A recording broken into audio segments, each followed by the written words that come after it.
to climb. I'm flying through the sky with hope that never dies. Been low, but now I rise. I'm going higher this time. I'm gonna shine. If I have to fight a battle, more the ones to truly win it. And I'll do it, do it, do it, do it again. One day I'll turn my zero into first place. I will win this race.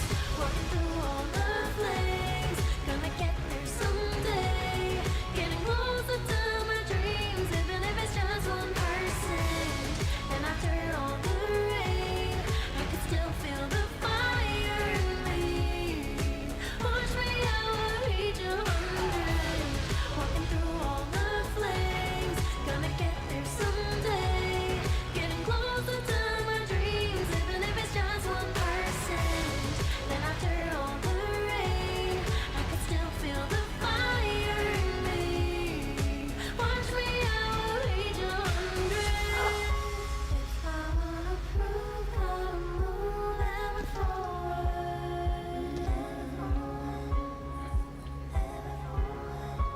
if I wanna prove how to move ever forward, ever forward. Too big. Go, keep it moving, don't stop. Tell you we won't stop climbing up to the top. Yeah, even if the weather's cold or it's hot, if you're ready or you're not, go just show 'em what you got now. Been grinding for my whole life, so do what you gotta do. Keep it moving, this is your life. I spent days chasing dreams for so many nights. Still here, never last, cause I do it right. Get the fire inside, I keep burning. Every time I breathe, yeah, we live and we love it. And you know I never leave it even done yet. I got the heat, gotta keep it 100. If I have to fight a battle, more than once to truly win it. And I'll do it, do it, do it, do it again. One day I'll turn my zero into first place. I will win this race. Walking through all the flames, gonna get there someday. Getting closer to my dreams, even if it's just 1%. And after all the rain, I can still feel the fire in me. Watch me, I will reach 100. Walking through all the flames, gonna get there someday. Getting closer to my dreams, even if it's just 1%. And after all the rain, I can still feel the fire in me. Watch me, I will reach 100.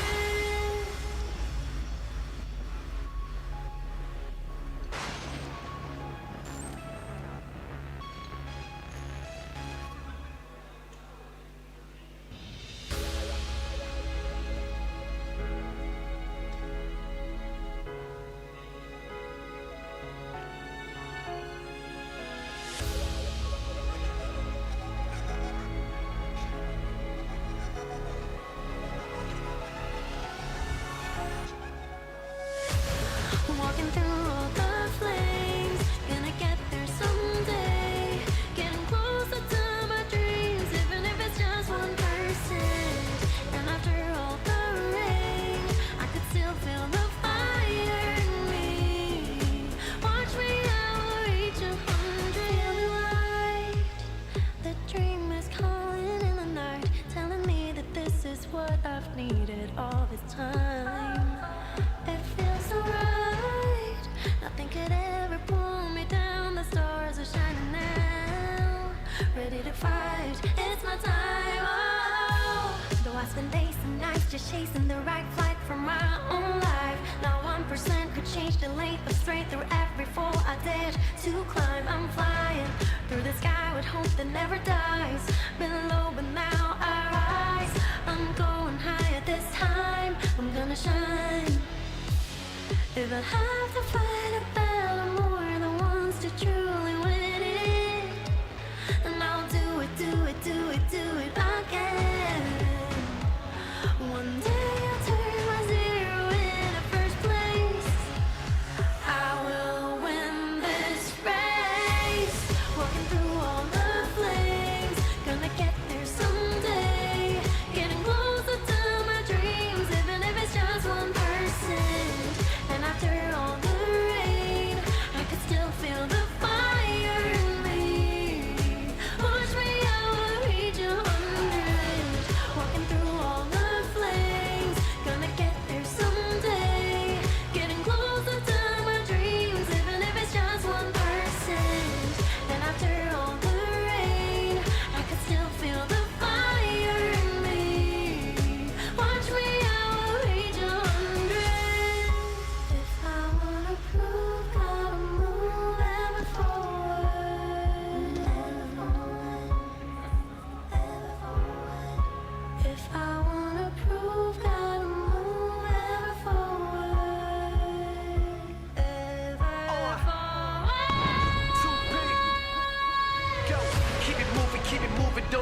tell you we won't stop climbing up to the top, yeah. Even if the weather's cold or it's hot, if you're ready or you're not, go show 'em what you got now. Been grinding for my whole life, so do what you gotta do, keep it moving, this is your life. I spend days chasing dreams, so many nights, still here, never left, cause I do it right. Get the fire inside and keep burning, every time I breathe, yeah, we live and we love it. And you know I never leave it even done yet. I got the heat, gotta keep it 100. Never have to fight a battle more than once to truly win it. And I'll do it, do it, do it, do it again. One day I'll turn my zero into first place. I will win this race. Walking through all the flames, gonna get there someday. Getting closer to my dreams, even if it's just 1%. And after all the rain, I can still feel the fire in me.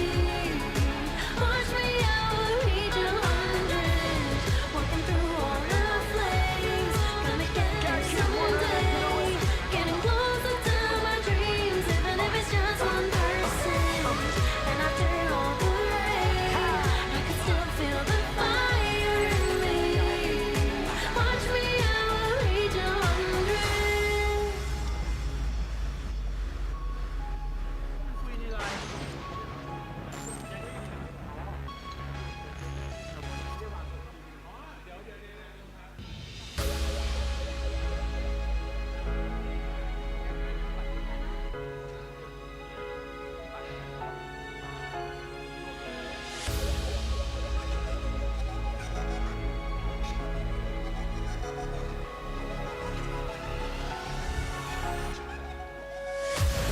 Walking through all the flames, gonna get there someday. Getting closer to my dreams, even if it's just 1%.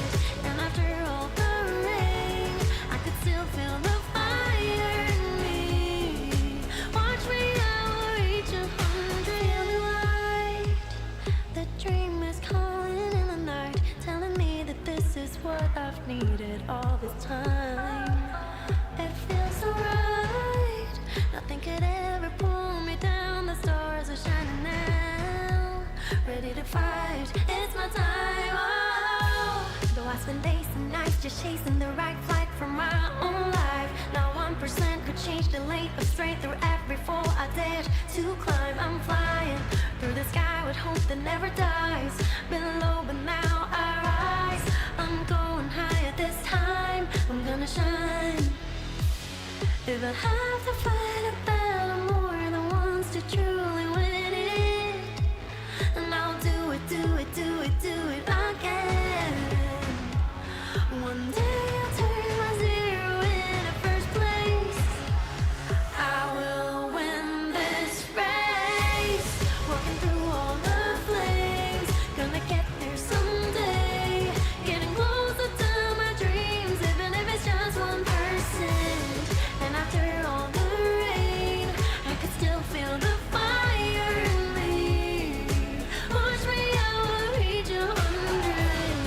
Walking through all the flames, gonna get there someday. Getting closer to my dreams, even if it's just 1%. And after all the rain, I could still feel the fire in me. Watch me, I will reach 100. If I wanna prove, gotta move ever forward.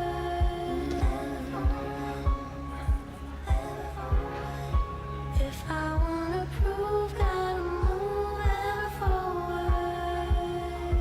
Ever forward. Too big. Go, keep it moving, don't stop. Tell you we won't stop climbing up to the top, yeah. Even if the weather's cold or it's hot, if you're ready or you're not, go show 'em what you got now. Been grinding for my whole life, so do what you gotta do, keep it moving, this is your life. I spend days chasing dreams, so many nights, still here, never left, cause I do it right.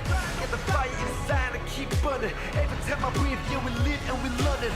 And you know I never leave it even done yet. I got the heat, gotta keep it 100.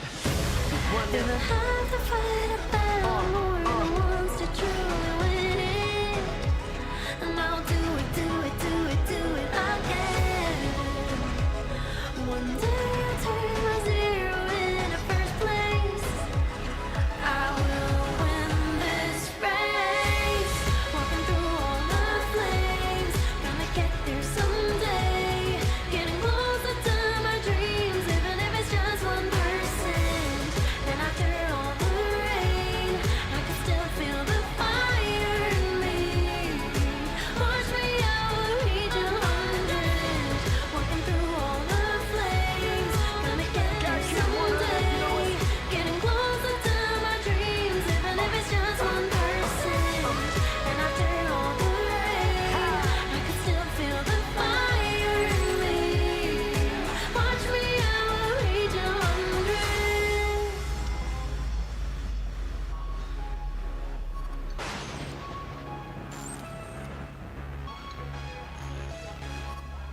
ready to fight. It's my time. Oh, though I spend days and nights just chasing the right flight for my own life. Now 1% could change the lane, but straight through every fall I dared to climb. I'm flying through the sky with hope that never dies.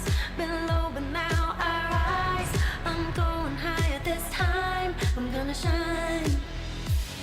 If I have to fight a battle, more than once to truly win it, and I'll do it, do it, do it, do it again.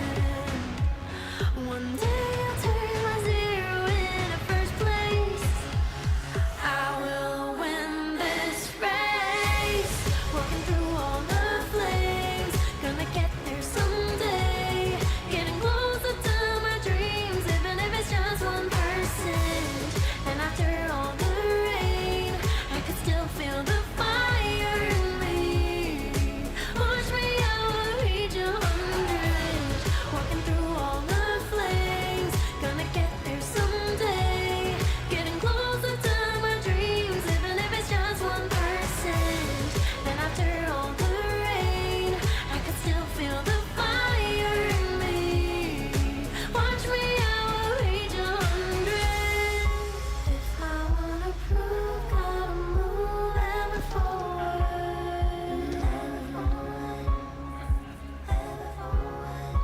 If I wanna prove, gotta move ever forward.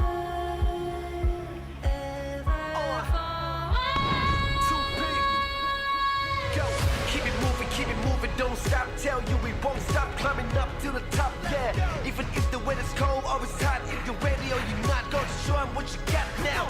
Been grinding for my whole life, so do what you gotta do. Keep it moving, this is your life. I spend days chasing dreams, so many nights. Still here, never last, cause I do it right.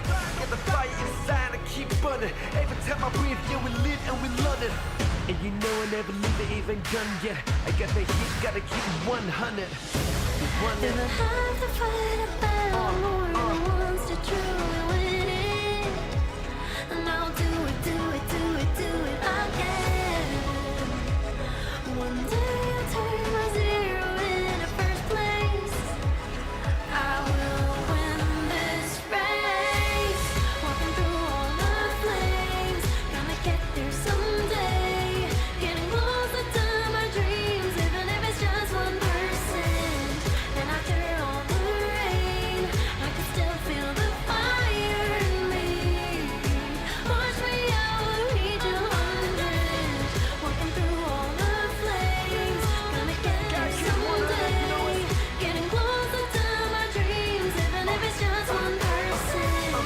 And after all the rain, I can still feel the fire in me.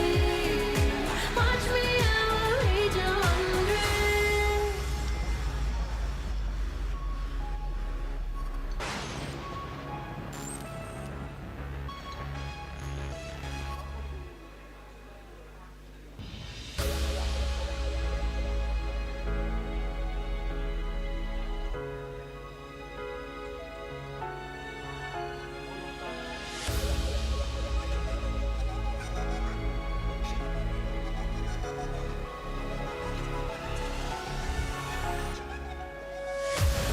Walking through all the flames, gonna get there someday. Getting closer to my dreams, even if it's just 1%. And after all the rain, I could still feel the fire in me. Watch me, I will reach 100. Light, the dream is calling in the night, telling me that this is what I've needed all this time. It feels so right.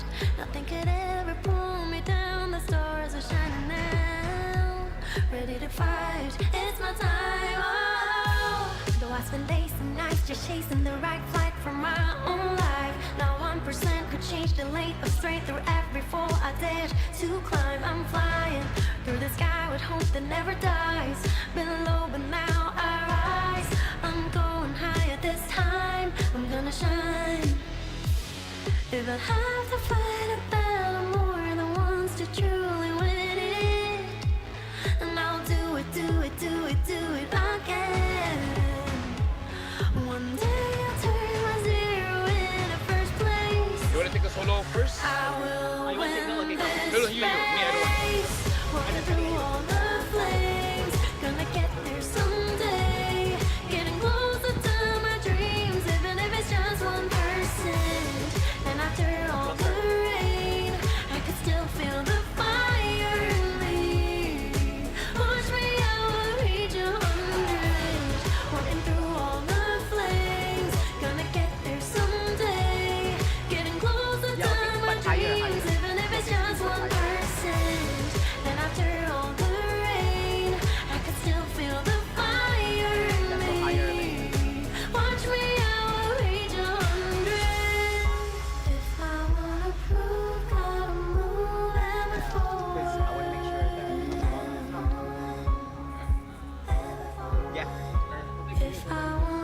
prove, gotta move ever forward. Ever forward. 2P.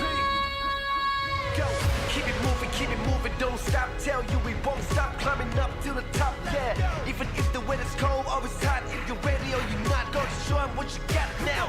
Been grinding for my whole life, so do what you gotta do. Keep it moving, this is your life. Spend days, chasing dreams, so many nights. Still here, never last, cause I do it right.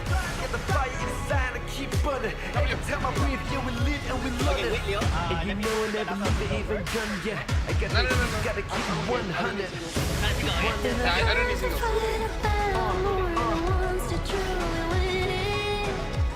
Alright, let's go. I'll do it again. One day I'll turn my zero into first place. I will win this race. Walking through all the flames, gonna get there someday. Getting closer to my dreams, even if it's just 1%.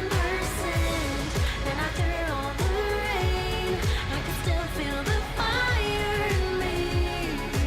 Watch me, I will reach 100. Walking through all the flames, gonna get there someday. Getting closer to my dreams, even if it's just 1%. And after all the rain, I can still feel the fire in me. Watch me, I will reach 100.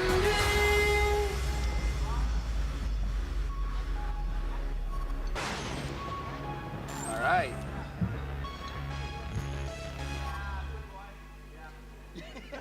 All right. Thank you. Thank you. Yeah.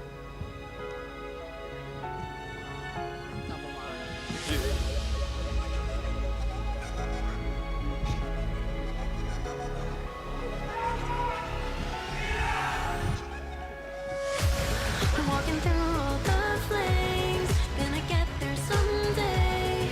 Getting closer to my dreams, even if it's just 1%.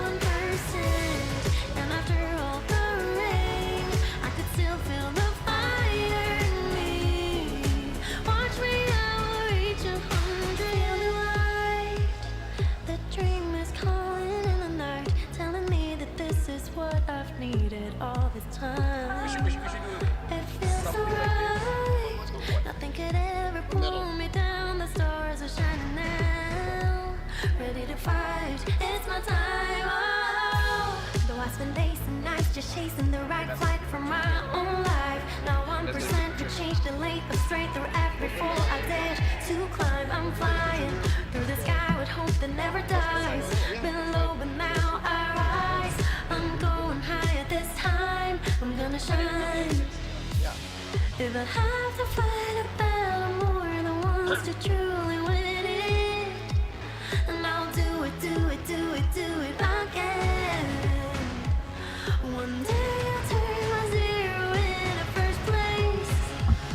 I will win this race. Walking through all the flames, gonna get there someday. Getting closer to my dreams, even if it's just 1%. And after all the rain, I can still feel the fire in me. Watch me, I will reach 100. Walking through all the flames, gonna get there someday. Getting closer to my dreams, even if it's just 1%. And after all the rain, I can still feel the fire in me. Watch me, I will reach 100. If I wanna prove, gotta move ever forward.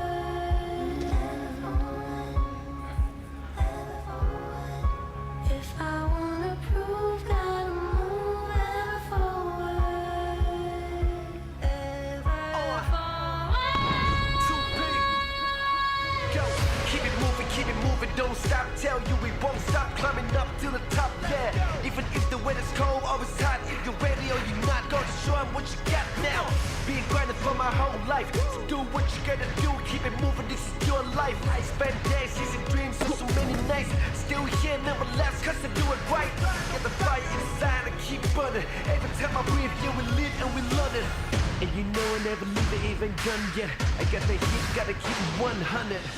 If I have to fight a battle more than once to truly win it, and I'll do it, do it, do it, do it again. One day I'll turn my zero into first place. I will win this race. Walking through all the flames, gonna get there someday. Getting closer to my dreams, even if it's just 1%. And after all the rain, I can still feel the fire in me. Watch me, I will reach 100. Walking through all the flames, gonna get there someday. Getting closer to my dreams, even if it's just 1%. And after all the rain, I can still feel the fire in me. Watch me, I will reach 100.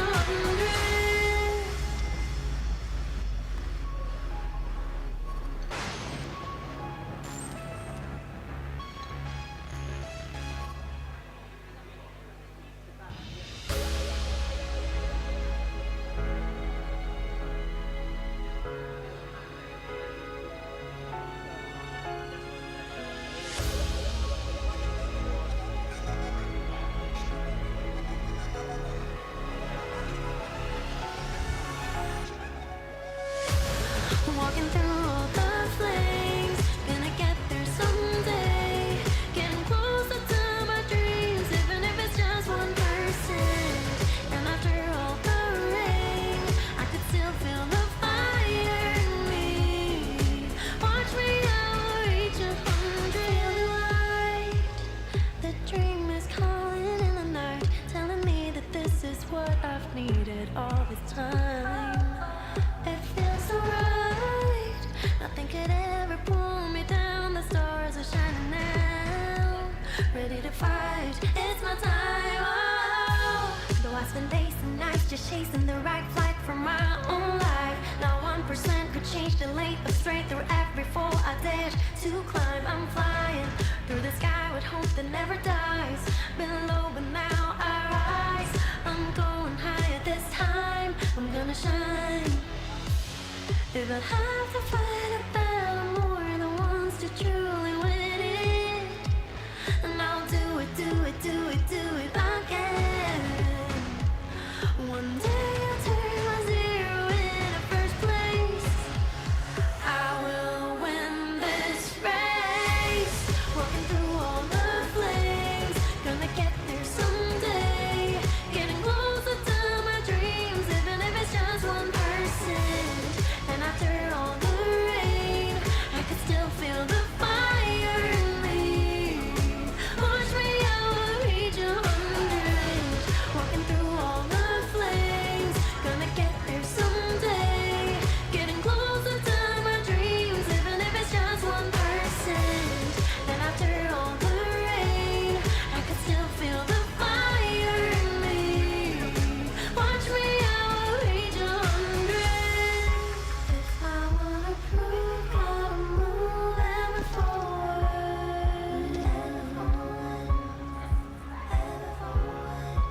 If I wanna prove, gotta move ever forward.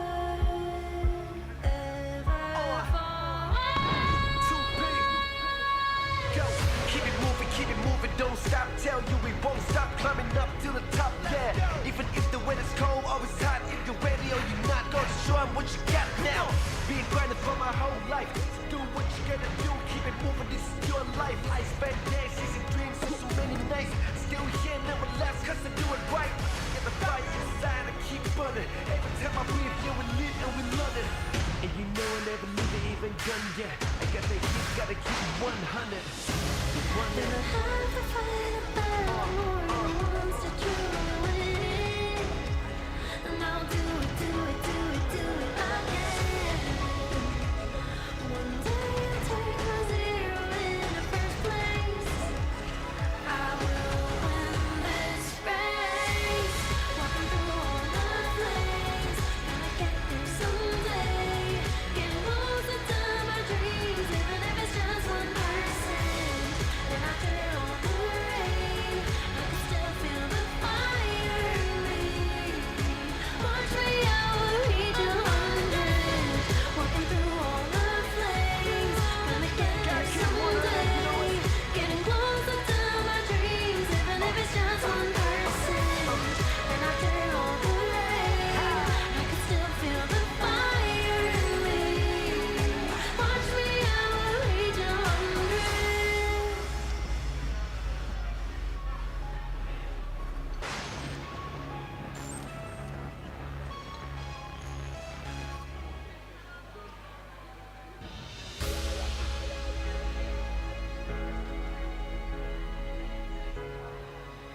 walking through all the flames. Gonna get there someday. Getting closer to my dreams, even if it's just 1%. And after all the rain, I could still feel the fire in me. Watch me out, reach 100. The dream is calling in the night, telling me that this is what I've needed all this time. It feels so right. Nothing could ever pull me down. The stars are shining now. Ready to fight. It's my time. Oh. Though I spend days and nights just chasing the right flight for my own life. Now 1% could change the length of straight through every fall I dash to climb. I'm flying through the sky with hope that never dies. Been low, but now I rise. I'm going higher this time. I'm gonna shine. If I have to fight a battle, more than once to truly win it, and I'll do it, do it, do it, do it again. One day I'll turn my zero into first place. I will win this race. Walking through all the flames, gonna get there someday. Getting closer to my dreams, even if it's just 1%. And after all the rain, I could still feel the fire in me. Push me out, reach 100. Walking through all the flames, gonna get there someday. Getting closer to my dreams, even if it's just 1%. And after all the rain, I could still feel the fire in me. Watch me out, reach 100. If I wanna prove, gotta move ever forward.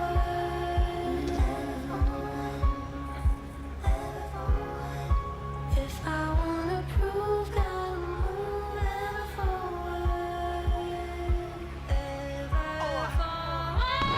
Too big. Go, keep it moving, don't stop. Tell you we won't stop climbing up to the top. Yeah, even if the weather's cold or it's hot, if you're ready or you're not, go show 'em what you got now. Been grinding for my whole life, so do what you gotta do. Keep it moving, this is your life. I spend days chasing dreams, so many nights. Still here, never last, cause I do it right. Got the fire inside, I keep burning. Every time I breathe, yeah, we live and we love it. And you know I never leave it even done yet. I got the heat, gotta keep it 100. If I have to fight a battle, more than once to truly win it, and I'll do it, do it, do it, do it again. One day I'll turn my zero into first place. I will win this race. Walking through all the flames, gonna get there someday. Getting closer to my dreams, even if it's just 1%. And after all the rain, I can still feel the fire in me. Watch me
straight through every fall I dare to climb. I'm กรรมการบอกค flying ร่าวๆ through บ the อกว่า sky นะครับ with ใน hope กอง that ที่ never เขาแข่งขันใน dies. รูปแบบ Best of 7 นะครับทีมไหนประเทศใดได้4เกมก่อนก็จะเป็นผู้คว้าเหรียญทองไปนะครับ Then I'll have to fight a battle when I want to truly win it.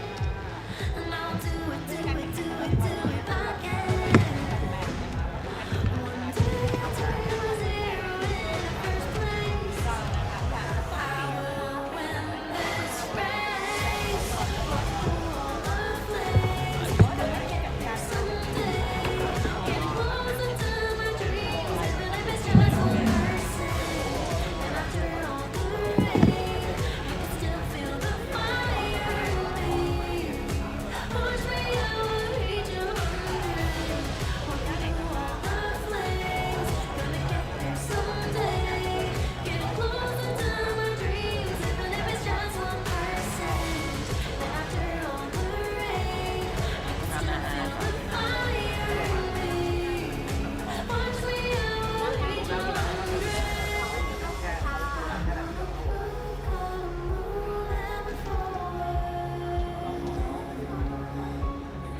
อ๋อ If I wanna prove that I'm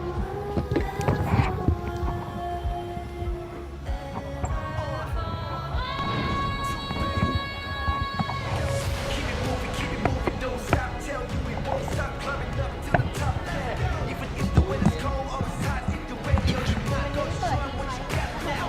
Be grateful for my whole life. Do what you gotta do, keep it moving. This is your life. Yo, I see where the moonshot is at. Oh, Yeah, you should ask Yuki. Yuki? It's Yuki right there. I think she did this up. I need water.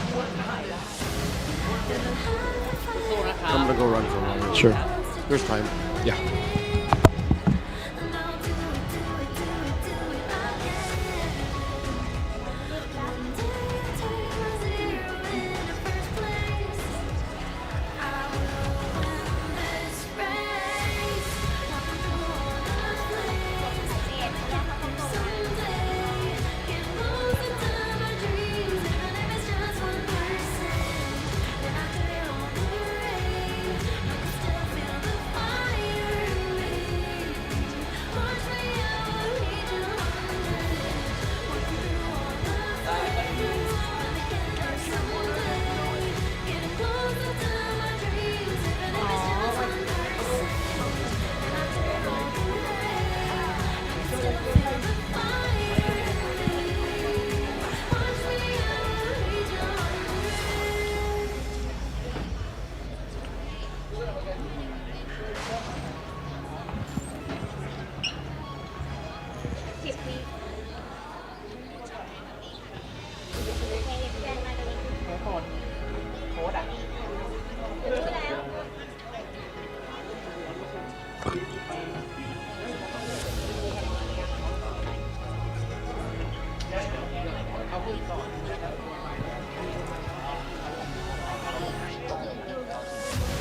Walking through all the flames, gonna get there someday.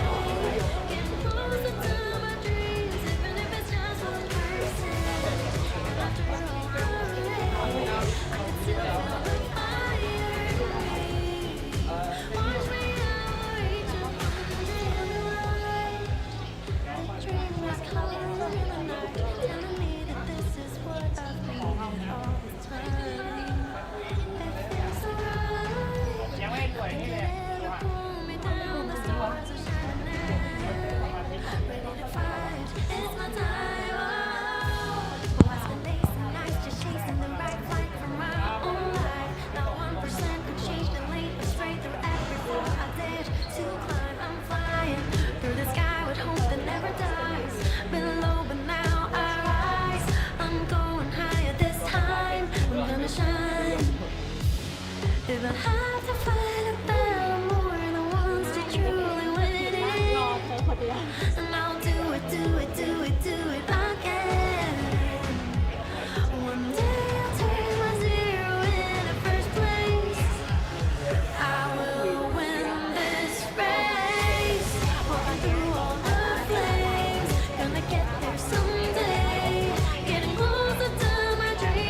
tell you we won't stop climbing up to the top, yeah. Even if the weather's cold, always hot. If you're ready or you're not, gonna show 'em what you got now.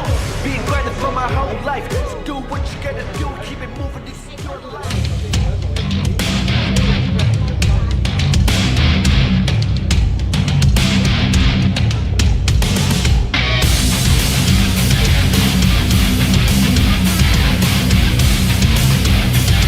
Let's go, let's go, let's go! Everybody make some noise!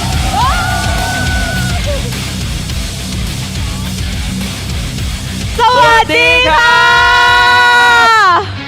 ต้อนรับทุกท่านครับเข้าสู่สนามกีฬา e-sport นะครับของมหกรรมกีฬาซีเกมส์ครั้งที่ 33 ที่ประเทศไทย ตอนนี้นะคะทุกคนกำลังอยู่กับเจหลีพาวิลินค่ะ แล้วผมนิโอสารัตน์ครับวันนี้เราสองคนรับหน้าที่ดำเนินรายการอีก1วันนะครับสำหรับสนามแข่งขันกีฬา e-sport ของมหกรรมกีฬาซีเกมส์นะครับผมนี่คือครั้งที่ 33 แล้วนะฮะ ค่ะ เราจัดกันมาในตั้งแต่ 9 ธันวาคมนะครับแล้วก็จะไปกันถึง 20 ธันวาคมสำหรับการแข่งขันซีเกมส์นั่นเองนะครับผมซึ่งมีการแข่งขันมากกว่า 50 รายการการแข่งขันครับผมและแน่นอนกีฬา e-sport ก็เป็นหนึ่งในนั้นครับพี่หลี ใช่แล้วค่ะสำหรับการแข่งขันนะคะของกีฬาอีสปอร์ตนะคะเราจะจัดกันระหว่างวันที่ 13 ถึง 19 ธันวาคมนะคะ ครับ ซึ่งโอ้โหอีกไม่กี่วันนะคะก็จะสิ้นสุดลงแล้วนะคะ ถูกต้อง เราจัดกันที่กรุงเทพมหานครนะคะณศาลาพระเกี้ยวในจุฬาลงกรณ์มหาวิทยาลัยนั่นเองค่ะ ถูกต้อง ถ้าอย่างนั้นเดี๋ยวขอรายงานผลกันสักนิดนึงนะคะ ได้เลยครับ สำหรับการแข่งขันนะคะที่จบสิ้นไปแล้วนะคะแล้วเราทราบแล้วนะคะว่าใครได้เหรียญทองนะคะในเหรียญแรกของเราเนี่ยก็คือจะเป็นในเกม FC ออนไลน์นะคะ ถูกต้องครับ ซึ่งประเทศไทยนะคะได้เหรียญทองไปนะคะ แต่สดๆร้อนๆเมื่อวานนี้นะคะนั่นก็คือเป็นการแข่งขันนะคะเกม Arena of Valor นะคะหรือว่า AOV นั่นเองนะคะหรือว่าชาวไทยเรียกว่า ROV นะคะ ใช่ครับ ซึ่งการแข่งขันนี้นะคะเราก็ได้ทราบผลไปแล้วนะคะว่าทีมที่ได้เหรียญทองนั่นก็คือทีมเวียดนาม ถูกต้องครับ ใช่ ใน แล้วค่ะ การแข่งขันประเภททีมหญิงนั่นเองนะครับผม ใช่ค่ะ นะแต่ว่ายังมีของประเภททีมชายให้ได้รอลุ้นกันอยู่นะครับเพราะฉะนั้นติดตามชมด้วยใจระทึก ถู กั ก น ต้อง นะครับ ค่ะ แล้วก็วันนี้นะคะ เกมที่สำคัญและน่าตื่นเต้นเร้าใจที่สุดนะคะแล้วได้ยินเสียงเชียร์ดัง ๆ เมื่อสักครู่นี้นะคะ ครับ นั่น ผม ก็คือเป็นการชิงแชมป์นะคะของสุดยอดเกมที่ฮิตมากๆเลยนะคะนั่นก็คือเกม Mobile Legends Bang Bang นั่นเองนะคะซึ่งวันนี้เนี่ยเรานะคะจะชิงทองกันนะคะถึง 2 เหรียญด้วยกัน ถูกต้องครับทั้งประเภททีมชายและประเภททีมหญิงนะครับสำหรับการชิงเหรียญทองในเกม Mobile Legends Bang Bang นะครับเกมแนว MOBA ที่ได้รับความนิยมสูงที่สุดในระดับอาเซียนในภูมิภาคอาเซียนเลยครับผม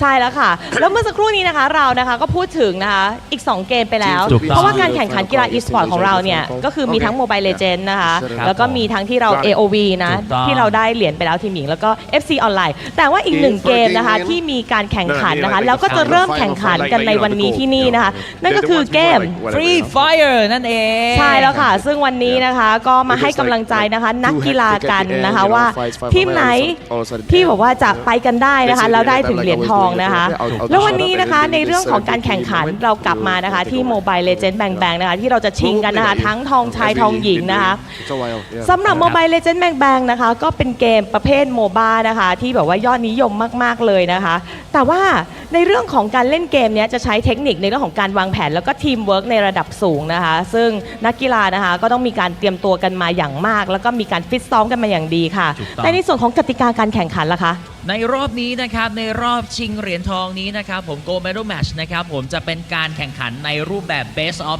7 ครับ แข่งโบ 7 นั่นเองนะฮะ ประเทศใดชนะ 4 ใน 7 เกมก่อน ก็จะเป็นผู้คว้าเหรียญทองในการแข่งขัน Mobile Legends Bang Bang ของ SEA Games นั่นเองครับ ค่ะ แต่สำหรับนะคะจากที่เห็นนะคะในคู่ที่จะแข่งขันกันในวันนี้นะคะ ครับ โอ้โห ทั้งประเภททีมชายและทีมหญิงนะคะมี2ประเทศที่มีความแข็งแกร่งเป็นอย่างมากนะคะ ถูกต้อง มาพบกันนะคะทั้งใน 2 เหรียญทองเลย ใช่แล้วนะครับทั้งประเภททีมชายและประเภททีมหญิงนะครับก็ต้องดูกันแหละว่าวันนี้ผลจะออกมาเป็นอย่างไร ไปเจอกับพวกเขาเลยไหมฮะ ดีค่ะ ถ้าอย่างนั้นเชิญพบกับผู้เข้าแข่งขันทั้ง 2 ทีมกันเลยค่ะ โอเคครับ เริ่มต้นจากทีมแรกนะครับ we will starting introducing from the left side of the stage please welcome Philippines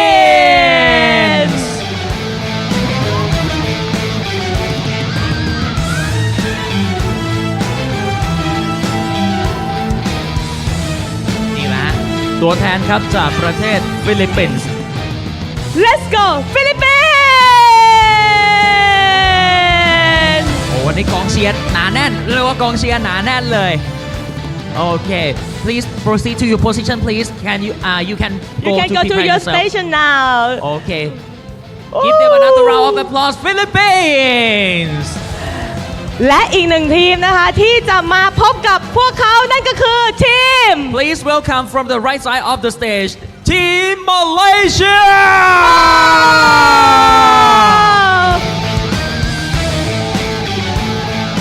จากทางด้านขวาของเวทีครับ ตัวแทนจากประเทศมาเลเซีย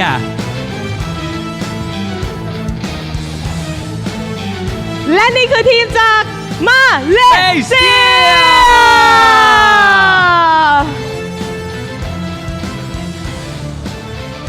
และนี่นะคะก็คือ 2 ทีมนะคะที่จะมาพบกันบนเวทีนี้ค่ะ ถูกต้องแล้วนะครับในการแข่งขัน Mobile Legends แบ่งประเภททีมชายนะครับ You can go to your position to prepare yourself ค่ะ และนี่นะคะผู้เข้าแข่งขันนะคะก็เข้าประจำจุดนะคะเพื่อเตรียมตัวกันแล้วนะคะ ครับผม สำหรับการแข่งขันในคู่นี้นะคะในช่องทางที่เป็นการพากย์ภาษาไทยนะคะ ครับ เราได้รับเกียรติจากแคสเตอร์นะคะนั่นก็คือคุณดรมาร์กนะคะและก็คุณเบิร์ดไฟสตาร์นะคะที่จะมาพากย์แล้วก็วิเคราะห์เกมนะคะแล้วให้อรรถรสกันในภาษาไทยค่ะ ถูกต้องแล้วนะครับ เพราะฉะนั้นคุณผู้ชมเดี๋ยวเราไปชมกันเลยนะครับ กับแมตช์ชิงเหรียญทองของ Mobile Legends Bang นะครับ If you're ready so get ready to rumble and let the games begin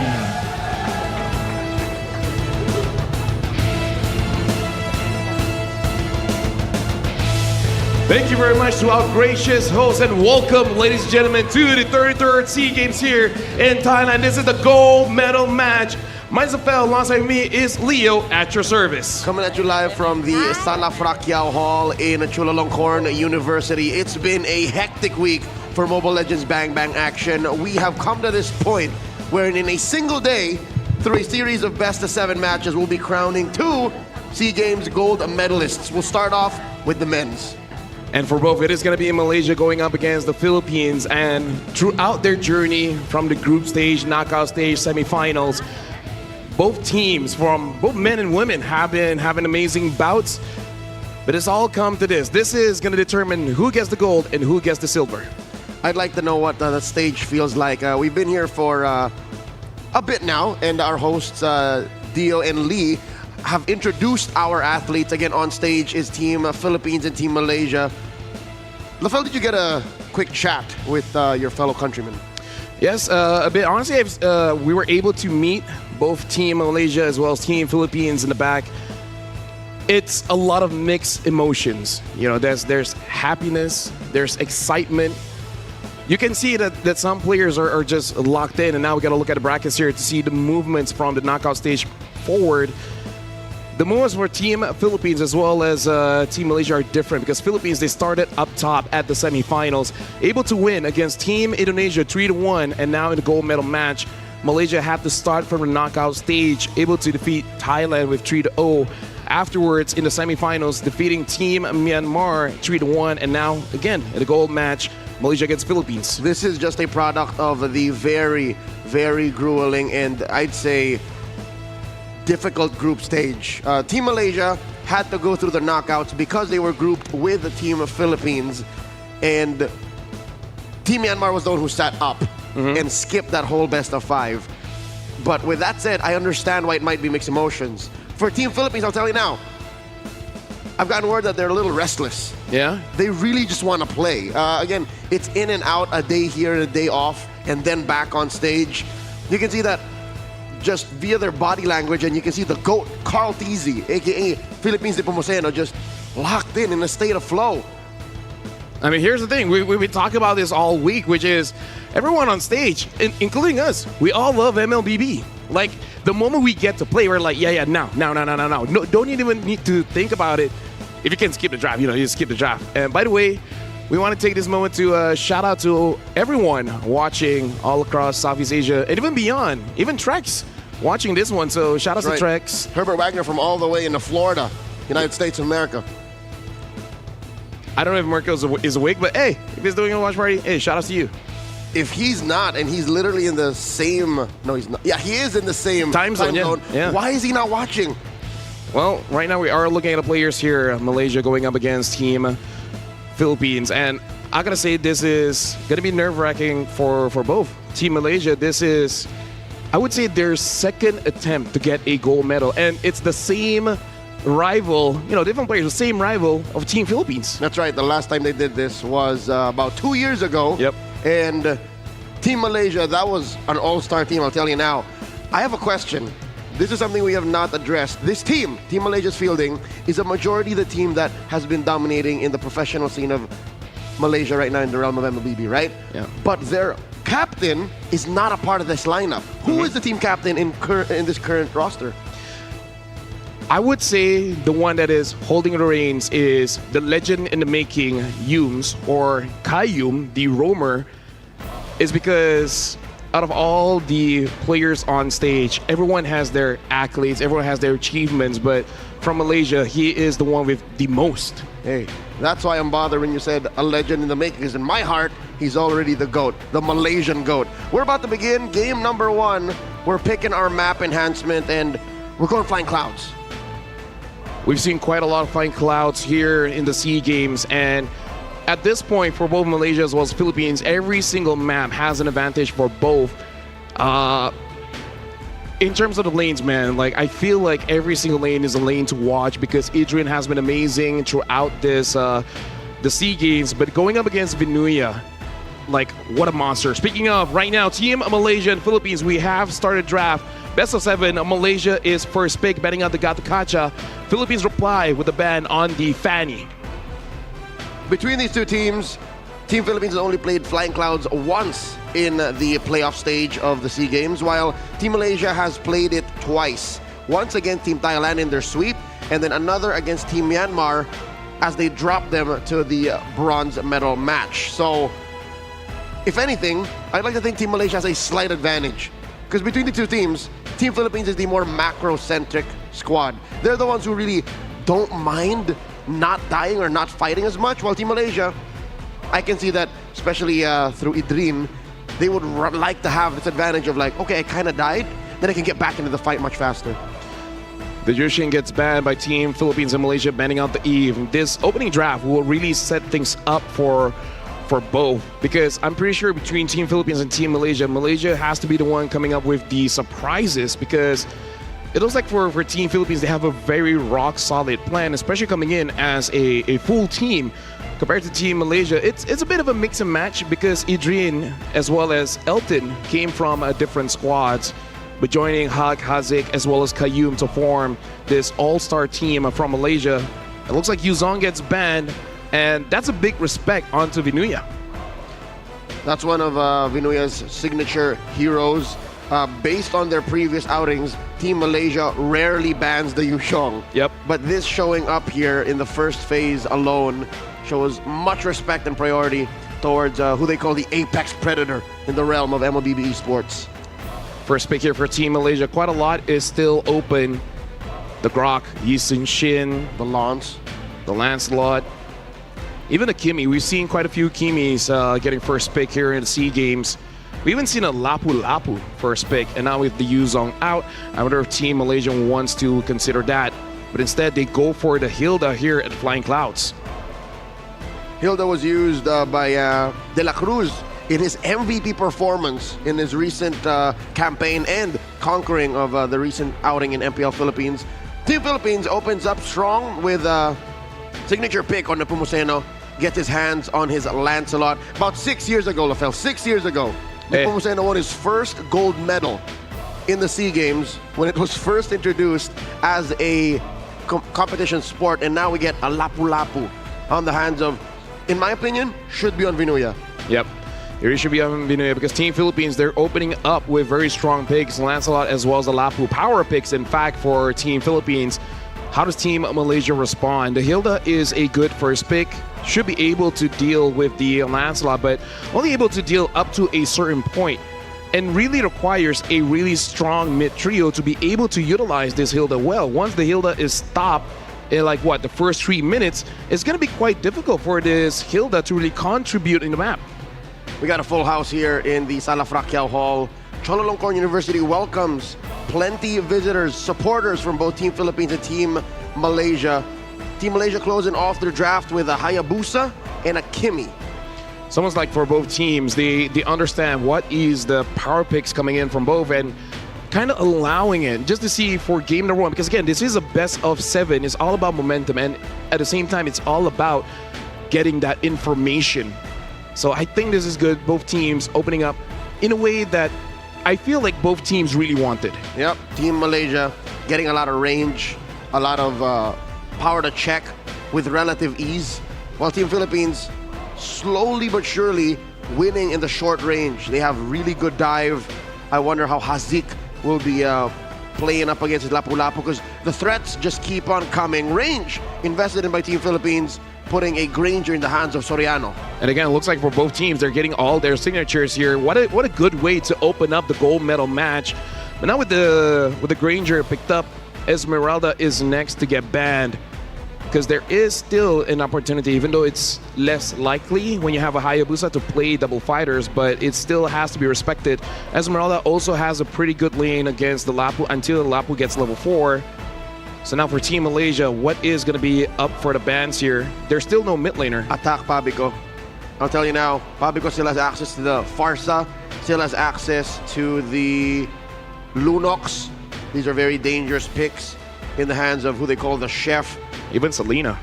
The Selena too. Yeah. Which, again, the Hilda can clean up the traps for, but it'll make Hazik's job just all the more that difficult. Yep, it's hard for Hazik to continue the pressure when he's getting free damage walking over those traps. Yeah, he's going to be forced to use Purify, but in my opinion, you'd want to pick Flicker, at least for the first 3 picks. No, for sure, considering that you're going up against the Lapu as well as the Lancelot. But Team Malaysia, they only have 2 bans. They banned out the Farsa, which I feel like is priority number 1. Whatever next is just... coin flip, Lunox or Selena? There you go. I feel like the safest is the Lunox, but seeing as how Pabico has played that Selena, I can't fault them for that ban. Especially like you said, if you're going up against Selena, more than likely you have to force the Purify, and this Kimi desperately wants that Flicker. Going into the last ban for Team Malaysia, one more. It has to be one of these mid laners, or else not at all. They dig deep. Coach Arcadia knows how deep this well runs, taking out that Loyi, a classic. And the Khalid gets picked up. This is a very aggressive lineup coming in from Team Philippines. Almost everyone except for the Granger really wants to jump in. But with that being said, Granger has a lot of forward momentum as well. We've seen this draft before in the semifinals. Soriano had an amazing game. And now Team Malaysia, they have the Hilda, but now with the Khalid there as well. And plus any mid laner that's still available, it's going to be difficult for both the Hilda as well as the Kimi to really move forward. I wonder if they want to switch it up and put Hilda in the EXP instead and have something like a Grok in Rome. The fear of uncertainty. And the fact that the Grok is still open, it baffles me. How do we get this far in the draft? It's clear that Team Philippines have a game plan. The Grok was not part of that. They'd rather the speed and the sustainability of a Khalid across the map. You're right. I think the Grok should be in here. But no, the Hilda has already showed up. So it's a double sustained side lane here. The Ruby going into the hands of Elton, while Idrin gets his Alice. Nice closer here for Team Malaysia. Yeah, like I said, it's rare do we see a double fighter with the Hayabusa. It looks like Team Philippines, they close it out with a Lunox. As we hear the cheer from the crowd, this is a good opening draft coming in from Team Malaysia as well as Team Philippines. Malaysia, clearly the win condition is going to be Hazik as well as Hawk. Team Philippines, it is a very aggressive lineup where multiple of the players are the win condition. And also Vinuya on that Lapu is also win condition in itself. Yep, for a lineup that has a marksman, which is again, here and there in the current metagame, Team Philippines are not waiting for anything. Team Philippines, as soon as Soriano gets his Sky Piercer, is online. Pabico just needs to hit level 4. I don't think his kit is going to make much of a difference when it comes to weaving in and out of Team Malaysia's aggression, because Team Malaysia, there's really no scaling at all. It's just how sustainable this Alice can get and how fast these fights come. Ladies and gentlemen, welcome to the first game here in the gold medal match. Malaysia going up against Philippines.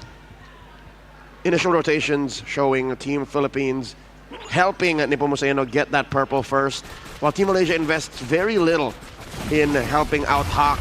Look at the jump in by Kayum. Rarely do we see the Khalid be actually on the back foot here, the defender in this kind of matchup. Yeah, and I feel like this is in accordance to what Malaysia wants to do. They want to get good pressure here in mid. It looks like they do want to contest for the Little Wanderer. We're going to see who gets it. Oh, look at that. De La Cruz actually gets taken down by Hawk. Hawk gets first blood. That's what I'm saying. How often do you see the Khalid be put in its place? I'll tell you now when there's a Hilda. The Hilda is just a more aggressive and just more devastating in the short term kind of roamer. The Khalid can own the map, can get good CC. Oh, back at it again. De La Cruz down to a fourth of his health. Can't catch a break. Yeah, take a bit of damage. And as the Hilda, one of the only heroes at level 2 can really disrupt the quicksand guard. Nepomuceno about to hit level 4 off of this camp. All across the map here, looking at the goal lane, it does look like Elton does have a bit of trouble going up against Soriano on this Granger. That's the range issue. So far, Team Philippines suffering a loss in mid, finding difficulty in making De La Cruz as sustainable as he should be to be able to visit the side lanes. Gold lane looking good, but how about the XP lane? What is the Lapu-Lapu like going up against the Alice? I would say it's nothing really going on because for both the Alice as well as the Lapu, it's more about diving the backline. Lapu is more of a kill threat and Alice is really about the disruption, but now Vinuya already jumping forward. It looks like Hawk is able to get onto Pabico.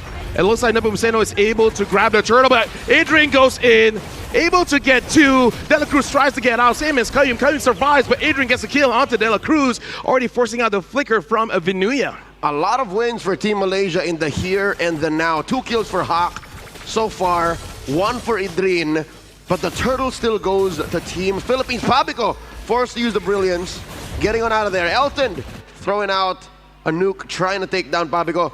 Pabico needs these waves. He's not going to go home until he takes them. In comes Nepomuceno. Cheeky steal in that small camp. Yep.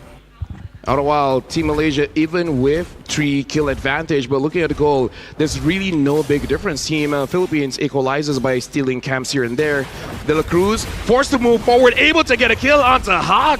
Vinuya able to follow up, and now Kayum tries to get a return. De La Cruz uses the flicker, gets away. Sandwalk, quick sand guard. The patriarch of Team Philippines able to survive. And look at this, ladies and gentlemen, down bottom, in the orange buff, Team Philippines commits Grand Theft Orange. Hawk notices something's missing. Nepomuceno steals it. Yeah, we can already see a level advantage here. Nepomuceno with level 6, Hawk on level 5. Despite Hawk having a 2 kill advantage, this just shows how important those resources in jungle is. So now Team Philippines with that play is up in lead on the goal. LaFell, are we seeing a Lancelot cosplay as a Yusun Shin? Yeah. Nepomuceno is hyper farming right now, and I think this should be something Team Malaysia addresses. They've lost the lead. Gold-wise, Team Philippines are approaching 1,000 up 4 minutes in. And I'm pretty sure all the goal is on Nepomuceno, considering he is level 7, Hawk is level 5. Team Malaysia, yeah, like you say, they got to find a way to recover here. Vinuya taking a bit of damage, forced to use the Braver Spider to get away, and I'll fight back with Adrian, getting some spell vamp here. Kayum goes back in. But Vinuya, as a Lapu, is able to sustain not enough damage from Team Malaysia. There's a reason why 3 out of 5 pro players will name Vinuya as their Lapu-Lapu when you ask who you think of when the hero is mentioned. Quick turtle take by Team Philippines. And I'll tell you now, secondary to maybe Nepomuceno is Soriano. Oh, Throne of Ruin by Adrian. In comes De La Cruz, cannot save Pabico. Quick sand guard, held first, and then a rampaging sandstorm, stun onto Elton. Elton dashing away. Elton might survive. Soriano now, pressure on him. Shadow kill by Hawk. A stun underneath the tier 1 down bottom. Adrian, the sustain. Elton goes. Nepomuceno takes another. Kayum falls. Yep, and all by the start of Vinuya. Soriano unable to get a hit onto Adrian, but look at this. Nepomuceno once more, full HP. It looks like he's going to be happy with grabbing this orange buff and forcing Hawk out of his own jungle. 2 counts of Grand Theft Orange. I'm pretty sure the GOAT had breakfast, but he's still hungry for more. De La Cruz forced to use the flicker once again. It's amazing how Team Philippines are able to put so much pressure on their own roamer because everyone else can take care of it. Team Philippines understand the main win condition is going to be Hawk, so not only avoiding death in the hands of this Hayabusa, but also making sure that this Hayabusa does not get the skill up. Whoa, whoa, whoa, whoa, whoa. An all-down bot. Soriano is being protected by De La Cruz. Elton tries to get a kill, and Kayum seeing Papico there, not gonna risk it. Soriano survives, and Team Malaysia at this point, I would say their best course of action is try to delay it just a little bit so that Ha gets back in terms of gold and EXP so that they can fight in a more even field. You mentioned those two things. Team Philippines are up on that. XP and gold. 4,000 approaching. This is the final turtle spawning upper quarter. It's frustrating to be Idrin right now, given that Vinuya seems to be an immovable object. It's so hard to say, stay down, don't rotate, because the Alice just can't push as quick as the Lapu-Lapu, even if she wins that lane. Yeah, and winning a lane is very subjective there because Alice really does not have kill pressure over fighters and tanks. All she really do is just disrupt over to the back line and hoping for your carry to do the work. Here comes Vinuya, got 3 on him. De La Cruz jumps in with the rampaging sandstorm. Papico waiting for the final moment. Gets a lot of damage on him, flickers on out. Nepomuceno takes the turtle. Elton taken down by Vinuya. Hazik falls to Soriano. Gets a double. Hawk falls. Idrin in the back line takes down Papico. Takes a while to go down. Gleam on out, making Team Philippines work for this kill. Surviving just a little longer. Soriano misses with that hit.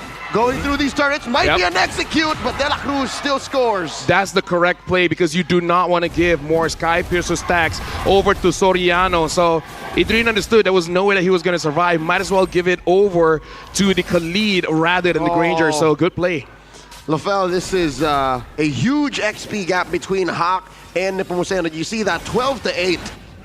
At least Hawk does get that orange buff. So as bad as it is, it could really be worse. Vinuya gets Kayum, good stun, not gonna commit.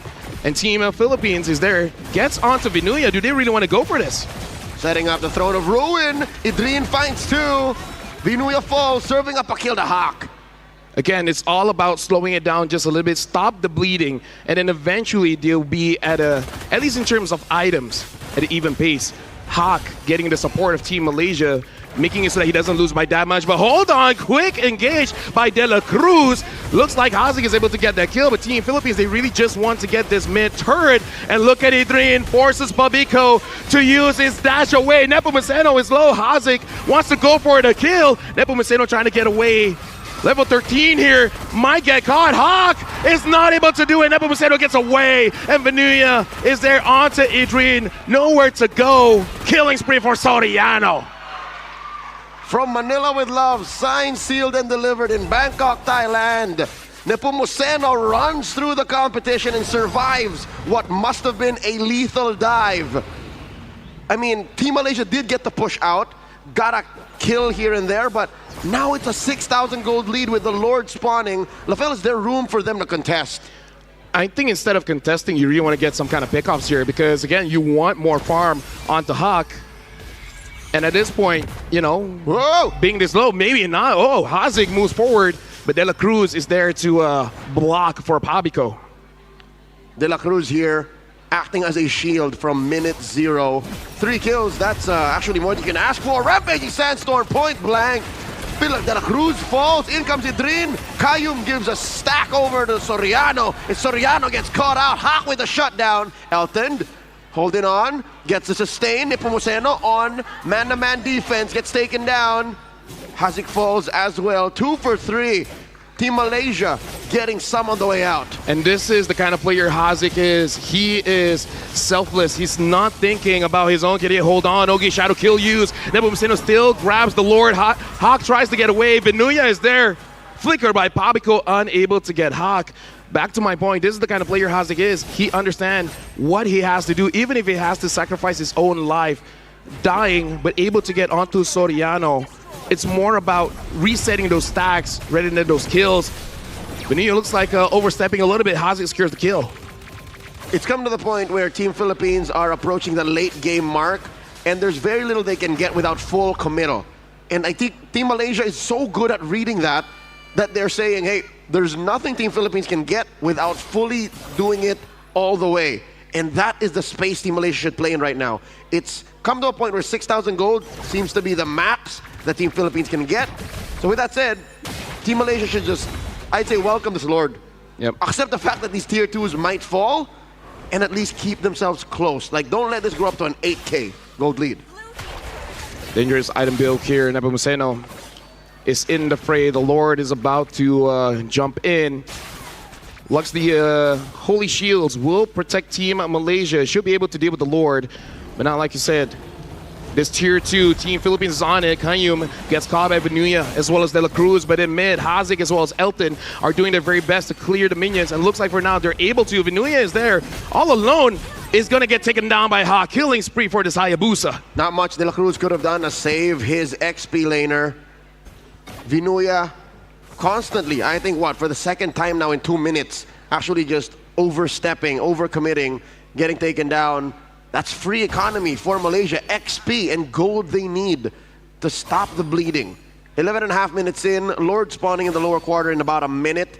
Not a single turret taken down by Malaysia. Lafel, where do you think Malaysia can find space to get the map back? Because that is where they own it. Elton with the I'm offended. Soriano, very low. Heals up via the spell vamp. Kayum bites it. Elton now the next up on the dock. Hazik falls. Pabico with the dive. Idrin gleams on out of here. Nepomuceno on him. Nepomuceno looks to finish the job. Not underneath the tier 3. Hawk secures his purple. Nepomuceno gets a puncture on. All in an effort to push tier 2. Yeah, valiant effort, but one of the biggest game changer there was De La Cruz with that Blade of Heptases. Way too much damage on the Team Malaysia. Hawk trying his very best to defend here. Ogi shadow kill onto Soriano as well as the waves. Able to get out of there for now. And Idrin hits onto tree. Vinuya gets the kill. And on the minions, marching on in. Elton flying, gets onto Pabico. Hog secures the kill. Kayum all the way in the back. Elton still surviving with a spell vamp. Massive combo on there. Don't run Wolf King, holding them down but not taking care of the minion waves. They do take down Pabico. De La Cruz follows up. It's all just Hawk left. Nepomuceno finds him. That's the wipeout. Soriano with the shutdown. Game 1 goes to Team Philippines. Congratulations to Team Philippines winning game number 1. But that was a good opener between Malaysia as well as Philippines, showing fight from both sides. And Team Malaysia willing to fight back, but now it's back to the drawing board. But in my personal opinion, I feel like for both teams, they really don't have to adjust that much because the concept is sound. I feel like just Team Malaysia was not ready for Nepomuceno to take the buffs away from Hawk. I agree. It wasn't a bad draft for Team Malaysia. It's just a draft that I think Team Philippines read well into, that had a very specific window that they just walked right in. It might have been just a Lancelot. Yeah. If it was any other, I don't think any other hero in the current metagame could have done that. I mean, maybe Nolan? But I think the Nolan on Alpuerta from the women's division might have been a very specific thing. So yeah, Game 2, quick adjustment. If you can find a way to end up with the same draft, just take care of the Lancelot. Yeah. Maybe even consider if they really want to get that Hayabusa or a Yi Sun Shin, because the Yi Sun Shin was open, but you can't imagine a Yi Sun Shin in that situation as well might still suffer quite a bit. You can catch him. Yeah, you can catch him. The only real blunder was the attempt up top onto getting Soriano, but it's not really a blunder considering the fact that they almost got that kill, and if they did, it would be a big turnaround for Team Malaysia. And like I said, we got to look at the items here because the big difference was that Blade of Heptases on De La Cruz, and that's a damage that sometimes you don't consider going up against a Khalid because I believe before that point, he did not have that Blade of Heptases on. Nope. So the calculation was a bit different. That's right. More lethal than maybe even a snowball or a telegraphed attack is the sudden clutch of a roamer that was previously dying over and over again. You put him up against the corner and then suddenly he shanks you. That's what this Khalid did. And even Kayum, one of the best roamers in the game right now, on a hero that is one of the best in the game right now, the Hilda, she was just going down a little too quick for my taste, especially in a late game defense like that. Yeah. But at that point, again, Soriano has a lot of stacks on that Sky Piercer, a lot of damage from De La Cruz. all in all, good performance from all 10 athletes on the stage. Essentially, everyone doing their respective jobs in their roles. So, looking forward to see how this best of 7 really progresses. I'm rarely Jonathan McBlains here, but maybe it's down to the coaches now. Yeah. Maybe this is. I also usually do not believe in curses or destiny, but did you know that Coach Ark has never defeated Philippines Cruz, Coach RC? Yep. Definitely one of the big conversations all over social media. And look at this. Look at the damage coming in from De La Cruz. At that point, that's like what, 20% damage from a roamer, and the rest is all about Soriano cleaning up. So it really is just something that you have to get used to as this best of 7 continues. And this is one of the advantages of a longer series. You get time to adjust. You establish essentially a new muscle memory. All right, you kind of forget all the other games that you've had before and just hyper focus on the one that you're in now, and you start to get used to the habits. But that's for both Malaysia as well as Philippines. So as crazy as it sounds, both teams might get stronger as this best of 7 continues. Our MVP for game number 1, Soriano, also known as Kiel 1 Oheb, 9-1-1, died once, got shut down, and close to hitting that holy grail of 1,000 gold per minute at 938. Yep. I would say this is one of the more impressive goal per minute because this wasn't a stomp. It was quite a fight between both teams. They kept it close. Yeah, between all of the games that we've seen throughout the SEA game. So very impressive by Soriano, able to get that, considering the fact that Nepomuceno took a lot of farm for himself as well. Oh yeah, this is just that dynamic that Team Philippines has amongst them for what seems to be like 6, look at that. 8 months now. The duo of Nepomuceno and Soriano, also known as Baby Cakes, seem to be one-upping each other in game. They're trying to out-farm each other, and I could have sworn the MVP was going to be Nepomuceno. Yeah, the difference goal is only like 500 to 600. So Yep. that shows how fast Nepomuceno was able to farm up. So that's definitely going to be something that Team Malaysia is going to consider. And as good as Idrin is on this Alice, I do wonder if the coaching staff feels like they need to give him something with just a little bit more damage. Something more proactive. I did mention and note that unless Team Malaysia just gets into a position of dominance and control early on, this had very little late game promise. So what do you suggest, Lafel? Something, wait, was it? No, they banned the Dragon. What else did they leave open that could have, are you saying just bring out the Hellcurt?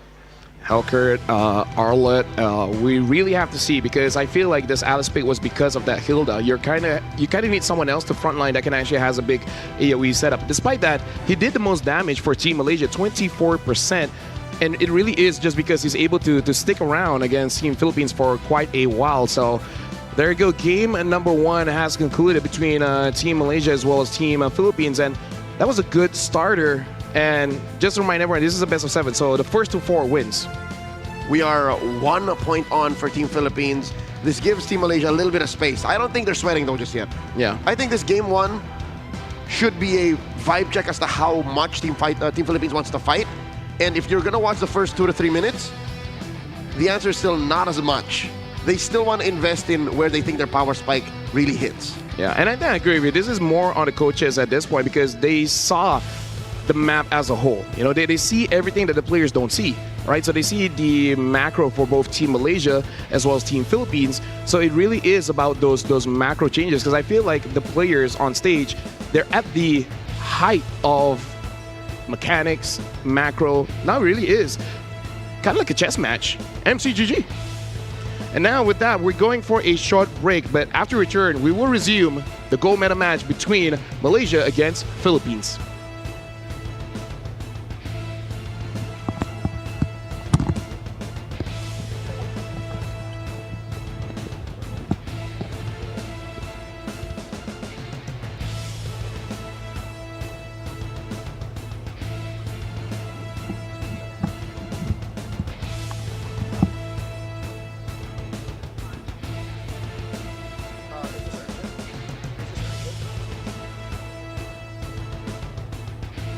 Oh no, I'm sorry, I'm not interested in offer. Thank you so much. Thank you. Bye-bye.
SEA Games.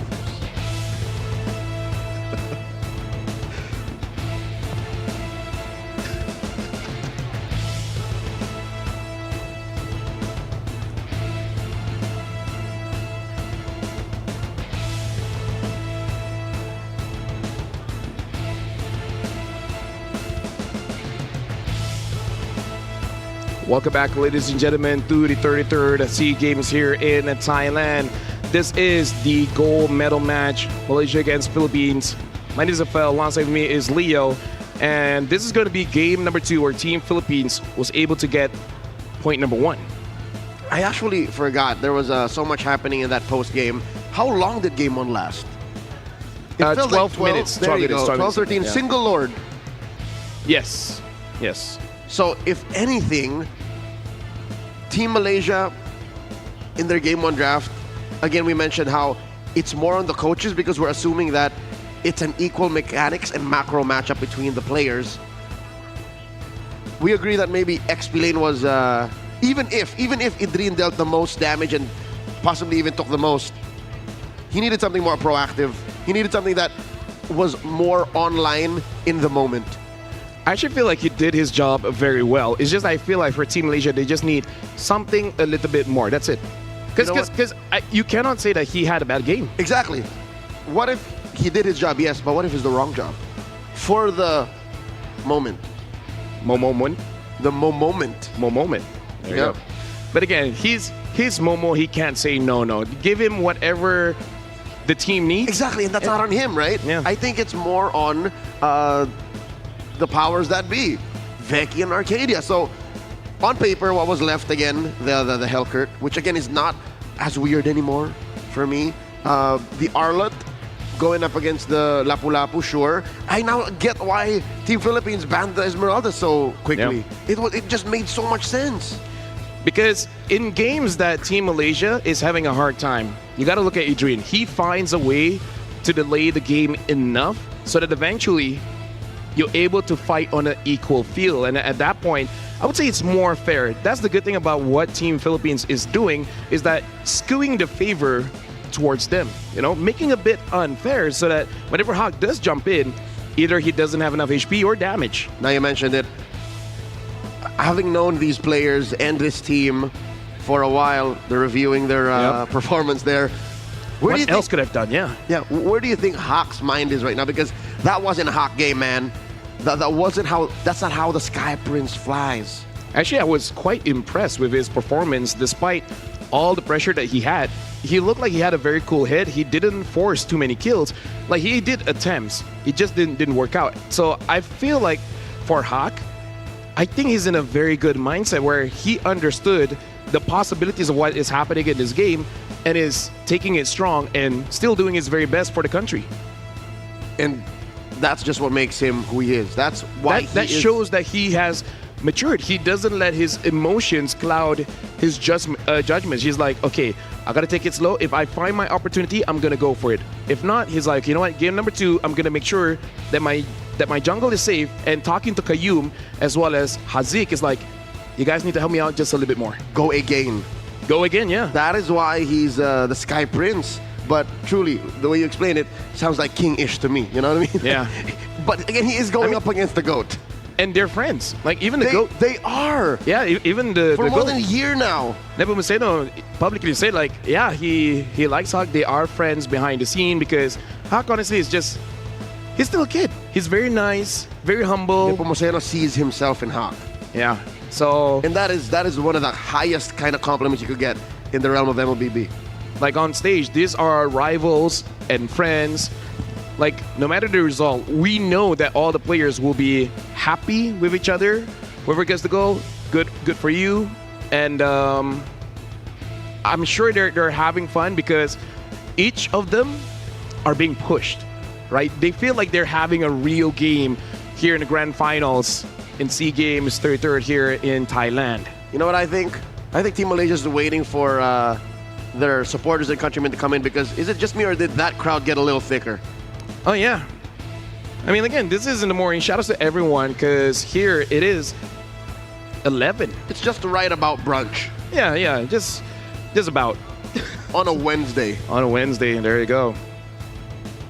In the previous game, we do have to talk about both teams getting exactly what they want, because we were talking about how the grok was not really in the equation for both teams. That's right. But let's look at the opening here for Team Philippines. The Lance, the Lapu, and the Granger. Does that not sound like we're going to get the win conditions very early and let De La Cruz just to, adjust later on? You know what?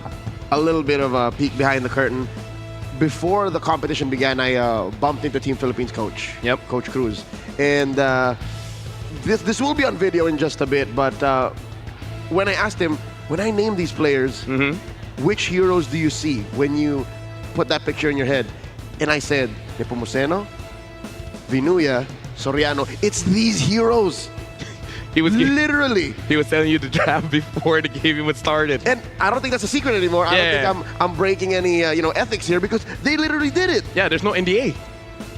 I mean, I didn't sign anything, but I shook his hand. Yeah. That counts. I mean, like, here's the thing. That's his word on mine. For everyone that watches MLBB, there's no way that's a secret. Nah. There's no way you don't see Carl Tizzi, Nepomuceno, and you're like, does he play Lancelot? It's kind of familiar, does he though? Yeah, like I've seen him around, like social medias here and there. Has he been in a few competitions? Which, by the way, folks, looks like we are about to jump into the draft here. We'll be looking at the maps first. In the first game, it was Flying Clouds. We're gonna see if it's gonna change it up, or we're just gonna stay up high with the Flying Clouds. Looks like this time it is gonna be Dangerous Grass. I was about to say, if Team Malaysia wants to bounce back and Team Malaysia wants to get to a position of control in this series, Dangerous Grass is the perfect map to do that on. Whenever they play Dangerous Grass, I mean, weirdly enough, it only came up once in their run in the knockouts. They won, and they won very quickly, 13 minutes. So this is a great start. They're on the play once again, banning out the Gotot Kacha. That's what they did in Game 1, while Team Philippines still on that program as well, banning out the Fanny. I mean, at this point, there really is not much reason to adjust, because even we said in game number 1, the drafts were very solid. Everything makes sense, because not only are they power picks, but they also are heroes that can really disrupt their lineup. So I feel like the third ban here might change up, but no, they still go for the Yuzong ban. And again, we still understand why. It makes a lot of sense. In the previous game, Team Philippines banned the CC here.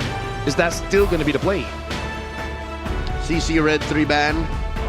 Team Philippines has no incentive to change their mind. They have no reason to change course. And Team Malaysia seems to be doing the same. Plus, we're on Dangerous Grass. This already very powerful hero will be even stronger. And again, we did say game number 1, the draft was solid, right? It's really all about moving around the map, because even the execution, everything was good. So Team Philippines as well is like, hey, we just won. Why do we really need to have to change? So Lance as well as Lapu Lapu pick again. Malaysia before, they did pick up the Hayabusa as well as the Kimi. Will we see an adjustment here? I don't think so. Again, I think our teams agree with us. It must have just been that pick on Idrin that needs to change here. Yep.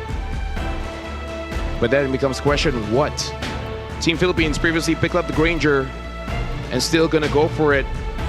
Folks, this is not a replay. This is just they got a good draft, so they're just gonna go with it. Even in the bans, it's the same ban. I should have just done Command C, Command V, just copy and pasted the whole first phase. Even down the sides, Lafel, even down the sides. Esmeralda once again banned. Do they want to ban Farsa Luyi again for Team Malaysia? I feel like Farsa is a very good ban. I wonder if they want to go for that Luyi. Maybe Farsa and then something else. Maybe Farsa Lunox. There you go. The Lunox gets banned out first. Lunox first. And the Uranus seemed banned by Team Philippines in game number 1. And this time they banned out the Khalid, so they're more willing to fight against that Farsa. Maybe they're gonna give another diver for Idrin to deal with Pabico's Farsa if the Farsa does get picked up. The Farsa, or rather, Pabico's pick was done last. It was Red 5 for Team Philippines. Red 4 was where De La Cruz got his pick. And we're waiting on that just now. What does coach Cruz have in his back pocket here? Hylos is a pretty good front line if that's what you're looking for. Quite solid damage. Having that revitalized early does equalize the pressure that Team Malaysia might be planning to have mid. And a jawhead! An oldie but a goodie. One of the most prolific jawhead users in the league, if not the world. De La Cruz shows us something old but something new. And Soriano is celebrating for that one. So I wonder if they're going to go for a cheese at gold, where De La Cruz is just going to wait on that and give first blood over to Soriano. I mean, like, maybe not, but with the excitement of Soriano, maybe something cheesy. Or maybe just Soriano's just happy to be here. Yeah, I mean, here This is his first attempt at a gold medal. And it's already 1 point in, 3 more, and he gets it. Team Malaysia, how do they respond after seeing this jawhead? They picked up the Ruby before, and I feel like it is still a very strong pick.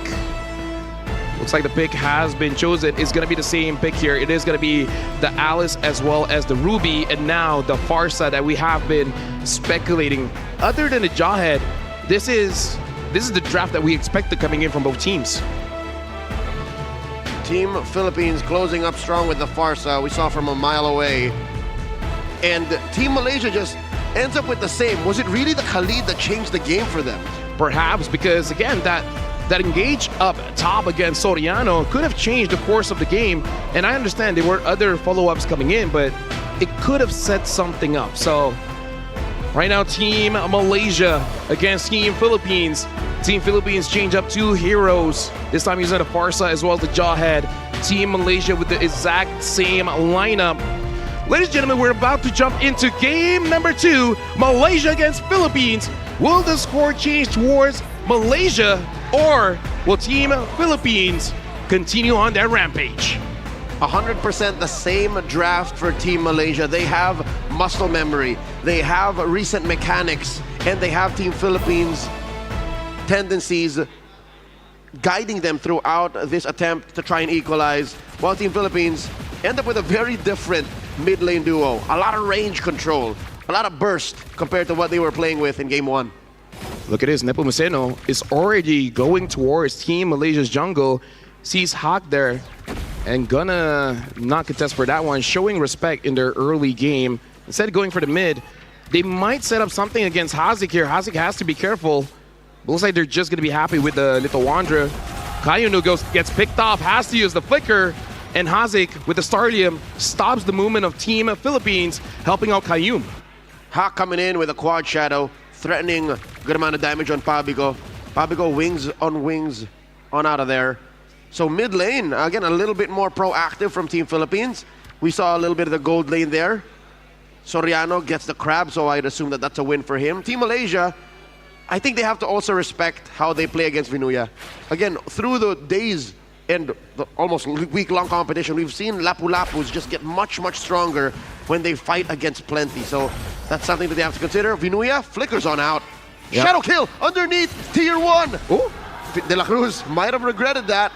Little mini heart attack moment there. Kayum wants to finish the job. It's okay, Vinuya is still surviving. Had to use the flicker, but I think all else considered with that ejector, it's not that bad. I mean, It could have been worse. He didn't die, but you can see in the player cam how he's smiling about what was almost a little oopski. Yeah. In mid, Team Philippines gaining control, but it's Malaysia who's first to the turtle. Kayum gonna be scouting here. Pabico knows Kayum is there. Traction pulse onto De La Cruz, taking a lot of damage, but Nepomuceno is there. Hawk has no more HP. Adrian gets first blood, but this turtle is gonna get taken by Nepomuceno, and all the while Hawk gets taken down by De La Cruz. Kayum is there, same as Elton with a huge I'm offended, as well as Don't Run Away Wolf King. Vinuya gets taken down as well, but Soriano is here to clean up. Flickers on out of there. Hazik tries to get a kill, and now it's 1v1. Oh! Soriano wins it out. Kill 1 with the kill. Close call. I could have sworn he was going to get more, but this early on, you can't expect a Granger to really want to step against 3 heroes. So the fact that he even rotated shows that Team Philippines, even in smaller rotations like that, have communications up as their #1 priority. But we're following a very similar trajectory. Malaysia with the kills, but Team Philippines with the map.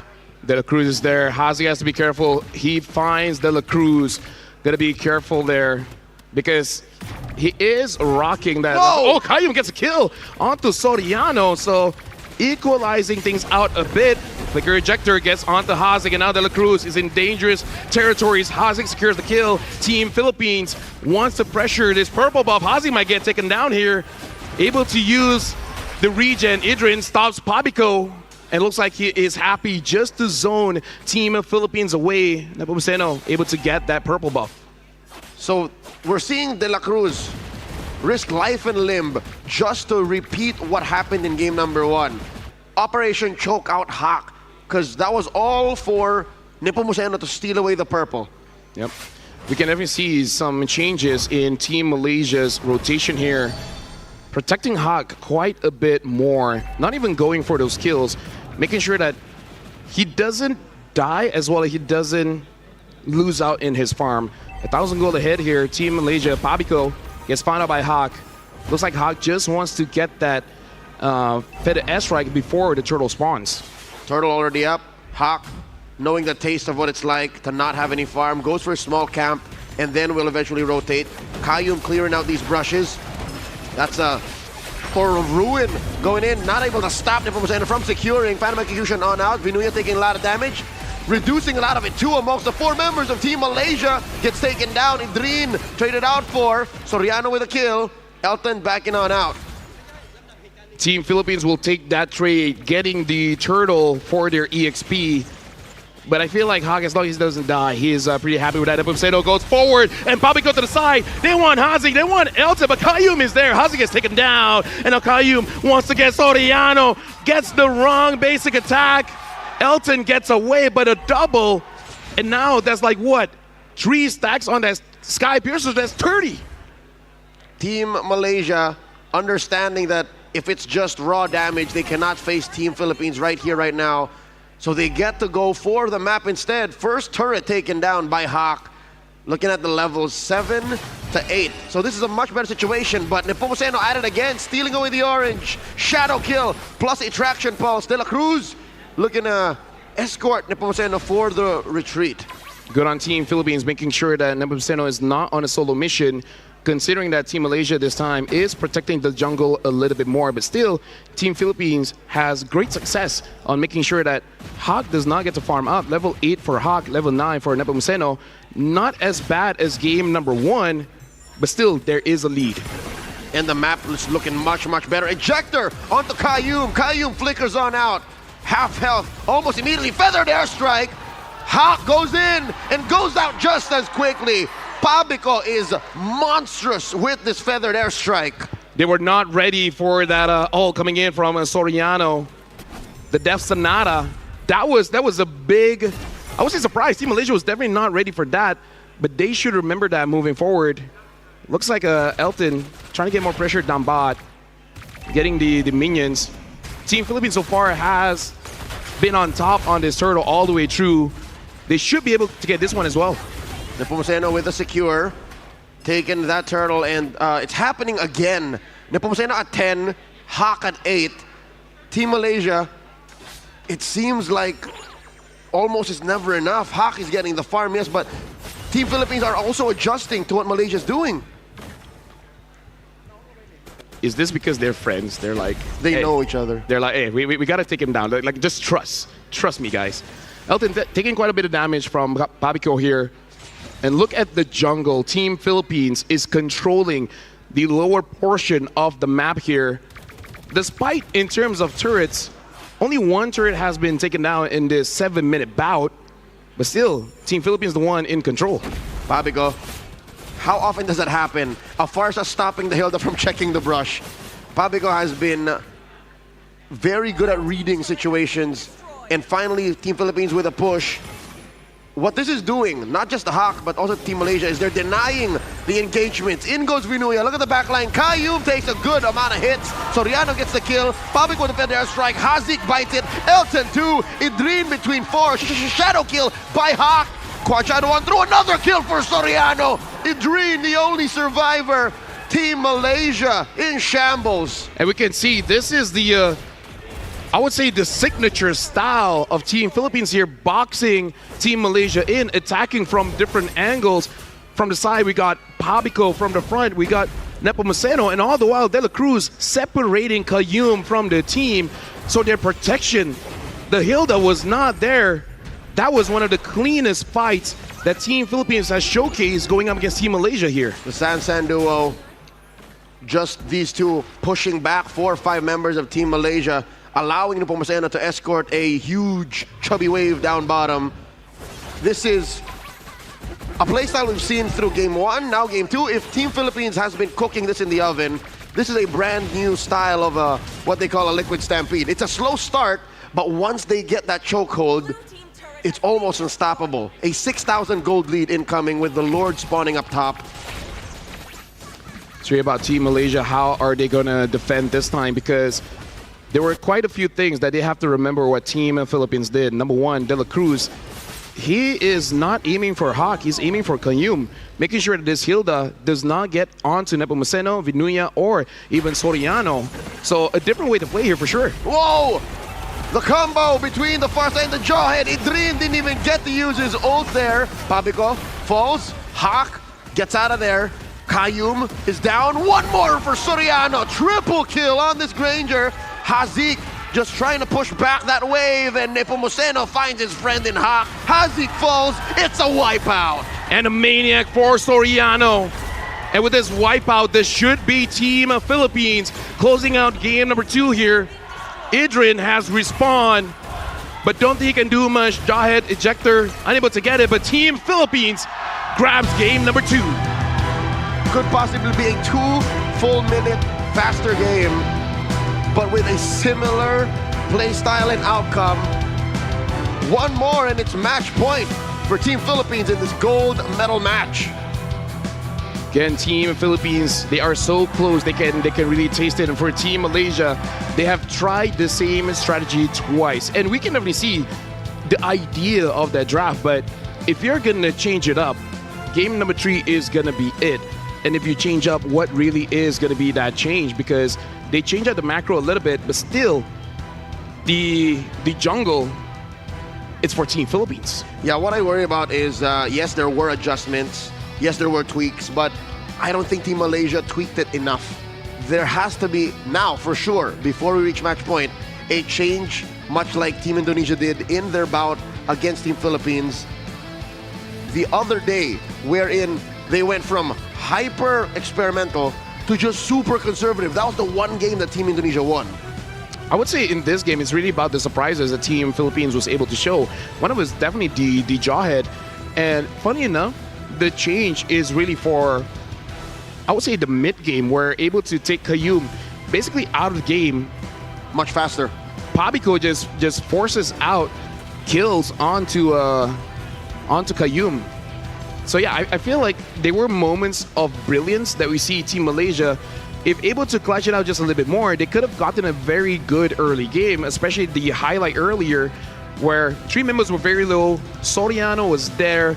If Hazik was able to win that 1v1 against Soriano, it might have been a much different game. Even if Hazik didn't win, when you look at the scoreboard after that sequence, yes, it was amazing to look at for Soriano, but the macro still belonged to Malaysia.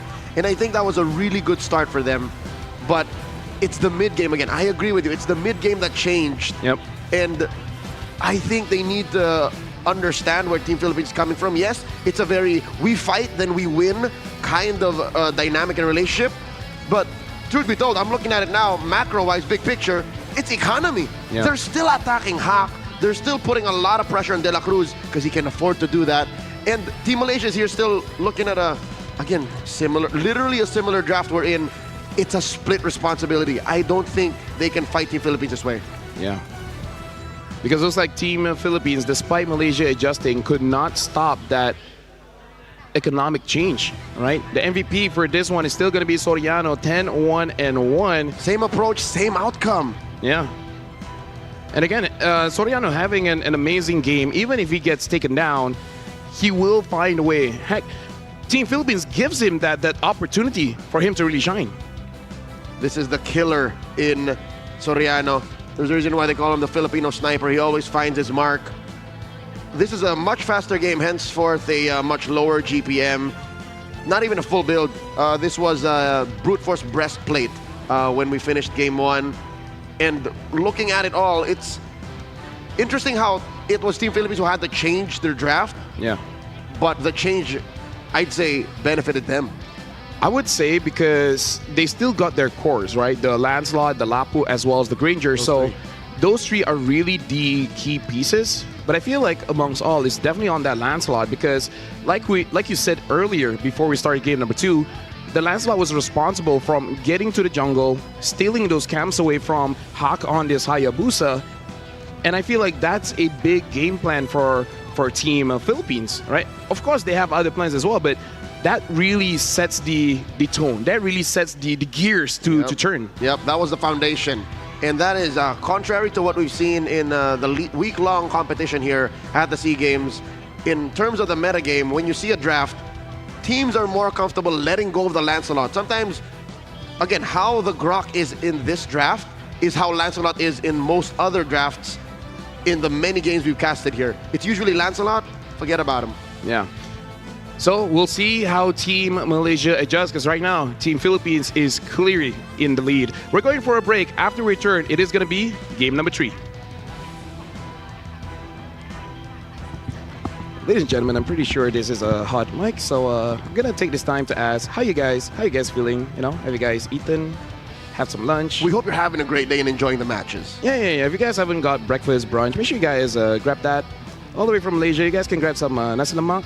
In the Philippines, have a little bit of adobo. It's about lunchtime. Oh, yeah. There you go. Nasi goreng is amazing. Have fried egg. Nasi goreng. Dude, I love nasi goreng as well. It's nice to see that during the break we can have a nice conversation as well. Cultural exchange. There you go. If we have friends from all around the world, please do chime in and chat. Where are you from? We love that you're watching and supporting MLBB here at the SEA Games. Thank you. We love MLBB. And we love that you love MLBB too. See y'all later.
SEA Games.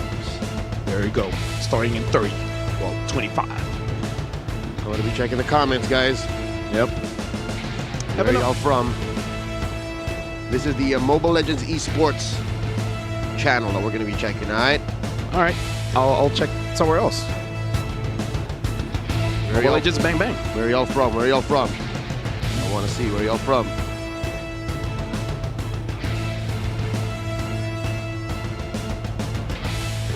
Well, looks like we're starting soon. Soon we'll be starting. S-O-O-N. Anyone see anything you said?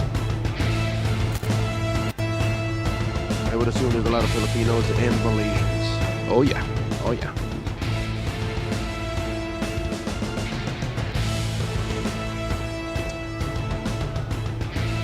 Gotta say most of the things we can't even say on broadcast. Because we know y'all can hear us. Shout out to everyone. What's up? What's up, man? Shout out to everyone, man. You guys are amazing. You know what? If no one has told you guys this. Oh, there we go. From Singapore. Oh. Shout out to Singapore. There's people who are saying where they're Hey, shout out from. to Trax. Trax is like, let's go. I shaved my beard, ladies and gentlemen. Do you like it? Yeah, someone here saying Malaysia here from United States of Philippines. Hey, there you go. Oh, There someone you go. from Canada. Oh, shout out to Canada. Love you guys, man. Love you guys in the stream. We'll be starting Aku soon. cinta kamu. Aku cinta semua. There you go. You love everyone. Yeah. Okay. If y'all like my beard that much, I'll bring it back. But it's good. I think someone's watching from Zimbabwe. Oh, shout out Zimbabwe. Haven't been there. A couple of our friends have been to Africa. Oh yeah. We didn't. Rachel, Fred, Eric. I think he goes by Eric. Rachel, Eric, and Joseph. You know, let's go with Fred. Okay, call him Fred from now on. It's either Fred or Rick. Yep. Fred sounds more MLBB. You know? Oh, someone from California watching. Third player is Japan. Japan. I just came from Japan. How was Japan for you? Was it fun? I love Japan. One of these days, no? One of these days.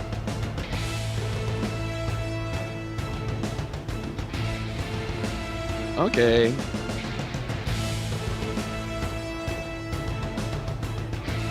Hello, ladies and gentlemen. Welcome to the 33rd SEA Games here in Thailand. Right now, Team Philippines is up by the score of 2. Malaysia has not scored so far. My name is Rafael. Alongside of me is Leo at your service. We'll be calling today's best of 7 in the men's division, the gold medal match, as well as the women's later on today. But for now, let's snap back to reality and talk about Team Malaysia's decision to not change their draft at all. Hey, I mean, game number 3, something might change. So is it now or never? Now or tomorrow? Or later, because technically this is not never. Yeah. We're still just about to hit match point, and we don't know if it's Team Philippines who needs to change it up. It's nice to see that, you know, both teams are discussing as the game goes on, as they're taking their break. And people are saying that they do prefer you on the beard, but we'll talk about that during the break, because that's our time. I think it's just people don't like change. And maybe that's why Team Malaysia went into game 2 and said, They don't want change. We'll give it one more chance. This is a good draft. I think you and I agree. It's a good It's draft. a good draft. It's a good draft. Yes. But Team Philippines was just always a step ahead, even with their adjustments. So now game 3, we'll see if Team Malaysia will take a page out of Team Indonesia's book and play very conservatively. Draft for but one core. If that was the case, you think Elton's ready for it? Or is it going to be Hak once again? Does Hak try to secure Yusun Shin? To answer your first question, I feel like Elton is ready for it, but he does have to change his mindset just a little bit, because looking at game number 1 and game number 2, he really has like secured that EXP mindset, you know, about sacrificing for your team, moving forward, trading kill for kill by getting the core. As a traditional marksman, traditional gold laner, you want to reset your mindset to be like, I got to be a bit selfish, right? I think that's the biggest change. Exactly. And here we go, folks. Redeem the code. See the glory. Limit to one person Per redemption. per redemption. It would be funny if it's just one person ever. But yeah, There's literally almost millions of people watching. yes. How sad would it be that they all type "see the glory" and it's just one dude from Japan or something that claims it? Hey, shout outs to everyone watching again. Like, Konnichiwa. literally everyone across the globe is watching. MLBB is a global game, sir. I love MLBB. I do too. There you go. Grab the code. Team Philippines, one more win, and they will be at match point. While we're here, just to remind everyone, after the men's division, we will be having the female division gold medal match, which, again, is Team Philippines going up against Team Malaysia. Now, before we go back into the competition, imagine the kind of expectations this gold medal match that we held first would set. Imagine the pressure that would be on the shoulders of the ladies later when they compete on that same stage. Well, get Team Malaysia as well as Team Philippines. Everyone is staring down. Everyone is eager to play. Not to ask where I'm not allowed to ask, but your sister's competing later on. Yeah. You know, shout outs to her. What's her preparation like? Walking around Bangkok, enjoying Thailand, eat some of the nice cuisine that they have here, and Sounds like a good plan. And see some cats all around. I've Cat people, seen yeah. maybe 1 or 2 cats from the neighborhood that we're here in Thailand. I love Bangkok. It's my first time here. Yeah, same. First time as well. I had some pad thai last night. Oh, really? It was what was the kids call a W. W pad thai. How do I respond to that? You say you want some pad thai too. All right. Well, now random map draw. Let's see what's on the table here. We got clouds as well as grass here. Now broken walls. Looks All like we're right. cycling through all the maps, Leo. I love the variety. This again also opens up a selection of strategies that Team Malaysia can dig into. And with a map change, we should also see a strat change. Hopefully, I mean, we'll see really in the draft, right? don't want to see insanity. You don't want to see an X-Borg? No, you know what? I want to see an X-board, Yeah, there you go. Eventually, but maybe. it has to be the right sequence. Yeah, you have to build up to it. You just can't like Hey. open up with an X-board. Hey, I trust both coaches that to make the right choices here. So this is going to be the first change. This time, Team Philippines will be on the first pick, and Malaysia on the second one. And this time, Team Malaysia, they're betting on the Yuzong as well as the Hilda. Looks like the Hilda first pick is more or less of a deny, making sure that De La Cruz does not get his hands on the Hilda. That's right. It has been the first pick for Team Malaysia throughout Game 1 and Game 2. Kayum, a formidable Hilda user, but just wasn't in the cards for them to take advantage of its main strengths, even on dangerous grass. There goes Azushin. Team Philippines does not want to leave that open, so that means they're not planning around it. We got one more ban for Team Malaysia before we get the picks. Interesting here. What will be Team Philippines' priority? Do they want to first pick that Lancelot if it's open, or do they go for a Lapu? Because again, both pick at the same time. Now in game number 3, they're at first pick. They got to make that a crucial decision. I think I see them going for a first pick Lancelot. Same. It's not impossible. Or a first pick Lapu Lapu. Not a first pick Ranger though. Yeah. Might be a bit too much there. Looks like the Eve still gets banned here. So Team Philippines, first pick, and they indeed go for that land. So for 3 games straight, Nepomuceno gets his Lancelot. He is him, He is Nepomuceno. but also he is Lancelot. Yeah. No other athlete in this game has garnered such a affinity for a hero, much like Nepomuceno, a 2-time world champion with his Lancelot. Now Team Malaysia got that 2-pick swing for the first time in a while. The toss open. But I would say multiple time because I treat MSC as a world champion. EWT, shout out. The mid-season cup There you go. at the Esports. Oh, okay, all right. So his multiple. So you have to recount that one. Okay, multiple-time world champion. And there you go. This time the Lapu as well as the Grog gets picked up. So definitely already a change for Malaysia's first 2 pick. And Team Philippines goes back to the Granger. And now with the Gatot Kacha, like you said, has been banned out. So a bit of change for Team Philippines, but it's still, they got their course. And I like how they're adjusting the weight load on their players. For once, for now, in Game 3, De La Cruz ends up with a hero that is actually winning in the lane. Yep. The Khalid earlier was just beat down in the early. The Jawhead had to flicker and die about a couple of times.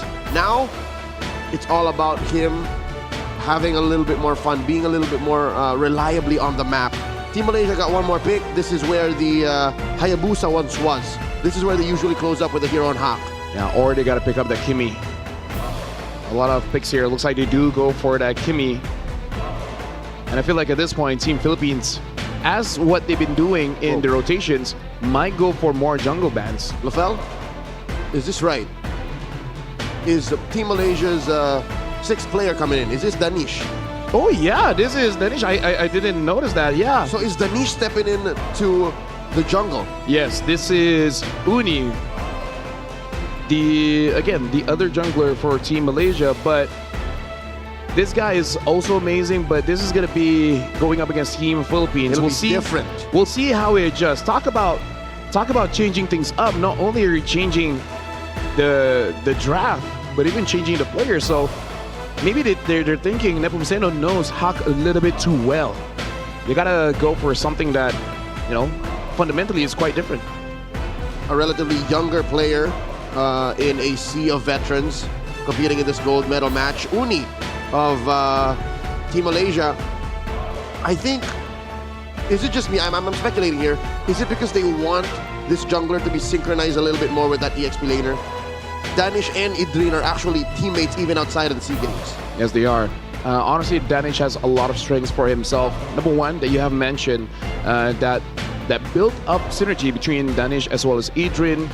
Hero pool slightly different, as well as his different ability to shot call. He does look at the game a little bit differently, but we will see whether he will have that responsibility of calling the game or still gonna give that reign over to both Qayyum as well as Hazik.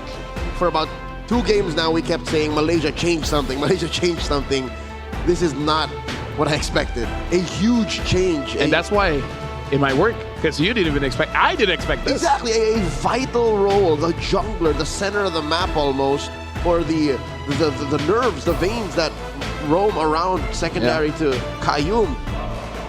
So I present you this. What are we going to see here? Are we going to see a Fredrin and Elton on the marksman? Because this draft, honestly, you can turn things around. I like where you're going with this. Yes, maybe we need a utility in the jungle, and then Elton get a little bit more selfish. The Hayabusa enjoy taken out by Team Philippines. Alice and Lunox for Team Malaysia. I think this is where you pick that your utility jungler first, so that you leave Red 5 as safe as it can be for Elton. But they go for the Esmeralda first. So basically showing this is somewhat going to be, I think, a Yi Sun-Shin last pick for Team Malaysia, considering that they have double fighters at this point. They went for this instead of the Ruby. Yeah. The Terizla, though, gets picked up by Vinuya to deal with the Lapu-Lapu, and the Farsa comes back in for Team Philippines. Instead of full-on changes, Team Philippines employing tweaks, half steps to adjust and answer to what Team Malaysia has done, which I still do not have a big picture on how it might pan out, because changing your jungler, changing a majority of your draft, this has to make for big results for Team Malaysia, because if all else fails, that's a 0-3 situation you don't want to see yourself in. What does Danish play? Although I do have to say, looking at the draft right now, changes in terms of the heroes, but the concept is still relatively the same. You want to still play double fighters, and the Hilda is not there, but the Grog has that pressure as well in mid, in the team fights, but with more AoE. And now a Suyo gets picked up, so not going for that Yi Sun-Shin. So maybe just a little bit more early aggression, because Grog, Kimi, and Suyo is the one that is more proactive in the sense that you can go to your opponent's spaces and then get out comfortably. Much like a Lancelot, but in a more roundabout way. Ladies and gentlemen, we've seen a lot of Suyo in the week-long competition here at SEA Games for MLBB, but mainly amongst the women. For men, maybe we've seen it once or twice, but this is one way to fry an egg.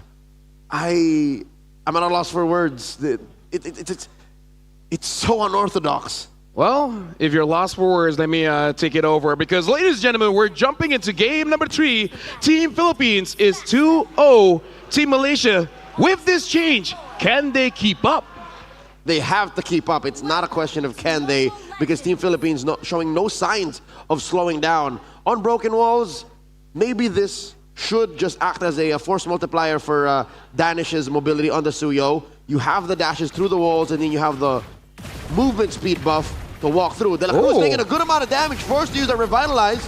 What was the plan? Pabico flickers on now too. Massive losses for Philippines. That was clearly a mistake, and yes, I'm unsure what was the idea there. Hazik jetpacks forward, and maybe De La Cruz just did not thought Hazik will go for the Starlium at level 1, getting that immobilized inside the turret, taking a lot of damage.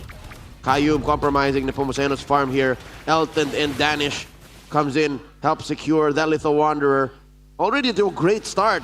I wouldn't say it's because of that Suyo, but just how that mid lane duo reacted to the initial engage. I would say also partly because of the Esmeralda. A difference between that and the Ruby is that you're sacrificing that big AoE crowd control for more speed and rotating. And look at this, Team Malaysia, they're going for an engage here. Looks like they're not going to overextend, understanding the threat that Team Philippines has. Where did the orange go? It should still be on Nepomuceno. I didn't see the orange buff. Danish is level 4, and Nepomuceno is level 3. Was that just a little... We got to look at the Lancelot here, too. Was that a little bit of a visual bug? Oh, he doesn't have it. Where'd it go? Must have been a steal by Malaysia. It happened so fast. At most, it might be on Kayum. It's on Danish. Hold on. Is that his? We got to look at Kayum. No, yeah. It should be on Danish. But so he's got double orange? Either ways, right now, Team Malaysia, slight advantage when it comes to the jungle here. Nepomuceno is still level 3. So Kayum is going to make sure that the Lancelot is not going to be a part of this turtle, at least not so fast. Can confirm it was Danish who stole it. His orange just came up. De La Cruz struggling. Almost all members of Team Malaysia are full level up on Team Philippines. And Elton here almost actually stealing away the purple from Nepomuceno. It seems like the only real place that Team Philippines can breathe is the gold lane. And look at this, up top, Vinuya is all alone. This Terizla is going to be super tanky, so able to survive. But Team Malaysia is making sure that Vinuya doesn't get to roam around the map, at least for the first instance here. De La Cruz and Nepomuceno wants to get that purple, able to get it. So equalizing the pressure that Team Malaysia put on them. All right, Elton responding, blocking off the exit. Kayum coming through. Checking in, first blood drawn, a 1v1 in the EXP lane. Vinuya falls, De La Cruz follows up next, Danish secures. Yeah, right now Team Malaysia is catching the mistakes of Team Philippines, being very, very aggressive here. And now Nepomuceno, there's a bit of damage onto Kayum. Soriano is there to back him up, making sure that he is safe, getting this orange buff. Kayum just trying to slow it down, but probably not going to go for a steal. Nepomuceno holding on to that retribution. Pushing Kayum out. Elton charging up a falling star moon. Nepomuceno gets taken out. Did not expect the Esmeralda to be sitting in that brush. Yeah, good bait coming in from Kayum, making it so that Nepomuceno overextends. Trisham Pulse gets hit onto Pabico, but with no backup, Hazik cannot comfortably move forward to deal more damage. Elton having a good lane here, going up against Soriano. This time Team Malaysia does have the lead in terms of the gold as well as the kills here. We gotta see whether they can keep this lead or not. Team Malaysia seems to have Team Philippines exactly where they want them. Pabico, now feathered airstrike, trying to answer to this dog-piling approach that Team Malaysia has put onto Team Philippines' draft. Pabico wings by wings in, flushing Kayum out of that brush. Hazik takes a few hits. This is all just in an effort for Team Philippines to try and recover. It's not even the win right now. Yeah, Team Malaysia, what they did was just to force out Team Philippines to use all their major ults so that they can contest this turtle comfortably. Right now, Vinuya does have that War Axe, so able to do quite a lot here. Hazi goes in, damage, secures the turtle. Vinuya all alone, able to ult 4 members of Team Malaysia, but Adrian gets his second kill. Team Malaysia looking quite well, especially after securing that turtle still. 2 for 2, approaching a 3,000 gold lead. I believe this is what Team Malaysia wanted out of that draft in game 1 and 2. They wanted to be able to just call the shots, say where we're going, get it, but just the way Hawk is playing, I think look was up top. red. Oh my lord! Was that a 1v1? And down bottom, Soriano goes down too. Team Philippines can't find anything. Yeah, it was kind of a 1v1. I was looking at the minimap, and Kayum was waiting Pabico did not thought a wild Grok will be waiting down there. And now Adrian is comfortable being all alone in his lane, not even rotating. Elton jumps in. Nepomuceno is dangerously low. AOG pops, hits onto Danish, and Elton is on to Pabico. De La Cruz secures the kill over to Danish. Elton is all alone going up against 3 members of Team Philippines, able to get out of there. Looks like he's gonna stay bottom just a bit longer. Soriano is all alone. Looks like Elton is not gonna push it so far.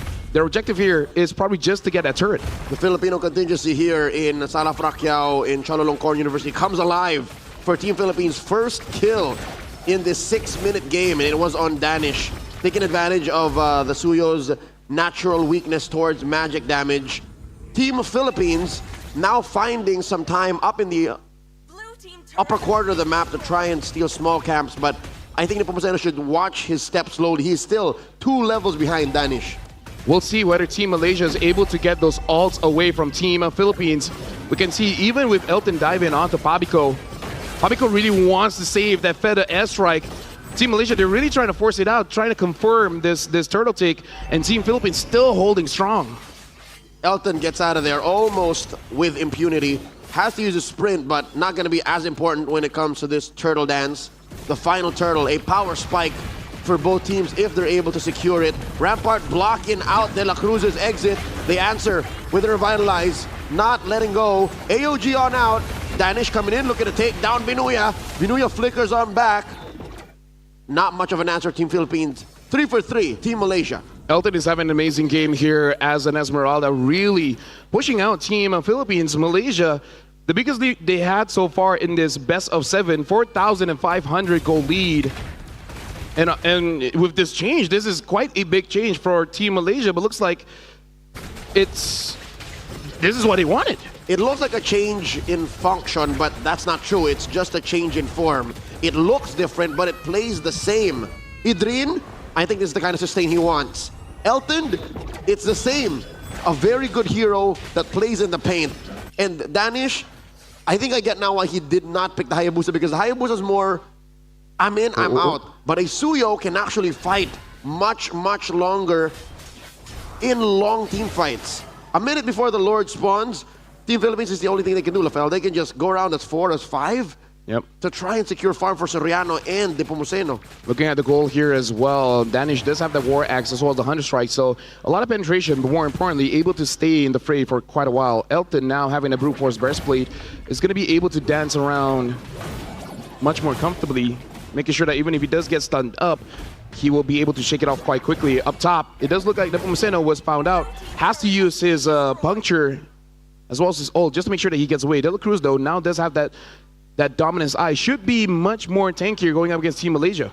It's difficult for Team Philippines to think of how they'll contest this Lord or how they'll even get free farm, because besides these frontliners, basically everyone from Team Malaysia except for Hazik, you have to consider, how do you get to Hazik? There is an untouchable member of Team Malaysia that Team Philippines has to somehow find, and Nepomuceno's not in any shape to try and assassinate the Kimi. And look at this. Nepomuceno just trying to get as much farm as he can because he understands that he is one of the main carries for Team Philippines. He needs to get to level 15 as fast as possible because Danish is at level 14. Should get level 15 very, very soon.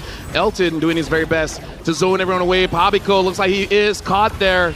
And Team Malaysia tries to secure this kill. Pabico almost gets taken down, but with that revitalized Kayum with an amazing wall. Elton able to take down Pabico. Binuya tries to escape, uses the flicker. Elton jumps back in, all in an effort to make sure the Team Philippines stay away from the Lord. Team Malaysia did not get the Lord just yet, but they smothered Team Philippines, taking away all their battle spells and compromising Pabico. I have never seen the chef Sanji Pabico bullied like that. Well, Nepomuceno here is all alone against 5 members of Team Malaysia. Has to get out. And look at this. Nepomuceno gets taken down by Danish. Binuya is all alone. Kayum hits it on 3. Big tech charge from Team Malaysia. Double kill for Elton. Takes down Pabico. And this might be a wipeout. Team Malaysia wipes out Team Philippines. What turret?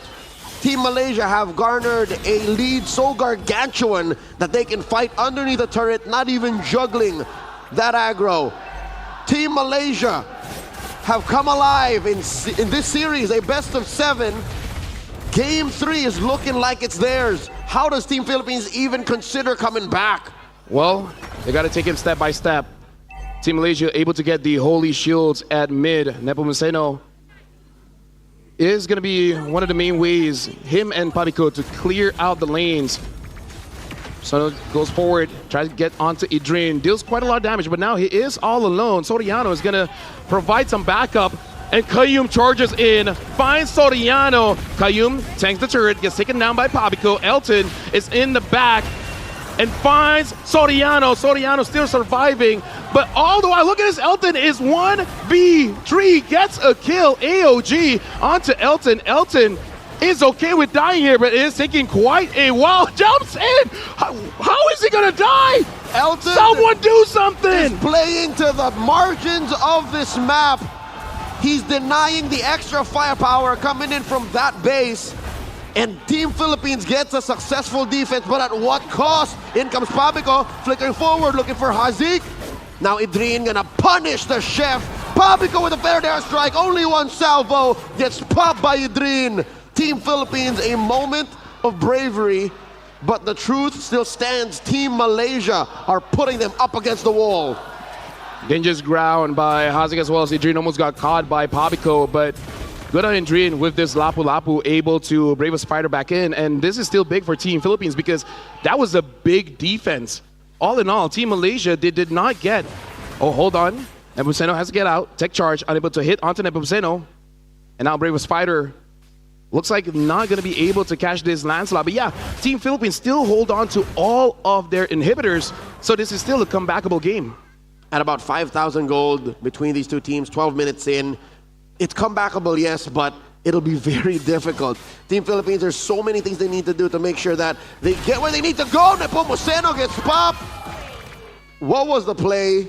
I'm guessing an AOG responded with a feathered airstrike, but that might have been something that they were looking for too soon. The Lord is going to come up soon here. 7 seconds in. Team Malaysia with 6,000 gold. And in a very commanding position. Looks like Team Malaysia, they will start up that Lord, while Kayum as well as Elton are making sure that Team Philippines does not contest. Pabico, wings by wings. AOG does not hit, actually does hit onto Elton, might get taken down here. Elton trying to get away. Wow. Looks like he will. Kayum is standing there trying to get the attention of everyone. And now look at that wall. Still gets onto Soriano. Soriano getting the backup, but Idrin is there. Soriano is still surviving. Shut down. Soriano gets the kill. Danish, is this a mistake by Team Malaysia, committing just a little bit too much? Kayum still survives, but Vinuya jumps in, gets a kill. Team Malaysia might have bit the more than they can chew. Hazik tries to get away, but De La Cruz is there, gets a kill. Team Philippines, they're doing it. It's just Danish left, and he gets popped here. The Terizla gets denied his hits with the winner crown. Danish with the freeze denies the wipeout. Top lane shenanigans. The juggle, the tango. All this while, Malaysia was trying to get the Lord. They get it, forcing Team Philippines to respond that was all on Pabico, all on Vinuya. Sansan strike in Bangkok. Of all the mistakes, that one was a clearly big one from Team Malaysia, from 6,000 gold, now dropping to 3,000. They were in the lead, and they still are, but one more mistake like that. This is 14 minutes in. Something of that magnitude at 20 minutes of the game, and that's going to be all the turrets, maybe including your inhibitors. Which is something Team Malaysia should be thankful for. The fact that it happened this early on, and with the map clearly on their side, feathered airstrike, compromising Danish, forced to surge on out of there. Soriano wailing away, a little too close for comfort. Point blank gets hit with a tech charge. Defensive AOG. Malaysia still asserting dominance. Yeah, able to get a kill onto Soriano there, making sure that he is denied of the Sky Piercer stack, because Granger is scary when he has 40. So keeping that on the down low is going to be very, very good. The catch by Team Malaysia, but again, Team Philippines looking still, as long as Pabico as well as De La Cruz gets a good catch, they can do something there because they have enough damage to take down this Esmeralda. Speaking of which, Elton jumps in. Team Malaysia really wants to make sure that they secure the inhibitor, but down bottom, Nepomuceno is able to clear the waves. Same as mid. Team Malaysia still not getting the inhibitor. I don't blame Team Malaysia for getting this done sooner than later, maybe even compromising their own lead, because if you get an inhibitor, that is permanent damage. That is a long-term investment that your opponents cannot deal with. Constantly having to deal with an open lane while, partaking in a Lord Dance, while trying to go for rotations is a tough job. And already Team Philippines are having difficulties crawling back into this game. Luckily, they get a slow push down bottom, fat wave left there by Nepomuceno, and they're slowly shrinking this lead. Earlier, what was it, 6,000, 7,000? Yep. Now cut in half. And Team Malaysia, we got to talk about the mental here as well, because if they lose this one, a comeback from Team Philippines might be a lot of damage mentally for them, because this is as close as they got to taking a game, like losing this one, giving match point. Team Malaysia really got to lock in. They really got to calm down. Elton distracting De La Cruz from the main front line, and Nepomuceno dashing on through. Lord here at a 10. It's Elton Nepomuceno with the secure. Down goes Hazik. And Kayum trying to push back Vinuya. He's not going to have any of it. Elton gets taken down by Soriano. Idrin versus 3. Make that 4. In comes Nepomuceno. Soriano gets a double. Stacks for kill 1. Danish moves on 4th. Kayum hidden its brush. Can he get out of here? Ooh. Catches De La Cruz. Soul Surge out. There's the freeze. AOG gets the go ahead and Sever not gonna save him, and the surge gets hit by Soriano. Another stack. It's just Kayum left. That play was on Vinuya, able to get the ult onto Danish, and Team Philippines, they're in the base of Team Malaysia. Feathered airstrike answered with a tech charge. Massive traction pulse. Kayum falls. Hazik barely survives. The waves get wiped out. Team Malaysia say not just yet. And now Team Philippines, they're in the lead with 2,000 gold. The Lord marches in. Elton got to make sure that he doesn't die here. Same as Hazik. Hazik almost got taken down by Nepomuceno. Malaysia, Elton trying his best to pull the Lord away. Idrin is at the front, dealing a lot of damage. Feather S-right. Idrin has to go back. AOG in. Team Philippines, they want to end the game now. They are on it. The Lord still standing. De La Cruz gets taken down. Minions from Team Malaysia are still here. Elton gets taken out. The Lord taken care of. Massive siege minion from the bottom. Danish is half health. Hazik and Idrin hold their ground. Team Philippines back on out of there. And this is what we say, a mistake after 14 minutes is game-changing, and that's what we saw from Team Philippines. And this is them scaling up. Soriano is at full build. And Nepomuceno on his Lancelot, he has all of his core items. Last one really is just for juggling.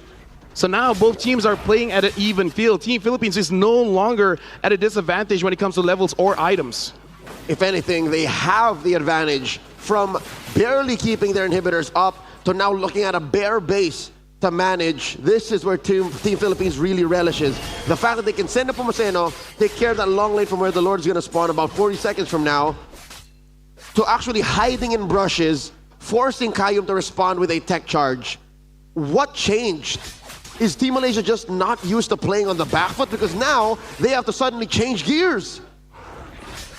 Nepomuceno now with the BOD, Pabico with the Blood Wings.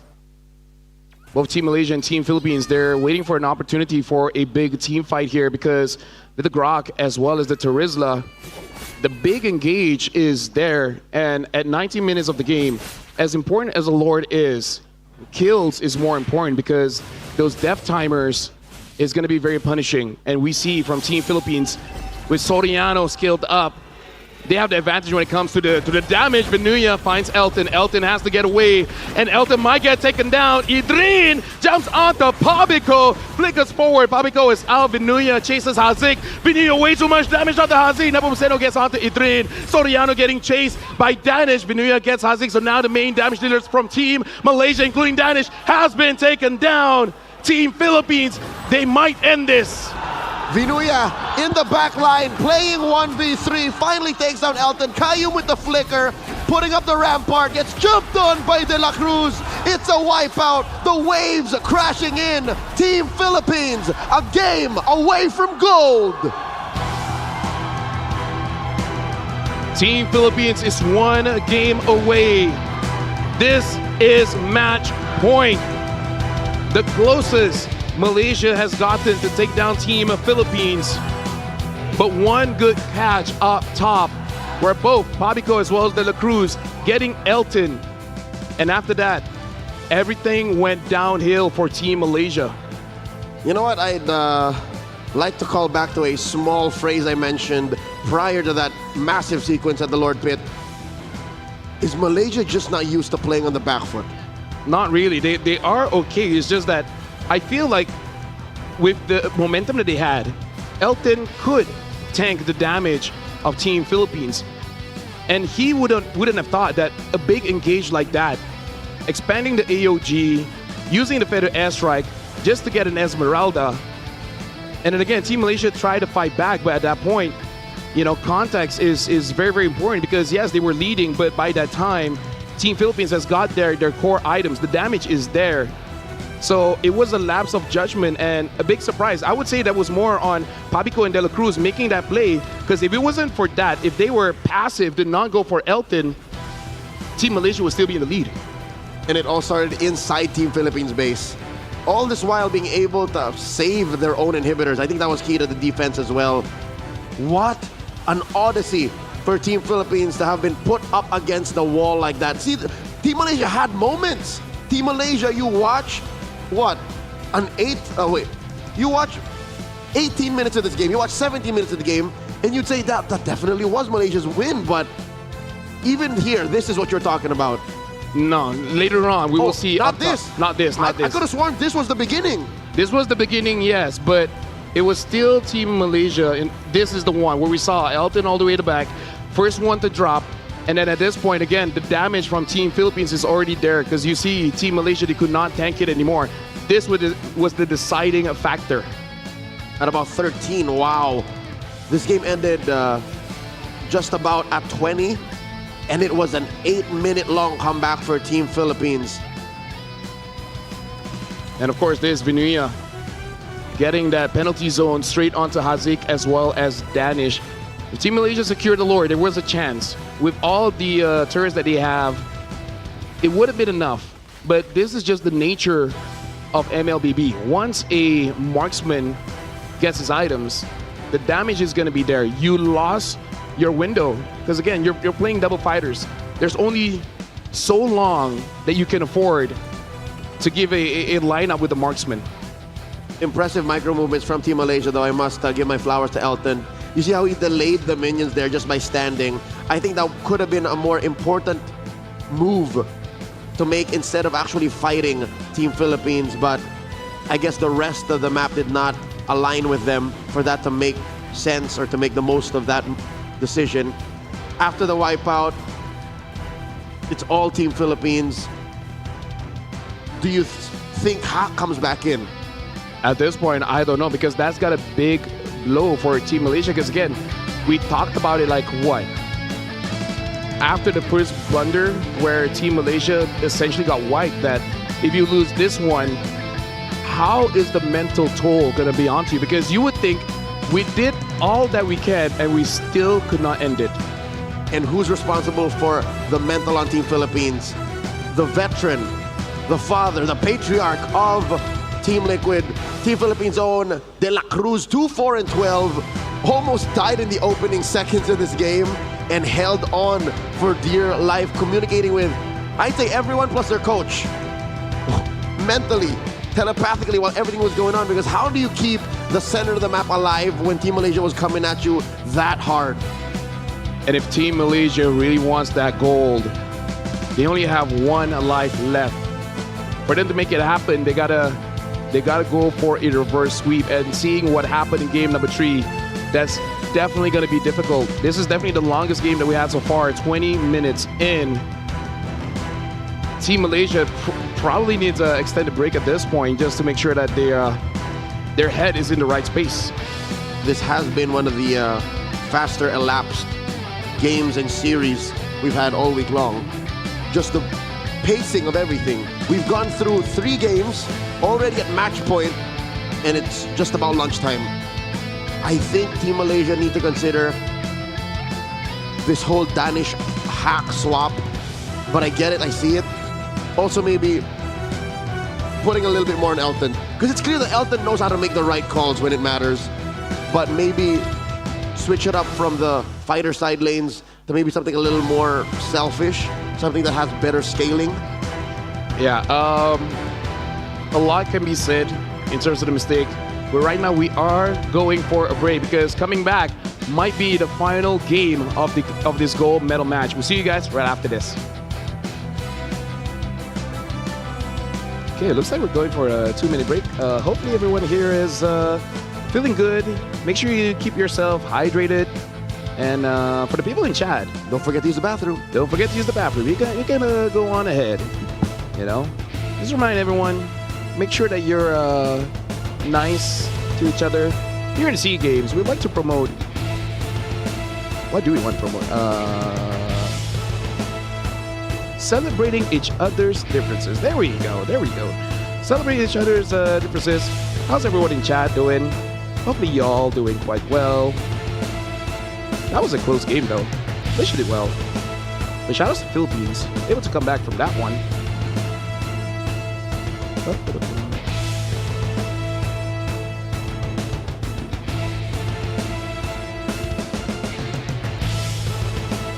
Speaking of keeping yourself hydrated, I'm gonna be hydrating myself. After this, it will be the females team turn to go for the gold medal match. So let's all wish them good luck. Let's all hope they are having a good time.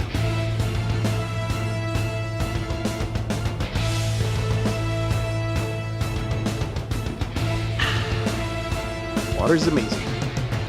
I'm only saying this because I'm guessing you guys can hear me.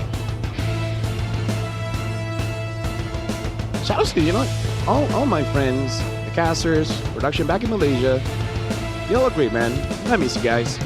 When I get back to Malaysia, I'm probably gonna get some ayam kapo because nothing better than just rice, chicken, and a very spicy sambal with kuah kacang. I have no idea how to say that in English. The closest thing I can say is nuts gravy. Might be wrong there, but oh well. 10 seconds in, Leo hasn't arrived yet, but it's okay. Because the timer will turn too soon. There's a little bit more time here for us to chat.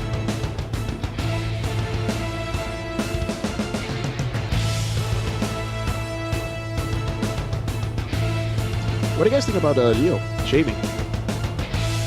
Looks different, right? Y'all want me to shave? Y'all want to see how the fella looks like without the beard? Beard and without a stash. I wonder if we will see the crowning of the medals now or after today. I'm guessing it's the day. While we're doing this, I'm seeing production playing MCGG. Shout outs to MCGG. I love MCGG. Hey, looks like we're coming up.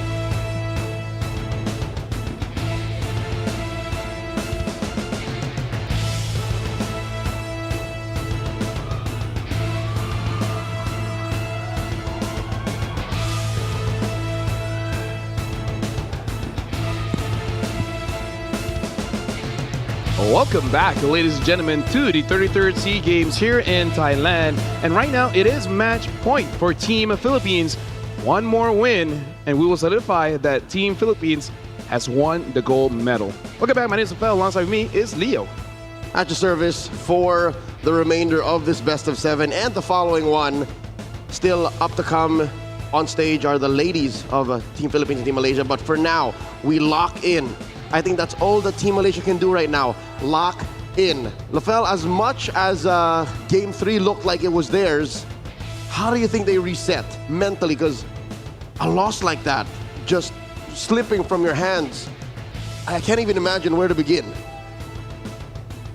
First step, going to the toilet. I just did that. Water is amazing. Wash your hands, don't forget. Keep yourself hydrated, wash your face. And your hands.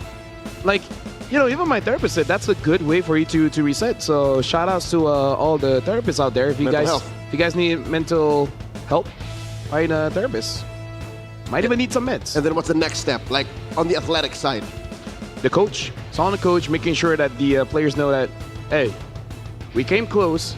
We just, like an enemy, punch harder. That usually works. Punch harder. There you Shout go. louder. Exactly. Or, I think it's the latter. yeah. The is less of like a final episode kind of thing. It's like, make some noise. Can I get a? Can Shout I out, hear yo? shout out to Key and Peele, man. I think Team Malaysia were on the right track. So, contrary to how we've been considering how they should adjust in game 1 and 2 and 3, I'll say just stay on track, stay on course. Because it's not like they were losing a majority of game 3. That was their best shot. Maybe just be a little more consistent about it. If I'm reading the room correctly and my camera and my screen does not fail me, that is Danish still, Yep. who has Coach Michelangelo Bocado, also known as Coach Arcadia, over his shoulder. Imagine what it must be like for Coach Cruz right now, Team Philippines. He's one game away from getting gold. Yep. By the way, shout outs to chat. Chat is saying W to us. They love us and we love you guys back. Thank you, chat. We love the MLBB community. Y'all are great. We are great. Greater than ever. I might bring back my beard if y'all ask nicely enough. And I might lose mine. Right now. Broken Walls is where we're going, and this is the back-to-back second outing we're having in this best of 7 in Broken Walls, which we saw that the Team Malaysia used to great extent. Again, their aggression helped for them to really get where they needed to go to really pressure Team Philippines. Can they do that again? Well, it all starts in the draft here where Team Philippines keeping up with the same bans, banning out the Fanny as well as the CC. Malaysia before this banned out the Yuzong, Hilda, and Eve. We'll see if there's a switch up here by Team Malaysia. Not a single change by Team Philippines from games 1 to 3 in their bans. And if they had their way, they would also pick the same heroes in the first 3 slots, whether in red or blue. Is it time that they take out, I hate to say it, the Lancelot? What's more lethal to you, the Lancelot or the Granger? Lance. Because the Granger... So address the Lance. Because I feel like the Granger is a big problem, for sure. Even but, with the MVP performances, right? Yeah, but the problem really is that... never was in on that Lance, man. It's just a little bit too much, you know? Because there's always that chance that he will able to disrupt you in the early. Speaking of, a bit of difference here. Team Philippines, they're the one that actually banned out the E, where previously it was Team Malaysia. So now, Malaysia, Yuzong as well as the Hilda. Are they telegraphing a Zushin first pick? Maybe.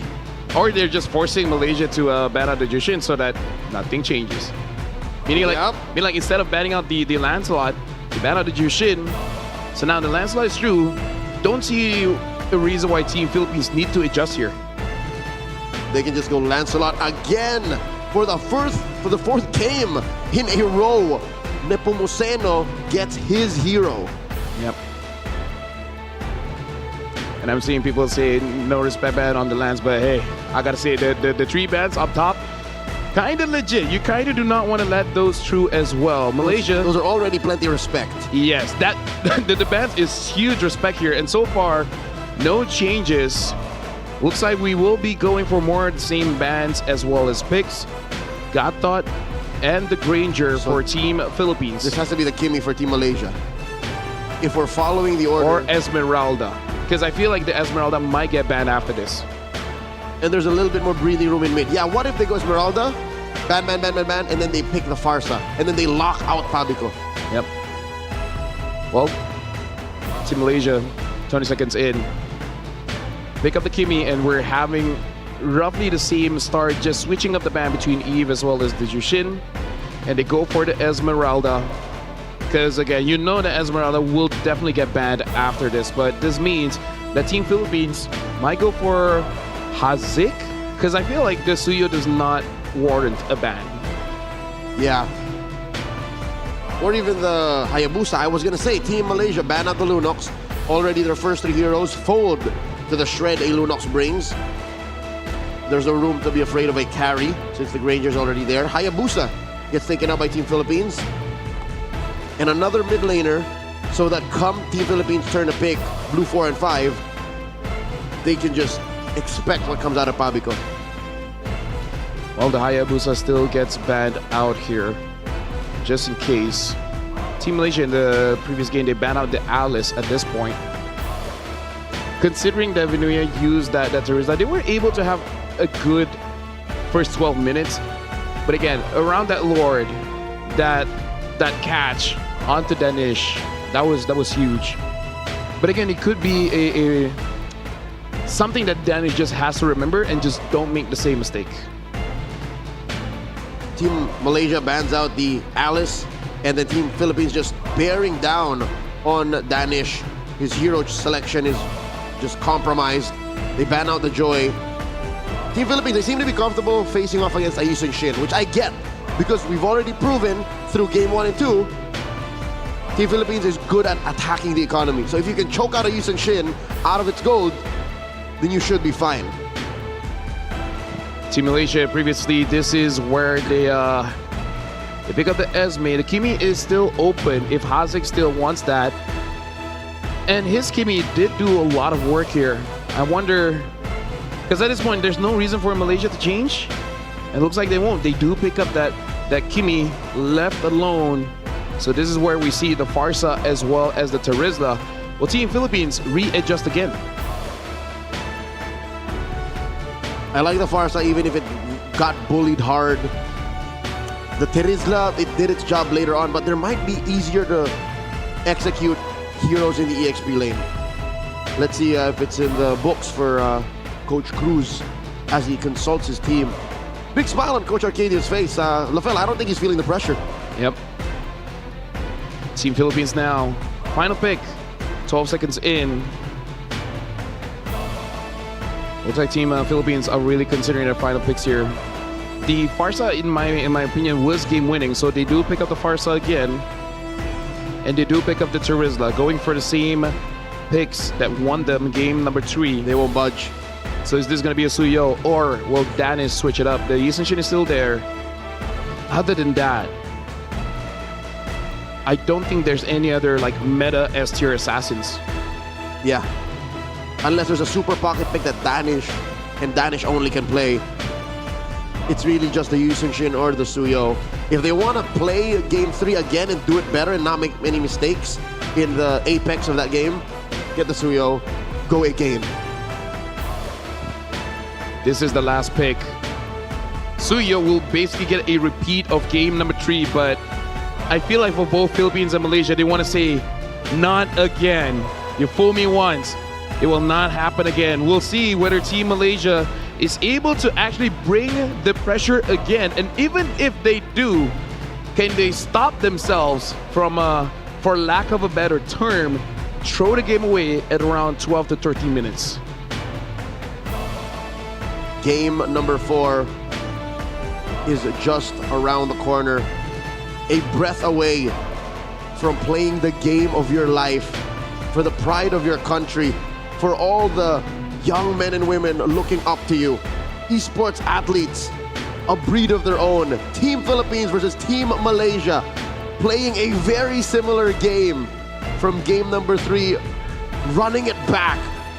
Match point for Team Philippines, 1 win away. Team Malaysia, all the pressure is on them. Ladies and gentlemen, this is game number 4. Philippines winning this one means they get the gold. Team Malaysia, this is their last and only chance to continue their run here in the gold medal match. All right, we avoid the follies of the opening seconds from Team Philippines, wherein De La Cruz and Pabico at the flicker and revitalize immediately. And already it's a change in pace in the first minute of the game. Yep. Looks like Team Malaysia, what they really want is just to protect their jungle for now. It looks like this is going to be free reign to Nepomuceno to grab that little Wanderer. So already a better start for Team Philippines here, because Team Malaysia cannot have a forward momentum now that the mistakes have been addressed. That doesn't stop the fact that Team Malaysia will get a massive power spike at level 4. And Team Philippines will still wait for Soriano to get those items, get those stacks. Top lane, they're literally just playing what they did bottom lane, again, given what happened in game 3, right? I just noticed how similar a Terizla and a Lapu-Lapu can be. Yeah? How so? The fact that as long as there's a lot of targets, the spell vamp on Terizla almost does what Lapu-Lapu's kit does. Yep. With just a little bit more damage with DOT and crowd control. But you need to work for it. That's the difference between why Lapu-Lapu is more in demand compared to Terizla. Yep. If any players really want a 1v5 kind of hero, it's definitely the Lapu as well as the Terizla here. Kayum sees De La Cruz is there. Looks like this is going to be an honest fight around the turtle between Team Malaysia as well as Team Philippines. I believe Danish still got that crab, but now this is going to be the real fight here. Elton up top is taking a lot of damage from Soriano. Elton even taking that turret shot will not be around the Lord. Sorry, Turtle. Vinuya flickering on back. Feathered airstrike, the answer by Pabico. Forcing Danish to surge through. Does not go through the wall. Regen up the answer. Nepomuceno secures the turtle. Adrian gets taken down. The Apex Predator claims one. A few missed kills by Team Malaysia. And now Elton is here. Can he be the game changer? Looks like the Earthen Rampart helped out Pabico. De La Cruz. Whoa! Looking for a Rampart, Kayum. It's on cooldown. And all the while, Nepomuceno is taking the jungle away from Danish. Looks like it is going to be successful.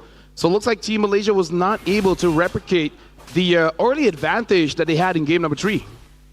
So far, Team Malaysia are staring down a 1K gold deficit. We really haven't checked in yet. How do you think Hazik, the mage prodigy, is taking all this? He's been playing Kimmy for 4 games straight. Honestly, kind of unsure here because he had amazing games, but something that does take its toll when you're doing good, but it just feels like it's just not enough. And that's like the name of the game of this series so far.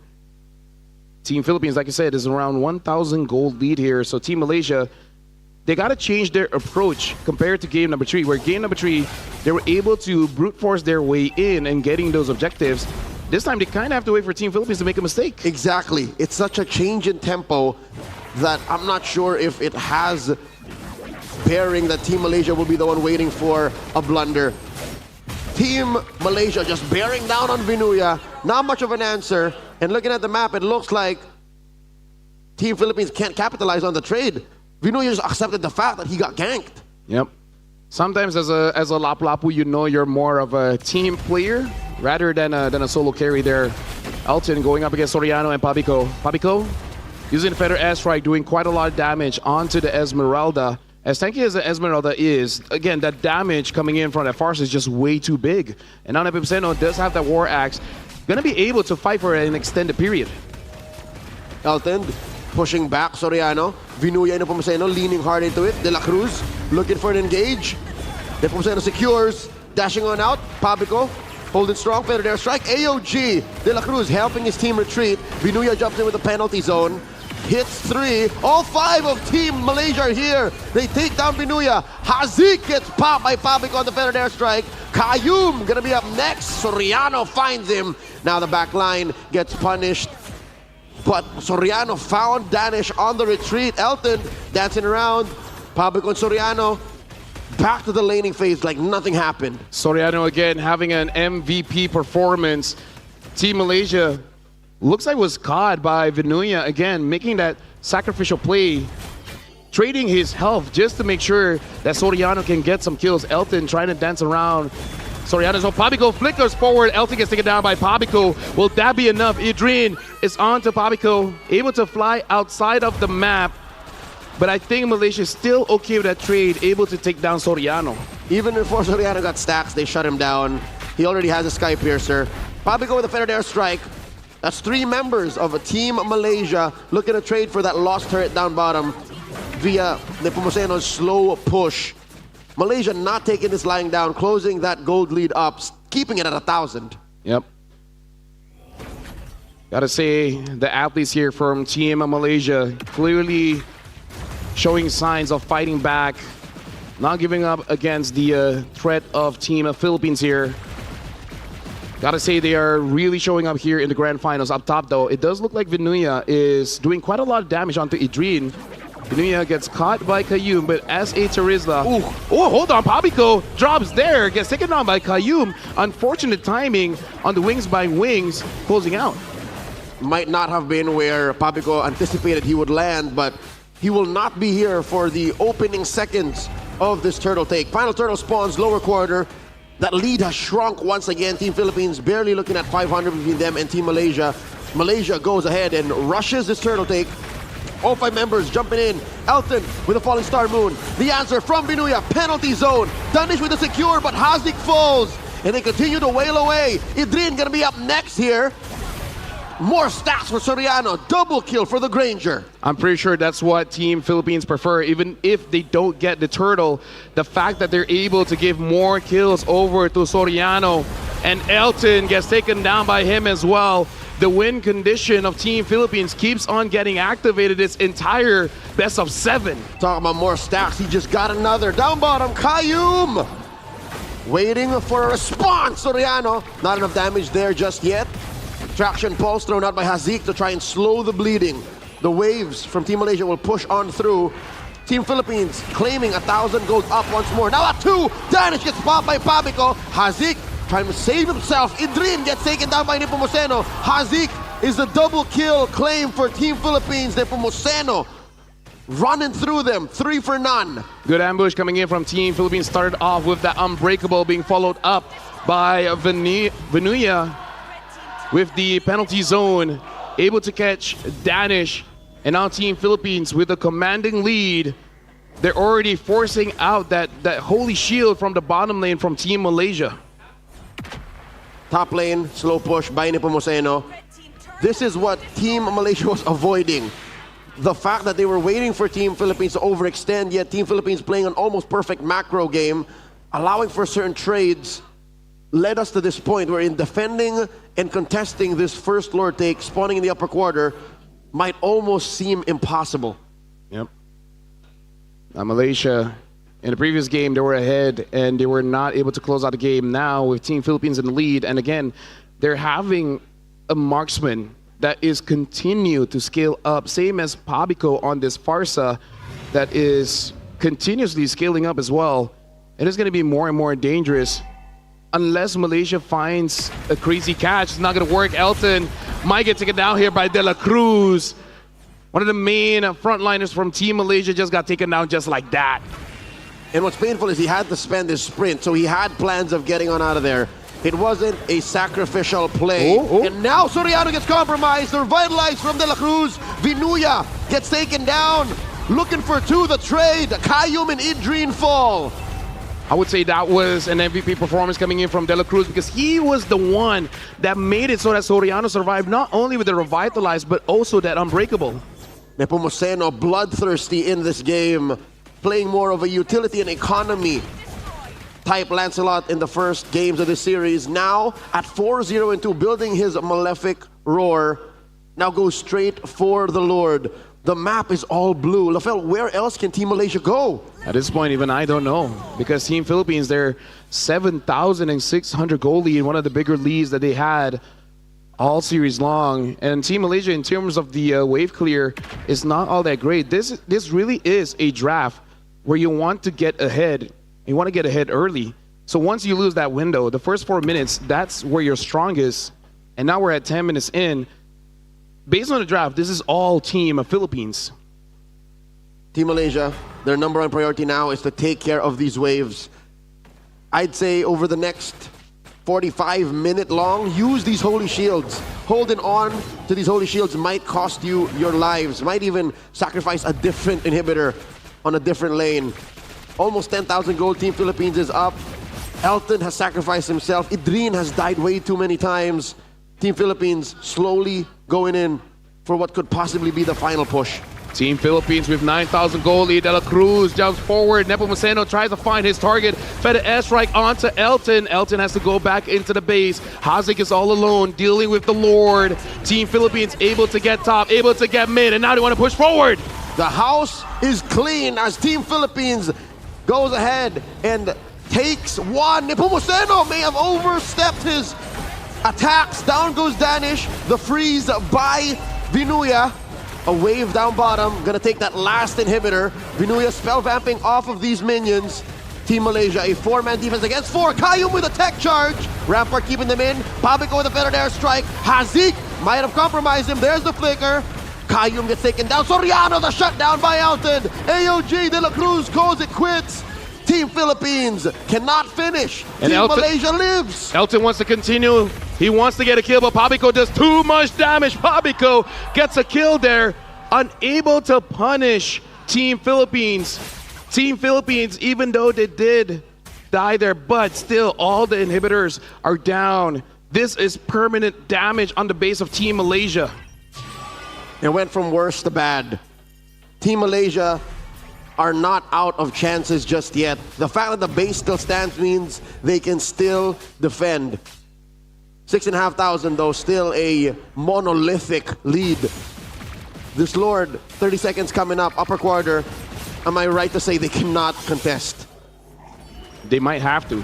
It might be the only choice. I mean, like, I But agree might not with be a good choice. Yeah, no, I agree with you, but at this point, it's kind of like if you don't contest and you don't think you can protect the base, it's kind of like playing not to win.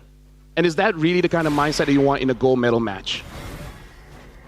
So the hard truth is, Team Malaysia just has to put on their big boy pants and say, we're gonna try. They got to create a miracle because at this point, it's not going to be given over to them. Team Philippines will not make a mistake. All right, here's an effort to do just that. Kayum and Danish a little deep on the other side of the river. Oh, That De La Pabico. Cruz spotting them. Pabico put in here. Hazik, he's popping. Nepomuceno gets that Lord, but Pabico gets taken down by Kayum. And look at this, Team Philippines understand. Malaysia might get cheeky here, so they're trading mid for mid.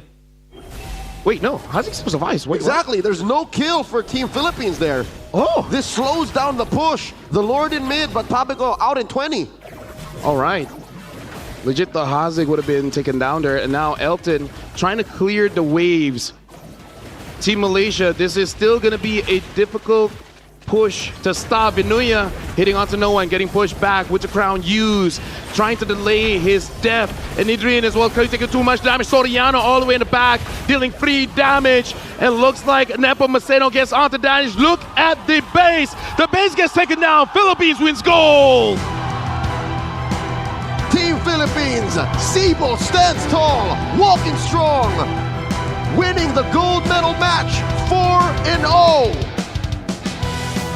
Congratulations to Team Philippines, again bringing a gold back home.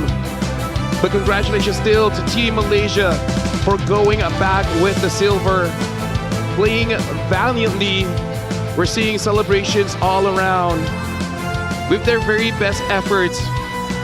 I feel like Team Malaysia can still go back with a smile because they know they gave their very best, and we can see the respect from all 10 athletes on stage. On home soil in 2019, in Vietnam amidst the pandemic, in Cambodia, and now in Bangkok, Thailand, Team Philippines bag another gold in the realm of men's MLBB.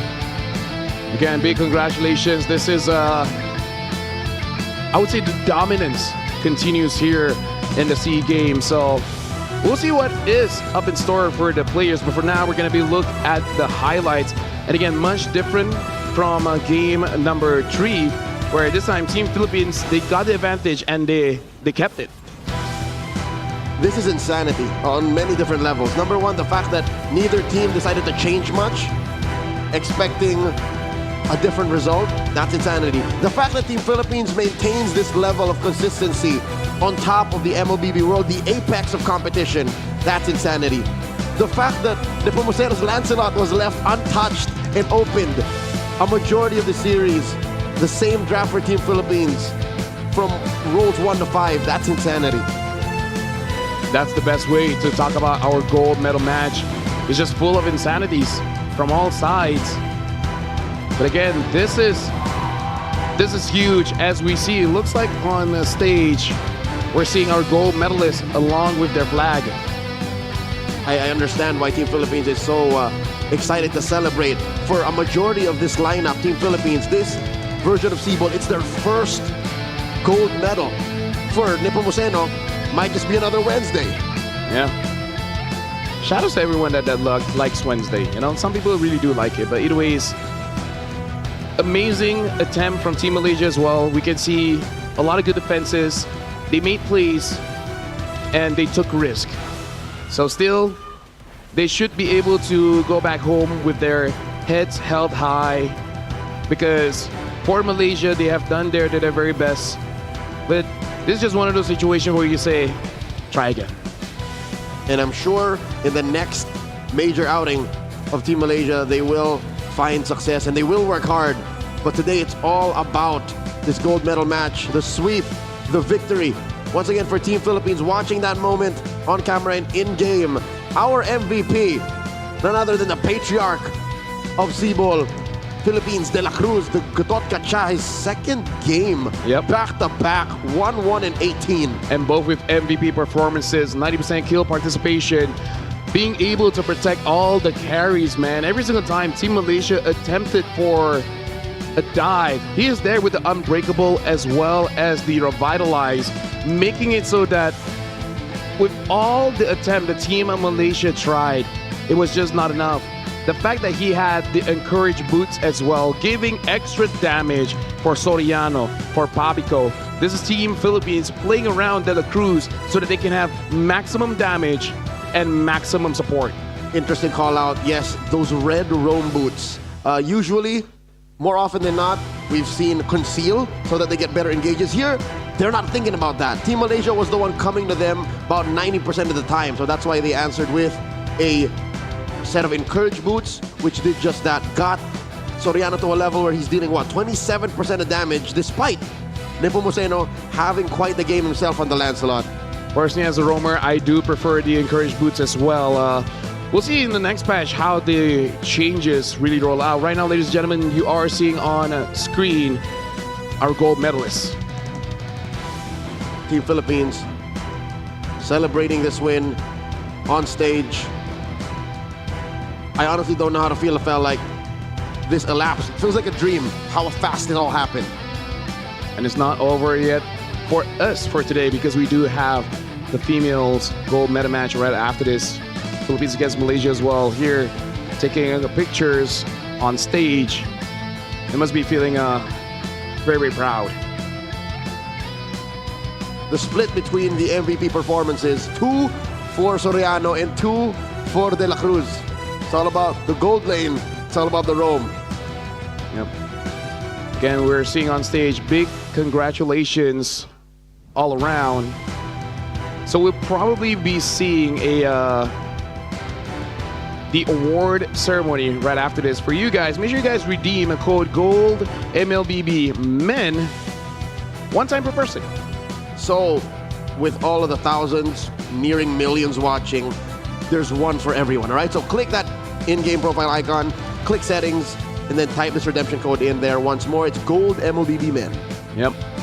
Shout outs to you guys for watching. That was an amazing series. Despite it being 4-0, I like that there was a lot of, you know, back and forth, fighting around, and a sign of not giving up. Because as fans of MLBB, that's what we really like to see. Oh yeah, this gold medal match had its moment, and I'm excited to see a majority of these athletes compete in the next World Championships coming up.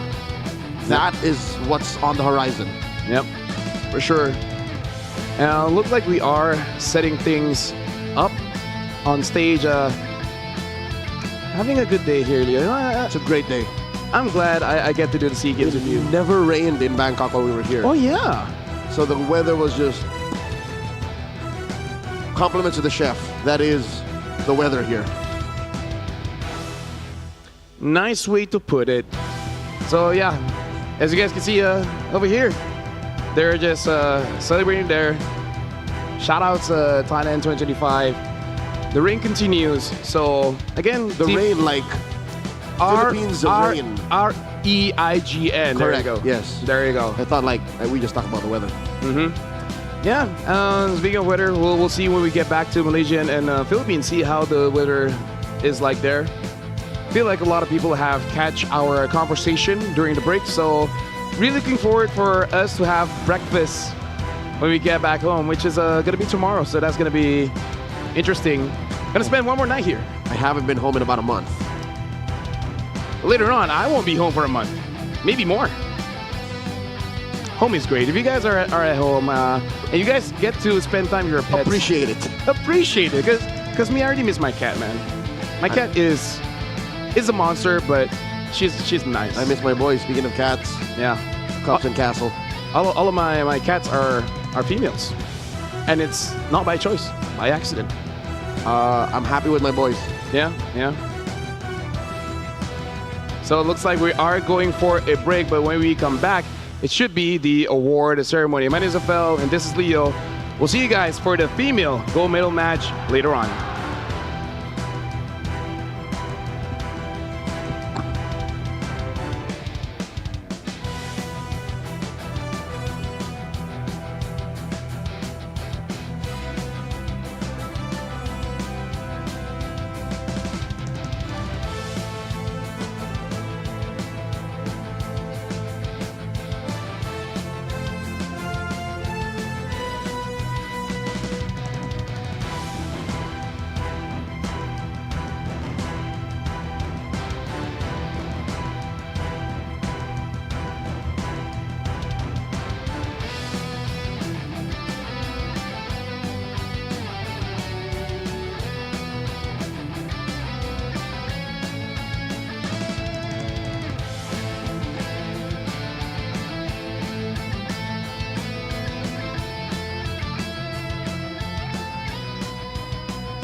this time.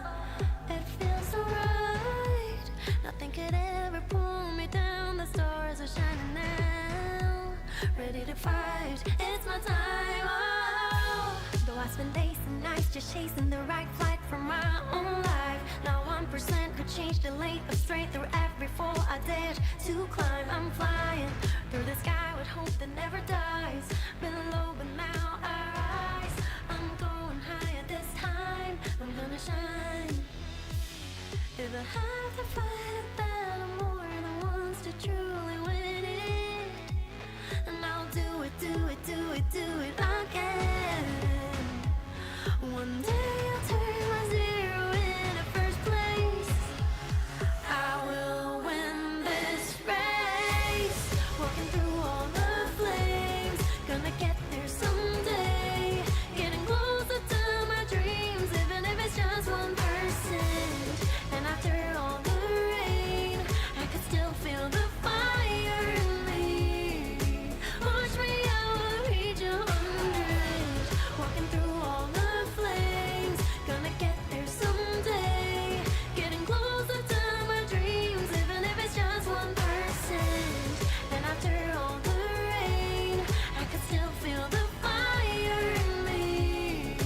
Watch me, I will reach 100. If I wanna prove, gotta move ever forward.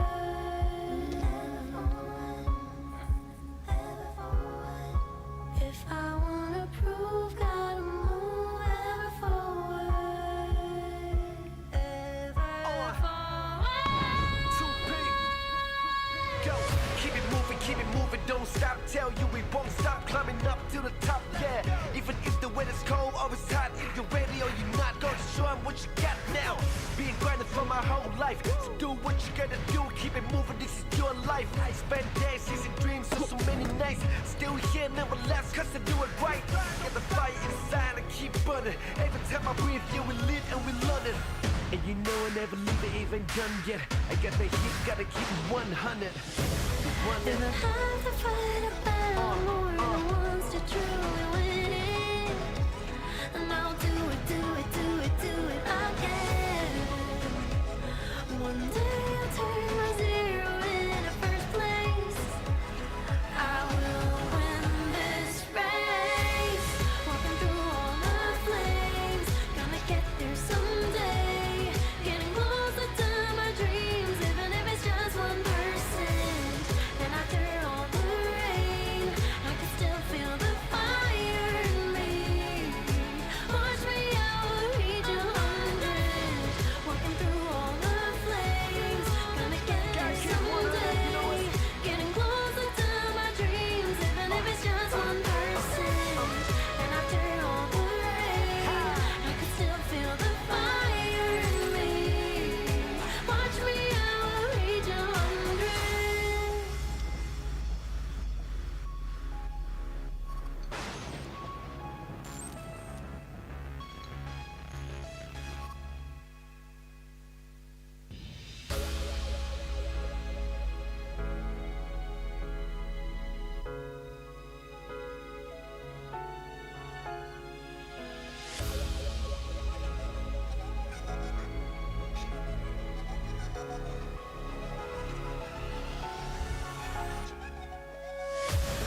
Walking through all the flames, gonna get there someday.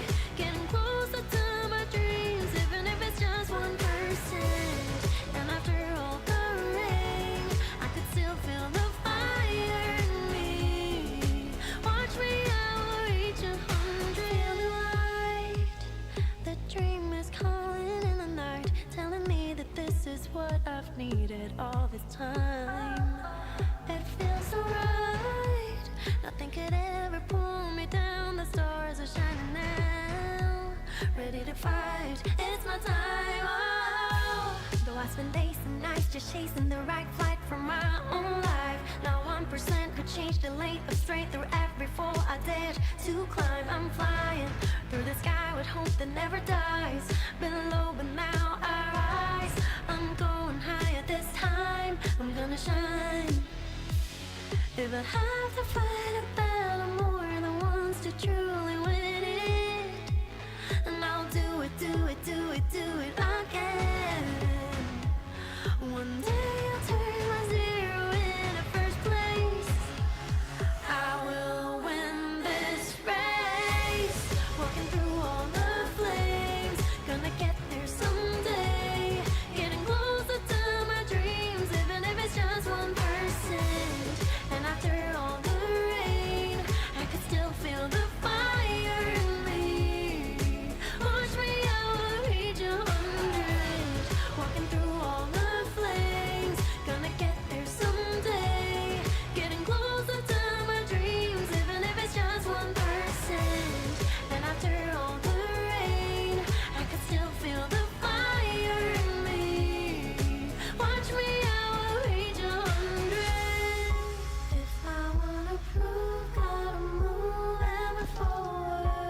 what you got now.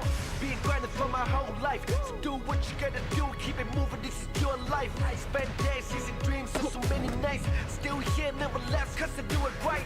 Got the fire inside and keep burning. Every time I breathe, yeah, we live and we learn it. And you know I never leave it even done yet. I got the heat, gotta keep it 100. If I have to fight a battle more than once to truly win it, and I'll do it, do it, do it, do it again. One day I'll turn my zero into first place. I will win this race. Walking through all the flames, gonna get there someday. Getting closer to my dreams, even if it's just 1%. And after all the rain, I can still feel the fire in me. Watch me, I will reach 100. Walking through all the flames, gonna get there someday.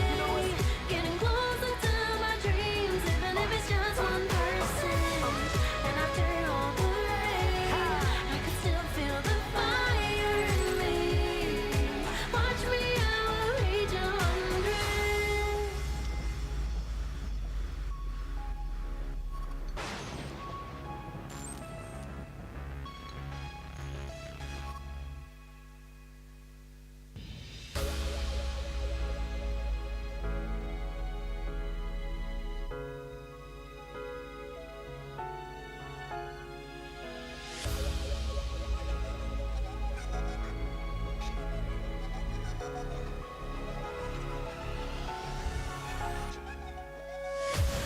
Walking through all the flames, gonna get there someday. Getting closer to my dreams, even if it's just 1%. And after all the rain, I could still feel the fire in me. Watch me, I will reach 100. Feel the light, the dream is calling in the night, telling me that this is what I've needed all this time. It feels so right.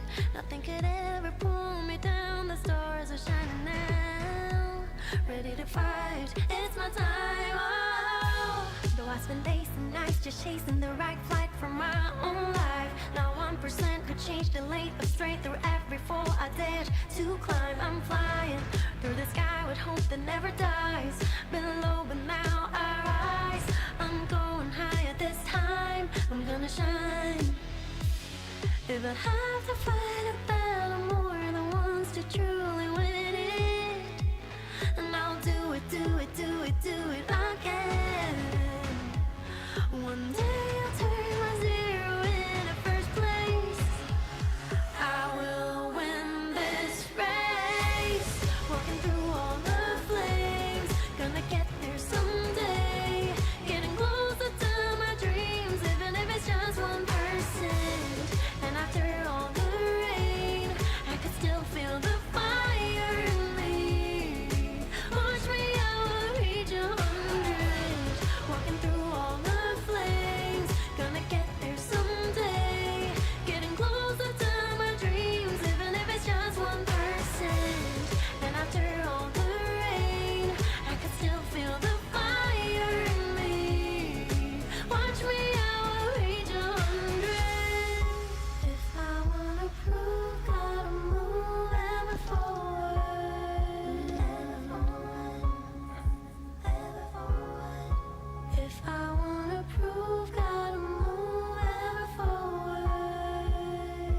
Ever forward. Too big. Go, keep it moving, don't stop. Tell you we won't stop climbing up to the top, yeah. Even if the weather's cold or it's hot, if you're ready or you're not, go to show 'em what you got now. Being grinding for my whole life, so do what you gotta do, keep it moving, this is your life. I spend days chasing dreams, so many nights. Still here, never left, cause I do it right. Got the fire inside and keep burning. Every time I breathe, yeah, we live and we learn it. And you know I never leave it even done yet. I got the heat, gotta keep it 100. If I have to fight a battle more than once to truly win it, and I'll do it, do it, do it, do it again. One day I'll turn my zero into first place.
Walking through all the flames, gonna get there someday.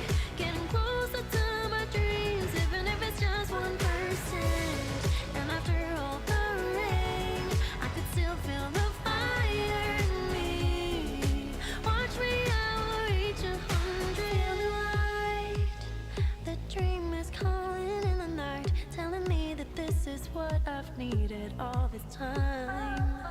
It feels so right, nothing could ever pull me down. The stars are shining now, ready to fight, it's my time. Oh. Though I spend days and nights just chasing the right flight for my own life, not 1% could change the lane of straight through every fall I dared to climb. I'm flying through the sky with hope that never dies. Been low but now I rise, I'm going higher this time, I'm gonna shine.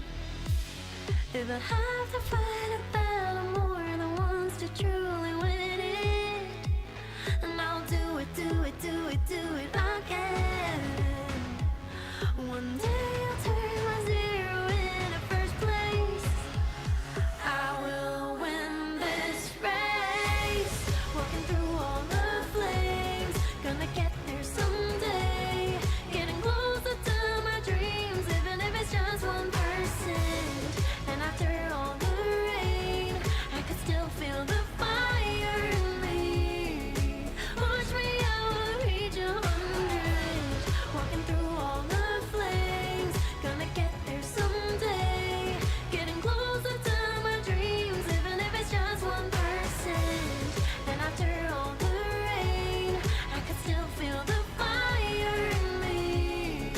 Watch me, I will reach 100. If I wanna prove, gotta move ever forward. Ever forward. If I wanna prove, gotta move ever forward. Ever forward. Too big. Go, keep it moving, don't stop. Tell you we won't stop climbing up to the top, yeah.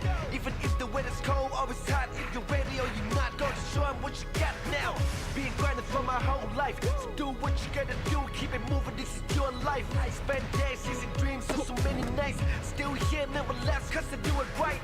Got the fire inside, I keep burning. Every time I breathe, yeah, we live and we learn it. And you know I never leave it even done yet. I got the heat, gotta keep it 100. If I have to fight a battle, more than once to truly win it, and I'll do it, do it, do it, do it again. One day I'll turn my zero into first place. I will win this race. Walking through all the flames, gonna get there someday. Getting closer to my dreams, even if it's just 1%. And after all the rain, I can still feel the fire in me. Watch me, I will reach 100. Walking through all the flames, gonna get there someday. Getting closer to my dreams, even if it's just 1%. And after all the rain, I can still feel the fire in me. Watch me, I will reach 100.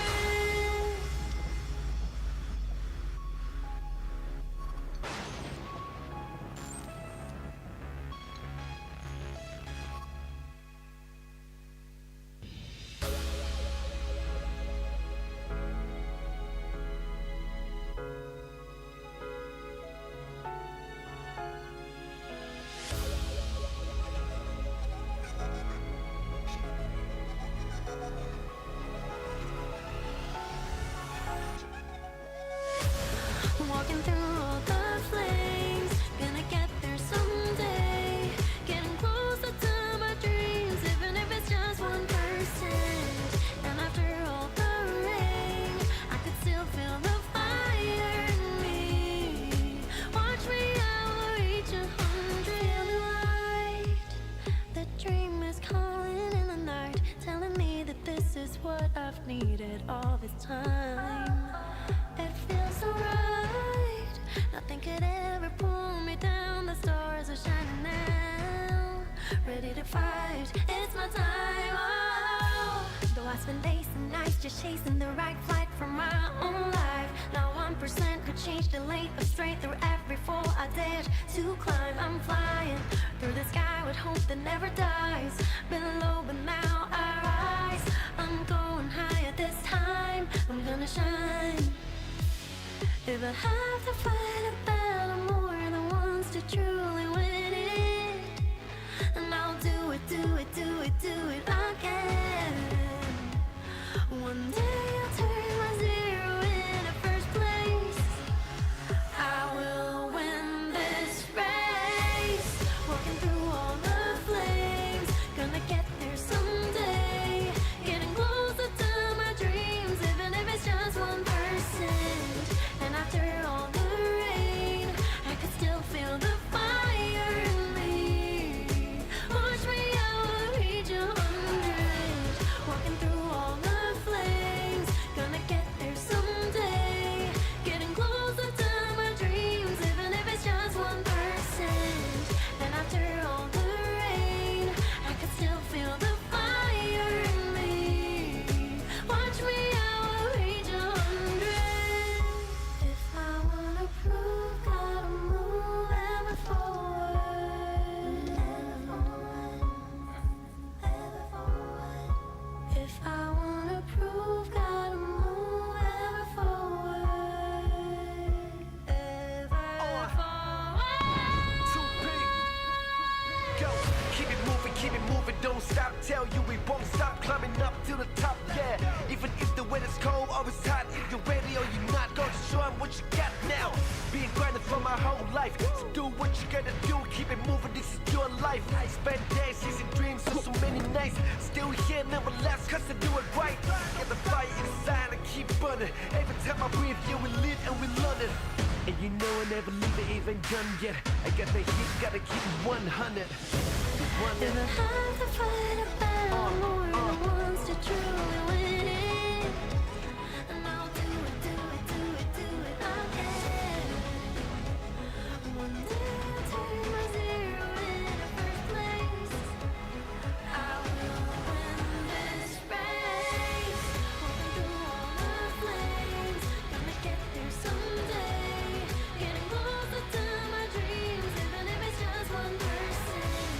And after all the rain, I can still feel the fire in me. Watch me, I will reach 100. Walking through all the flames, gonna get there someday. Getting closer to my dreams, even if it's just 1%. And after all the rain, I can still feel the fire in me. Watch me, I will reach 100.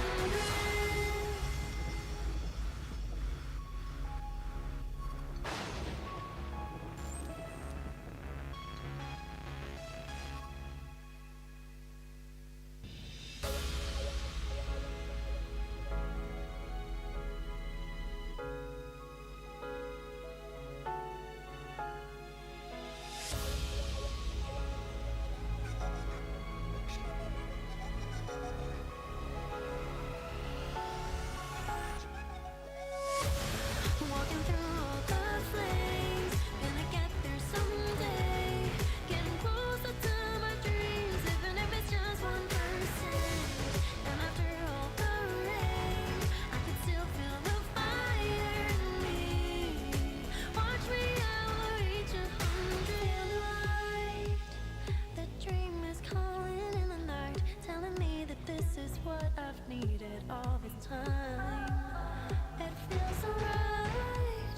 Nothing could ever pull me down. The stars are shining now. Ready to fight. It's my time. Oh. Though I spend days and nights just chasing the right flight for my own life. Now 1% could change the lane of straight through every fall I dared to climb. I'm flying through the sky with hope that never dies. Been low but now I rise. I'm going higher this time. I'm gonna shine. If I have to fight a battle, more than once to truly win it, and I'll do it, do it, do it, do it again.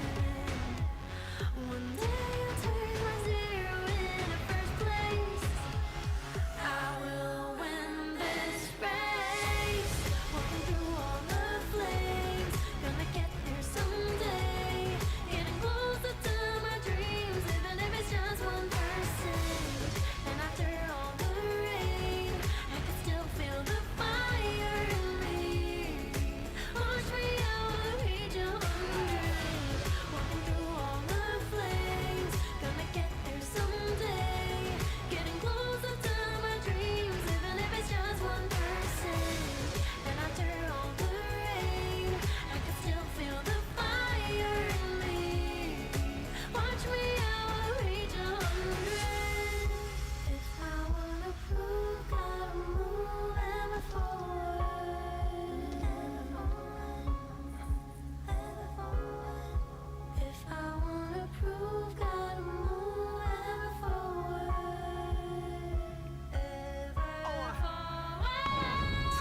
life. So do what you gotta do, keep it moving, this is your life.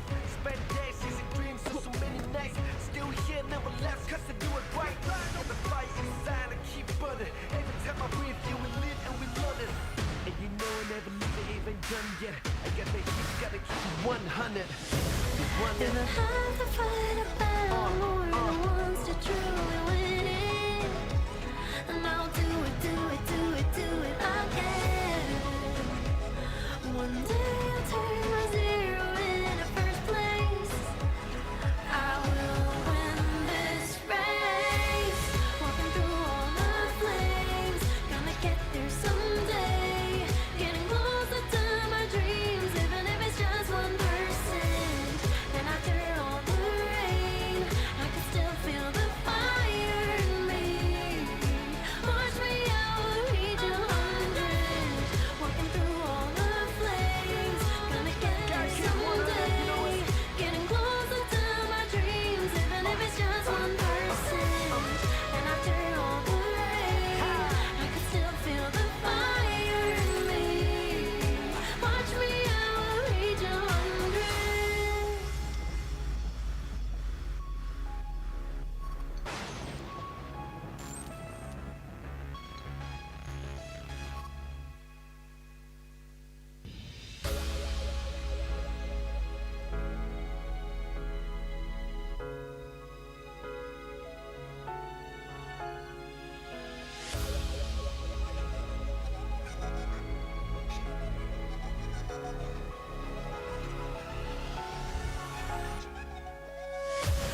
Walking through all the flames, gonna get there someday. Getting closer to my dreams, even if it's just 1%. And after all the rain, I could still feel the fire in me. Watch me, I will reach 100. Feel the light, the dream is calling in the night, telling me that this is what I've needed all this time. It feels so right. Nothing could ever pull me down. The stars are shining now. Ready to fight. It's my time. Oh. Though I spend days and nights just chasing the right flight for my own life. Not 1% could change the lane of straight through every fall I dared to climb. I'm flying through the sky with hope that never dies. Been low, but now I rise. I'm going higher this time. I'm gonna shine. If I have to fight a battle more than once to truly win it, and I'll do it, do it, do it, do it again. One day I'll turn my zero into first place. I will win this race. Walking through all the flames, gonna get there someday. Getting closer to my dreams, even if it's just 1%. And after all the rain, I could still feel the fire in me. Watch me, I will reach 100. Walking through all the flames, gonna get there someday. Getting closer to my dreams, even if it's just 1%. And after all the rain, I could still feel the fire in me. Watch me, I will reach 100. If I wanna prove, gotta move ever forward. Ever forward. If I wanna prove, gotta move ever forward. Ever forward. Too big. Go, keep it moving, don't stop. Tell you we won't stop climbing up to the top, yeah. Even if the weather's cold or it's hot, if you're ready or you're not, go to show 'em what you got now. Been grinding for my whole life, so do what you gotta do, keep it moving, this is your life. Spend days chasing dreams, so many nights. Still here, never left, cause I do it right. Got the fire inside and keep burning. Every time I breathe, yeah, we live and we learn it. And you know I never leave it even done yet. I got the heat, gotta keep it 100. If I have to fight a battle more than once to truly win it, and I'll do it, do it, do it, do it again. One day I'll turn my zero into first place. I will win this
just chasing the right flight for my own life. Now 1% could change the lane of straight through every fall I dared to climb. I'm flying through the sky with hope that never dies. Been low but now I rise. I'm going higher this time. I'm gonna shine. If I have to fight a battle, more than once to truly win it, and I'll do it, do it, do it, do it again. One day I'll turn my zero into first place. I will win this race. Walking through all the flames, gonna get there someday. Getting closer to my dreams, even if it's just 1%. And after all the rain, I could still feel the fire in me. Watch me, I will reach 100. Walking through all the flames, gonna get there someday. Getting closer to my dreams, even if it's just 1%.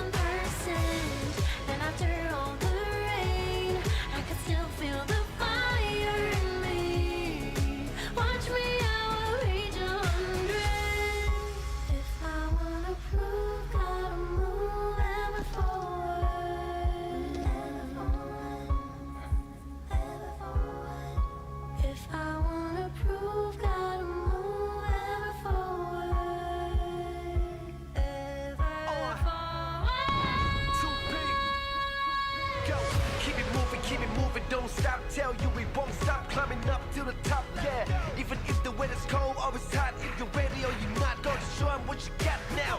Being grinding for my whole life, so do what you gotta do, keep it moving, this is your life. Spend days chasing dreams, so many nights, still here, never left, cause I do it right. Get the fire inside and keep burning. Every time I breathe, yeah, we live and we learn it.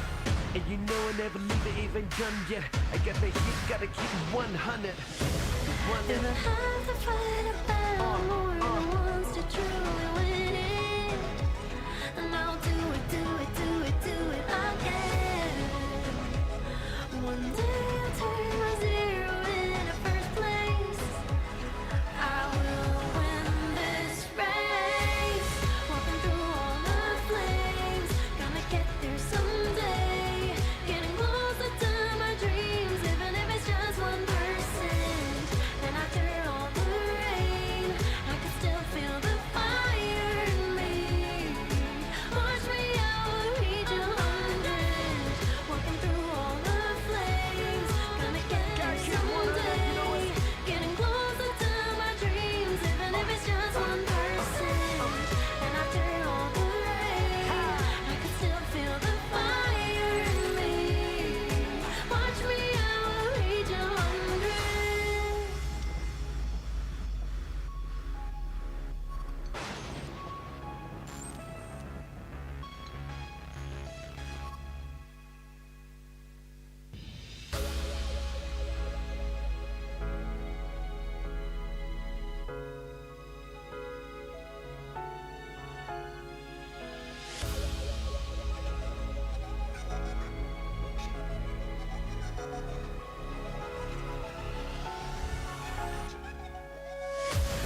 Walking through all the flames, gonna get there someday. Getting closer to my dreams, even if it's just 1%. And after all the rain, I could still feel the fire in me. Watch me, I will reach 100. Light, the dream is calling in the night, telling me that this is what I've needed all this time. It feels so right. Nothing could ever pull me down. The stars are shining now. Ready to fight. It's my time. Oh. Though I spend days and nights just chasing the right flight for my own life. Now 1% could change the lane of straight through every fall I dared to climb. I'm flying through the sky with hope that never dies. Been low but now I rise. I'm going higher this time. I'm gonna shine.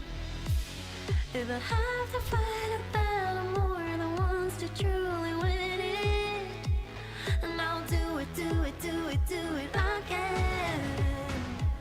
One day I'll turn my zero into first place. I will win this race.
keep it moving, don't stop. Tell you we won't stop climbing up to the top, yeah.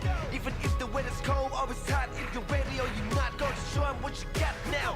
Being grinding for my whole life, so do what you gotta do, keep it moving, this is your life. I spend days chasing dreams for so many nights, still here, never last, cause I do it right.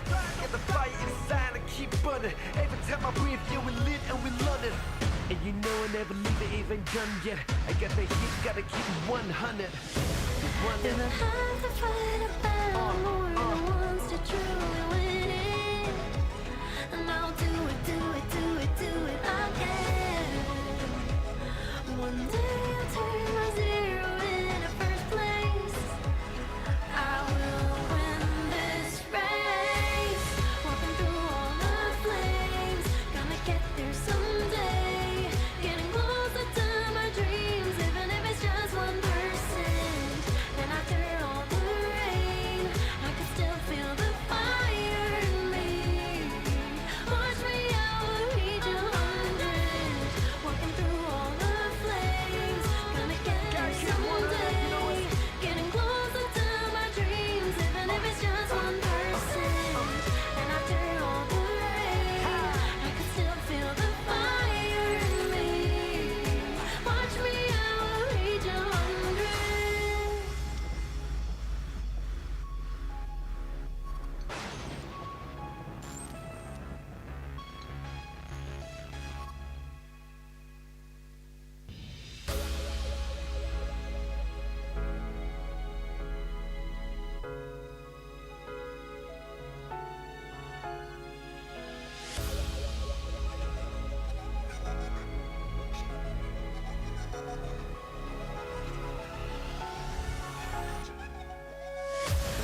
Walking through all the flames, gonna get there someday.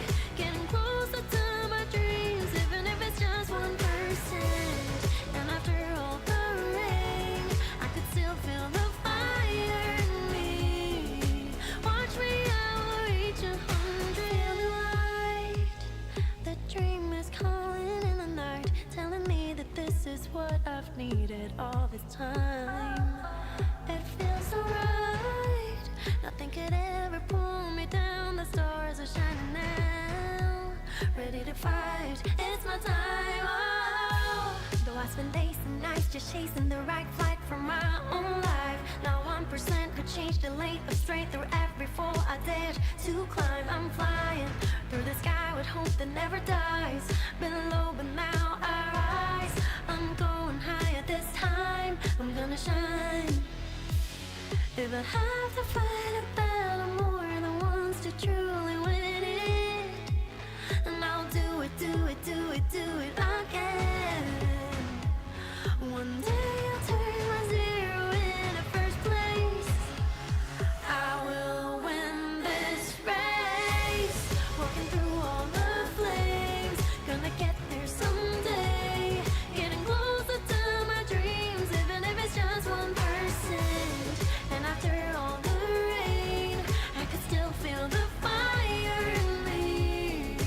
Watch me, I will reach 100. Walking through all the flames, gonna get there someday. Getting closer to my dreams, even if it's just 1%. And after all the rain, I could still feel the fire in me. Watch me, I will reach 100. If I wanna prove, gotta move ever forward. Ever forward. If I wanna prove, gotta move ever forward. Ever forward. 2P.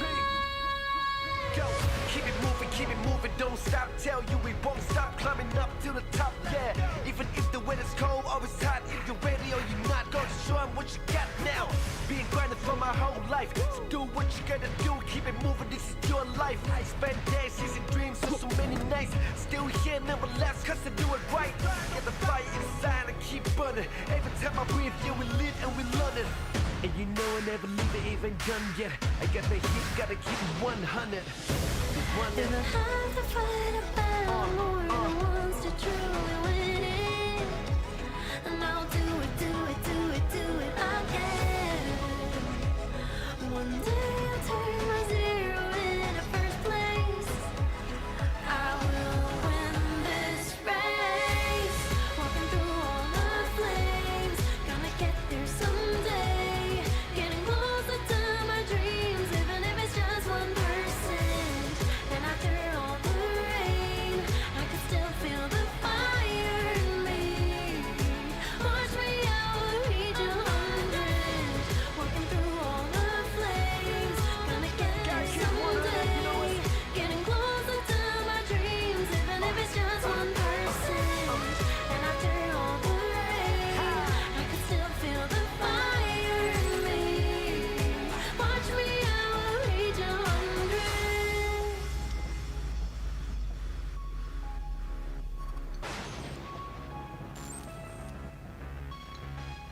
I've needed all this time.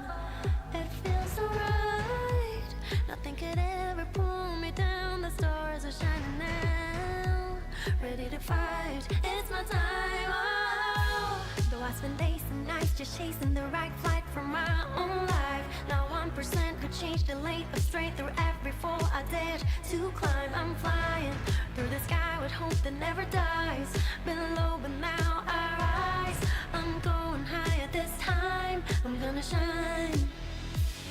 If I have to fight a battle more than once to truly win it, and I'll do it, do it, do it, do it again. One day I'll turn my zero into first place. I will win this race. Walking through all the flames, gonna get there someday. Getting closer to my dreams, even if it's just 1%. And after all the rain, I could still feel the fire in me. Watch me, I will reach 100. Walking through all the flames, gonna get there someday. Getting closer to my dreams, even if it's just 1%. And after all the rain, I could still feel the fire in me. Watch me, I will reach 100. If I wanna prove, gotta move ever forward. Ever forward. If I wanna prove, gotta move ever forward. Ever forward. Too big. Go, keep it moving, don't stop. Tell you we won't stop climbing up to the top. Yeah, even if the weather's cold or it's hot, if you're ready or you're not, gonna show 'em what you got now. Being grinding for my whole life, so do what you gotta do. Keep it moving, this is your life. Spend days chasing dreams, so many nights. Still here, never last, cause I do it right. Get the fire inside and keep burning. Every time I breathe, yeah, we live and we learn it. And you know I never leave it even done yet. I got the heat, gotta keep it 100. If I have to fight a battle more than once to truly win it, and I'll do it, do it, do it, do it again. One day I'll turn my zero into first place. I will win this race. Walking through all the flames, gonna get there someday. Getting closer to my dreams, even if it's just 1%. And after all the rain, I can still feel the fire in me. Watch me, I will reach 100. Walking through all the flames, gonna get there someday. Getting closer to my dreams, even if it's just 1%. And after all the rain, I can still feel the fire in me. Watch me, I will reach 100.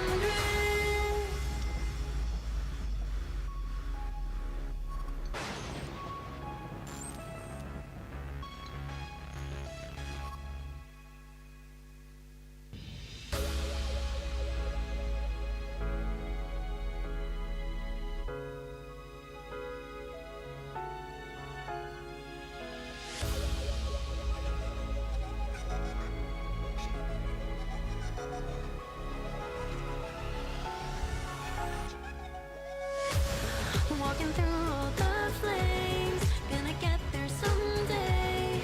Getting closer to my dreams, even if it's just 1%.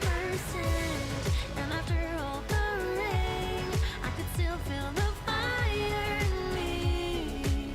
Watch me, I will reach 100. Light, the dream is calling in the night, telling me that this is what I've needed all this time. It feels so right. Nothing could ever pull me down. The stars are shining now. Ready to fight. It's my time. Oh. Though I spend days and nights just chasing the right flight from my own life. Not 1% could change the lane of straight through every fall I dared to climb. I'm flying through the sky with hope that never dies. Been low but now I rise. I'm going higher this time. I'm gonna shine. If I have to fight a battle more than once to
life. So do what you gotta do, keep it moving, this is your life. I spend days chasing dreams, so many nights.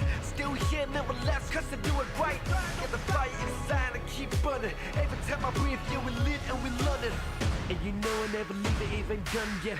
I got the heat, gotta keep it 100. If I have to fight a battle more than once to truly win it, and I'll do it, do it, do it, do it again. One day I'll turn my zero into first place. I will win this race. Walking through all the flames, gonna get there someday. Getting closer to my dreams, even if it's just 1%. And after all the rain, I can still feel the fire in me. Watch me, I will reach 100. Walking through all the flames, gonna get there someday. Getting closer to my dreams, even if it's just 1%. And after all the rain, I can still feel the fire in me. Watch me, I will reach 100.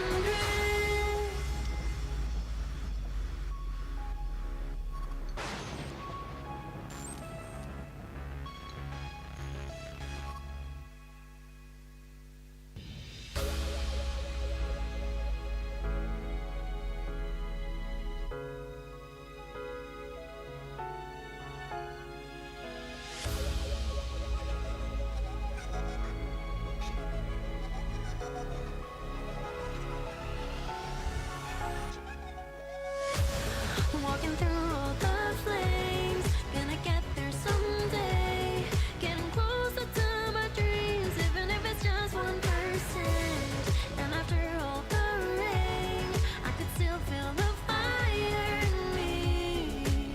Watch me, I will reach 100. Feel the light, the dream is calling in the night, telling me that this is what I've needed all this time. It feels so right. Nothing could ever pull me down. The stars are shining now. Ready to fight. It's my time. Oh. Though I spend days and nights just chasing the right flight for my own life. Not 1% could change the lane of straight through every fall I dared to climb. I'm flying through the sky with hope that never dies. Been low, but now I rise. I'm going higher this time. I'm gonna shine. If I have to fight a battle more than once to truly win it, and I'll do it, do it, do it, do it again. One day I'll turn my zero into first place. I will win this race. Walking through all the flames, gonna get there someday. Getting closer to my dreams, even if it's just 1%.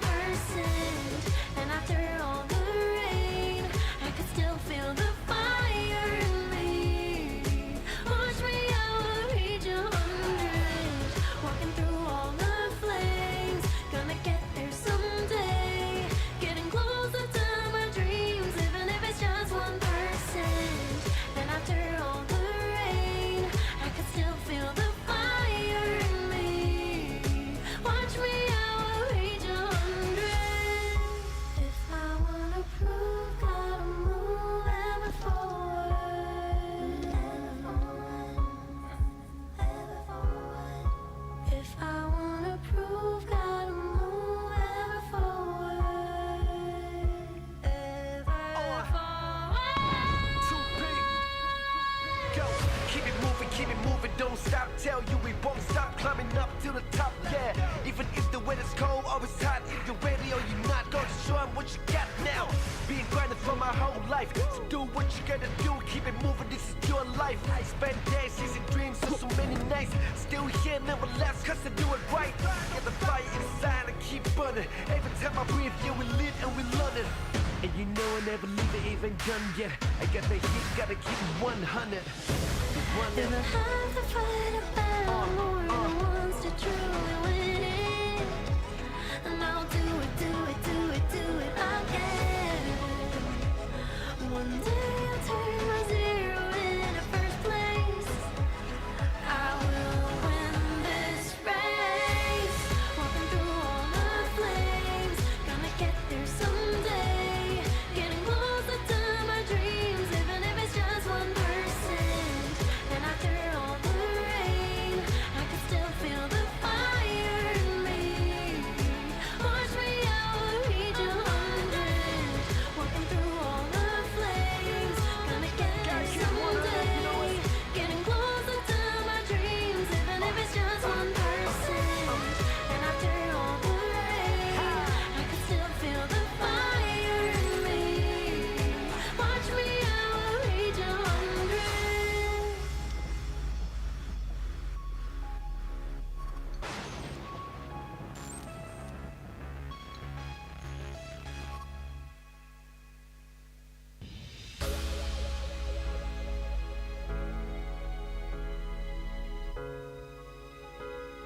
all this time.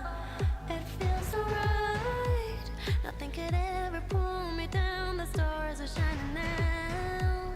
Ready to fight. It's my time. Oh. Though I spend days and nights just chasing the right flight from my own life. Now 1% could change the lane of straight through every fall I dared to climb. I'm flying through the sky with hope that never dies.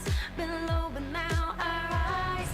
I'm going higher this time. I'm gonna shine. If I have to fight a battle, more than once to truly win it, and I'll do it, do it, do it, do it again.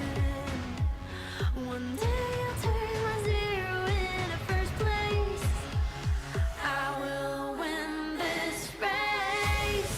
Walking through all the flames, gonna get there someday.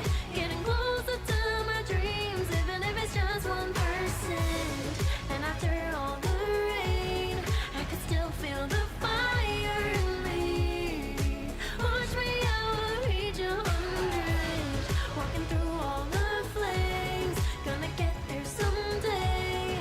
Getting closer to my dreams, even if it's just 1%. And after all the rain, I could still feel the fire in me. Watch me, I will reach 100. If I wanna prove, gotta move ever forward. Ever forward.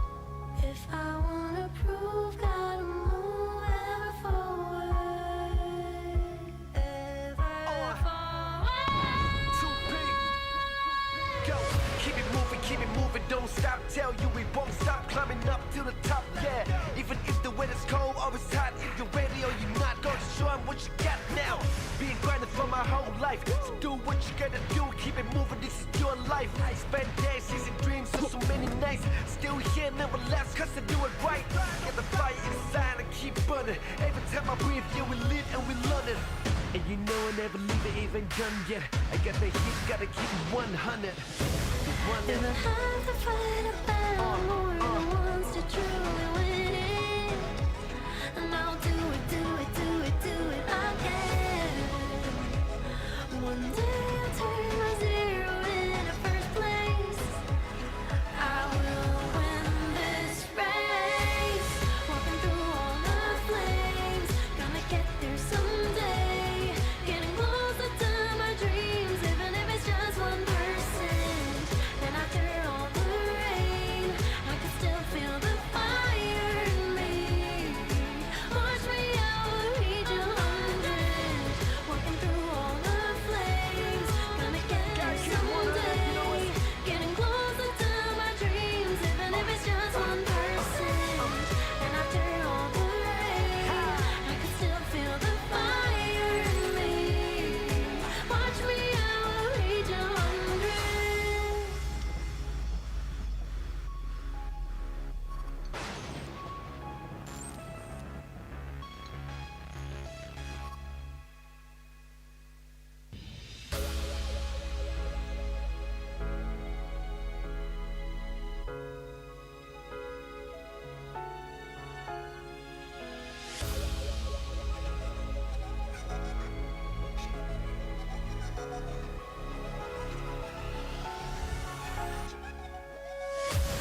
Walking through all the flames, gonna get there someday.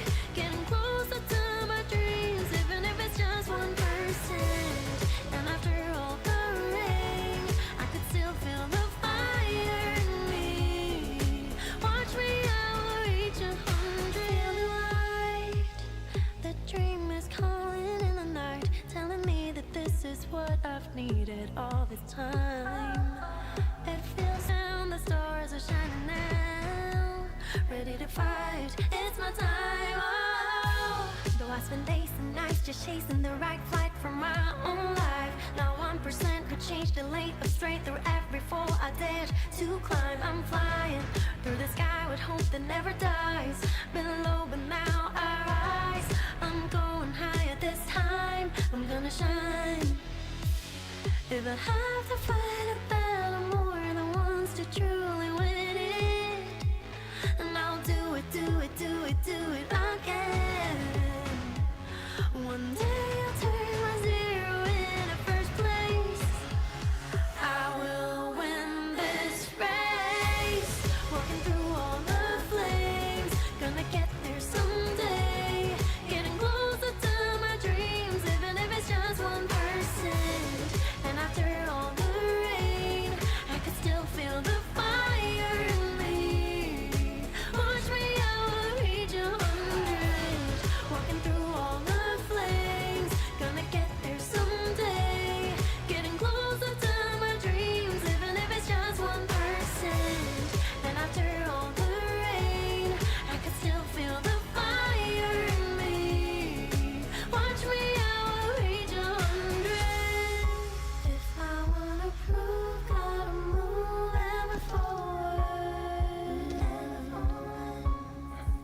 tell you we won't stop climbing up to the top, yeah. Even if the weather's cold or it's hot, if you're ready or you're not, gonna show 'em what you got now. Being grinding for my whole life, so do what you gotta do, keep it moving, this is your life. I spend days chasing dreams for so many nights, still here, never last, cause I do it right. Get the fire inside and keep burning, every time I breathe, yeah, we live and we learn it. And you know I never leave it even done yet, I got the heat, gotta keep it 100. If I have to fight a battle, more than once to truly win it, and I'll do it, do it, do it, do it again.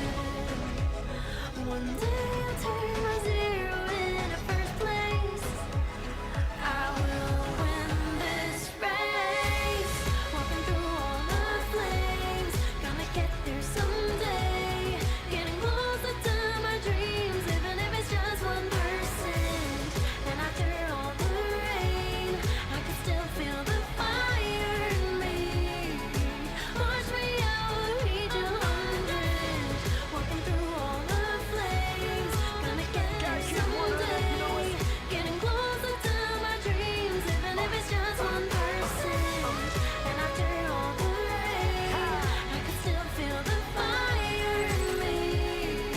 Watch me, I will reach 100.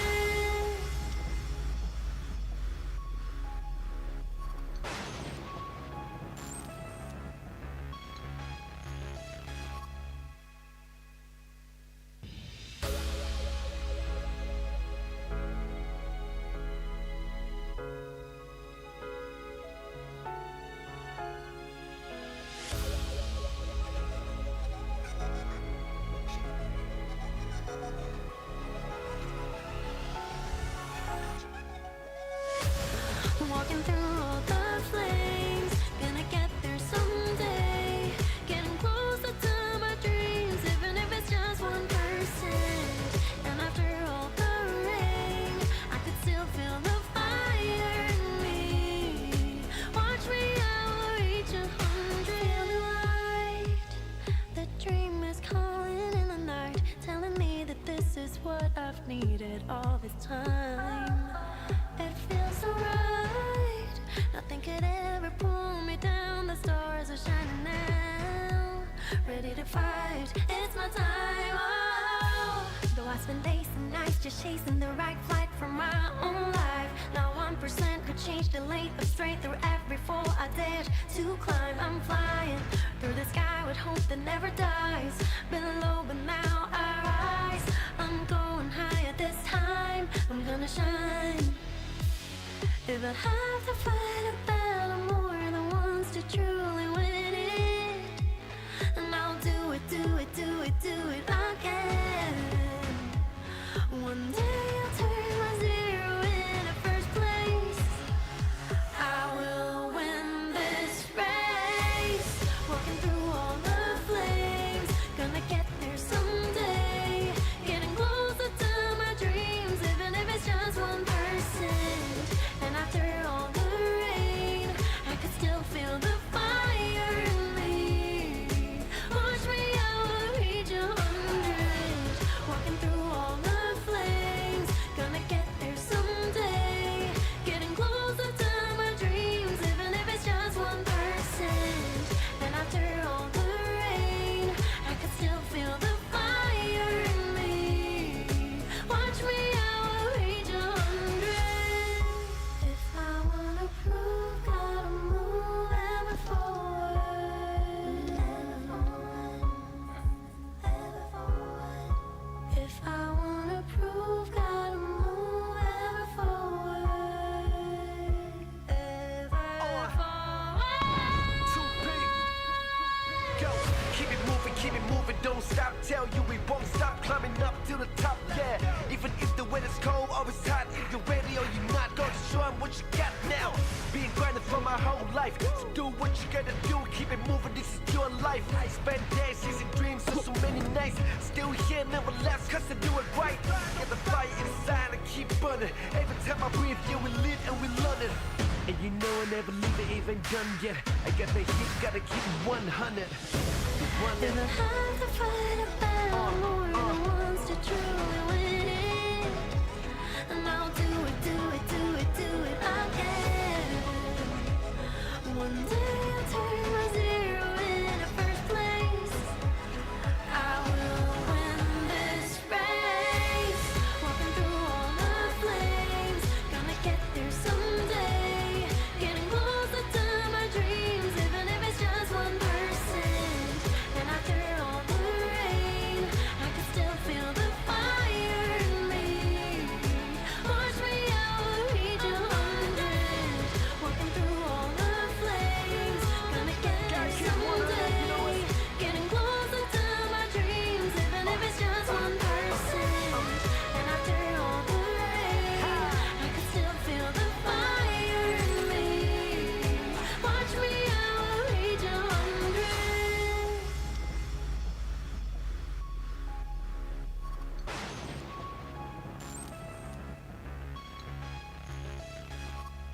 needed all this time.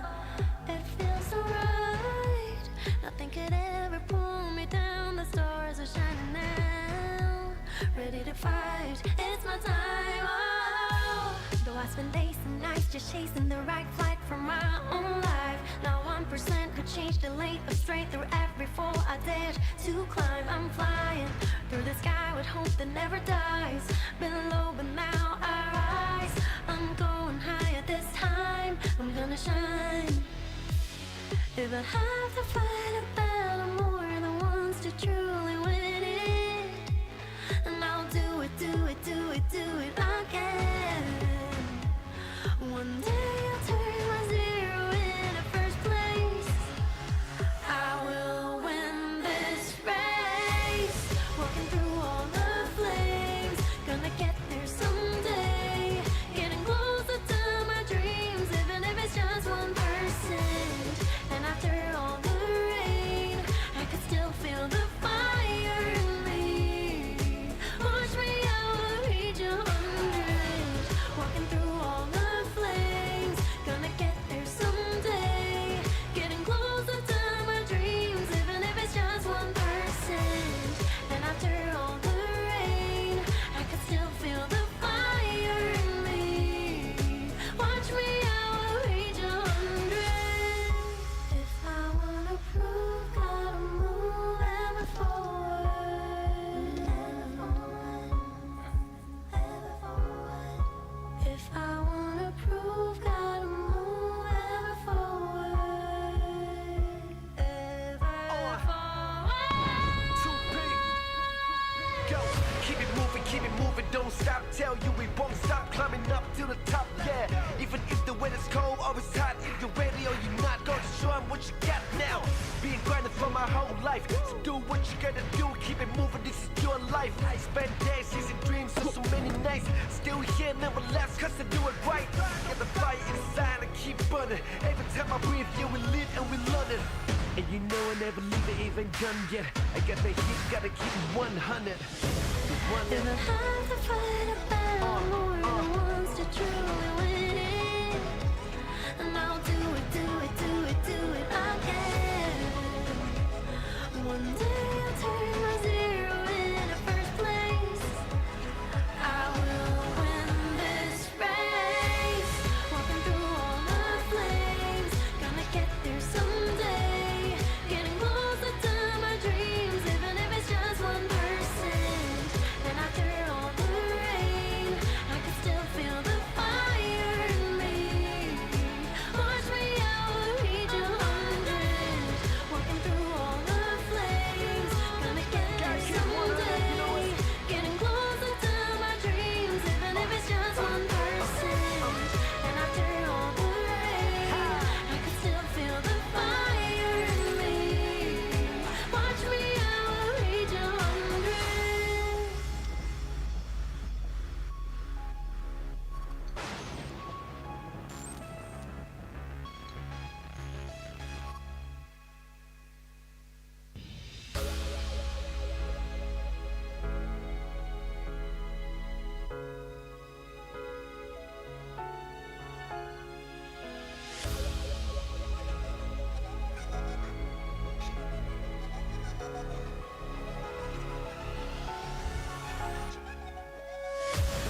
Walking through all the flames, gonna get there someday. Getting closer to my dreams, even if it's just 1%. And after all the rain, I could still feel the fire in me. Watch me, I will reach 100. Feel the light, the dream is calling in the night, telling me that this is what I've needed all this time. It feels so right. Nothing could ever pull me down. The stars are shining now. Ready to fight. It's my time. Oh. Though I spend days and nights just chasing the right flight for my own life. Not 1% could change the lane of straight through every fall I dared to climb. I'm flying through the sky with hope that never dies. Been low but now I rise. I'm going higher this time. I'm gonna shine. If I have to fight a battle, more than once to truly win it. And I'll do it, do it, do it, do it again. One day I'll turn my zero into first place. I will win this race. Walking through all the flames, gonna get there someday. Getting closer to my dreams, even if it's just 1%. And after all the rain, I could still feel the fire in me. Watch me, I will reach 100. Walking through all the flames, gonna get there someday. Getting closer to my dreams, even if it's just 1%. And after all the rain, I could still feel the fire in me. Watch me, I will reach 100. If I wanna prove, gotta move ever forward. Ever forward. Ever forward. If I wanna prove, gotta move ever forward. Ever forward. 2P. Go, keep it moving, don't stop. Tell you we won't stop climbing up to the top, yeah. Even if the weather's cold or it's hot, if you're ready or you're not, go to show 'em what you got now. Been grinding for my whole life, so do what you gotta do. Keep it moving, this is your life. I spend days chasing dreams, so many nights. Still here, never last, cause I do it right. Get the fire inside and keep burning. Every time I breathe, yeah, we live and we learn it. And you know I never leave it even done yet. I got the heat, gotta keep it 100. If I have to fight a battle more than once to truly win it, and I'll do it, do it, do it, do it again. One day I'll turn my zero into first place. I will win this race. Walking through all the flames, gonna get there someday. Getting closer to my dreams, even if it's just 1%. And after all the rain, I can still feel the fire in me. Watch me, I will reach 100. Walking through all the flames, gonna get there someday. Getting closer to my dreams, even if it's just 1%. And after all the rain, I can still feel the fire in me. Watch me, I will reach 100.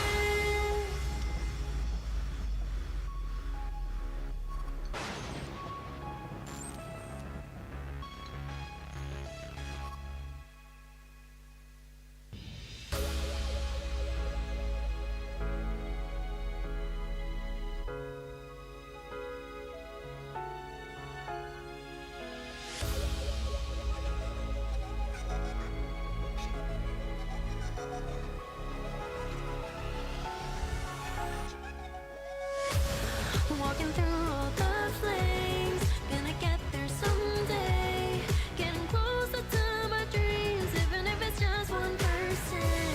And after all the rain, I could still feel the fire in me. Watch me, I will reach 100. Feel the light, the dream is calling in the night, telling me that this is what I've needed all this time. It feels so right, nothing could ever pull me down. The stars are shining now, ready to fight, it's my time, oh. Though I spend days and nights just chasing the right flight for my own life. Now 1% could change the lane of straight through every fall I dared to climb. I'm flying through the sky with hope that never dies. Been low but now I rise. I'm going higher this time, I'm gonna shine. If I have to fight a battle more than once to truly win it, and I'll do it, do it, do it, do it again.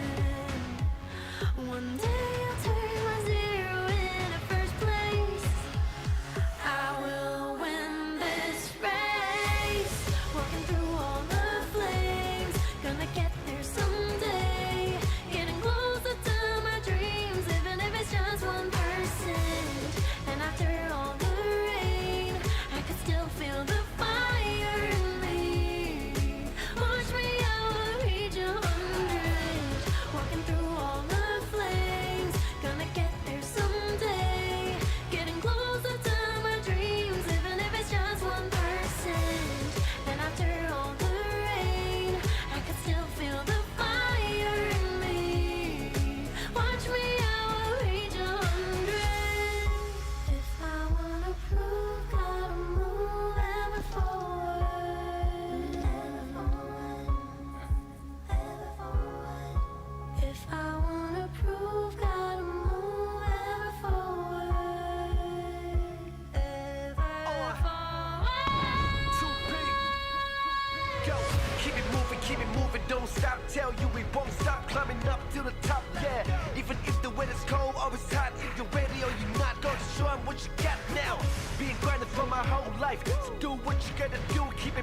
nights. Still here, nevertheless, cause I do it right. Get the fire inside and keep burning. Every time I breathe, yeah, we live and we learn it. And you know I never leave it even done yet. I got the heat, gotta keep it 100. If I have to fight a battle more than once to truly win it, and I'll do it, do it, do it, do it again. One day I'll turn my zero into first place. I will win this race. Walking through all the flames, gonna get there someday. Getting closer to my dreams, even if it's just 1%. And after all the rain, I can still feel the fire in me. Watch me, I will reach 100. Walking through all the flames, gonna get there someday. Getting closer to my dreams, even if it's just 1%. And after all the rain, I can still feel the fire in me. Watch me, I will reach 100.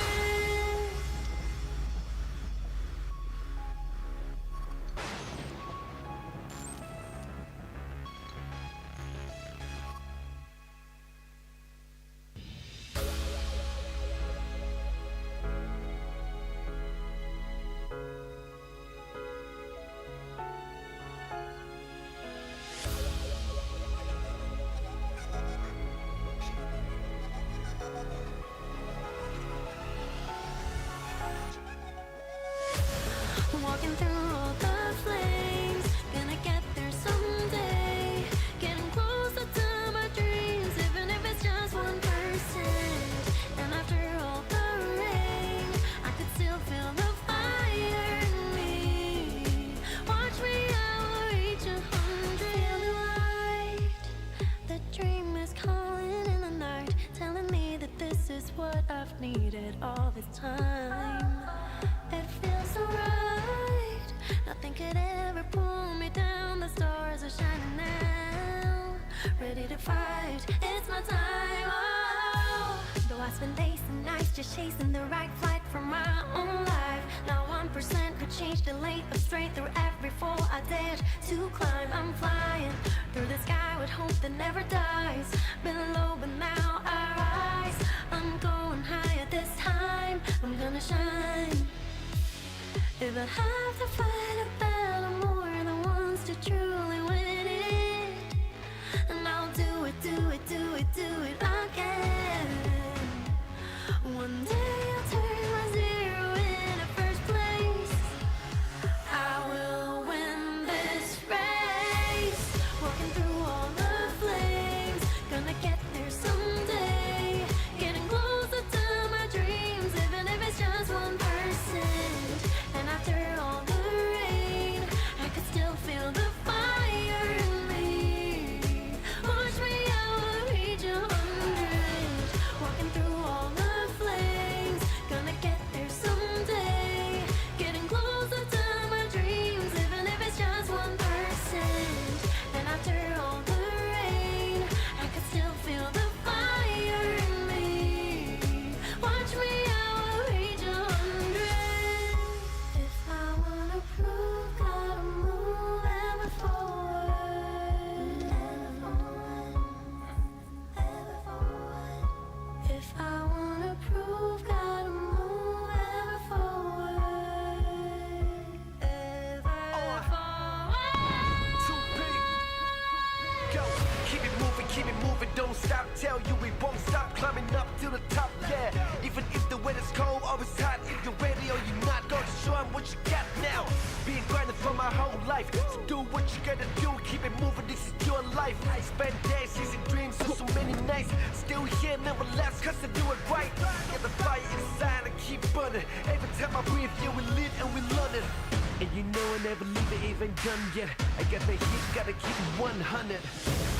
If I have to fight a battle more than once to truly win it, and I'll do it, do it, do it, do it again. One day I'll turn my zero into first place. I will win this race. Walking through all the flames, gonna get there someday.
all this time.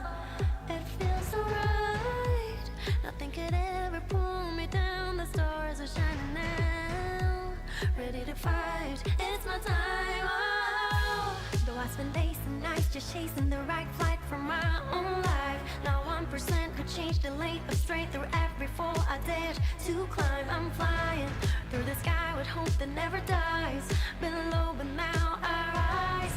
I'm going higher this time. I'm gonna shine. If I have to fight a battle, more than once to truly win it, and I'll do it, do it, do it, do it again. One day I'll turn my zero into first place. I will win this race.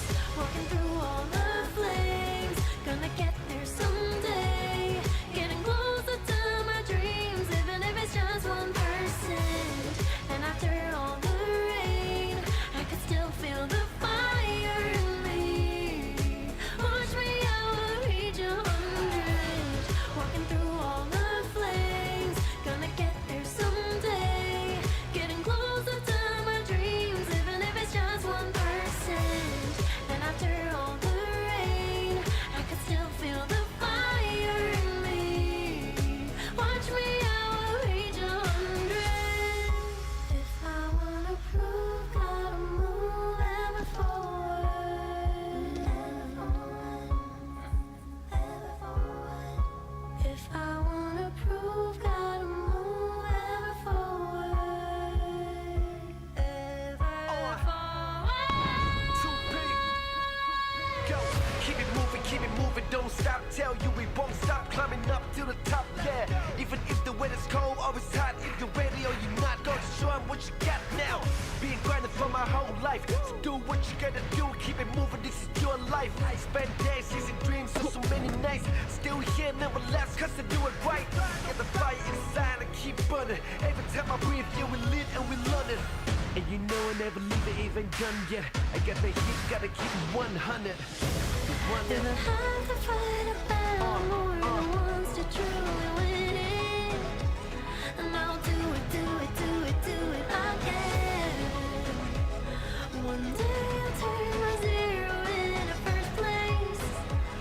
I will win this race. Walking through all the flames, gonna get there someday. Getting closer to my dreams, even if it's just 1%. And after all the rain, I can still feel the fire in me. Watch me, I will reach 100. Walking through all the flames, gonna get there someday. Getting closer to my dreams, even if it's just 1%. And after all the rain, I can still feel the fire in me.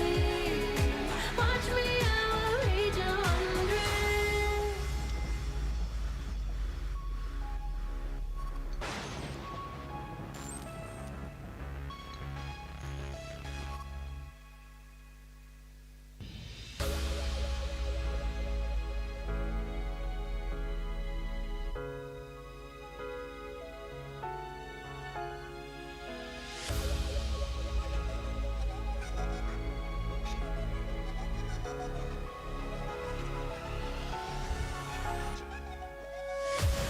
Walking through all the flames, gonna get there someday. Getting closer to my dreams, even if it's just 1%. And after all the rain, I could still feel the fire in me.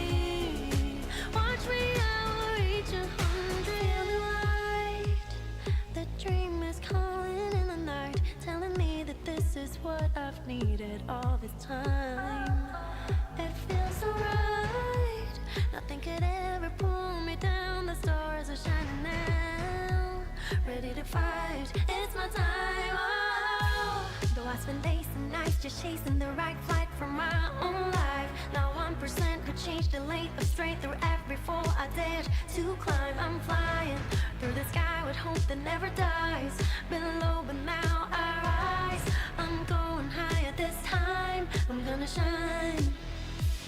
If I have to fight a battle, more than once to truly win it. And I'll do it, do it, do it, do it again. One day I'll turn my zero into first place. I will win this race. Walking through all the flames, gonna get there someday. Getting closer to my dreams, even if it's just 1%. And after all the rain, I could still feel the fire in me. Watch me, I will reach 100. Walking through all the flames, gonna get there someday. Getting closer to my dreams, even if it's just 1%. And after all the rain, I could still feel the fire in me. Watch me, I will reach 100. If I wanna prove, gotta move ever forward. Ever forward. If I wanna prove, gotta move ever forward. Ever forward. 2P. Go, keep it moving, don't stop. Tell you we won't stop climbing up to the top, yeah. Even if the weather's cold or it's hot, if you're ready or you're not, go show 'em what you got now. Being grinding for my whole life, so do what you gotta do, keep it moving, this is your life. I spend days chasing dreams, so many nights, still here, never last, cause I do it right. Get the fire inside and keep burning. Every time I breathe, yeah, we live and we learn it. And you know I never leave it even done yet. I got the heat, gotta keep it 100. If I have to fight a battle more than once to truly win it, and I'll do it, do it, do it, do it again. One day I'll turn my zero into first place. I will win this race. Walking through all the flames, gonna get there someday. Getting closer to my dreams, even if it's just 1%. And after all the rain, I can still feel the fire in me. Watch me, I will reach 100. Walking through all the flames, gonna get there someday. Getting closer to my dreams, even if it's just 1%. And after all the rain, I can still feel the fire in me. Watch me, I will reach 100.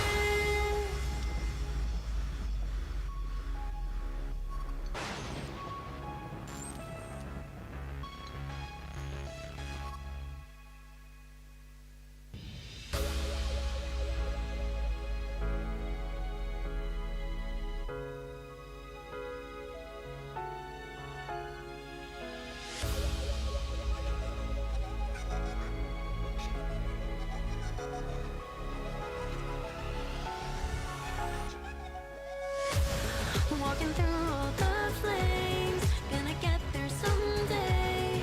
Getting closer to my dreams, even if it's just 1%. And after all the rain, I could still feel the fire in me. Watch me, I will reach 100. Feel the light, the dream is calling in the night, telling me that this is what I've needed all this time. It feels so right. Nothing could ever pull me down. The stars are shining now. Ready to fight. It's my time. Oh. Though I spend days and nights just chasing the right flight for my own life. Now 1% could change the lane, but straight through every fall I dared to climb. I'm flying through the sky with hope that never dies. Been low, but now I rise. I'm going higher this time. I'm gonna shine. If I have to fight a battle more than once to truly win it, and I'll do it, do it, do it, do it again. One day I'll turn my zero into first place. I will win this race. Walking through all the flames, gonna get there someday. Getting closer to my dreams, even if it's just 1%. And after all the rain, I could still feel the fire.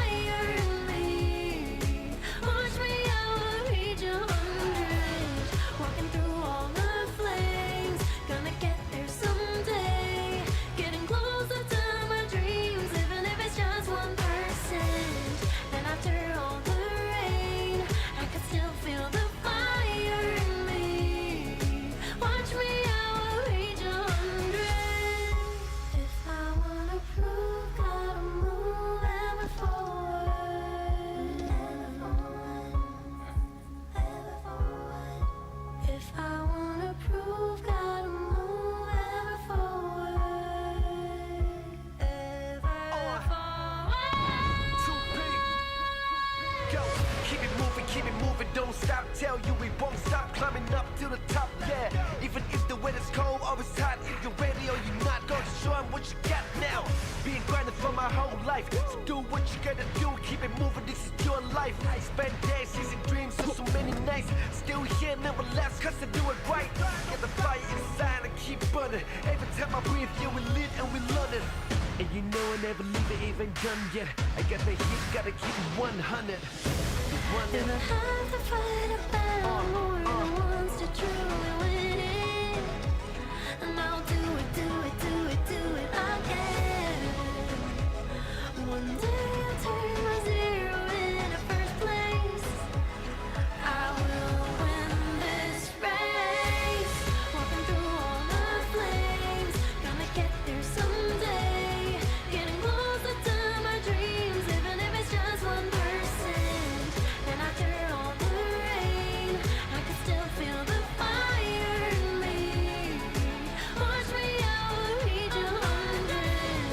Walking through all the flames, gonna get there someday.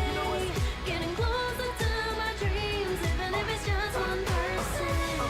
And after all the rain, I can still feel the fire in me. Watch me, I will reach 100.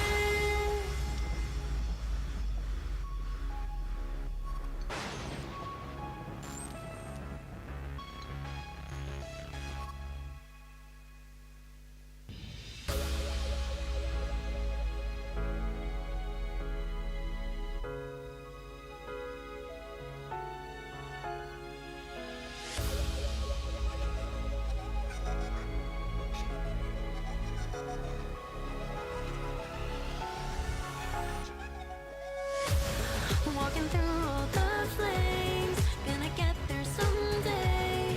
Getting closer to my dreams, even if it's just 1%. And after all the rain, I could still feel the fire in me. Watch me, I will reach 100. Feel the light, the dream is calling in the night, telling me that this is what I've needed all this time. It feels so right. Nothing could ever pull me down. The stars are shining now. Ready to fight. It's my time. Oh. Though I spend days and nights just chasing the right flight for my own life. Now 1% could change the lane of straight through every fall I dared to climb. I'm flying through the sky with hope that never dies. Been low, but now I rise. I'm going higher this time. I'm gonna shine. If I have to fight a battle more than once to truly win it, and I'll do it again. One day I'll turn my zero into first place. I will win this race. Walking through all the flames, gonna get there someday. Getting closer to my dreams, even if it's just 1%. And after all the rain, I could still feel the fire in me. Watch me, I will reach 100. Walking through all the flames, gonna get there someday. Getting closer to my dreams, even if it's just 1%. And after all the rain, I could still feel the fire in me. Watch me, I will reach 100. If I wanna prove, gotta move ever forward. Ever forward. If I wanna prove, gotta move ever forward. Ever forward. Too big. Go, keep it moving, don't stop. Tell you we won't stop climbing up to the top, yeah. Even if the weather's cold or it's hot, if you're ready or you're not, gonna show 'em what you got now. Being grinding for my whole life, so do what you gotta do, keep it moving, this is your life. I spend days chasing dreams, so many nights, still here, never last, cause I do it right. Get the fire inside and keep burning. Every time I breathe, yeah, we live and we learn it. And you know I never leave it even done yet. I got the heat, gotta keep it 100. If I have to fight a battle more than once to truly win it, and I'll do it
Walking through all the flames, gonna get there someday.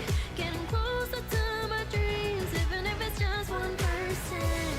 And after all the rain, I could still feel the fire in me.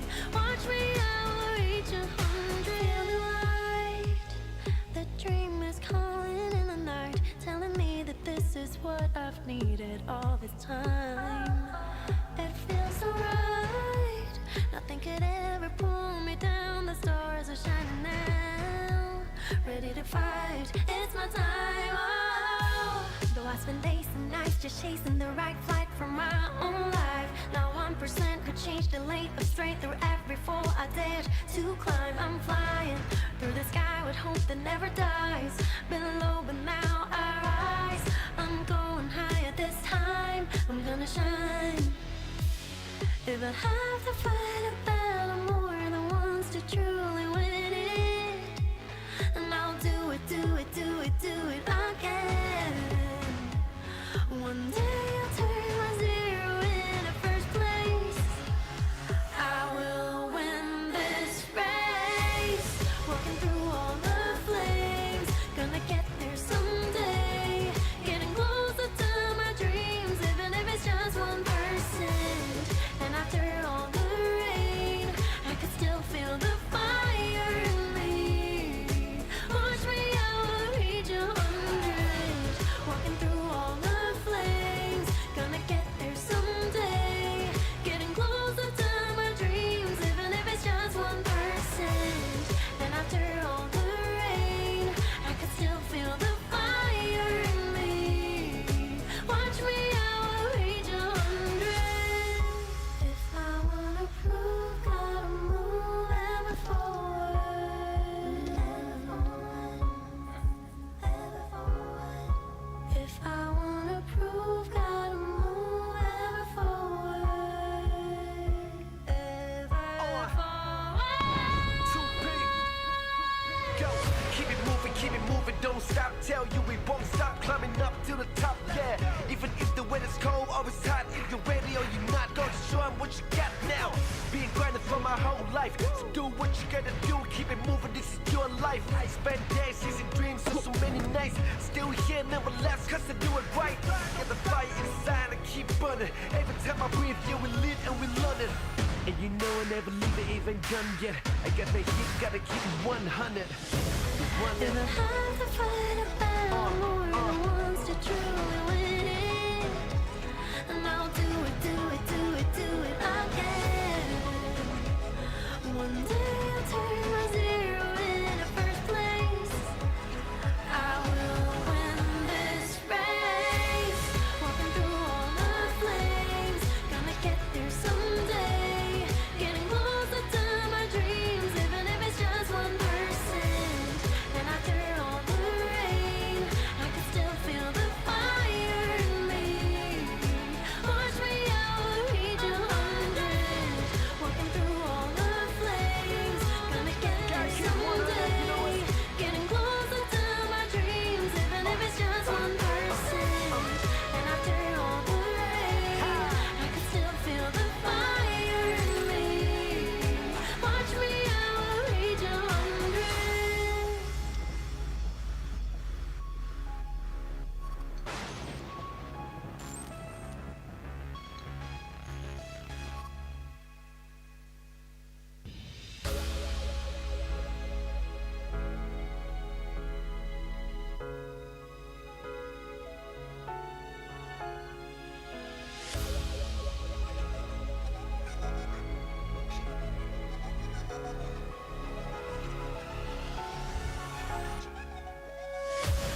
Walking through all the flames, gonna get there someday. Getting closer to my dreams, even if it's just 1%. And after all the rain, I could still feel the fire in me. Watch me, I will reach 100. Feel the light, the dream is calling in the night, telling me that this is what I've needed all this time. It feels so right, nothing could ever pull me down. The stars are shining now, ready to fight. It's my time. Oh, though I spend days and nights just chasing the right flight from my own life. Not 1% could change the lane of straight through every fall I dared to climb. I'm flying through the sky with hope that never dies. Been low, but now I rise. I'm going higher this time. I'm gonna shine. If I have to fight a battle more than once to truly win it, and I'll do it, do it, do it, do it again. One day I'll turn my zero into first place. I will win this race. Walking through all the flames, gonna get there someday. Getting closer to my dreams, even if it's just 1%.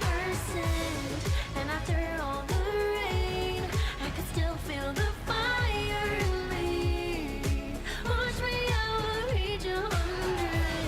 Walking through all the flames, gonna get there someday. Getting closer to my dreams, even if it's just 1%. And after all the rain, I can still feel the fire in me. Watch me, I will reach 100.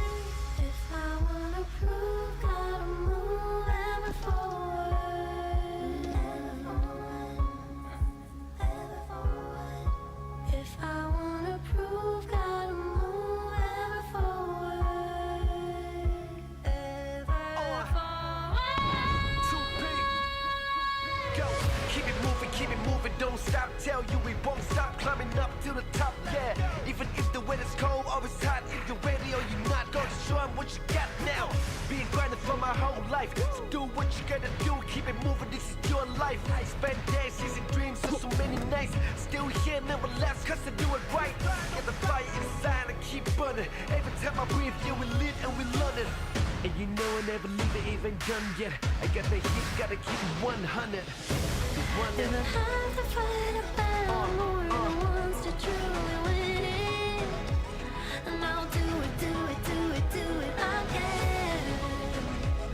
One day I'll turn my zero into first place. I will win this race. Walking through all the flames, gonna get there someday. Getting closer to my dreams, even if it's just 1%. And after all the rain, I can still feel the fire in me. Watch me, I will reach 100.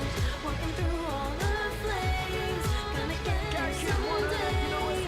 Getting closer to my dreams, even if it's just 1%.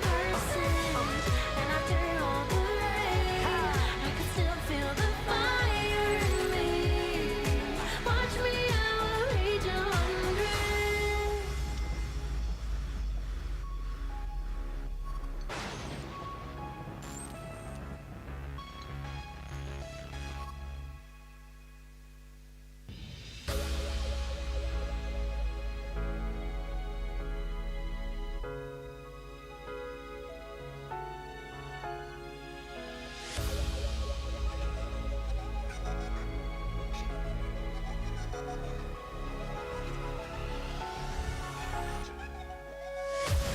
Walking through all the flames, gonna get there someday.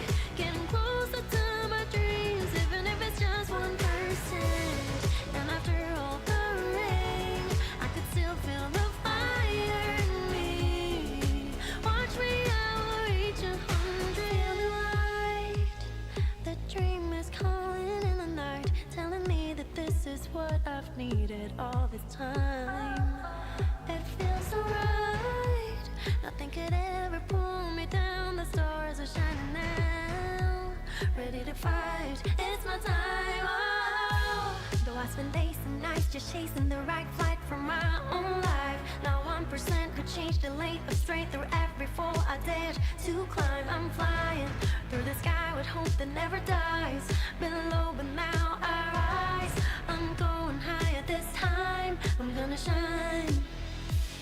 If I have to fight a battle more than once to truly win it, and I'll do it, do it, do it, do it again.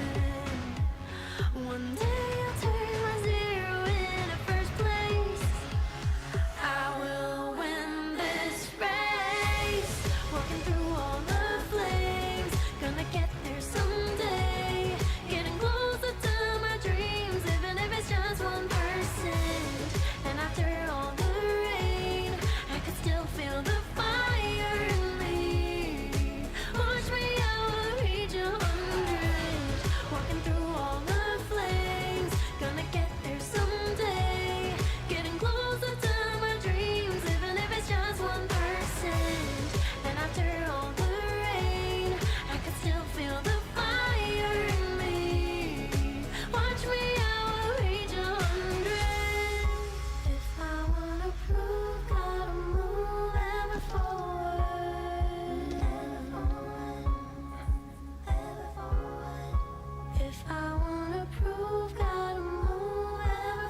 keep it moving, don't stop. Tell you we won't stop climbing up to the top. Yeah, even if the weather's cold or it's hot, if you're ready or you're not, go to show 'em what you got now. Being grinding for my whole life, so do what you gotta do. Keep it moving, this is your life. Spend days chasing dreams, so many nights. Still here, never last, cause I do it right. Get the fire inside and keep burning. Every time I breathe, yeah, we live and we learn it. And you know I never leave it even done yet. I got the heat, gotta keep it 100. If I have to fight a battle, more than once to truly win it, and I'll do it, do it, do it, do it again. One day I'll turn my zero into first place. I will win this race. Walking through all the flames, gonna get there someday. Getting closer to my dreams, even if it's just 1%. And after all the rain, I can still feel the fire in me. Watch me, I will reach 100. Walking through all the flames, gonna get there someday. Getting closer to my dreams, even if it's just 1%. And after all the rain, I can still feel the fire in me. Watch me, I will reach 100.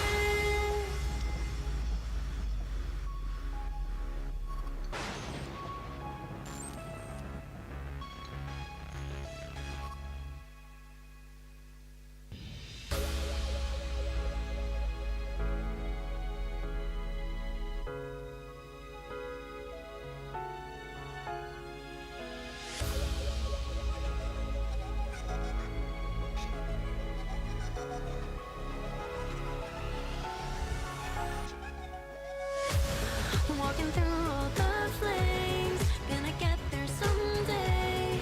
Getting closer to my dreams, even if it's just 1%. And after all the rain, I could still feel the fire in me. Watch me, I will reach 100. Feel the light, the dream is calling in the night, telling me that this is what I've needed all this time. It feels so right. Nothing could ever pull me down. The stars are shining now. Ready to fight. It's my time. Oh. Though I spend days and nights just chasing the right flight for my own life. Now 1% could change the lane of straight through every fall I dared to climb. I'm flying through the sky with hope that never dies. Been low, but now I rise. I'm going higher this time. I'm gonna shine. If I have to fight a battle more than once to truly win it, and I'll do it, do it, do it, do it again. One day I'll turn my zero into first place. I will win this race. Walking through all the flames, gonna get there someday. Getting closer to my dreams, even if it's just 1%. And after all the rain, I could still feel the fire in me. Watch me, I will reach 100. Walking through all the flames, gonna get there someday. Getting closer to my dreams, even if it's just 1%. And after all the rain, I could still feel the fire in me. Watch me, I will reach 100. If I wanna prove, gotta move ever forward. Ever forward. If I wanna prove, gotta move ever forward. Ever forward.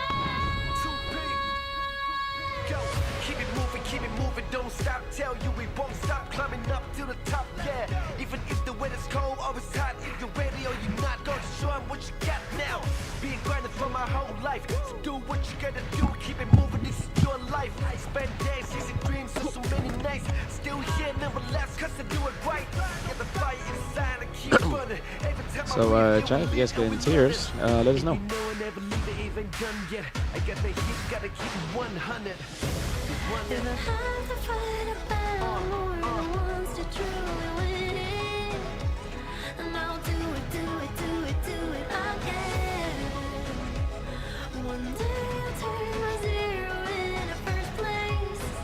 Hello everyone, hopefully everyone is doing okay. We're here for the gold match, for the women's.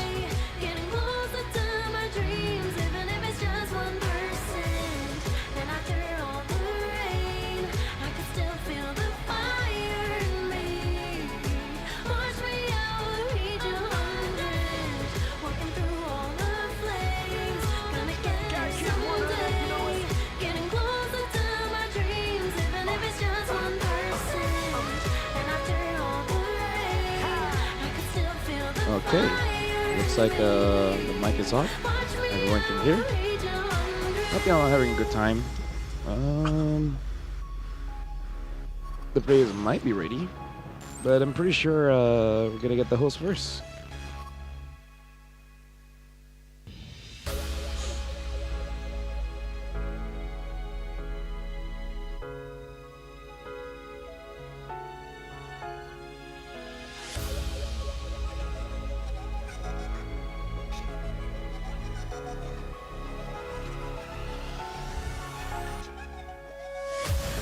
Walking through all the flames, gonna get there someday.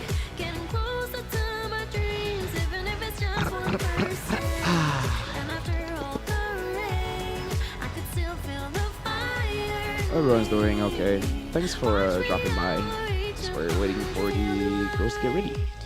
The dream is calling in the night, telling me that this is what I've needed all this time.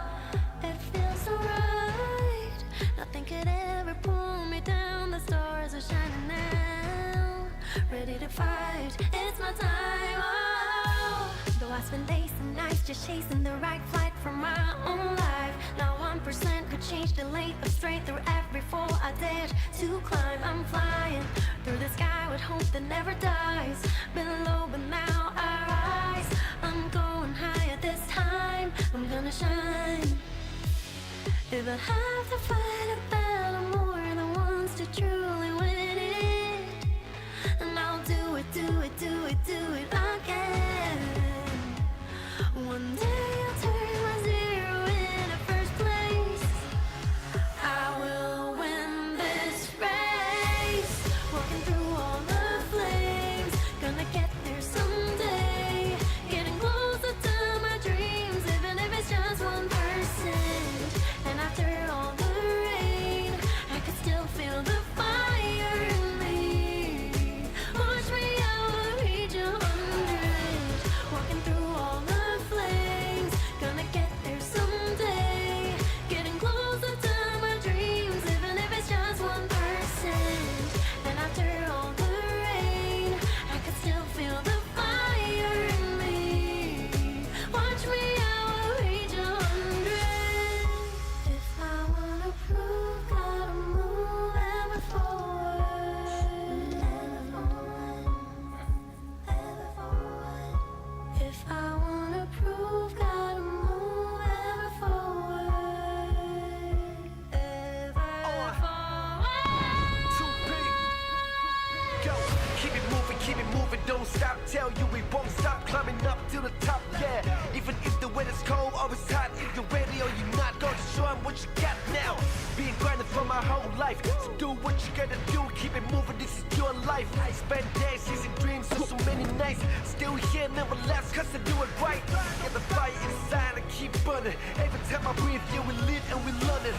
And you know I never leave it even done yet. I got the heat, gotta keep it 100. If I have to fight a battle more than once to truly win it, and I'll do it, do it, do it, do it again.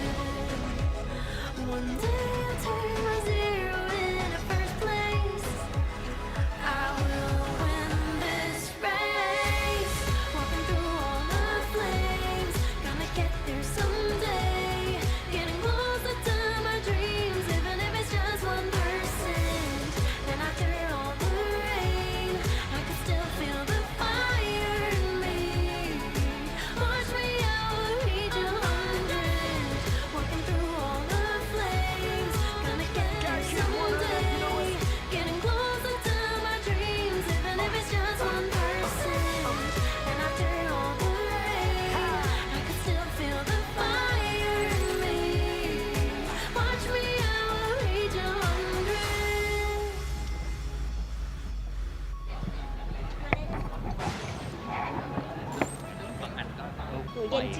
ฟรีฟอร์มไปเลยดีกว่าไปจะติดมือไม่แข็งฟิลิปปินส์เนาะ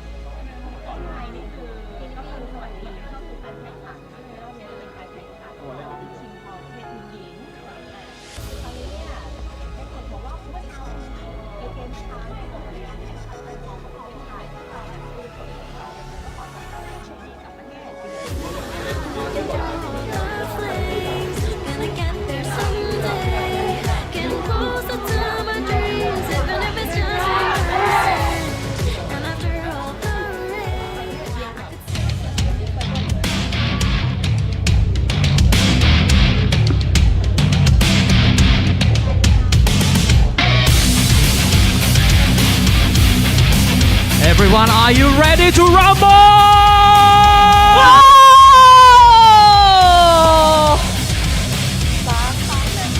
สวัสดีค่ะ มาแล้วขอต้อนรับทุกท่านนะคะเข้าสู่การแข่งขันนะคะในช่วงต่อไปค่ะ กับการแข่งขัน Mobile Legends Bang Bang นะคะในประเภททีมหญิงชิงเหรียญทอง ถูกต้องแล้วนะครับผมกับการแข่งขันนะครับกีฬา e-sport ของมหกรรมกีฬาซีเกมส์ครั้งที่ 33 ที่ประเทศไทยนั่นเองครับใช่แล้วค่ะแต่ก่อนอื่นเลยนะคะ ต้องขอแสดงความยินดีนะคะกับ Mobile Legends Bang Bang ประเภททีมชายค่ะเพราะว่าตอนนี้นะคะเราทราบแล้วว่าใครทีมไหนจากประเทศไหนที่ได้เหรียญทองขอแสดงความยินดีกับ Philippines for the men teams match but now we gonna see who's gonna win the gold medal for the women team match but now we still don't know which team from which country will get that medal that's right นะครับตอนนี้พิธีกรสลับภาษากันโอ้โหสนุกสนานเลยเดียวค่ะถ้าอย่างนั้นนะคะเดี๋ยวเรานะคะมาชมการแข่งขัน Mobile Legends Bang Bang นะคะชิงเหรียญทองประเภททีมหญิงกันค่ะซึ่งในคู่นี้นะคะจะเป็นการพบกันของ2ทีมนะครับซึ่งเป็น 2 ประเทศจากคู่เดิมถูกต้องนะครับประเทศเดิมนะคะแข็งแกร่งมากทั้งฝั่งทีมฟิลิปปินส์และมาเลเซียนะคะซึ่ง2ทีมแข็งแกร่งนี้นะคะเขาจะต้องมาเจอกันอีกครั้งหนึ่งกับการแข่งขันนะคะในประเภทชิงทองของทีมหญิงนะคะถูกต้องแล้วครับผมแต่ว่าครั้งนี้เราก็ยังไม่ทราบนะคะว่าทางฝั่งไหนนะคะที่จะได้เหรียญทองไปนะคะถ้ายังไงมาให้กำลังใจกันค่ะใช่แล้วนะครับกฎกติกายังเหมือนเดิมนะครับผมแข่งขันในรูปแบบ Best of 7นะครับโบ7นั่นเองประเทศไหนได้4ใน7เกมก่อนได้เหรียญทองไปเลยนะครับผมใช่แล้วค่ะก็ขอให้ทั้ง2ประเทศนั้นโชคดีค่ะถ้าอย่างนั้นนะคะเดี๋ยวเรานะคะมาเปิดตัวนักแข่งกันเลยดีกว่าค่ะ Okay everyone we will welcoming our athletes so introducing first from the left side of the stage please welcome Philippines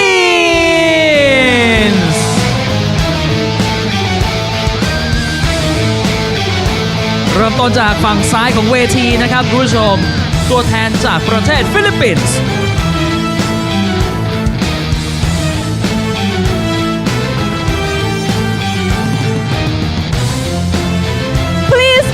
Some noise for Philippines เสียงปรบมือดังๆครับให้กับตัวแทนจากประเทศฟิลิปปินส์ครับค่ะ Now you can proceed to your seat Okay you can prepare yourself at the position Okay please take a seat Okay please give them another round of applause Philippines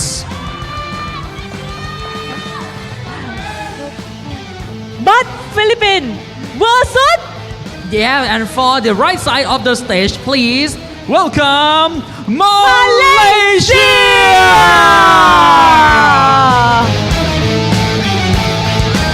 ด้านขวาของเวทีครับตัวแทนจากประเทศมาเลเซียนักกีฬาครับเดินทางมาพร้อมกับโค้ชของทีมเพื่อมาแข่งขันกันนะครับแมตช์ชิงเหรียญทองครับกับ Mobile Legends Bang Bang Please make some noise for Malaysia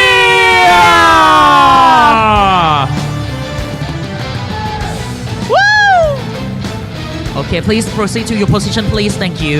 และนี่นะคะก็คือ 2 ทีมนะคะที่จะมาแข่งกันมันในรอบนี้ค่ะ ถูกต้องนะครับ ต้องดูกันว่าเหรียญทองที่ 2 ของวันนี้นะครับ ของ Mobile Legends Bang Bang เนี่ยจะเป็นของประเทศไหนนะครับผมเอาเลยไหมล่ะพี่หลี ใช่ และในแมตช์นี้นะคะ เราก็มีนักพากย์มันเช่นเดียวกันนะคะ ถูกต้องครับผม จะเป็นการพากย์มันนะคะของเจมส์จินมารุและผู้การเกมเมอร์ ถูกต้องแล้วนะครับคู่หูเจ้าเก่าเจ้าเดิมครับ ลิ้นติดไฟใส่สุดปอดเช่นเคย ถ้าพร้อมกันแล้วรออะไรอยู่ล่ะฮะ Let's get ready to rumble and let the games begin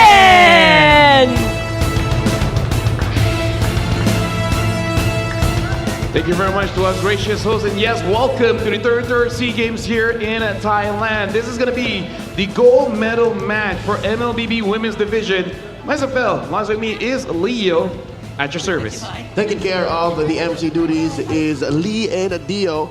Kap Kun Krab for opening up the show for us and welcoming Team Philippines and Team Malaysia on stage. LaFell, something I noticed as the ladies set foot on the grand stage they'll be competing in. The Savage Empress is upon us. Yeah? Perez is now playing. Prior, their only outing on broadcast, at least for hours, it was Kla who was playing. But now, the original gold laner, the longtime teammate of the ladies in Team Philippines, is stepping foot. Now that's going to be interesting here. Right now, we are looking at the brackets. It all started with the knockout stage. Indonesia won against Laos and then tried to take down the Philippines, but the Philippines overcome that 3-1, and then Philippines is now at the gold medal match for the knockout stage down the bottom side of the map. Myanmar took down Vietnam. Malaysia was able to win against Vietnam 3-0, and now Philippines against Malaysia once again, where we just saw the men's division earlier, and that one was won by Team Philippines 4-0. We'll see how this one shapes up. The story is very similar on both ends of the stick here for the men and women's division. About the same layout for the playoffs in the semis onwards. The same lineup composition because Team Philippines, if you'll remember here for the ladies, it's also a whole team. This is a team called Navi PH going up against, if I understand correctly, a Navi hybrid. MY, yeah. But also not completely Navi MY. Yeah, they have addition of Alia as well as Queenie there. So, yeah, quite interesting here. So definitely between all 10 athletes, they know each other quite well, especially considering that they have been competing back-to-back against each other for quite a while. Like, Together, that is what, a year and a half now? Together, against each other, around each other. Not to mention their coaches also very wizened and weathered in the MLBB Esports space. You got Coach Sora for Team Malaysia and Coach Makarambon, also known as King Salman. He's had a run or two in MPLMY, if I'm not mistaken. Mm-hmm. So now something that we do have to see here that I believe everyone noticed in the men's match in the gold medal match, the draft was more or less the same all across 4 games. Game 1 and Game 2, Team Malaysia switched it up. Game 3 and 4, roughly the same as, so we'll see whether the same approach will be had by our ladies here because I would say some of the hot picks is definitely Lancelot and Granger and Lapu, and as well as Kimi. I believe these 4 heroes impacted a lot in the men's gold medal match. We'll see how it is here. The map draw is going to be, hold on, looks like it's going to be a dangerous grass. So far we haven't seen expanding rivers the entire day. Between these 2 teams and the 4 possible map enhancements, Dangerous Grass was only played by Team Malaysia once against Team Myanmar. Team Philippines has not yet played Dangerous Grass in the playoffs. And it does look like they are in the draft here, so we should be seeing that pretty soon. So it looks like Team Malaysia will be first pick, Team Philippines on the second pick here. And we're already seeing some adjustments. Looks like Team Malaysia are taking out the front lines, betting out the Esmeralda as well as the Hilda. Team Philippines, they don't want to risk going up against Afrina on that Lancelot, so they ban it out first.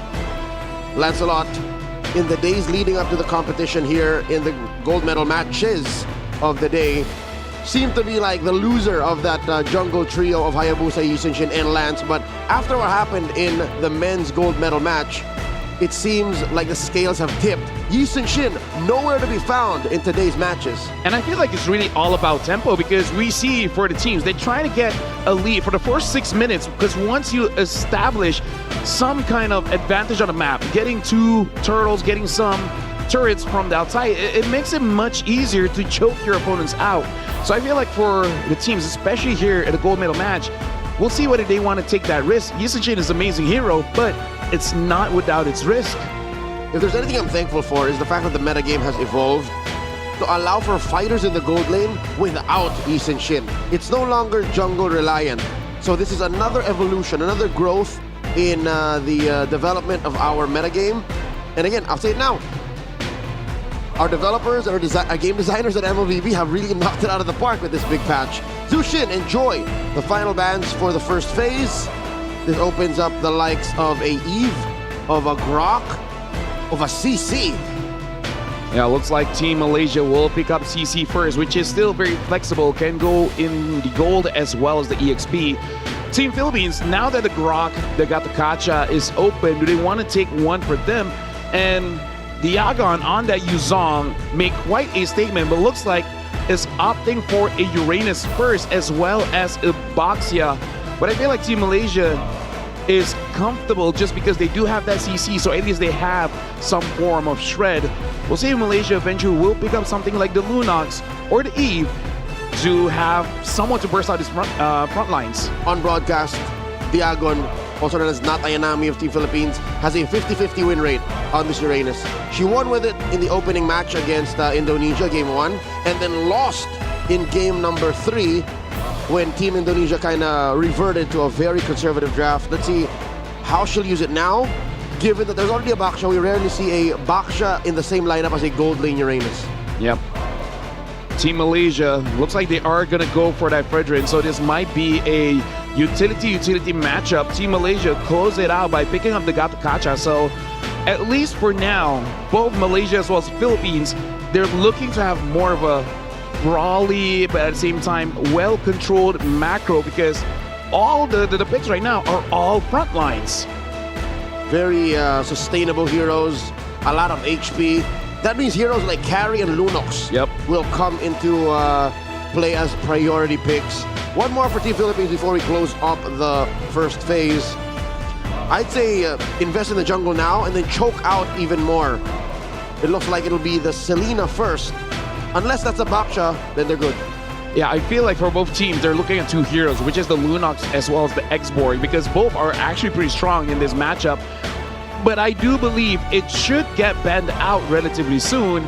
And then this is going to be a marksman matchup. You were talking about the carry, but we saw earlier from Soriano on that Granger and the Harif as well.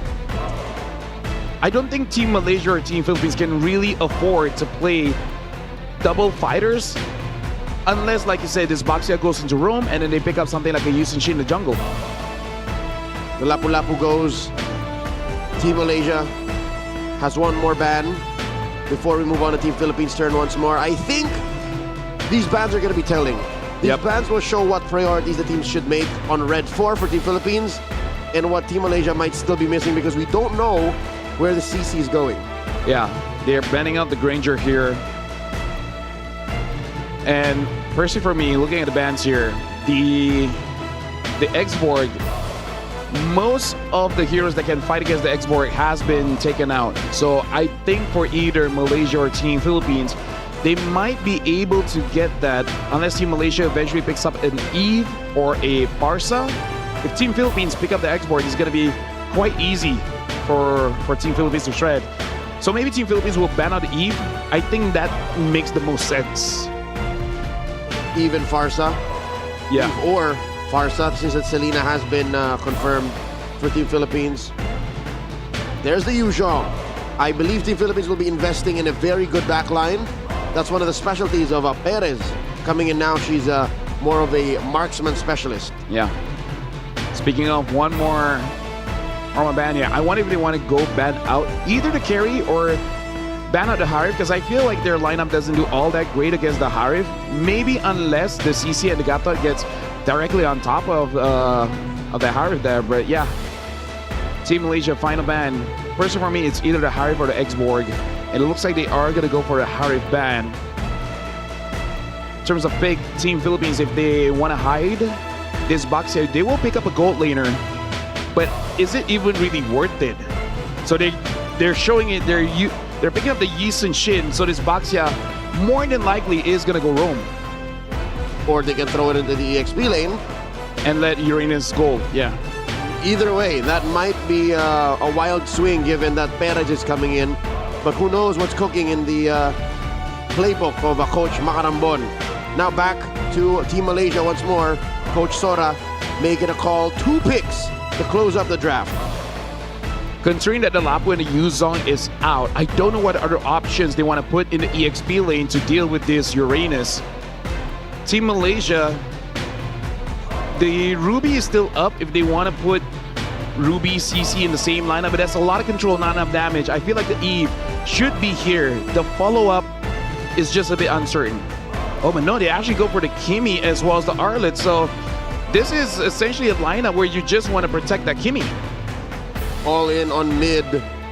Team of Malaysia, honest about their approach. Some modicum of burst coming in from that CC2, going into the hands of Queenie in the gold lane, but Team of Philippines. This reveals where the Baxia goes. This also reveals what Perez might be playing on her debut on the stage with our broadcast.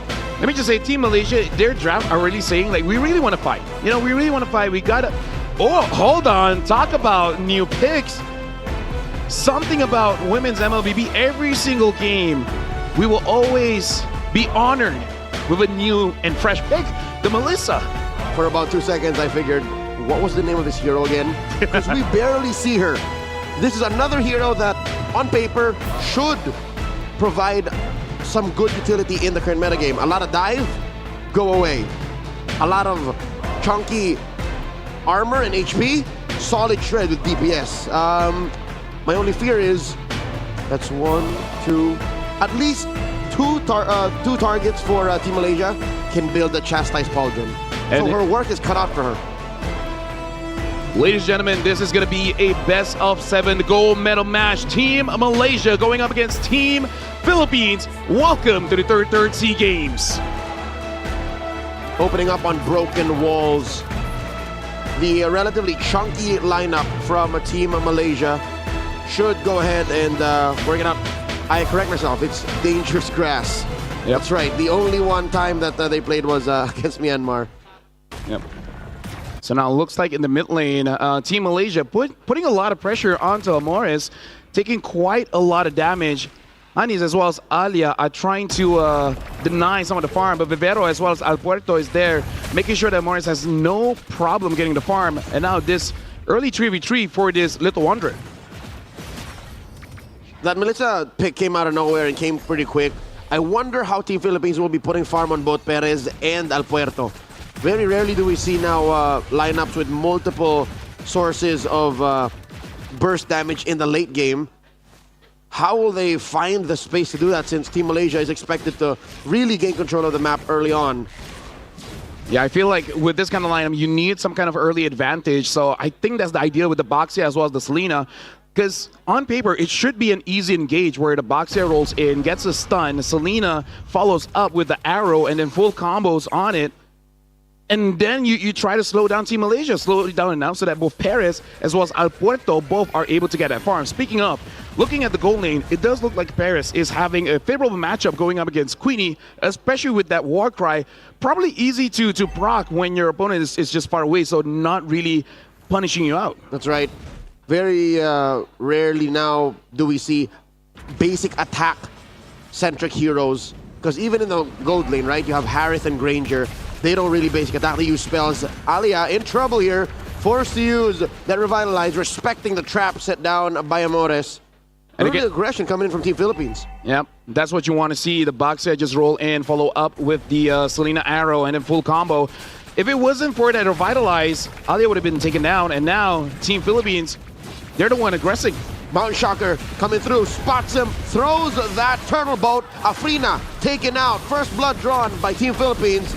Al Puerto going to be taken down by Farisha. No retribution. Both sides. Farisha secures. They're not done. They find Vivero. Cannot save her teammate. Al Puerto is off the map. So is Vivero.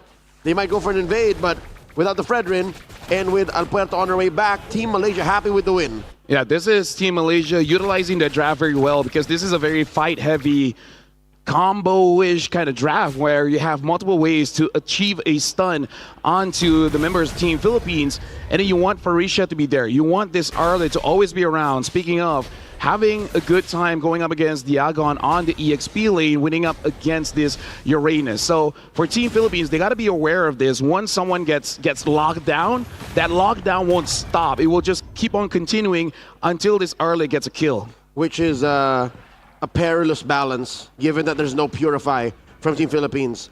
There is a somewhat cleanse when Alberto uses Traceless, but that's our only resource. And that's mainly how teams fight Yushin anyways. Once you wait for that Traceless, and maybe the Turtle Boat, that's the only other way she can interact with you besides damage, you're fine. And that is what Malaysia is watching out for. Team Philippines is going to be thankful that across all the lanes, maybe gold is the one that's safest. And I feel like the gold lane is going to be very important here because Paris has to use that go away. Hold on. Speaking of, Queenie gets caught, forces out the AOG from Alia to make sure that no further engage onto Queenie. As I was saying, the go away from Perez is going to be very important to stop the engage from Malaysia. Here we go, Alberto with another Mount Shocker. Catches the stun onto Hanis. That Kimi goes down. Diagon traded out for in the bottom lane. Perez looking for more. Aliyah survives. Aliyah, but 1 HP. Perez takes down Queenie, even underneath that tier 1. Yeah, it looks like fights across the board here. Down the bottom, it looks like Afrina made sure that Farisha able to secure another kill going up against Diagon, but Team Philippines understood that their win condition is going to be Perez, so 4 members going up top. Team Malaysia and Team Philippines starting things out 3-3. But now, it looks like Team Malaysia, Afrina is first on the scene on this hurdle. Does not look like Al Puerto is going to be contesting for this one. Nope. Team Malaysia will take this temporary and I'd say faster but long-term payoff objective, while Team Philippines happy with the turret up top. Yeah, permanent damage there. Team Malaysia, they also got to figure out a way how to get onto Perez because looking at their lineup, it's only really Queenie as well as Aliyah able to get there. Vivero is forward. Amor is there. In the back line, Aliyah goes in with the AOG. Perez is all alone. Puerto is there trying to give backup. Looks like Aliyah, Queenie, and Hanis has to stop the engage. Good defense by Team Philippines. Given the back and forth, the push and pull, Team Philippines are able to give space once again to the EXP lane. This one's once a hot lane. And with the 2 turrets that, rather 2 turtles that Team Malaysia got, it's for the first time in 5 minutes that XP lane was able to breathe. So we're seeing a push and pull. A lot of space once more for Perez. I'm surprised that it's the Melissa that's actually winning the lane and winning the game for Team Philippines now rather than later. Yep. And I do have to say, with this kind of pace, it's actually better for Team Philippines considering that they have double marksman here with the Yisun Shin as well as the Melissa. Team Malaysia, they're not fighting despite them having a very heavy fighting kind of composition, so they're doing quite well, but this is basically in the favor of Team Philippines. They also don't want to fight. Yep, if this pace continues for what, 4 or 5 minutes more, Team Philippines will reach critical mass. Item check here, Hunter's Strike for Al Puerto on her way to a War Axe. Compare that to the relatively low impact economy on Afrina, given she is a tank jungler. Most of the money is on Farisha. Yep. So on paper, if you keep farming up an Arlet that's laned up against a Uranus, that's not a very good late game plan. Yep, so this is going to be the final turtle here. Looks like both Team Malaysia as well as Team Philippines, they're all centered here. Diagon taking quite a lot of damage. Vivero still being in the front there. AOG hits onto Diagon. Amores jumps in, has to flicker out. Team Malaysia, they keep on fighting. Hani secures the kill onto Perez. And looks like the stun from Amores is able to get 1, but still Farisha gets the killing spree. All the while, Al Puerto and Amores has to escape. Diagon is there, still healing up. But all members of Team Malaysia is there. Looks like Team Malaysia might try to go for this Uranus or at least get the turret. Impressive work for Team Malaysia. Commendable discipline on Farisha. I don't think Diagon is long for the world here. Diagon goes down after the push. Farisha was the key to winning that fight. She waited for the go away to expire and then hit Perez with the final slash. It looked like an I'm offended. It really looked like she pulled her from out of there with a scythe, but that's what compromised Team Philippines' formation, and that's what won them the fight. Yeah, this is what Team Malaysia has to keep on doing, which is forcing fights. Because eventually, this is a competition where you do clump up, and when you do clump up, it really helps out Melissa. Melissa's going to spread all the love and all the damage to everyone, and that's not going to help Team Malaysia there until, like you said, there are members, 2 members from Team Malaysia that can build that Chastise Pauldron, and maybe eventually the Blade Armor as well. We'll see how effective that is to go up against this Melissa, which does have that Inspire. Puerto, Mount Shocker, helping confirm a kill. They do know where Farisha is. I think the Philippines should be all the wiser to respect the Arlet. Massive push up top though. Queenie left alone. Yep. No pressure there yet. Queenie might even get this turret for free because even Farisha is trying to stop the Yi Shin. The Yi Shin now is rotating towards top, but Queenie is doing a massive amount of damage. Al Puerto is there, having to use the Retribution, but looks like Queenie still gets it, but the arrow hits onto Queenie. Queenie now using the Vengeance, try to heal up with the yo-yos, and looks like it's able to survive. Massive blunder by Team Philippines. Back-to-back wasted rotation for that mid laner and jungler. Plus, they failed to protect the turret. I understand where Team Philippines is coming from. Again, they're panicking. There's so much happening across different lanes, coast to coast. They can only do so much. So, besides, focusing on stopping the bleeding, Team Philippines has to also get farm effectively on Perez and Al Puerto. Fortunately, they only died once each. They can't let that happen again. Looks like Engage coming in from Team Malaysia finds Vivero. Afrina gets a kill. And now AOG doesn't hit onto anyone. All the way back is Perez and Diagon. Afrina, though, taking a lot of damage. Hannes is trying to provide backup. Diagon all the way to the front. Able to escape death so far. Morris trying to go for a flank. Gets onto Alia. Alia jumps back in. Farisha gets a mega kill. Al Puerto has to get away. Perez is still free hitting. Gets a kill onto Alia. Queenie is there trying to force out Perez and Al Puerto away from the Lord. But now Team Malaysia, they have to be careful as well. They are relatively low HP except for Queenie. 2 for 3. Massive win here for Team Malaysia. It was difficult for Team Philippines to find a trade like that. If anything, they failed to even take down Afrina. It was just a 1 for 3. So a long haul trade like that, I think Perez is still short of 1 or 2 items. She's not dealing the kind of burst I think Team Philippines needs. Yeah, right now they don't have lockdown as well until Morris actually hits the Abyssal Arrow. Because you got to stop Queenie, Farisha, as well as Hannes, but it is going to be a bit tricky. So, yeah, it looks like Team Philippines, with the draft that they have, they just got to make sure that they protect Perez. Perez can deal the damage. You just need that protection because you can see Team Malaysia, basically every single member, even the Kimi, can just barge in. Yep. Dons has been initiated here. Slight pull towards Team Malaysia's side. Team Philippines waiting on Al Puerto to finish off her orange. They can take their time. Al Puerto still holding on to her Mount Shocker to check in where the members of Team Malaysia are. It's a safe 3,000 gold between these two teams.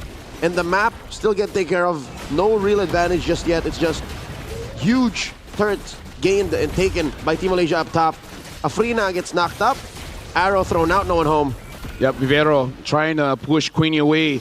Looks like the Lord will be resetted. Afrina, a lot of HP has been taken down. She has to heal up. Team Philippines, they're trying their very best to delay Team Malaysia from taking this Lord away. And it's a good idea because the Lord does do true damage. So as much as Team Malaysia are building up those defense items, this Lord is going to hurt. Hannes got hit. Oh, look at Queenie and Perez. Perez throws out that doll. Able to spot out Queenie. Not going to happen. Close call. If Perez walked in there, would have been disastrous.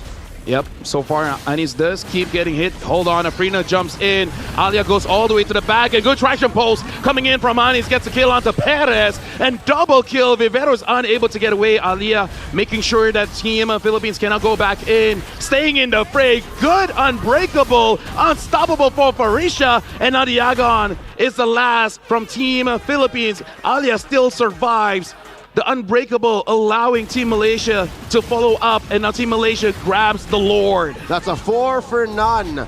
Team Philippines, this draft may have been way too fragile of a damage profile. It's literally all on Amores or rather all on Alpuerto, all on Perez. Amores isn't really even burst anymore. All she needs to do is find traps, find arrows, and that's what set it up. But that's too fragile, that's too specific. And a lot of setup here for Farisha. Every single member of Team Malaysia have some sort of stun, so she can vengeance endlessly, dashing here and there. So it makes it all the more difficult for Team Philippines to really stop this Arlet. And considering that the damage coming in from Anis is a bit too strong, even the traction pulse, there's way too much damage onto Perez. Perez is getting overloaded. Alpuerto, I don't think she's even there yet. Alpuerto may just barely have 3 items. It wasn't the chastised pauldron that was the real threat. It was just the sheer amount of threats coming in from Team Malaysia. The bodies, the crowd control, Lord crashing in the top lane, Vivero doing her darndest to clear. Team Philippines accept the fact that they're losing that top lane inhibitor. Yeah, and it looks like mid almost got taken down by Queenie. They might want to try to get bottom here, considering that the bottom wave has just arrived. Looks like the missile arrow doesn't hit onto anyone. Team Philippines is able to defend their base, but one inhibitor has been taken by Team Malaysia. Team Malaysia going to start choking Team Philippines out of resources. Even the purple buff here is about to get taken out, served up to Hanis. Oh, they're taking their time. Focus on the turret first. Permanent damage dealt to the base of Team Philippines. All they have left is that crystal. Yep. Team Philippines, at this point, Pareto as well as Perez should do a lot of damage. As you can see here, Ali and Frina taking quite a lot. Farisha misses the final slash. This should be a disengage coming in from Team Malaysia. Looks like Team Philippines, they still want to engage just a little bit. Amore is doing quite a bit of damage onto Aliyah, but able to get away. Perez now with the Malefic gun. The added range. Hold on, Team Malaysia, they might want to force this out still. Whoa, there was a minion that came through, and it might actually be to the benefit of Team Malaysia. Diago survives. The damage coming in very low, the front line of Team Malaysia. Perez in the middle of it all, once again, taken down. The Appraiser's Rat serves up a kill to Queenie. Vivero falls, so does Diagon. And they're in the base. Once again, the same rope-a-dope. Team Malaysia looking to end and take game 1. The minions from bottom are charging in. They're able to get Alpuerto. Alpuerto gets pulled in. Team Malaysia, Alpuerto able to get a shutdown.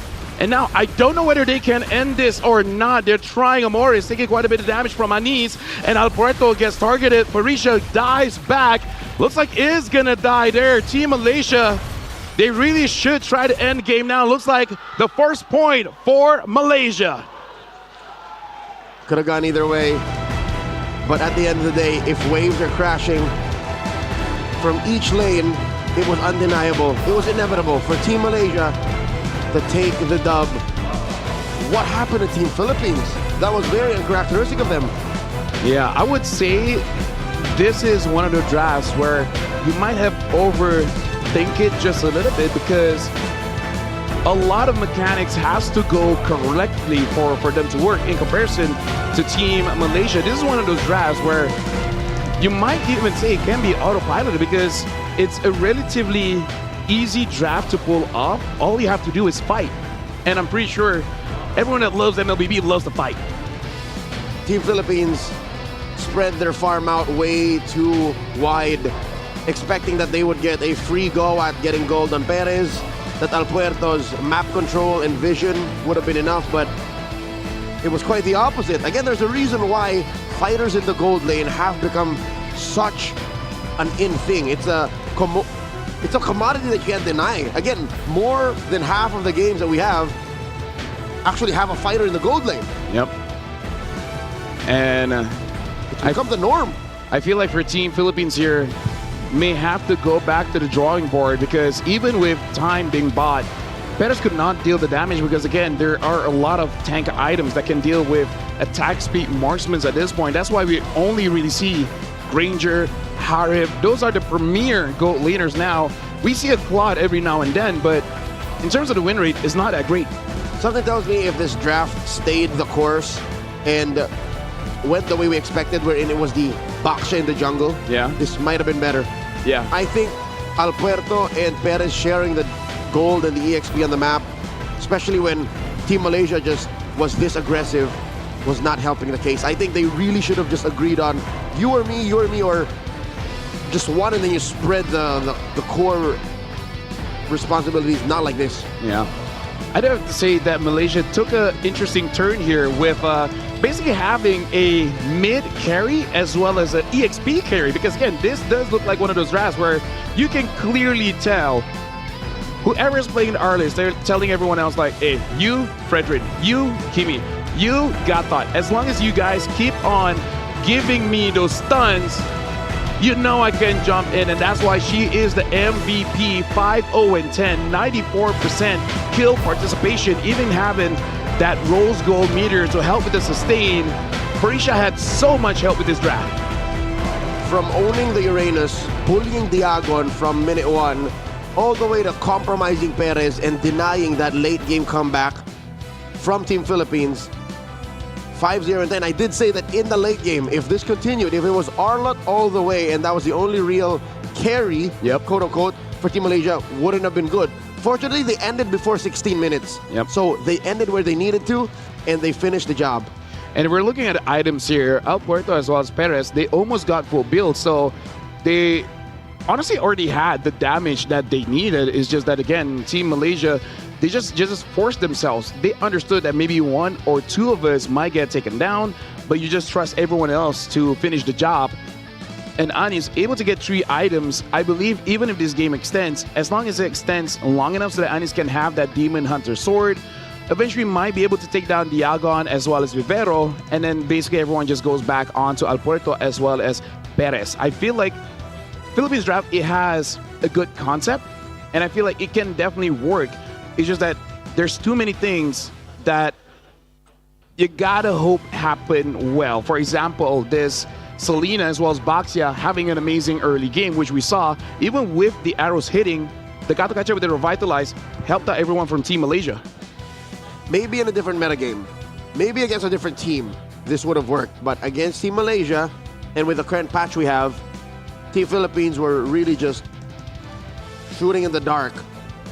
Which again brings us to the question, is there a marksman lineup that relies on basic attacks that is successful, that can work? Because we haven't seen it in a while. The only real one is the carry, but you got to make sure that whatever the mid and EXP is cannot get on top of the carry. Once you see something like an Esmeralda, like a Lapu, then that does spell trouble for a little bit. So in our competition so far, Granger's definitely been the best, as we've seen for like, I don't know, 6-7 months at this point. But he's not a basic attack marksman. Yeah, there you go. So as of right now, it really is carry and Kalad, and both have different problems. Yeah, interesting how Moonton presented us with the solution to a problem that isn't there yet. Quick look at the damage spread. The majority on the CC, the burst, and of course, on her MVP. I really want to see what else Farisha can do.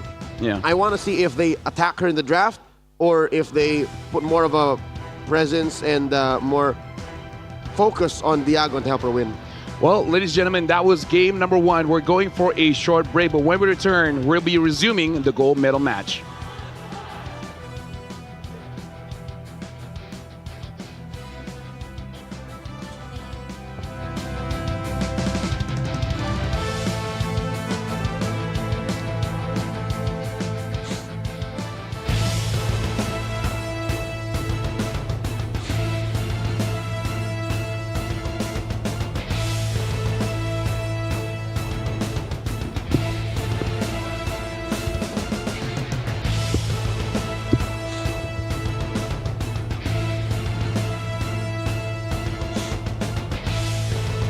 Already seeing some 6-7s in the chat.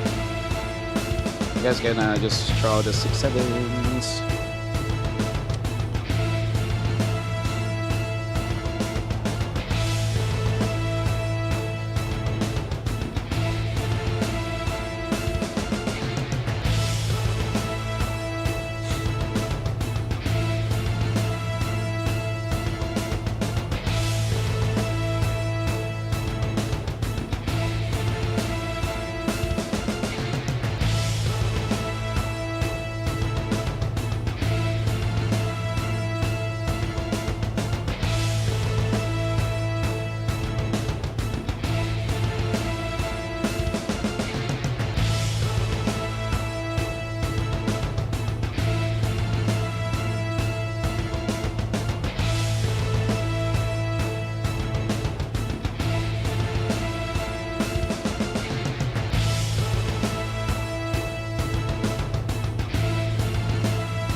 Welcome back, ladies and gentlemen. This is the third SEA Games here in Thailand. MLBB for the women's division. Malaysia against Philippines in a gold medal match.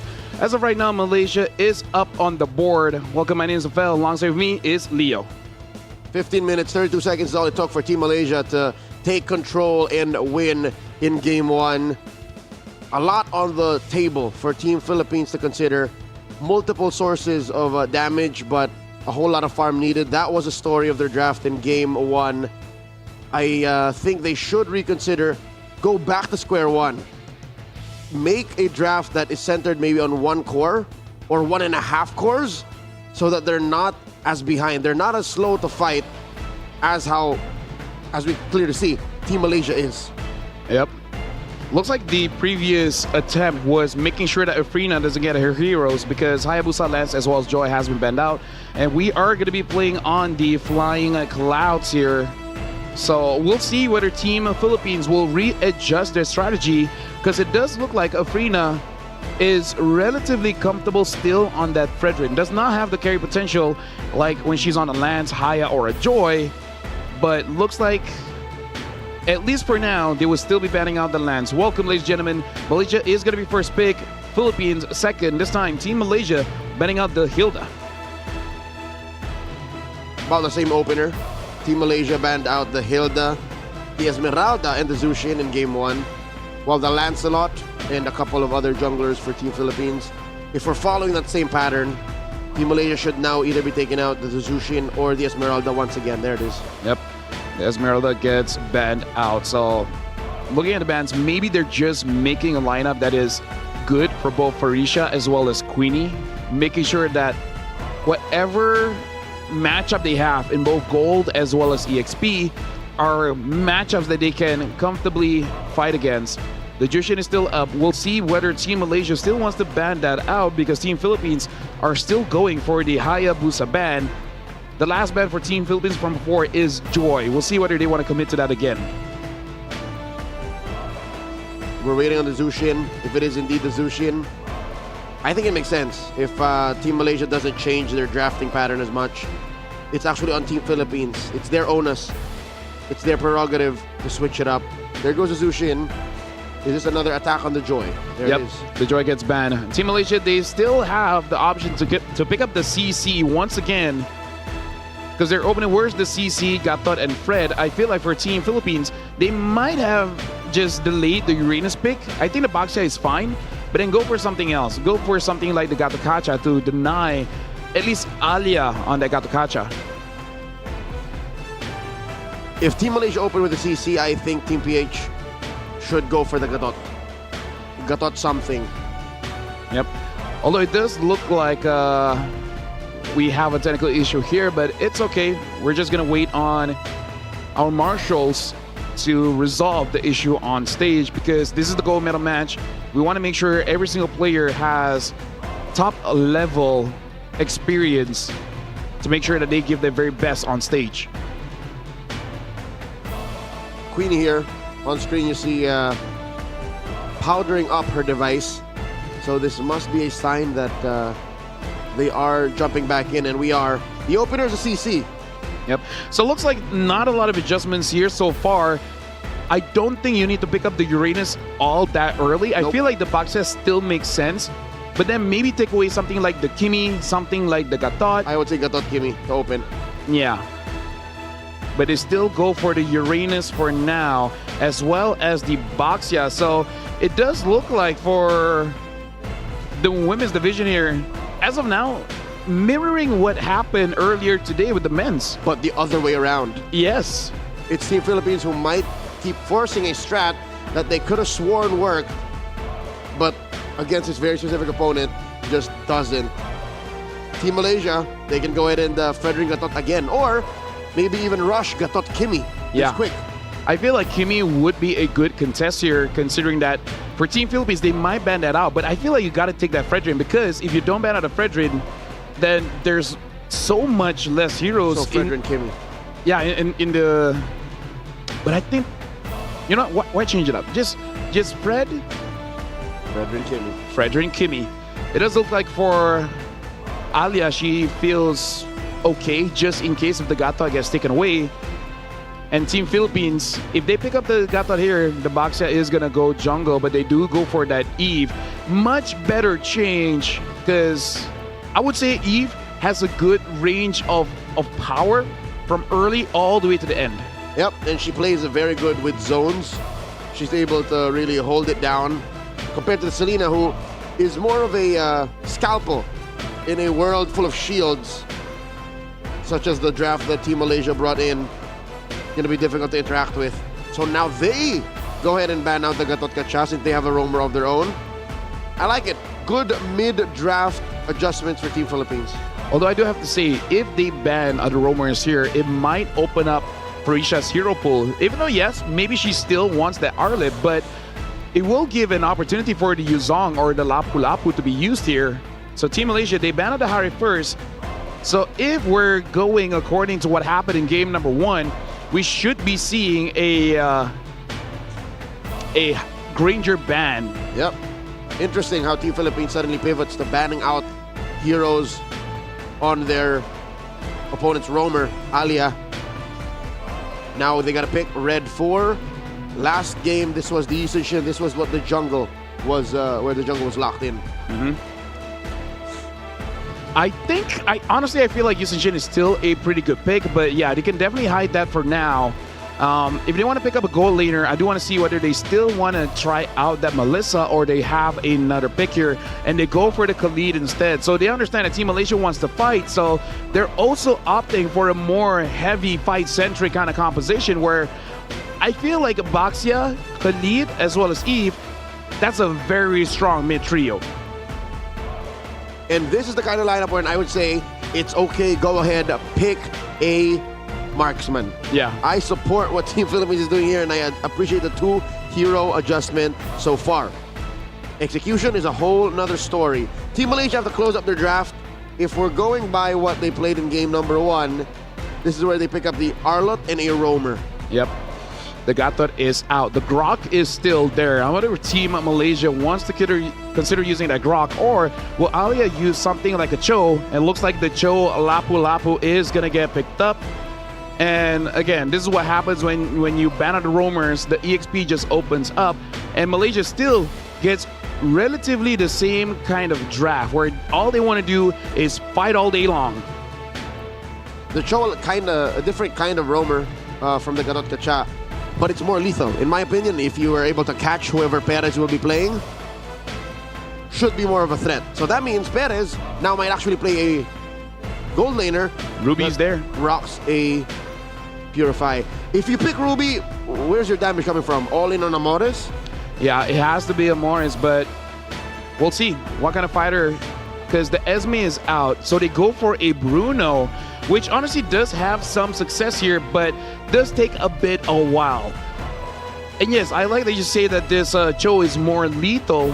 I also feel like one of the reasons why you pick up the Cho here is so that you can cancel out that quicksand guard, because not a lot of options in Rome now.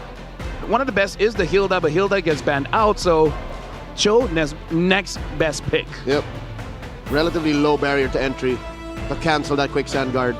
Literally, your first and second skills can go ahead and give that Khalid a run for its money. One more look at the draft.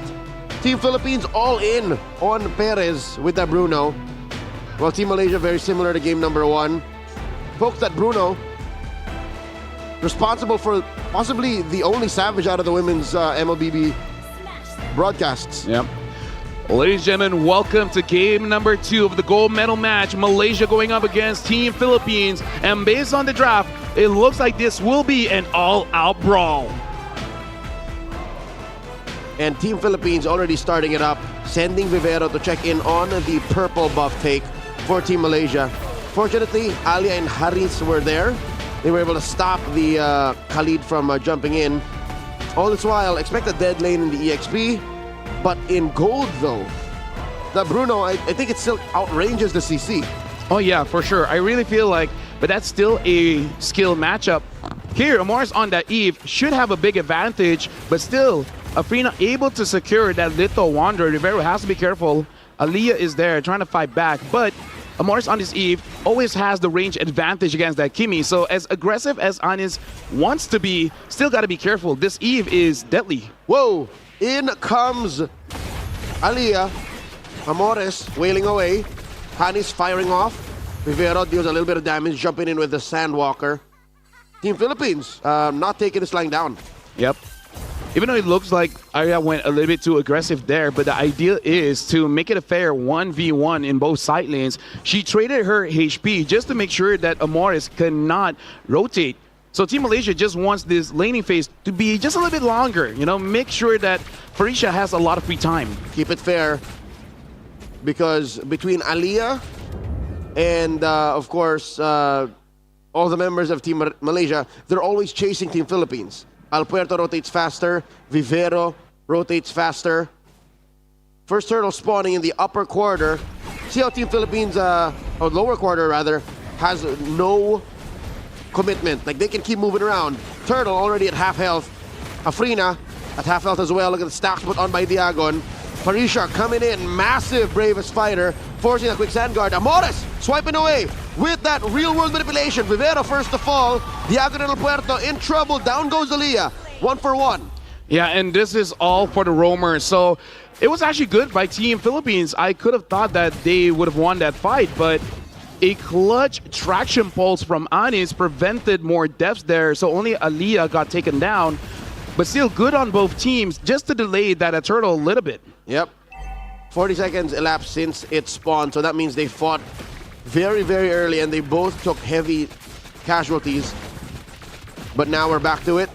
Team Philippines looking to blitz it. Jumps in with a flicker, rampaging sandstorm. Afrina still secures. Farisha very low. Alpuerto finishes the job. Aliyah, look at the back line. Jumping on through. Hani still just dealing damage. Very reliable. Diagon with the Consecrator and the Ionic Edge. Takes down one. Alpuerto very low. Puissance helps her survive. A 2-for-2 trade. And that's why the Baxia is a natural counter towards the Kimi, because here in the early game, while the Kimi still does not have that Demon Hunt sword, will not be able to chunk down the Baxia with the passive. So good on Team Philippines having the favorable trade. Right now, 4 kills to 3. A much better early game here compared to game number 1. Given they did lose the turtle, it's still something that Team Philippines can hold out for, because if the gold lane is quiet, that means Perez is getting farmed. And if Perez is getting farmed, they can win in the mid-game power spike. Farisha tries to get away, has 3 members of Team Philippines on her. They get the kill. Yep. And this is a big win for Team Philippines. Not only do they get a kill onto Farisha, get a killing spree on Diagon, but they even got to deny that EXP card. So Farisha is going to be down in EXP for quite a bit. Look at this. Farisha is level 5. Diagon is level 7. So that's a massive win for Team Philippines. Now it's on Team Malaysia to help out Farisha a little bit. Try to get her back on track, at least the same level as Diagon. This is the same Farisha that was the MVP of game number 1 prior on an Arlot, now on a Lapu-Lapu that's constantly getting bullied. Now we understand why Team Philippines decided to commit so soon on the Uranus. This is the game plan all along. Their MO, have Diagon bully Farisha and win that half of the map so that Perez can continue doing what she's doing here. Winning the lane, farming up. We'd like to check the items in just a bit. Yep. But first, the turtle. Lower quarter, once again, same spot. Speaking of, looks like this is going to be a damage Cho by Aliyah here. She's going to be absorbing the gold lane minions. Afrina as well as Queenie is here in the fray. Looks like Farisha just want to get just a little bit more farm. But once she's there, I think the main target should be Amores. If Amores gets taken down early by Farisha, that should be the goal for Team Malaysia to keep on going on. Turtle very low, gets a soft reset here. A quick rampaging sandstorm coming through, plus a real manipulation. Too much damage being sent in by Farisha. Forces back the members of Team Philippines underneath their tier 1 in mid. That's a win for Team Malaysia. Yeah, Farisha was very aggressive, traded a lot of HP, but able to push back Team Philippines. But now they're back here. Alpuerto this time gets the turtle. Afrina unable to secure it. 1-for-1 now. A turtle apiece. Team Philippines keeping up his 2,000 gold lead. And Diagon, look at how far ahead this Uranus is. Able to bully a Kimi and a Lapu-Lapu. Afrina looking to end the shenanigans that the Uranus has begun down bottom. Off camera, wow. Aliyah taking down Vivero, who might have crossed the river too far. Anis now has to be careful. Alpuerto is there, has to flicker out. Unfortunately, Farisha used the dash as well, so no one is going to body block for that one. Queenie taking a bit of damage from Perez, and this gold lane is going to be quite interesting because Perez will be switching up, fighting against the Cho as well as the CC. Looking at Cho here, having the Blade of Heptasy, so no wonder can get a kill. Both Morris as well as Perez has to be careful. Oh, she's looking for Perez. Perez pops that Purify. Might have taken too much damage, and Queenie's gonna burst her down. With that vengeance, Amores can't take her down as quickly. Needs the help of Rivera 1-for-1. And I think Malaysia is okay with that trade, even though Queenie is the gold laner. But the true win condition is going to be Aliyah on this Cho. So I think they would take that trade, especially because the one that they did take down is Perez, and Perez is going to be the main damage dealer for Team Philippines. But still, with 2,000 gold lead, Team Philippines does not have to worry just yet.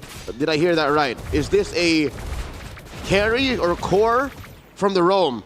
There you go. Yes, it is. A damage show that is not hiding what it is.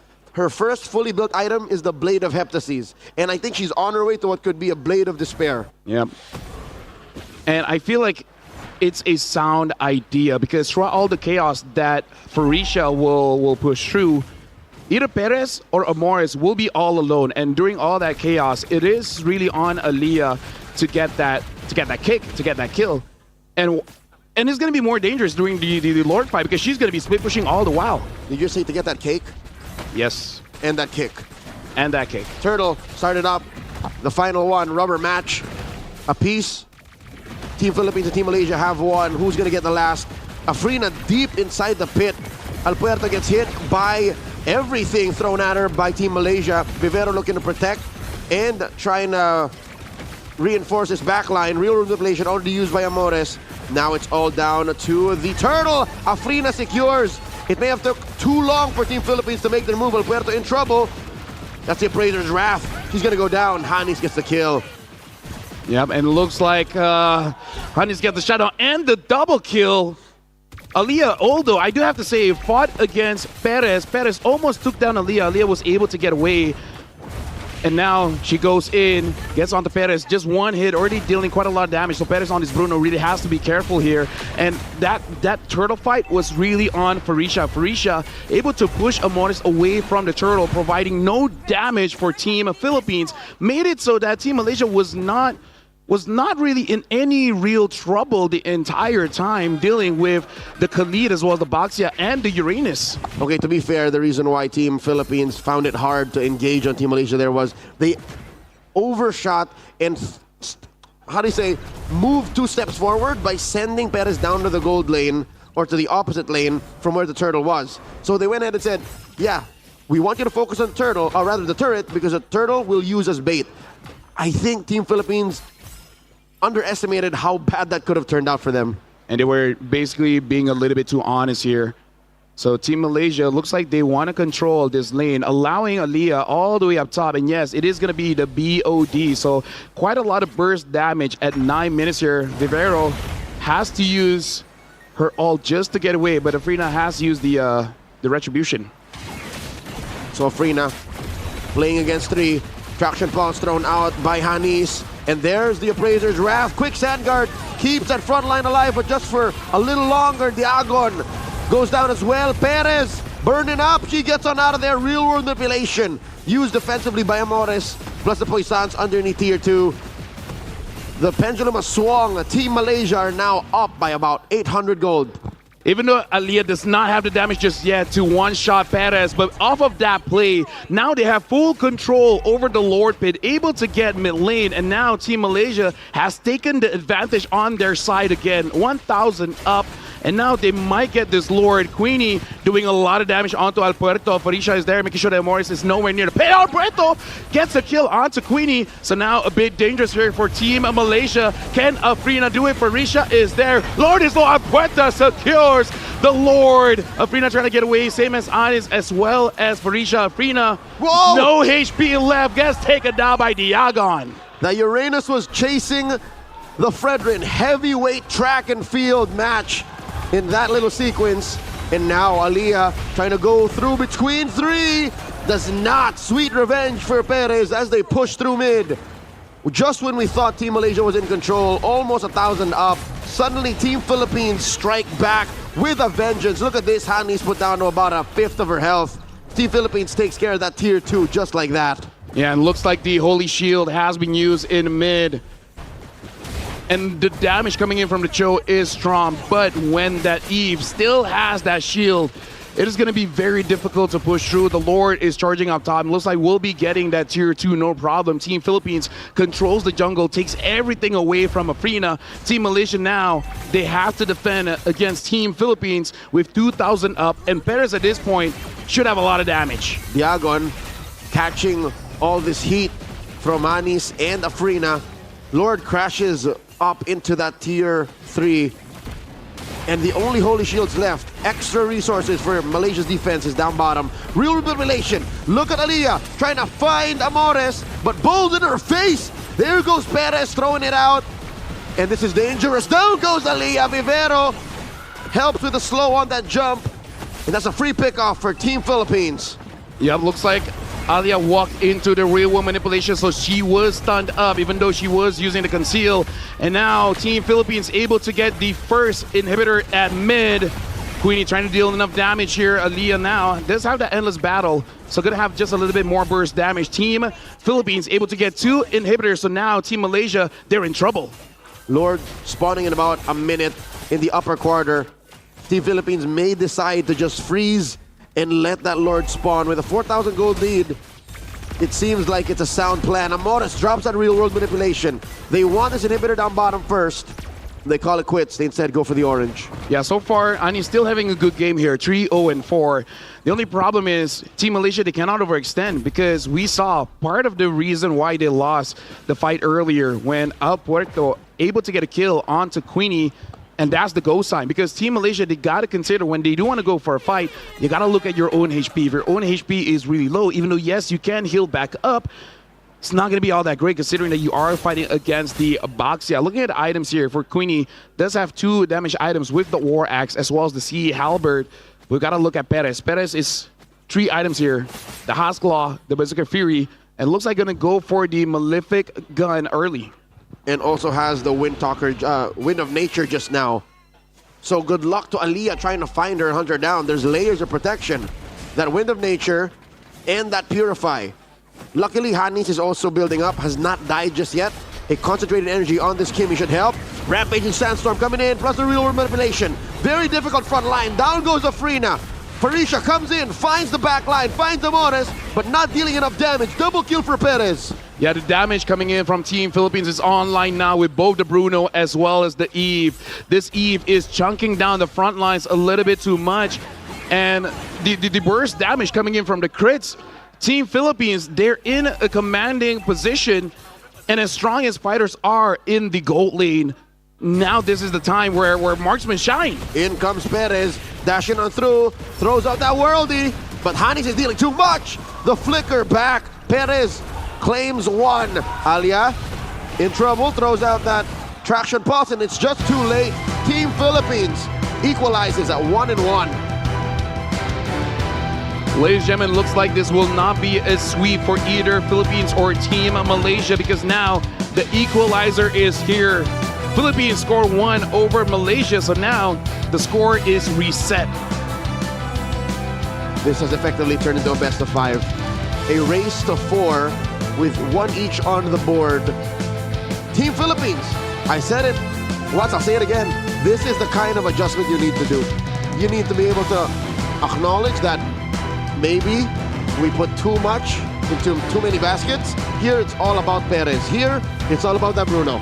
And we can also see why Eve is one of the most banned heroes here. The damage early, mid, late, it honestly doesn't matter. No matter what stage of the game, the Eve will always be relevant.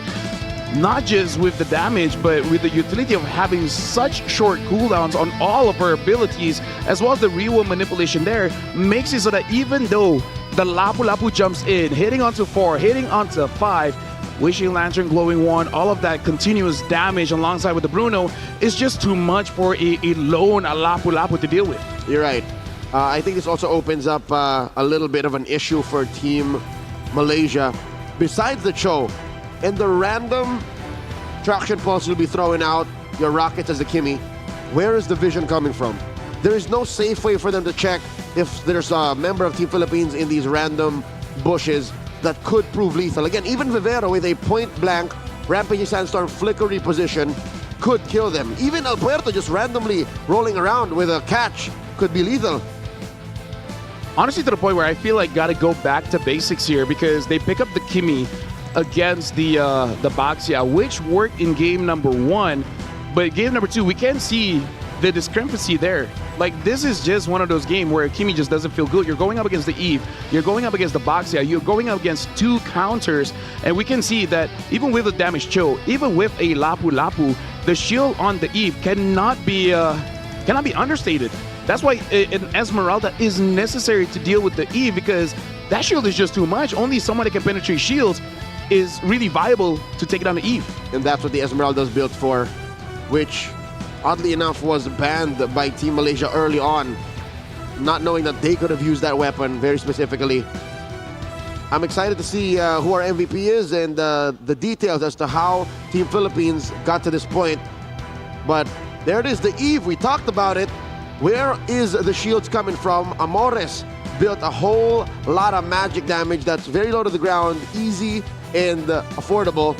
Enchanted Talisman, Glowing Wand, those were his first 2 items. Or maybe even the Blood Wings, you think? Yeah. No, I think the Blood Wings was third, Yeah. and then Divine Glaive. Yeah, and you don't even need the Blunt Wings that early, because every single time you spam your abilities, every time you hit it, You get shields. you get shields. And at this point, she's basically the bait. It's like, yeah, kick me, I have the shields. Your basic attack might take my shields out, but the kick is not gonna move the Eve. The Eve is only gonna stop attacking, but she's gonna stay still. And what that means is that the Cho will be vulnerable because you're just standing still, allowing for everyone else to attack at you. Paris here, almost full build, looks like the final item, maybe just for that final push, might go for that Wind Talker, but after getting the Haas Claw, that Berserker Fury, as well as the penetration from the Malefic Gun, it is more than enough to deal with the heavy frontline from Team Malaysia. It happened, Lafel, it worked. 9.7k gold on that Cho. Aliyah did it. Could this be a preview of what's possible in the realm of MLBB? To be able to put so much gold on your roamer. I feel like it's definitely possible because quite a few teams was able to unlock the full potential of a damaged roamer, but you got to make sure that there's a clear and easy target for you to get, because look at the lineup from Team Philippines here. There's a lot of heavy, front line and even a back line with the Eve here, a lot of protection, because once Aliyah tries to go in, that real manipulation, as long as Perez stays inside, what does Cho have to do? Has to get inside. And when the Cho is inside, you'll be taking way too much damage, and then you'll end up dying either by the Bruno or the Eve. I feel like for Team Malaysia, if they want to keep this up, that Eve has to go, or you need a different answer. I think the damage show is a little too high concept. The Hunter could come from somewhere else. So maybe an Assassin again? Well, if it's left open. So for now, the score is tied 1-1. We'll be going for a short break. When we return, it is going to be game number 3.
here in SEA Games 33rd in Thailand. Nice to hear my voice again. Nice to feel alongside me is Leo. You guys are watching the gold medal match of Malaysia going up against Philippines. The score right now is 1-1. I appreciate the adjustments from both teams here. Now it's up to Team Malaysia once more as we play a game of hot potato. Who has momentum? Who has the initiative? Who has the proactive choice to make the call to change it up? Since in game one, Team Philippines bit off more than they could chew. They drafted a Selena, a Yusun Shin, and a Melissa in the same draft. These are the heroes that we usually don't see all put together. While in game two, Malaysia played a very similar draft to what they did in game one, but they played a damaged Cho. So I'm excited to see how game three pans out.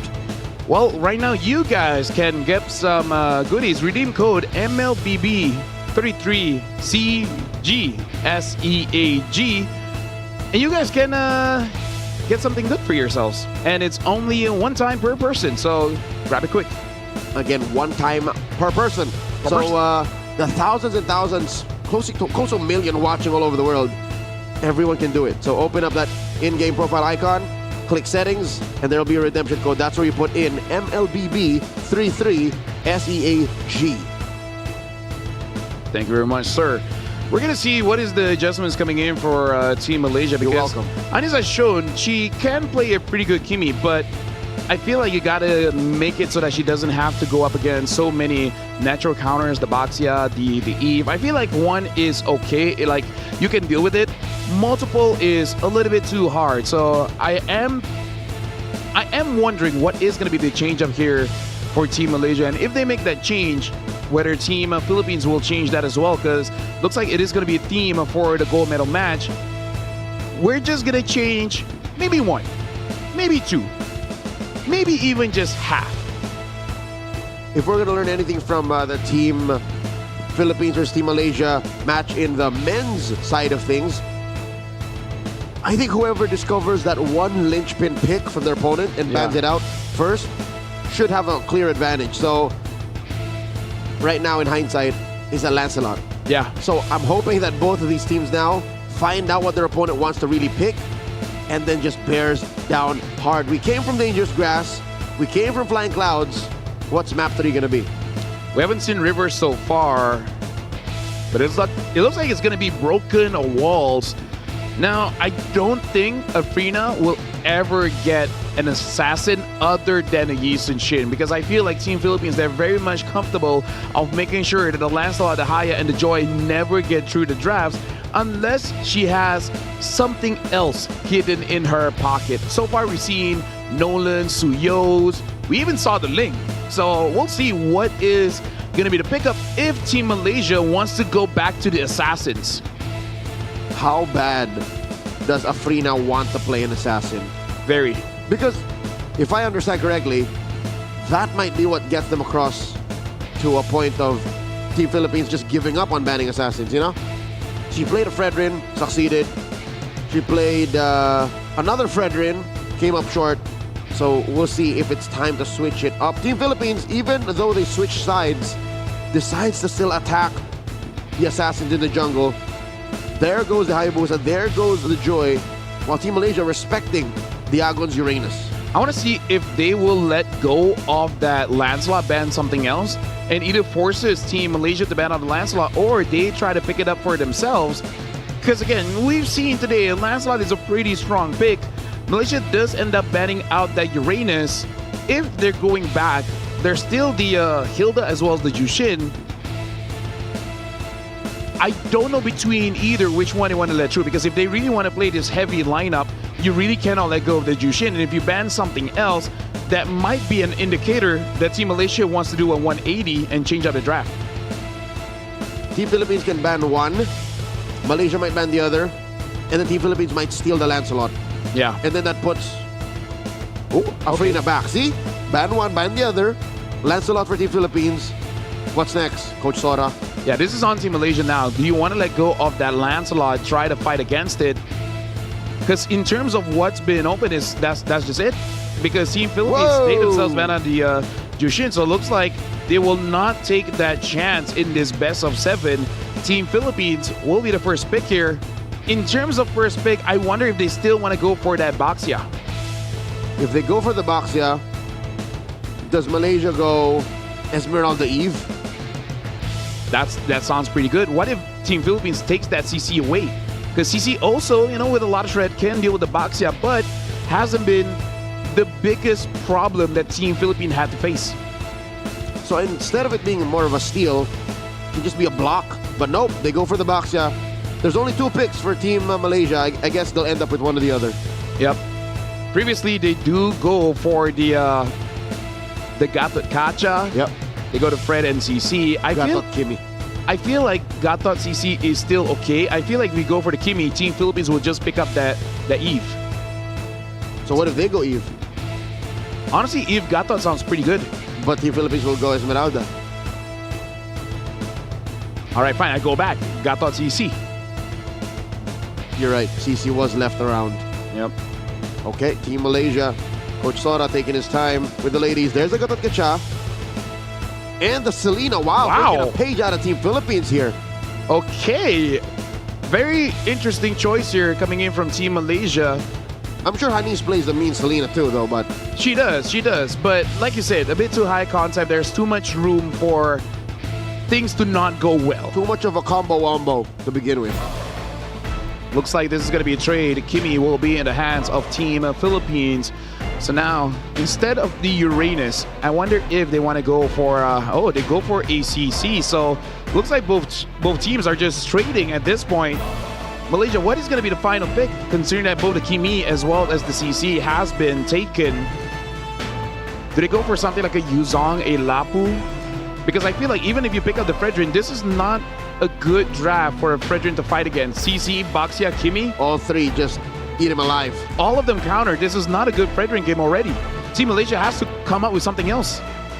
Is it going to come to the point where Afrina has to play a Suyo? I would prefer that, honestly. Because she is more of an assassin player rather than a utility jungler. But instead, going for that Yi Sun Shin. So Team Malaysia might take things slow just a little bit and give the farm over to Afrina. Why is Team Malaysia's draft in Game 3 looking very similar to Team Philippines in Game 1? Very. What they need, though, is wave clear. Because things can go wrong. And if you're going up against Baxia and Kimi and you have no wave clear, that's going to be horrendous. Especially because you already have the Selena, right? What else is the wave clear here? It is just the Yi Sun Shin. And it's not even good on the Yi Sun Shin. Yeah. You literally have to punch every single minion the old-fashioned way. Team Philippines have to watch out for the Ruby. Yeah, so honestly, Team Malaysia, their draft is a bit volatile here. Quite a lot of holes that can be exploited by Team Philippines. Not exactly a bad one, just a one that requires high level of execution. And here in the gold medal match, a best of 7, you got to take care of your mental strength, your mental stamina. This is one of those drafts that uses quite a lot of, for lack of a better term, brain power. The Khalid gets picked up, it's taken out here by Team Malaysia. So they're attacking roamers. Team Philippines takes out the Lapu Lapu, which it's could be either. Could be a gold laner, could be an XP laner. They're just removing headaches for Amores and possibly Perez. Yeah, making sure that Freysha doesn't get her signatures here. So far, she's shown the Lapu as well as the Arlid, because even though she did lose with the Lapu, still got to consider the Lapu to be a very strong pick for, honestly, both teams, Philippines as well as Malaysia. So what other band here that Team Malaysia has to look out for? I wonder if they want to consider a Grok. But you also have to have this in the back of your head. There's always a chance that this Baxia is going to roam. Not saying there's a lot of good junglers here, but there's always that possibility.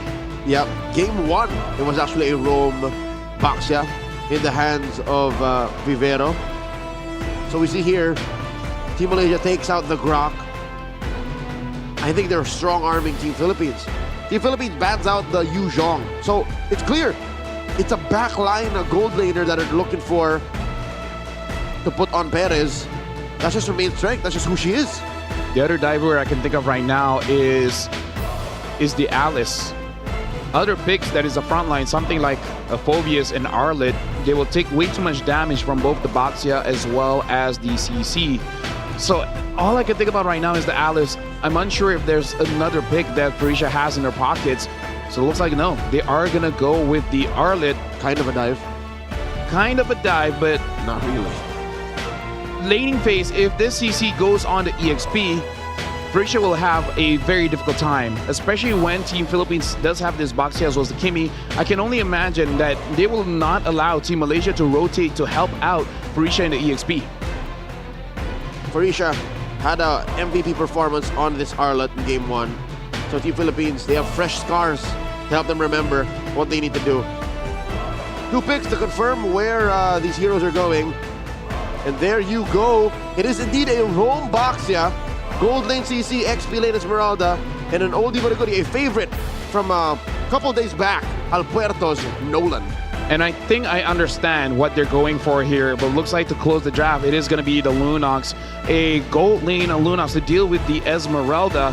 Very smart pickup, but going back, what Team Philippines wants to do is to steal away the farm from Team Malaysia, because whenever we see a Yi Sun Shin, it is kind of all in on that Yi Sun Shin, and the Nolan, very fast clear, can try to go in the jungle and steal it away. They might even have a 2-prong attack where the box set tries to steal one part of the map, the Nolan tries to steal one part of the map. And both of them can get away and get what they need to get done. One more look at the draft here, and it is indeed a Gold Lane Esmeralda and then an XP Lane CC. Either way, could be shuffled up. Ladies and gentlemen, let's go into our game number 3. Who's gonna get back on track and find momentum mid-series? Right now, it looks like the goal for Team Philippines is try to take away as much farm from Team Malaysia as they can. And for Team Malaysia, honestly, it's just surviving, because eventually the Lunox as well as the Yi Sun Shin will be able to do a lot of damage on the front line as well as the back. So what Team Malaysia really has to do is just make sure it's fast. And looks like already seeing a little bit of reason why this Selena is picked up is to make sure this Yi Sun Shin actually farms out very fast. So maybe Team Malaysia, they will pick up a more defensive kind of rotation where the Selena stays close to the jungle, not to protect, but just to make sure the Yi Sun Shin gets everything very, very fast. So already we're seeing Team Malaysia change the way they play this compared to how Team Philippines did in game number 1. LaFell, I got a question since there's not much action breaking out yet. What's heavier on the Yi Sun Shin to share farm with? A Melissa or a Lunox? I would say a Melissa, because Lunox at level 4 might not have enough damage to kill, but at least is somewhat of a kill threat. So I believe between the two, the Lunox is a little bit more forgiving. That's what happened in game number 1. The Melissa on Perez just kind of weighed down on Team Philippines. So let's see if it's true. If Queenie can actually even help Afrina get to a critical mass when it comes to her item build. So far, Afrina rotating down to the bottom lane, getting a EXP crab there. Top lane is where the action is kind of light. The Esmeralda versus Lunox, the dance. These teams are early to the turtle pit. 10 seconds, well, even before. Yep. Although I would say for Team Malaysia, it does make a little bit of sense. This Selena, I'm guessing in her emblem set, does have that Season Hunter, making it so that this Season Shin farms up very fast. Amores already hits level 4, but it's okay for Hannes. As a Selena, you don't really need all those levels. It helps, but it's not fully necessary. Looks like Amores already took quite a lot of damage on this. Hold on. Oh. Looking at Perez. Perez taking quite a lot. Afrina and Anis try to take down the Esmeralda. And they are going to, wow, get over and secure the turtle. Perez dancing around, forcing Aliyah to use that revitalize. Vivero very low. Flicker in by Farisha. She draws first blood. Nice. By Farisha. Sounds like something you would hear over at TikTok. Might be a thing. Sounds like a 10-year-old meme. Hey, it is pretty much a 10-year-old meme. But yeah, Team Malaysia gets on the board, getting the kill as well as the turtle. Fast rotations all around. Looks like Queenie was able to arrive to the scene as well. Able to get a... okay. Well, match will resume right now. No harm, no foul. We're okay. As we saw, Hannes there dealing damage to Perez. Should be fine. Yep, I mean, she got chunked down to about a third of her health, but looking at the player cam, she seems to be okay with it. Back to regular programming, as they say. Yep. I feel like that was good on Queenie, able to get some form of extra farm with the assist because she was having quite difficulties going up against Paris pre-level 4. Now at level 4 should be completely fine. Team Malaysia 1,000 ahead, so it looks like Team Philippines have not been able to establish a lot of dominance in the jungle. Frina gets free farm, essentially. Not a lot of rotations coming in from Team Philippines. Looks like the game has slowed down just a little bit and everyone's playing just a little bit more honest. Oh, just as you say, Team Philippines suffers another loss. The trap on Hanis finds Al Puerto. She almost got away with it too. And I was about to say, as long as it's quiet like this, Team Malaysia should be happy. It benefits them in the long run, but if they're getting free kills along the way, why not? Yep. It looks like they will be helping out Queenie just a little bit so that she can get out of the lane because this Lunox is very much needed in the upcoming Turtle fight because she is the real shredder for Team Malaysia to take down Vivero, to take down Alpreto, even Paris if Paris ends up joining into the fight. So Team Malaysia, we're already seeing the Ireland not having a good time going up against the CC, but somehow able to heal up. Alpuerto finds Queenie, forces a brilliance. Hanis dodging on through, dashes, falling Star Moon from Perez. Looking to get the damage on a Queenie. She still had her flicker. Amores dealing some damage here. Alia looking for that unbreakable. Perez stays the course, dances around Queenie. Nowhere else for her to go. Diagon, one-on-one versus Farisha. Turtle's not going anywhere. Yep, mistake coming in from a Queenie, even though she tried to heal up from the minions, but Perez was relatively healthy enough to just move forward. So she got to make sure she doesn't make that mistake again because with that, Team Philippines are back in control of the turtle and it looks like should be able to get this for free. Whereas Team Malaysia, the setup, it just didn't come true just because Queenie got caught. Turtle apiece, each side at 5 minutes. LaFell, because of how slow the game has been going, it feels like it's been longer than 5 minutes. Oh yeah, for sure. It feels like they've been trying to do so much with the small margins that they've been finding. And it's Team Malaysia who actually gets the first turret down, bottom lane. Yeah, and it's over to the Yusin Shin. Frina, this is what she really wants. Looks like able to hit onto the Kimi. Amoris is able to get away. Does have to use the Purify though, but yeah, Anis on this Selena is starting to look pretty good because the arrows have been keep on hitting and it's been hitting the right targets. Relatively low commitment on Hanis' Selena to even force out Purifies like that. Throws out an arrow on the disengage. Looking at the items now, it's 3.2k on Queenie versus Perez is 3.5. So safe to say, post laning phase, Perez is happy with the results. Yeah, looking at the level as well, looks like Perez has a small lead. Queenie might get level 8 off of that minion, but it looks like Team Philippines, they want to engage onto Queenie here. They find her once again, forcing a brilliance early on. Mount Shocker by Afrina, looking to use that turtle boat defensively. Team Philippines respect the clapback from Malaysia. And it's a good thing Malaysia don't try to fight back because you know you have that urge considering that a lot of burst is on your side, but not really yet. You need some items because I saw earlier Queenie only having that Genius 1 is okay at clearing the minions and good at, you know, securing kills.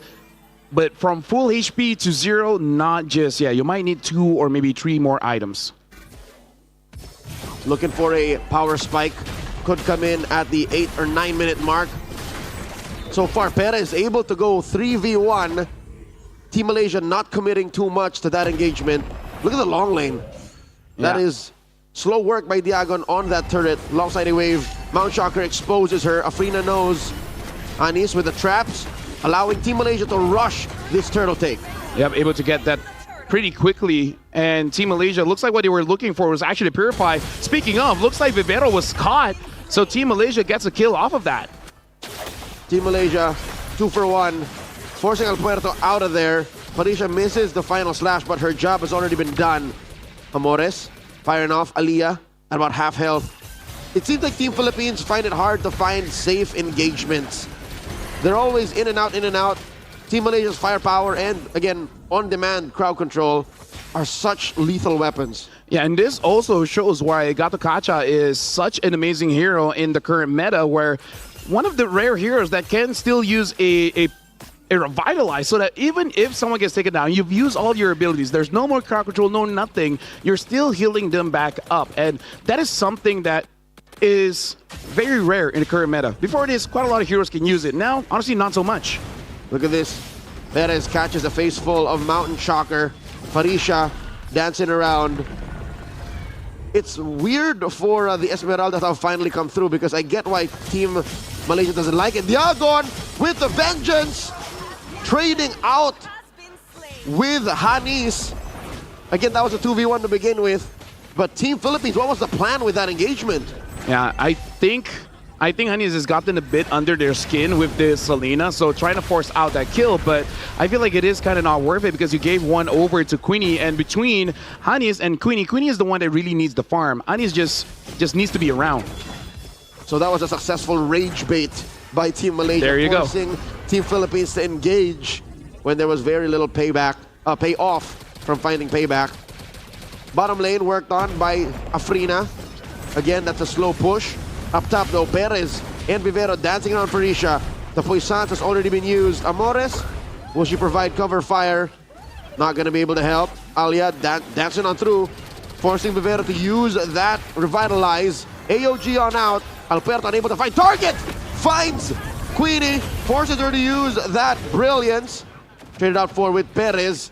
All right, I think that is mission abort. Like, without Perez, it's not worth it. Yeah, I would say despite that, long battle, for both teams only really losing one, Perez as well as Anis, which I feel like for both teams, they're relatively okay with. For Team Philippines, the real target that you want is definitely Afrina. If you get Queenie, you're pretty happy as well. For Team Malaysia, you want to get Amores and El Puerto. So for both teams, they tried to get what they wanted, not really able to do so, but still, as long as you minimize the damage, they're relatively okay. But Team Philippines, they got to be careful of this one. This is one of the added advantage when you have a Lunox on your team, which is you can burst it down very, very fast. So Team Philippines, the moment they show someone in the side lanes, Team Malaysia might send either Alia or Farisha to zone someone away. Afrina and Queenie will just burst it right under your noses. Afrina taking care of her purple first, and then might fully engage on this Lord. The dance initiated by Team Malaysia. Diago taking care of that Little Wanderer. Team Malaysia, I'll tell you now, looking at the spread of their heroes, has better control of this turtle pit, even on a macro level. Yep. Considering that Afrina is level 15, should have the advantage, but Afrina is taking way too much damage from the Lord. She has to be careful here. Maybe for Team Malaysia, they just got to wait for a good engage from Anis. If the Abyssal Arrow hits onto a key target, then maybe they can go for it. Now Afrina sees all members of Team Philippines. It looks like for both teams, they're just waiting for someone to make a move. Alpuerto dashing in and out, unable to find an entry.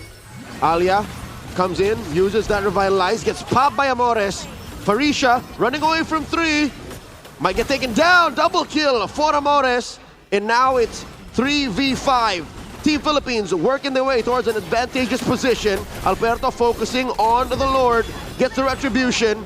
And now the All-Star continues. One more for Amores. Hani's down. Oh, Queenie jumps back in, but looks like Team Philippines will disengage.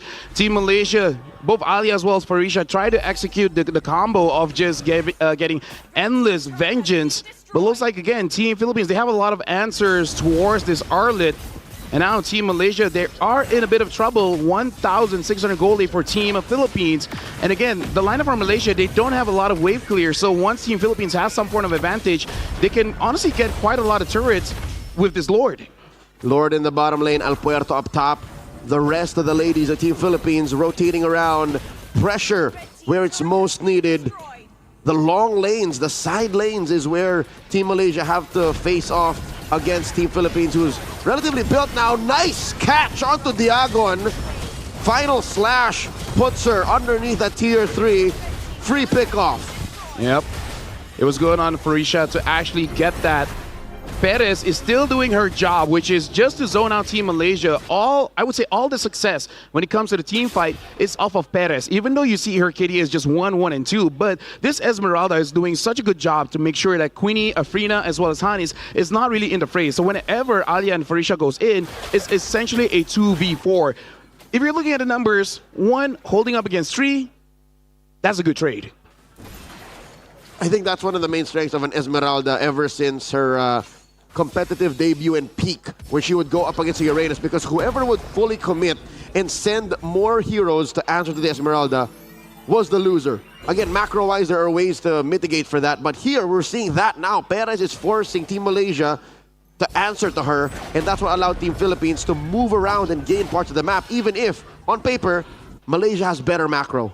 So now Team Malaysia, they got to make a decision whether whenever they see Perez jumping in, do they want to go all in and taking down this Esmeralda, or split the fight and let Farisha and Aliyah find some kind of backline like a Morris? Aliyah flushed out of that Y brush.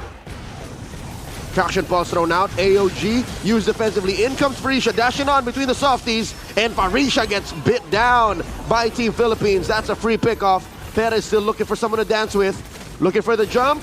Falling Star Moon on the 3. Aliyah, Hanis, Afrina sent back. They're going to continue and try to penetrate, looking for this push on the bottom lane inhibitor. Team Philippines make it in.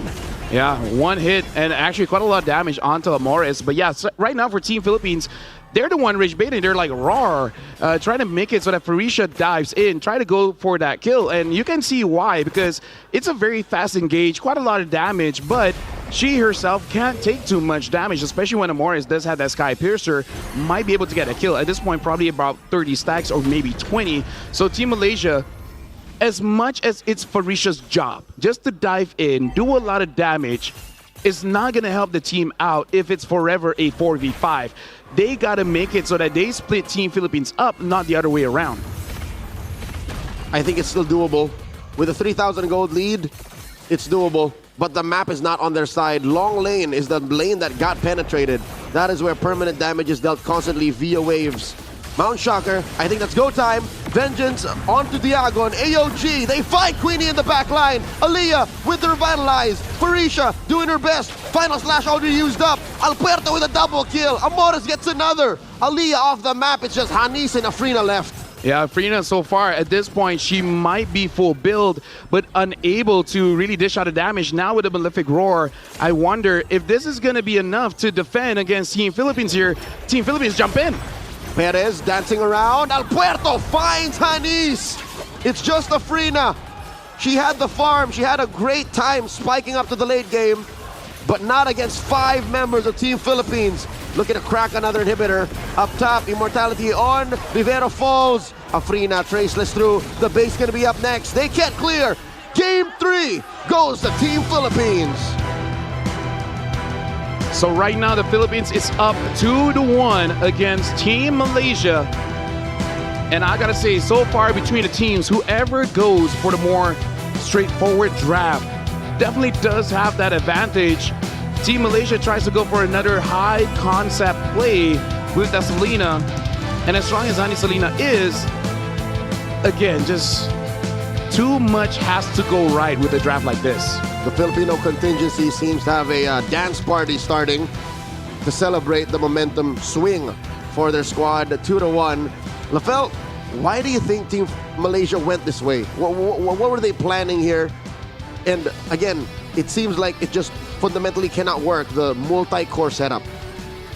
I feel like for the Selena pick is one of Hane's strong picks, like a comfort. But I feel like even if that's the case, probably not worth picking up first, because unless they just know it is something that Team Philippines really wants to prioritize, I really feel like in a best of 7 gold medal match, go for something that makes sense is better, like a Eve, like a Kimi. Maybe not a Kimi because you already saw the box and you could get countered by the Eve. Just not sure why the Eve was open and they don't pick it up. Like, sometimes the obvious answer is the correct one. Yep. So far, that is the trend. Even a lineup with almost no cores, such as the one that Team Malaysia drafted in Game 1. Hell, even this one in Game 3. For Team Philippines, there is no true core. The only real kind of burst you get is through Nolan, and through that Esmeralda, you can hold on to Kimi in the mid-game. That's what's working. And speaking of the Kimi, that's our MVP. Amores on that Kimi, 404. Errors not found. I think she almost played a perfect game. Yeah, she did. So now I feel like for both teams, they should probably see what has been going on for the first 3 games. And maybe, get a page out of the book of what we saw in the earlier gold medal match, which is what works, what is relatively easy to execute, and then just go with that. Because something that you got to consider is going up on stage where your whole country, plus honestly every other country, is watching as well. The world. There is a lot of pressure, and with pressure, a lot of adrenaline is there, and sometimes with adrenaline, you might make an over-aggressive play when you really shouldn't. And Team Malaysia, I don't think there were that many over-aggressive plays. There were aggressive plays, that's for sure, but looking at their draft, that's what they needed to do. They kept it tight, and I think it was that aggressive pace that also gave Team Philippines kind of more reason to answer back and to help Perez and Diagon do what they did, which is, again, give Team Malaysia too much to think about to get farm on Afrina, to get farm on Queenie. And even if Queenie did deal a majority of the damage in this game to Team Philippines, 29%, she did not have a good Lunox game. I can imagine what it would be like if I played that Lunox in this very situation. I would be exhausted. Oh yeah, for sure. Speaking of Team Malaysia, overall has banned out the Esmeralda in the game that they did not. We can definitely see why the Esmeralda is worth banning, because really made it so that their cores, their damage dealers, were nowhere close the fight. But with that, Team Philippines is 2 and Malaysia is 1. We will be going for a short break. When we return, we'll see whether Team Malaysia can equalize or Team Philippines gets match point.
Welcome, ladies and gentlemen. This is going to be the fourth game in the gold medal match between Malaysia going up against Team Philippines. Right now, Team Philippines are on the advantage with 2 points to Malaysia's 1.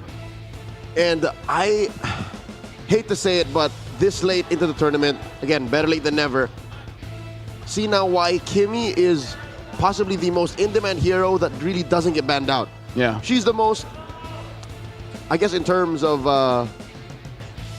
nomenclature, she's the lesser evil. She's the hero that people should ban, but just don't, because there are other heroes that need to be banned, and it's the one that just kind of slips under the cracks. You know what makes the Kimmy so good? She allows double fighter.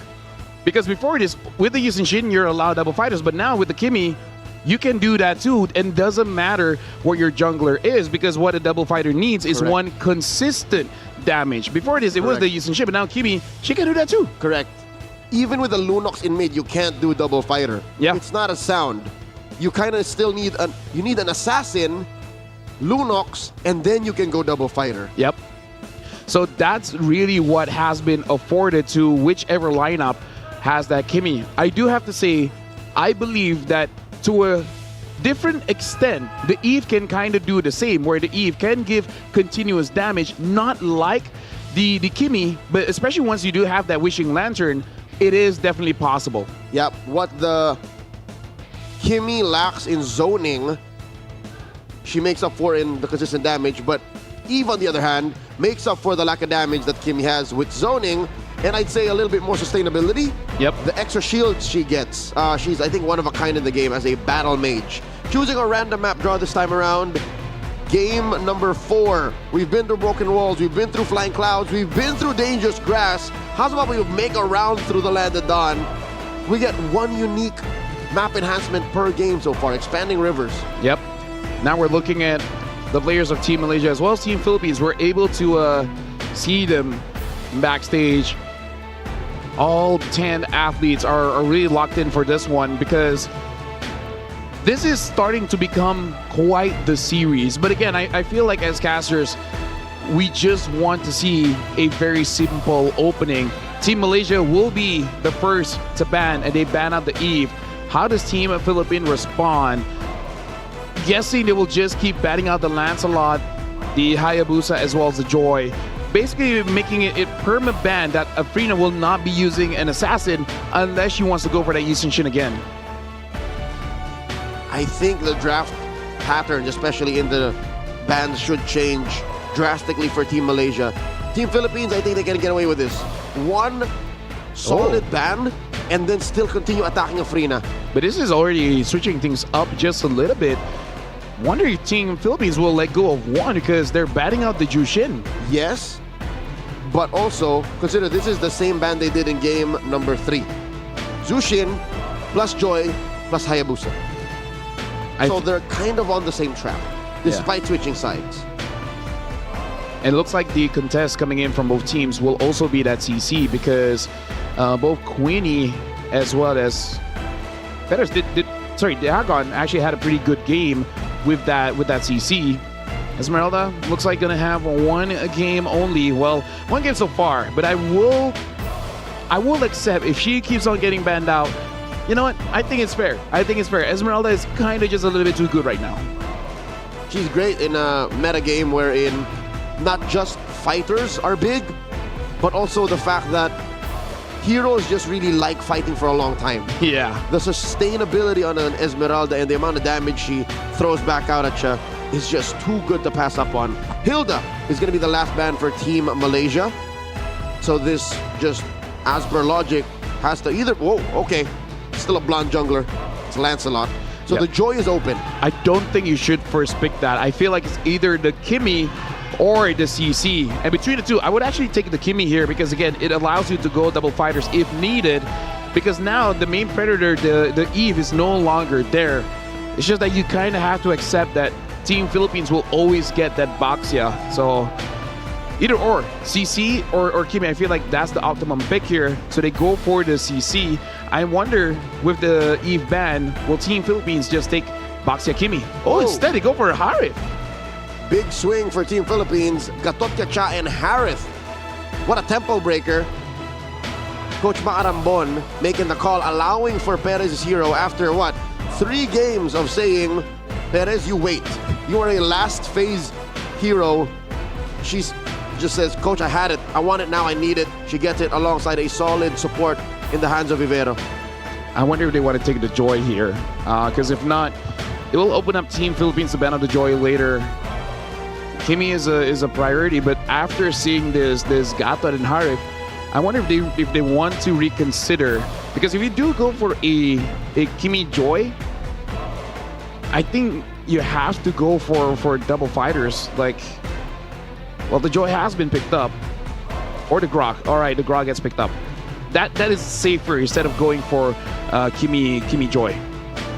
If you get Kimi here for Team Philippines, it'll be easier and simpler for Team Malaysia to itemize. That's way too much magic defense that you need to commit to, and it's easier to think that way. Instead, they're going to go for something that has more reliable crowd control, map control rather, via the Selena. But here's the thing, Selena hasn't won any game in this series. Yep, 0% win rate so far. We'll see whether this will change. But now it's interesting here. Does Team Philippines ban out the Kimi and say a Lapu? Because they got to consider both. Or if not the Lapu, maybe a Yuzong. Ban Kimi, Fovius. I think Fovius is sound. Kimi gets banned up here. You want to go ban out that Boxia, because the Boxia is potentially going to be a big problem for Team Malaysia. Yeah, I think you got to ban the Boxia for El Puerto. Because looking at the heroes, right? Looking at 1, 2, and 3 for Team Philippines, she's more likely utility. And I wonder if you have to consider banning out the Suyo or the Nolan. I feel like with a lineup like this, a Suyo would be sound, because a Suyo has that initial crowd control when he dashes in. You're very strong level 2. Yeah, makes it easier for the Gatot to follow up. Looks like Team Malaysia, they themselves want to ban out this Fovius. Very interesting. I mean, the Fovius hurts for them too. Yeah, but also makes me consider they have the CC. The CC should be able to take out this Fovius. I wonder if they want to try the Arlet again. Exactly, that's what I was gonna say. Arlet side lane, Arlet EXP lane, CC gold lane. That's why the Fovius was warranted. That gives Team Philippines a free ban. But the thing is, they do not have a lot of crowd control here. Like, they have to pair up something in mid that can set up for this Fovius. The Fovius is self-sufficient, but you definitely won't complain when you have extra help. What would be a good mid laner to pair against the Arlet if ever let true? Lunox does get banned here. I think for Team Malaysia, they got to consider that Uranus. Throw in the EXP. Yep. And then you still need a mid laner. Because now Farsa's still open. Yeah, now with the Lunox out, if the Uranus is there, you really just... Actually, no. Honestly, the Joy and the CC can tread, but based on Diago's performance, something to consider, they banned out the Arlet. So, are they going for something like a Alice here, so that they can engage and give a lot of space and a lot of chaos for this Joy to jump around? I think that's a decision they'll make once we see what Team Philippines' red 4 pick is. It's the Lapu Lapu, so they're not really saying anything just yet. They know that it's a Lapu Lapu in the XP. I will go Yuzong. And we'll see if that is indeed, because you're convinced that the CC is gold. Honestly, yeah. Unless you want to go for a Granger. And we still don't have a Hanis hero. Granger Farsa, I think, is okay. You do have to deal with the Lapu as well as the Gatot. But if your early game is good enough, you might be able to bait out all these engages and just fly away. So it's either Farsa Granger or you go for a Yuzong Farsa. Is there any other picks here in mid? I hate to say it, but mid is once again one of the tightest lanes. This has been the trend for about a year now. Yep. Where there's literally just a handful of heroes in mid. They made their choice. It's Lilia coming through alongside that Alice. It is going to be a first for us to see the Lilia, but it has been used by Team Malaysia before. And indeed, the Uranus does get picked up here. So, Uranus jungle? Huh. Talk about high concept coming in. Uranus jungle, not Boxia. Oh yeah, the box out was still open. Well, we'll see how things goes, because it does look like for the MLBB female division has been the case since the group stage here, Leo. Every single game, there will be one new hero. If you're talking about entertainment, you really got to check out the MLBB female division. Where else would you look? Ladies and gentlemen, one more glance at these two lineups. The Lilia coming through for Team Malaysia, and Team Philippines throws a Uranus into the jungle for El Puerto. Game 4 coming up. Lafel, the trend seems to be, how low can you go? How little economy do you need? Hey, honestly, I like this because now this is a different kind of variety that MLBB is showing, where the men's division refused to change, and for the female division, refused to stay the same. That's right. I can't even tell you where this is rooted. I can't say where they got this from. That means they're creating the metagame as they go. There you go. There you go. The female division, they want to keep it fresh. And for the men's division, they want to keep it familiar. So already just in one day, we're doing 2 grand finals, and they definitely feel quite distinct here. But now back into the game, looks like Team Philippines will be able to get this little wanderer. Team Malaysia does still do quite a lot of damage with Anis on this Lilia, and I think it's fine because Lilia's biggest, I would say, predator is Farsa and Eve, long range. So as long as the range advantage is really not 100% for Team Philippines in the early game, she's okay. Later on, we'll see. Mid lane, holding it down. Vivero not pressing that revitalize just yet. Farisha forced out of the lane by Amores and Diagon. So a slight win for Team Philippines up in the EXP lane. How about the gold lane? We haven't really seen a Harriet versus CC in quite a while. Harriet keeps getting banned out. Oh yeah, for sure. But it does seem like Queenie does have some form of momentum dealing with Perez, and the Harriet really needs level 4 to duel against anyone. At level 1 and 2, quite good pokes, but never really something that you can all in on. So once you get that level 4, and then it becomes more of a, can you dodge out the Harriet Zaman Force? And if not, he might kill you. It's all about timing out that huge sword on the floor. Team Malaysia and Team Philippines both posting up for this turtle take, spawning in the upper quarter. First of the scene is Team Philippines, pulling it out slightly to their advantage, to their side. Vivero. I like how these huge chunky heroes for Team Philippines kind of make the engagement so simple. Again, It really is just feed all of the EXP and the gold to Perez. Yep.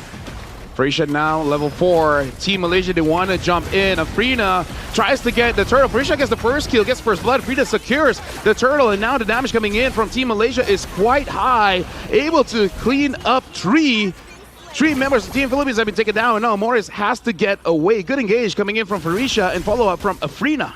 I don't even blame Team Philippines. This is the equivalent of you play with fire, you get burned. You play heroes that have very little or well-telegraphed movement.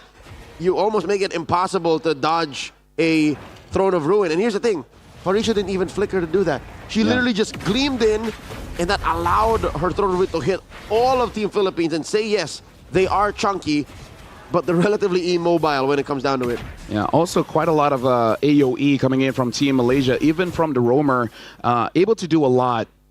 I'm pretty sure there was a tech charge there. Didn't really notice when it was popped, but I'm guessing that's also a big game changer that Aliyah brought out with this Grok. With that exchange, Malaysia does have quite a lead, 1,300, mostly because basically Anis, Alia, Afrina, as well as Farisha, in the first 3 minutes of the game, they have 100% kill participation, so a lot of gold shared between the 4. And guess where that gold was taken? On the other side of the map, where Perez is not. Perez going 2v1. Perez holding on to her Purify, dropping that Zaman Force, pushing Afrina and Queenie back. Yeah, this is why Harv is also one of the premier gold laners, because even if pressure kind of feels like a EXP where you can fight back, Farisha and Diagon fighting for this crab, and it looks like Diagon is able to secure the crab for herself. The turtle will spawn very soon. Team Philippines, they have a draft that can deal with the turtle very well. They just got to be careful. If they're caught by the Throne of Ruin again, Afrina dealing free damage, you might see what happened in the first exchange of the turtle. River expanding, the currents pulling players faster and closer towards that pit. Same spot, upper quarter. El Puerto, Diagon, and Vivero have to watch out for that Throne of Ruin once again. Yep. Aliyah's trying to zone everyone out. Ani is making sure that she uses her glooms I would say sparingly, but as long as she keeps on hitting him, she should be able to spam this out. The damage coming in from this Lilia at the early game is actually quite well. Amores, everything is on Aaliyah, having to use the tech charge. And look at this, the Throne of Ruin hits onto Dre. AOG follows up, but Frina secures a kill onto Alpuerto. Vivero tries to get away. Aaliyah is playing around with Diagon. Diagon is all alone from Team Philippines. Aaliyah still survives. Diagon tries to get away. Queenie is here, able to tie up Perez and Amores. And right now, Team Malaysia securing all the kills on the map, forcing Amores and Perez back. Plus, an inevitable turtle take. 100% so far for Team Malaysia. It happened again, Lafel. It happened again. Yes, they did better to sidestep the Throne of Ruin, but the check charge was lethal. And this all-in plan for Perez, I don't know how much and how long they can hold out for this. Literally, Perez was there. It's just she couldn't deal enough damage yet. All right, now full engage onto Queenie. Queenie having to use the Vengeance. Perez as well as Vivero. Queenie able to heal out with the War Axe. Aaliyah is here. Tech charges onto Vivero, but able to escape with the AOG. Both Team Malaysia and Team Philippines able to escape that engage. Good read by Vivero. Defensively using that AOG. Now, we're waiting for an impact play from Alpuerto and Amores. Not a single death on Amores, but Alpuerto, again, she's literally playing with a sledgehammer. But sometimes you need a knife. Sometimes you need a screwdriver. Sometimes you need a wrench. But Uranus is literally just a hammer. What is she to do? Well, Diagon now does have that War Axe. So this time, if she does involve herself in a big team fight, once she gets onto multiple targets, which is quite easy considering that Malaysia is basically all melee, even the Lilia is a mid-range mage, should have a lot of value here. Looking at the items, we got to look at Perez. Perez is going for the Feather of Heaven next, but does need that Holy Crystal to truly become online. Amores, look at the first item is going to be that Glowing Wand. Without a Challenge Talisman, not a lot of spams when it comes to the traps as well as the arrows coming out from the Selena. The map is shrinking. Final turtle spawning in the lower quarter. Team Malaysia up by a gargantuan 4,500 gold. I can imagine where a good chunk of it is. It's on Afrina, and I'm pretty sure a respectable amount on Farisha. So that means magic defense is the name of the game for Team Philippines. And all the while, I don't want to hold out hope for Perez just yet. I'm thinking, what, 12 minutes minimum for her to be something that Team Malaysia needs to respect. Well, Turtle is started up here. Aaliyah as well as Farisha trying to zone everyone away. Vivero is there on the side. Same as Alpuerto. Aaliyah making sure that neither of them gets close enough. It looks like they want to go all in onto Alpuerto, taking quite a lot of damage. Tries to get away, but Queenie secures the kill. Good current call by Queenie, stopping Vivero as well as Alpuerto, and then eventually getting that kill. Right now, Alpuerto 0-3-0 with this Uranus jungle. A little too much to expect that this Uranus could do anything other than just distracting a backline. But even getting to the backline seems to be a challenge for Alpuerto right now. And it begs to be questioned again. About 10 minutes earlier, I said, why not the Baxia? What do they get in the Uranus that the Baxia doesn't give? Zaman Force coming through. Perez looking to help him. Farisha with that Throne of Ruin, undoing the zoning. Alia very low, but Team Philippines can't get the damage in. Afrina finds Vivero, another free kill. Yeah, it was impressive. 5-man Throne of Ruin from Farisha. Even though there was no real follow-up there, Team Malaysia, they're moving forward. They want to be able to get this turret, and Team Philippines fighting back. Zaman Force there. Hanes is able to get the turret. Team Philippines unable to get anything on the map so far. Lafel, I found the answer. Go ahead. The one thing that the Uranus does better than the Baxia is die slower. Sometimes it's what you need. Is it though? I mean, what do you get by not dying as fast compared to the Baxia that can also hold a line, also find a quick stun, and slow down your opponent's healing? Okay. Objectively, I think it's the better hero. I could be wrong. I mean, you know, maybe, considering that the Baxia is more jungleable than the Uranus. Both kind of feeling like a one-trick pony, but with that passive from the Baxia, that pony has just 1 or 2 more extra tricks. Honestly, the passive making it so that these attack speed heroes doesn't hurt him that much. okay, multiple different layers that Abaxia is pretty good at. You want a question to Uranus? If Team Philippines loses again, I'm gonna have questions for this Alina. Take it up to the manager. That's how this establishment works. Lord started up by Team Malaysia. Lord taking a few chunks of health.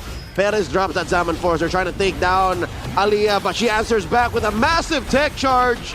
Diagon goes down. Afrina looking to close up and take down any stragglers. Down goes Perez. Down goes Amores. These ladies, they really love MLBB. Hey, let me just say, Alia so far is the only one from Team Malaysia that's been taken down. It's a good thing that she's a roamer, so she can justify it.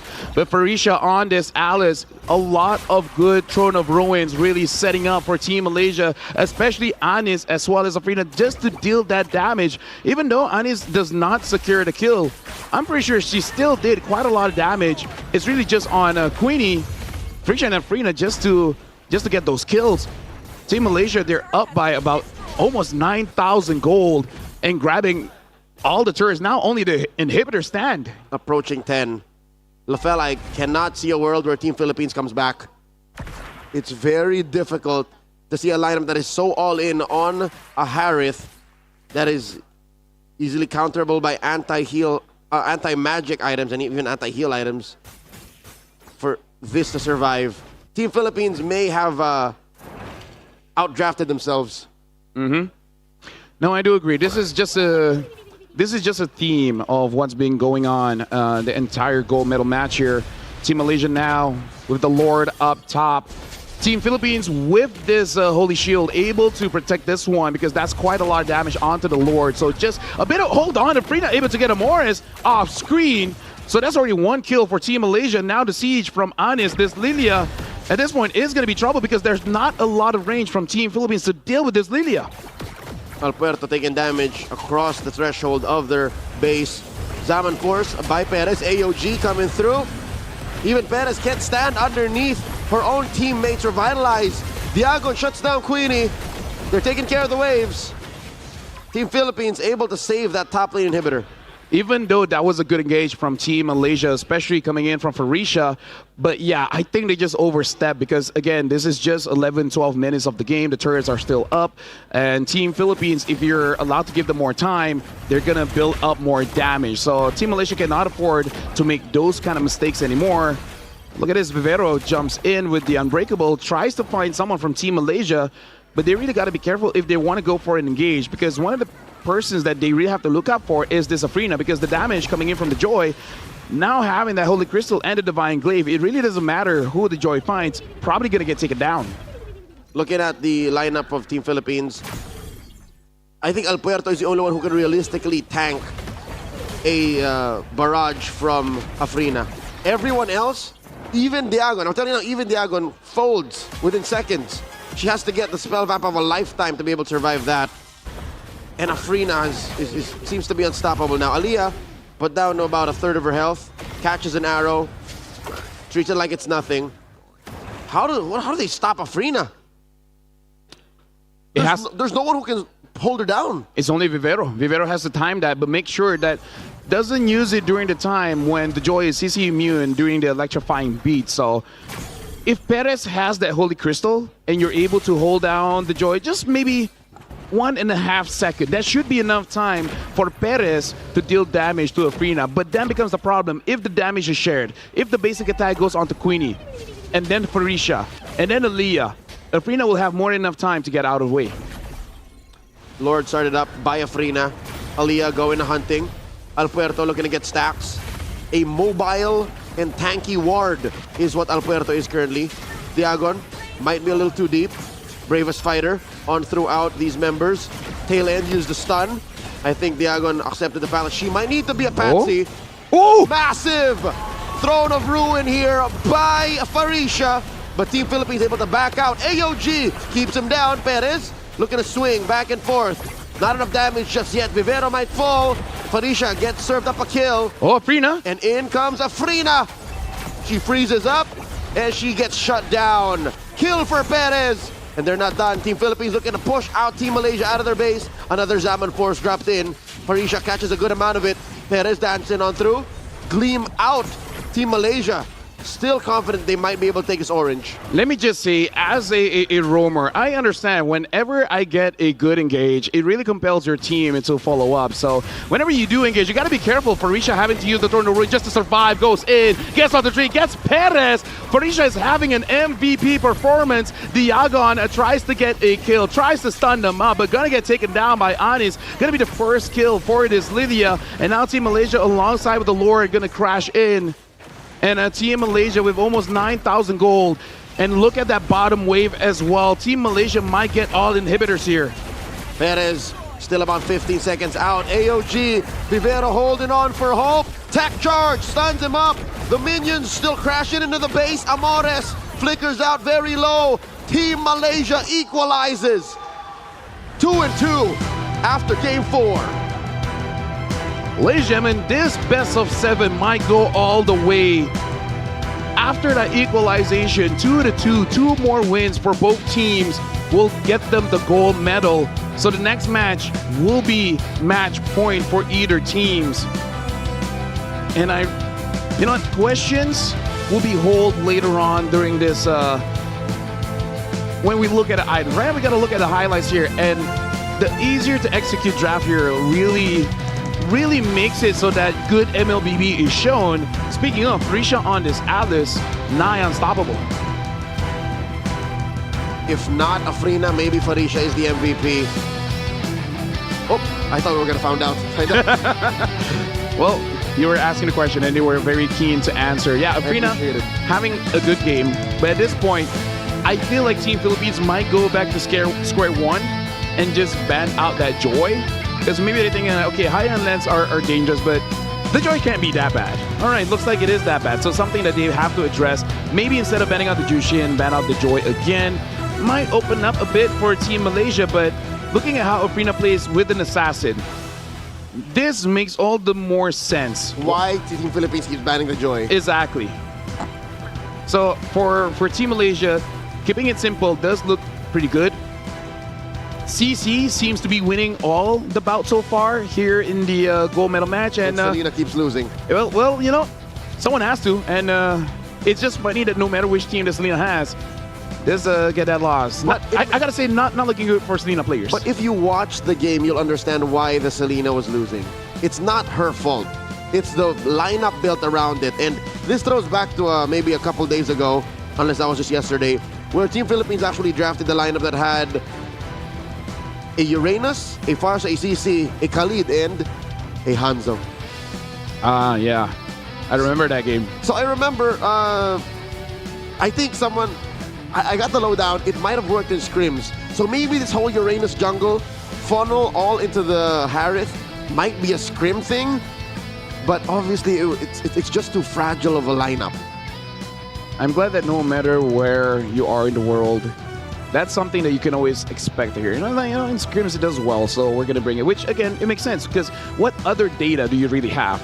But here it is, the MVP. It is gonna be Farisha, 6-0-10, 94% kill participation, and again, nigh unkillable. And like what, 2, 3, maybe even 4, 5 women Throne of Ruins. Oh yeah, she's so good at placing that.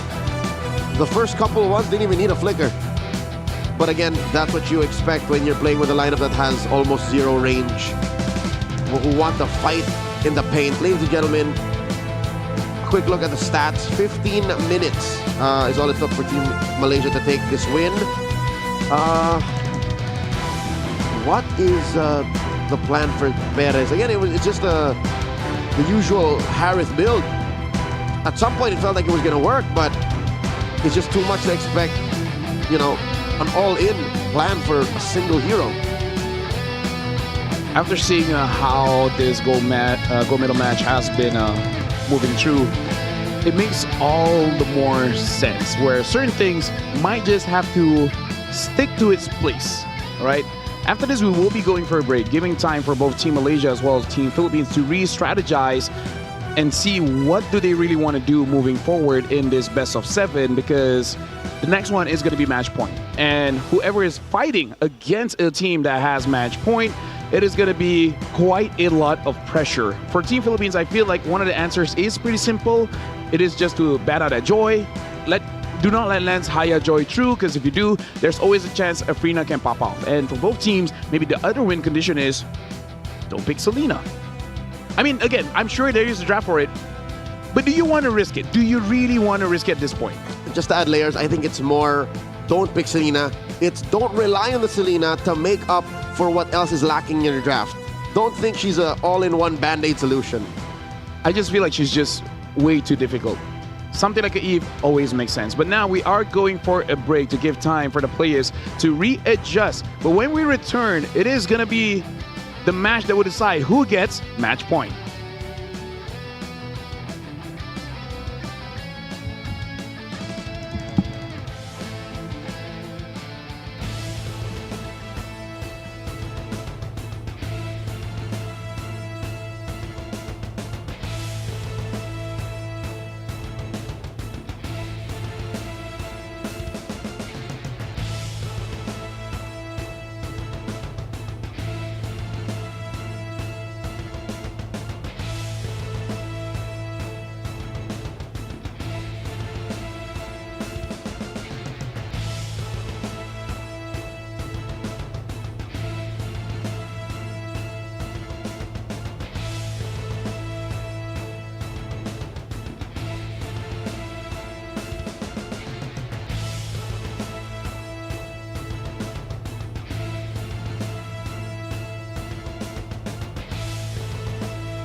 Welcome back, ladies and gentlemen. This is going to be the match that really sets it up for the next one, because whoever wins this one will get match point, meaning that they are just one win away on getting that gold medal. My name is Rafael, alongside me is Leo, and this is really starting to shape up into a best of 7, because so far we've already gone through 4 games and we still don't know who has the clear advantage here. Truth be told, I'd like to point out that in Game 4, more than any other time in this broadcast, in this match, it was clear what went wrong. Yeah? Yep. The Baxia or? The lack of Baxia and the all-in plan to just have the Harith be the singular carry. Yeah. Other times it happened in the draft, in the game, the draft seemed like it was that way, but in practice it wasn't. Remember? Baxia, Kimi, CC, Esmeralda, Nolan. There were multiple carries. For Team Malaysia in game number 1, CC, Frederick Gatot Kacha, Kimi, Arlot. There were multiple carries. But for game number 4, it was so clear that I think Team Philippines was lacking reliable damage sources. It was all in on the Harith with no other backup plan hero to catch the load. Yeah, no backup plan. So maybe if there were, again, I think the box alone would have made a difference, a huge difference. So Team Malaysia, they could take that as a sign and say, Team Philippines, if they don't catch that sign, if they don't know that that's what might have been missing, then they could go to match point. I do have to say, so far, I think in the 6 days that we're here, at least 6 days casting, we've not seen a Uranus jungle win. If we did, I don't like it so much I blocked it from my memory. So it's either or. It's not even my preference. Yeah, I'm pretty sure Uranus jungle has not won so far. I think 1 or 2 games you can cheese it out, but definitely not all. And now Team Philippines will be on the first pick here. Team Malaysia on the second. And looks like Team Philippines will go back to what works, Banadahaya, as well as the Joy. I guess since they are first pick, they can ban out the Jushin. But look at this Team Malaysia banning out the CC and the Baxia. So already making quite a big change here for game number 5. Is this third ban a Eve? Oh, no, it's a Lancelot.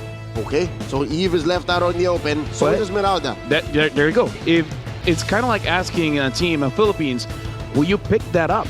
Like if they pick up Eve, Esmeralda will come true. If they pick up Esmeralda, they pick up the Kimi. So if I was Malaysia, I would say Eve, Esmeralda. Already looking pretty good. Immediately. Instead they go Grok. That was a good performance by Alia on the Grok in game 4. Here they're committing Grok Eve. What other thing is open? Because they can pick up the Eve third. Is there a specific jungler here, like a Fred or something? Because for Team Philippines, I feel like they're gonna get Gato Kacha. That, and they could go for this major change. It's Cordova stepping in now. Oh yeah. Perez returns to the bench. So now the Lapu does get picked up. If I was Team Philippines, I would pick up a Gatot and Yuzong here, and already having a pretty good start. And Team Malaysia will pick up the Eve, and then ban out the Esmeralda if feels necessary. We forgot about the Hilda. The Hilda has been banned the entire series. They draft the sisters. So now the Hilda and the Esmeralda gets picked up from the House of Da. I get it. I think Hill is more. Took me a minute. Hill is elder. Is the elder sister. Hill you know how old Esmeralda is in lore? 800 years old. 21. Okay, I was off by a few years. Pretty close. Yeah. Team Malaysia, what is going to be the final pick here? Because seeing the Hilda, maybe not go for anything solid like a Yisun Shin here. I wonder if they want to go back to the Fredrin, and they do. So the Fredrin does get picked up. Solid front line for Team Malaysia. A lot of them, though, have this weird relationship with the Kimi. They don't like the Kimi unless they're going to dive the Kimi.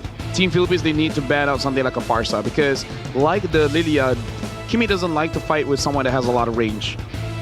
So basically, like, the best experience of a tank jungler is you have a mid laner that kills their mid laners first. Not saying Selena, but you know, something with like a Farsa, like a Eve that can deal with this Kimi. Even though the Esmeralda is there, might be a good option. Team Malaysia betting out the Hanzo here, which, like you said, has been used on broadcast before. Did not win, but was used. Deep cut by Team Malaysia. Coach Sora knows what's up. Has took a peek at Coach Makarambon's playbook. One more ban for Team Malaysia. Could this be another jungler? Could they take away Alpuerto's Nolan? Oh yeah, I think Nolan is worth banning. Although we do have to say that their lineup so far, at least so far, is quite tanky. And now the Lunox is out as well. I wonder what Queenie will be using, because so far in this best of 7, she used the CC and the Lunox. Haven't used anything else so far. The Granger is open. I wonder if that's what Team Malaysia is hoping for. Good ban of the Yuzong, making sure that at least the threat against the Lapu will not be there. Team Philippines, they're looking at this Lunox and seeing it as both a gold laner and a mid laner. I think Team Philippines wants the Harith for Team Malaysia. They kind of want to corner Queenie and say, pick the Harith. So there should be a Granger ban. Yep. If not the Granger, what is another good mid here? Do they want to respect the Eve? No, they respect the Lilia. Making sure that the Lilia gets taken out. So now for Team Malaysia, I think a Granger would be quite a solid pick here. The Hilda can disrupt the Granger. Or the Farsa. It's there anyways. I think it's safe to pick up Granger now, because if you do pick up the Farsa, there is a chance that Team Philippines can take it away, plus a tanky jungler like, say, an Akai. Yeah, actually, there is room for a Yu Zhong, so yeah, the Farsa shouldn't show up yet. Yeah, because the Kimi Granger is just a little bit too strong, in my opinion. So Granger first, steal it away. Yeah, unless they have, like, again, like a full fighter setup here, like pick up an Arlet, so that you have Lapu, Arlet, Fredrin, Grog. It's just a lot of front line. But no, instead they go for the Claude. And we do ask the question, what is a good basic attack marksman right now? Some success on the Claude and carry, but again, in terms of the win rate, not really all that consistent. It's kind of like trading wins, lose, wins, lose, wins, lose. Claudes have been scarce here in the SEA Games. And here we see it before we reach match point in the women's gold medal match. 2 final picks for Team Philippines. We still do not have their jungler. There's a Selena. It looks like Team Philippines looking to repair that win rate on Selena. So is this Kimi going gold? It looks like it's the only way. That's the only explanation. Unless it's a roam Selena on a hyper-aggressive lineup. Alpuerto picks up her Nolan. So this is going to be quite dangerous for Team Malaysia. Honestly, with Selena, Nolan, and Hilda, I'm actually okay with that Selena, because this is a very aggressive mid trio that can really start taking away your jungle. And considering that Afrina is going to be using this Fredrin, she's not really going to be clearing the jungle that fast. Farisha, sorry, this is going to be Ani's hero here, the mid. The far side is still up, but I wonder if they really want to go for that. There is a lot of ways for Team Philippines. The Nolan, the Selena. Honestly, everyone from Team Philippines kind of counters the Farsa. Yep. Even with a flicker, you'd still be in trouble. Even not thinking of catching an arrow, you could just get bursted down clean. So maybe not the Farsa. Time is up. They get something from way deep in the dregs of ranked games. And Odette this is not a drill. Odette is picked up game 5. Considering this is Malaysia, I'm not too surprised, because this is a pick that CG Chiku has been using quite a while to incredible success. I believe in his entire run only having 1 loss. And he does pick it up against lineups like this, where there's a lot of front heavy heroes. And in terms of canceling out the Odette, it's only the Hilda. Unless you time the Traction Pulse can also clean up the Swan Song. But other than that, not a lot of ways for Team Philippines to stop this, especially if the Winter Crown comes out early. That should be a priority for Hanis. Out of Malaysia, seemingly coming in from another team out of Malaysia's Stratbok. Let's see how this play will pay off. Ladies and gentlemen, welcome to game number 5. Either Team Malaysia will use this cheese pick to make it to match point, or Team Philippines will redeem Selena's win rate. Well, if any draft can do it, this is definitely the one. We got to look at Cordova on this Kimi as well. Kimi is quite lane dominant, but against a Claude, I kind of feel like Claude is one of those heroes that can kind of stabilize any lane, doesn't matter who he really goes up against. And now look at this. Team Philippines, 2 members are taking the jungle away. Alberto is able to get 1. It looks like an engage here onto Aaliyah. Aaliyah taking a bit of damage. But it looks like Team Malaysia is able to secure that little Wanderer. And Vivero is not... Oh, hold on. Aaliyah has to flick forward. First blood steal for Amoris. The trap was enough. The pressure from Team Philippines builds up to quite an early lead. 500 gold, LaFell, just off of a single first blood. And they're not done. Queenie gets popped. Selena didn't even use the flicker. Amores is on a blood rage. Looks like Afrina still able to secure the orange buff. So still on time to get the level 4 to contest for the turtle. But yeah, this is a very quick aggression coming in from Team Philippines, especially from Amores, already having 100% kill participation. Cordova able to put Queenie down in the in her own turret just to make sure she doesn't get away, making it easy for Amores to hit the abyssal arrow. And now the turtle does spawn. Team Malaysia, they are down by almost 1,000 gold. I wonder how they're going to fight this one, especially because Hanis does not get that level 4. It looks like Hanis took a bit of damage. Hanis might have to go back to base after this wave. Hanis is struggling, and I think that's an understatement. Cordova picks up the Sky Piercer early on. Afrina, compromise here. Diagon and Vivero able to put enough damage on her to deny even thinking of contesting. Early turtle take here for Team Philippines. The retribution by Alberto secures. This is a big advantage for Team Philippines, but this is according to their lineup, because even the Kimi in the gold lane, everyone is a lane dominant hero. Later on, Diagon can 1v3 against Team Malaysia. Maybe Queenie might get out of that because, again, with the BMI, she's able to go straight to the back line.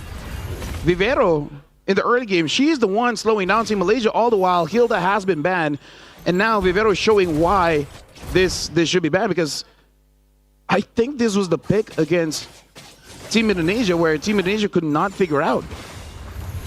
Team Philippines approaching the 2,000 gold lead, forcing that swan song out of Hanis. Vivero flickers out of it. No dice for Team Malaysia so far. LaFell, you know how bad this is for Team Malaysia? Ooh. Look at that bot, because looks like Claude is 1v3. Queenie has to get away. Now Aaliyah is back. Please continue, Leo. It's so bad that a threat out of the golden could happen like that. All this while, the Fredrin, mind you, the Fredrin, I did not stutter. The Fredrin is afraid of the Hilda. I'm waiting for the items. I think the Fredrin will have to rush a physical defense item, despite the threats being magical coming in from Amores and from Cordova. Vivero almost gets taken out.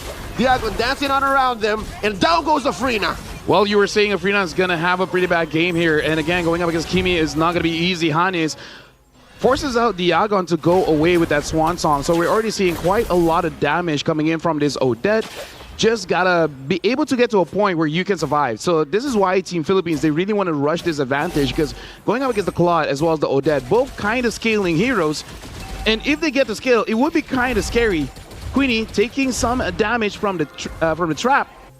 But again, so far, relatively okay. The one suffering is really just Afrina and Alia.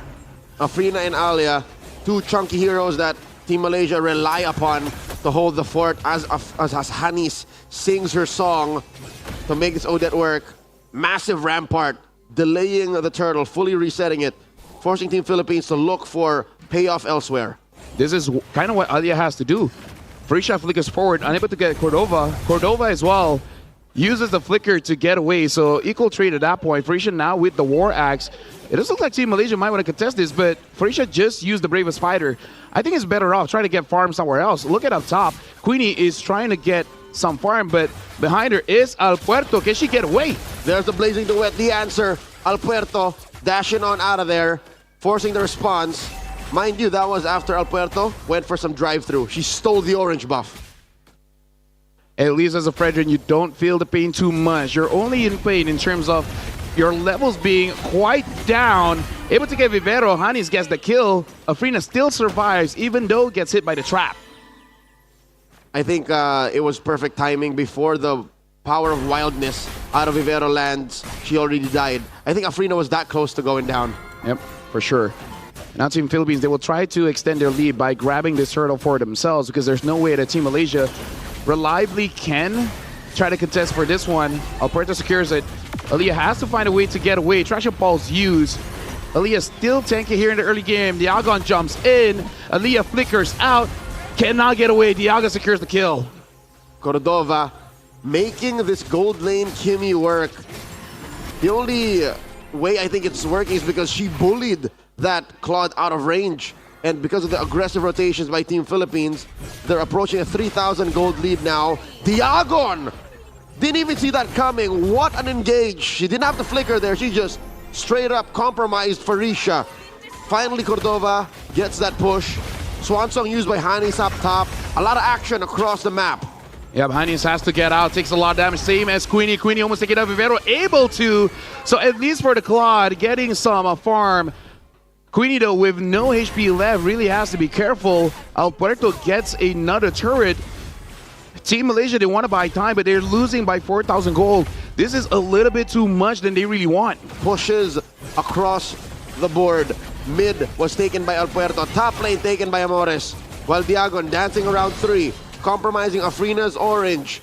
The Malaysian jungler will get the secure. A little bit of breathing room for now. Alpuerto is level 11, Afrina is level 7, so that's quite a big difference. 4 is way too much. Honestly, 2 is already way too much for a jungler. 4 is almost unplayable for Afrina here. It's a good thing that she is a Fredrin, doesn't need a lot of resources to really work.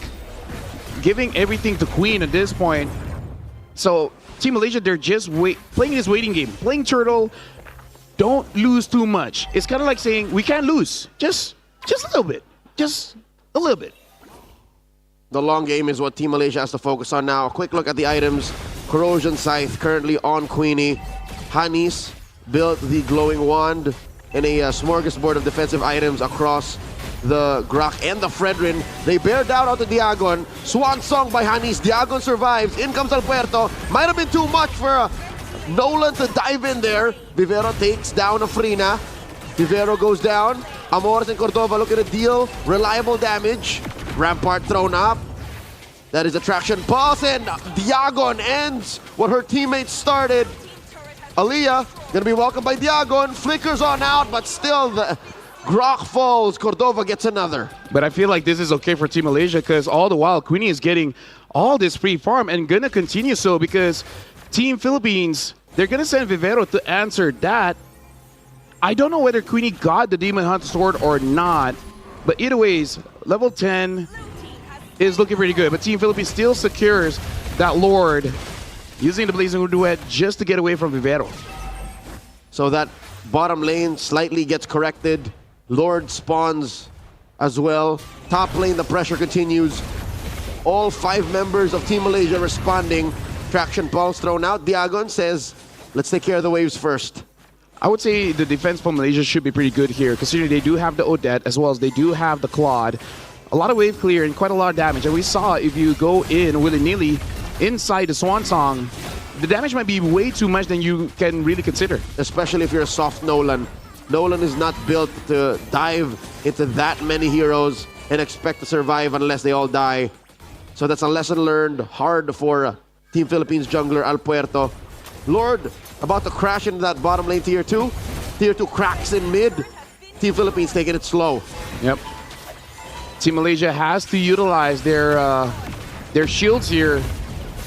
But hold on, no one gets hit by the arrows so far. Aaliyah gets taken out so much. Has to use the tech charge just to get away. But at least she still survives. Swan Song, Hanis goes in. Same as Queenie, quite a lot of damage, but no one gets taken down so far. Hanis is the first to get taken down. Alpuerto secures the kill. A little bit of an anti-synergy there. This last pick, Odette, seems to regret getting shields from her Swan Song. Diagon was able to deal a little bit more damage to Hanis because of that. Oh, Farisha gets taken down by El Puerto. Right now, this Nolan is a little bit too much. Level 14, no one from Team Malaysia. It's 14. Yeah, Queenie gets taken down by Morris. Team of Philippines might get the first win here with the Selena. And underneath tier 3, the combo from the Grok and the Fredrin take down Vivero.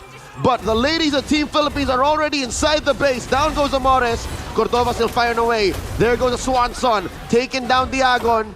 But she gets traded out for Hanis falls. It's just Cordova and Alia left on the map. That was surprisingly good for Malaysia, considering that Hanis got a triple kill, got a few shutdowns. The goal is still all for Team Philippines, but off of that, Queenie is now basically gets her 3 items. She just needs one. Either it goes for something more defensive or just go full damage and builds a Malefic Gun or Malefic Roar, because the 3 items for the Claude is completed. The Swift Trinity on Queenie as she approached the 7K gold mark. But look at Cordova, 2,000, a full 2,000 gold up. She's on her way to what seems to be a Divine Glaive. A lot of damage put onto Aliyah. How is she going to survive? Diagon dancing around, keeping Queenie and Hanis in her vision. I think the play here is to extend that long lane, push it up a little more, so that the Dons here, coming up in the upper quarter, it's a little easier for Team Philippines. Yeah, probably Queenie trying to get one more item. Either Malefic Gun or Roar, both should work quite well here. Either way, she just needs some kind of penetration to do with Vivero as well as Diagon. Everyone else, I think she has enough damage to be able to handle. Team Malaysia will try to, at least delay this lure, because one more lure from Team Philippines and that might be the end. Aliyah catches a face full of traction pulse. Might get bursted down. Cordova gets a stack. Swan song here by Hanis, flickering forward. Farisha looking for targets. Massive shutdown by Hanis on Cordova. And Team Philippines trading 1 for 1 was not in their bingo card. Blazing duet coming in. Diagon takes down Hanis. Diagon might have regretted coming in a little too deep. It's a free 9 Queenie honor. And Queenie takes her down 2 for 2. Yeah, right now this Claude is becoming online. Damage from Hanis has to be careful. Hold on, Queenie able to get away. Afrina is there to protect. And now Morris and El Puerto look at the back. Queenie is all alone. Vivero able to get that kill. Is this Hilda really a roamer? El Puerto looking for targets. They get the stun to Farisha. Aliyah puts up that rampart. Disincentivizes forward motion. Team Malaysia, they gotta wait this out. Hanis is now up. She can deal quite a lot of AoE damage. They just gotta wait it out. Queenie, 15 seconds away. And yes, Vivero on this Hilda, a little bit too much. The damage from Malaysia is there. They just can't tank.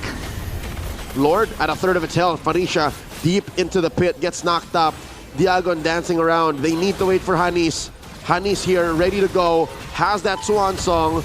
Cordova firing away, waiting for her traction pulse to go off of cooldown. In comes Aliyah, tech charge on the 1. Cordova goes down, Appraiser's Wrath helps, and Afrina secures the Lord. And now Queenie is here. Queenie jumps in. Vivero is all alone. Amores and Diagon want to go back, engaging in onto Team Malaysia. And look at this. The goal lead is non-existent. After that play, everything has equaled out. Team Malaysia, good tech charge from Aliyah, able to get Cordova. And now Malaysia, they're the one that does seem like they're in the lead. The scars of Alberto's initial dive into the lineup of Team Malaysia seems to have held her back. Is it just me, or is she finding it hard to find engagements, finding it hard to burst down Queenie, finding it hard to burst down Hanis? Or is it just Team Malaysia's getting better at hiding their cores now? It could be that, but also Hanis on this Odette. Again, that swan song is no joke. She may be singing, but let me just say, everyone is terrified of this Odette once she gets her items. And right now, with that Wishing Lantern as well, even the front lines will take quite a lot of damage. Queenie goes for the Rolls Gold to make sure that she can survive. Diagon falling Star Moon onto Hanis and Afrina. Farisha holding on to her bravest fighter, not fully committing just yet. Aliyah, Rampart up, El Puerto dashing on out, gets hit by the tail end of that tech charge. But it's Amores who suffers a loss. El Puerto barely alive. Cordova firing away. Free pickoff for Team Malaysia. Yeah, Team Malaysia looks like they want to continue here. Vivero has to flicker out. Aaliyah, even though able to get a good wall there, Queenie she got back her HP. Anis does not have the swan song. But again, this is where Team Malaysia, they have come online. They've got their items. So now it's on Team Philippines to have that perfect execution. Kill Queenie or Hanis first, and then you're going to be looking good. But I got to say, Afrina on this Fredrin is doing quite a good job making sure that she peels away anyone that tries to go for Anis or Queenie. It's weird that I agree with you. It has to be a Queenie, it has to be Hanis, because you pick off a single hero, Aaliyah, Afrina, or Farisha, it's like it doesn't matter. Queenie and Hanis are still legit threats that Team Philippines, especially their cores, cannot deal with. And that's all they have, really. They have a smorgasbord, a collection of cores that somehow are able to bully their opponents into submission. That was true for the first 15 minutes of this game. At 16 minutes now, Malaysia says no. We're past that point. They're up by about 3,000 gold. And the Lord in the lower quarter, especially since it is closer to that broken down lane, seems to be all the more contestable. Queenie has to be the one to clear this. Aaliyah has vision of members of Team Philippines, but she does have to be careful. She is far away from her team and takes a lot of damage from Cordova here. She does have that immortality, but still does not give her the room to really take a lot of unnecessary damage. If she does get damaged, she has to make sure that she can get away. Afrina and Farisha posting up. Diagon flushing Afrina out of that fence brush. Aaliyah coming up, charging, huge passive. About to be popped, used on Vivero. Aaliyah cleaning up these traps. This is a dance unlike we've ever seen in a while, involving heroes we didn't expect to see today. Queenie on that Claude has to be careful, because once she shows her face, that's go time. Team Philippines will hard engage onto one member of Team Malaysia. Look at this, even El Puerto is waiting to the side. They see Queenie, and now Team Philippines, they're looking for a target. Look at El Puerto. But so far, Team Malaysia, they're hiding their cores. No one is being vulnerable. Queenie is still pushing.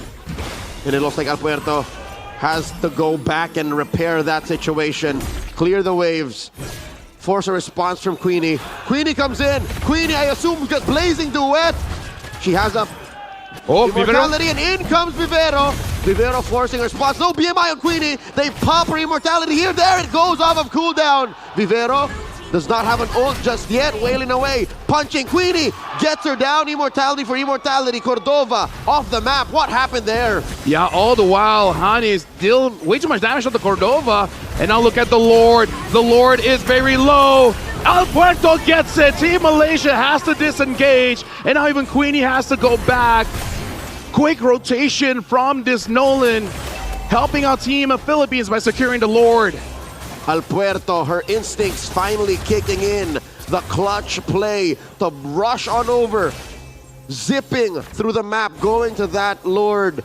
Say what you will about an Appraiser's Wrath plus Retribution combo. Nothing can burst as quickly as a Nolan on a mission. Vivero, El Puerto, and Amores pushing up in mid. Queenie to the rescue. Aaliyah has 3 members of Team Philippines, make that 4. Lord coming up. Cordova wants to be part of this action, rushing through mid. Anis is coming up, so Team Malaysia should have their cores to defend their base. But look at Queenie. Queenie gets engaged on Diagon, taking way too much damage, and now even the Swan Song used, able to get 1. And now El Puerto could not get a kill there. Team of Philippines able to get the inhibitor down mid. Hanis might have used her Swan Song just a little bit too early, but that was enough to make sure the Team of Philippines does not continue with their engage. A takedown on Diagon was well worth it. It may have made the difference between Team Philippines taking down the inhibitor, waiting for the next Lord, or them ending the game right then and there. Team Malaysia have some room to breathe. Team Malaysia can sit comfortably, saying Queenie is a legit threat. Queenie can keep doing that, forcing out mistakes from Team Philippines. It's kind of weird to say, but the real threat for Team Malaysia is actually Vivero. As much as El Puerto can, kill Queenie very fast, Vivero just doesn't stop. Even if she can't one-shot the Claude, she will just keep on moving forward and forward and forward and forward. The fact that she does have that blade armor, eventually the Claude might hit himself a little bit too much and he dies. And I think that's what she's waiting for, to finally build fully the Blade of Heptases. Once she does that, then all the more Queenie has to one-up her own strategies. Queenie has to be more of a hidden core, which is what allowed the Team Malaysia to get this far into this game. Team Philippines, where does the level up come from them? Who's gonna clutch it? I think Amores is hitting the arrows. Amores is planting the traps the way she needs to. I hate to say it, but I'm looking at Alpuerto. I need her to be more proactive. I need her to come in, not just when they're gonna clutch a Lord. Maybe she can also kind of scare Queenie around. Bully that Claude, find her when she's not ready. In comes Vivero, conceal. I think Malaysia knows. Oh, Hanis though, she's way too far forward. She has to be careful. She has the Holy Crystal, she has the damage, but she does not have that HP. Team of Philippines, they're waiting for someone, Queenie or Hanis, to show their face for Al Puerto to go and find. Right now Farisha is there. And Farisha goes in, 1v3, able to survive so far. Afrina jumps in, finds the members of Team Philippines, and now Team Malaysia, they are controlling the Lord Pit. Hanis and Queenie has to be careful because you know everyone is going after you. Afrina does get stunned up. Afrina taking quite a bit of damage. Same as Farisha. Farisha has to get away. Now using the Brave Spider. Tries to get onto Cordova. Cordova able to get away. Hanis is all alone. Swan song used for Vivero. Vivero looks like the immortality pop. Diagon is on a mission all the while. Look at the Lord. The Lord is being taken down. Diagon gets Hanis. Team of Philippines might get this Lord for free. And Team Malaysia, again, having to defend. Cordova in the middle of it all falls. That's a score for Malaysia, but now in comes the rest of Team Philippines. They pop Farisha's immortality. Down goes Vivero. Aliyah able to get away. Diagon very low, but Queenie and Afrina cannot commit. They have to take care of the wave. Inhibitor up top gets popped by Amores. Yeah, Queenie right now does not have the Blazing Duet. So this is going to be pretty tough. Afrina has to go back to base. Queenie now getting some damage potion. At 22 minutes, looks like this might be the end. Queenie gets taken down by Alpuerto. Team of Philippines is one crystal away from securing match point. And looks like they are going to do it. Ladies and gentlemen, Team Philippines is one game away. 3-1. After games and games of losing with the Selena, Team Philippines finally repair that win rate. 3 losses, 1 win. I didn't think we were going to see it in this best of 7, but finally at Game 5, Selena wins. And it was a hard-fought battle. I got to say here, man, that was impressive coming in from both teams. You can definitely see the idea coming in from the draft of Team Malaysia as well as Team Philippines. It really is all about that execution. But the damage is just way too much for the front lines. Afrina, Farisha, as well as Aliyah could not tank it up. Cannot buy enough time for both Queenie and Hanis to really do the job here. So, I don't know, that Hilda is just a little bit too much. And as nice as it is to think that a solution to the current metagame could be in that Odette, it's just the Esmeralda was there. Diagon was doing what an Esmeralda does best, going 2v1, 3v1. And is it just me or is Alpuerto's Nolan at 100%? Oh yeah, for sure. Haven't seen it lost so far. There's so much threats that Team Philippines got. And that's what this draft is. That's what made it work. Yeah, the Esmeralda as well as the Hilda that always gets banned out has shown why it should be considered to be banned out. It's 5 threats. Even Cordova, who came in as a last-minute replacement mid-game, mid-series, playing a Kimi, all they needed was someone who just dealt reliable damage. I'll even go as far as someone who is acting as bait, because Team Malaysia can't help but say, we can't find the Nolan, let's give it up. We can't kill the Esmeralda and the Hilda reliably, let it go. Cordova is the next best thing, and I think that's how they played. They played around the fact that Cordova will be the target, and we accept that fact. We play accordingly. For now, this is Malaysia with no extra lives. One more loss, and that's it. still, honestly, getting a silver is a big achievement because for Team Malaysia, the highest we've gotten so far for the female division is the bronze. So no matter what, this is going to be the highest they've ever been. But everyone here in the SEA Games wants to fight for gold. So the best way I can say it is no more experimentations. Whatever your best draft is, you just got to show it up for the next 2 games if you really want to get that goal, because Team Philippines just won more, and then that's it. They will bring the goal back home. What a day to be a Filipino fan of MLBB Esports, to be a Filipino in general, bagging 2 gold medals in a single competition day, but it's not over just yet. A little bit more work to do as these ladies sit at 3-2 in this best of 7. One more away, the MVP of game number 5, Diagon, the Esmeralda. I like how she picked up that select chastise pauldron. Yep, because that Claude was definitely a threat, but there is an item to deal with it. 7, 3, 10, 77% kill participation. Right now in the drafts, there's just way too much threat, so it's almost to the point where you feel like you can't get any real good bans, because for Team Malaysia, it's not that they ban bad. They ban out the CC Boxy as well as the Lance. You can't really fault for that one. And I can understand people questioning the Odette as well as the Claude, but it almost worked out. They hit their win condition. It's just that Vivero on this Hilda is too much for Queenie, and I would say Diagon is just too much for the rest of Team Malaysia, either front lines or back lines. The MVP on Diagon is well deserved, not only because of how she played, but how it fits so well into what Team Malaysia did. A shield on Hanis, a shield on Afrina, a shield on Farisha. She doesn't mind going around the Grok. She built the chastise pauldron to fight against Queenie. There's literally nothing Team Malaysia could do unless they all go against Diagon, and those are the only deaths she has when they went all in on the Esmeralda, and that's what opened up the map. That's why maybe they were able to, still kind of play around the Selena, which again did its job. I think the fact that this was a Selena made the early game so much more easier. Yep, for sure. Team Philippines had an amazing start, and they continued their onslaught. Only one time Malaysia was able to get back the goal lead around the Lord. It was close, 32% damage for Queenie on this Claude, but like I said, match point for Team Philippines. So the pressure now is on Malaysia. Whatever the next draft is, it has to be their very best one. Ladies and gentlemen, we are going to go for a short break. But after this, the MLBB female division here at SEA Games will resume.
Ladies and gentlemen, we're about to hit, I would say, I don't know, almost an impossible situation for Team Malaysia here, where it could be the final game that they are playing. This is match point for Team Philippines with 3, Malaysia to 2.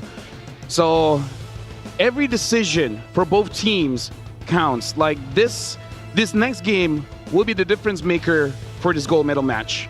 You know, LaFell, if Team Philippines can brute force and make Selena work, I think Team Malaysia can take us all the way. If that's what we're talking about, because it's not like their draft was too loco. They took us past 20 minutes. It's not like they were playing bad.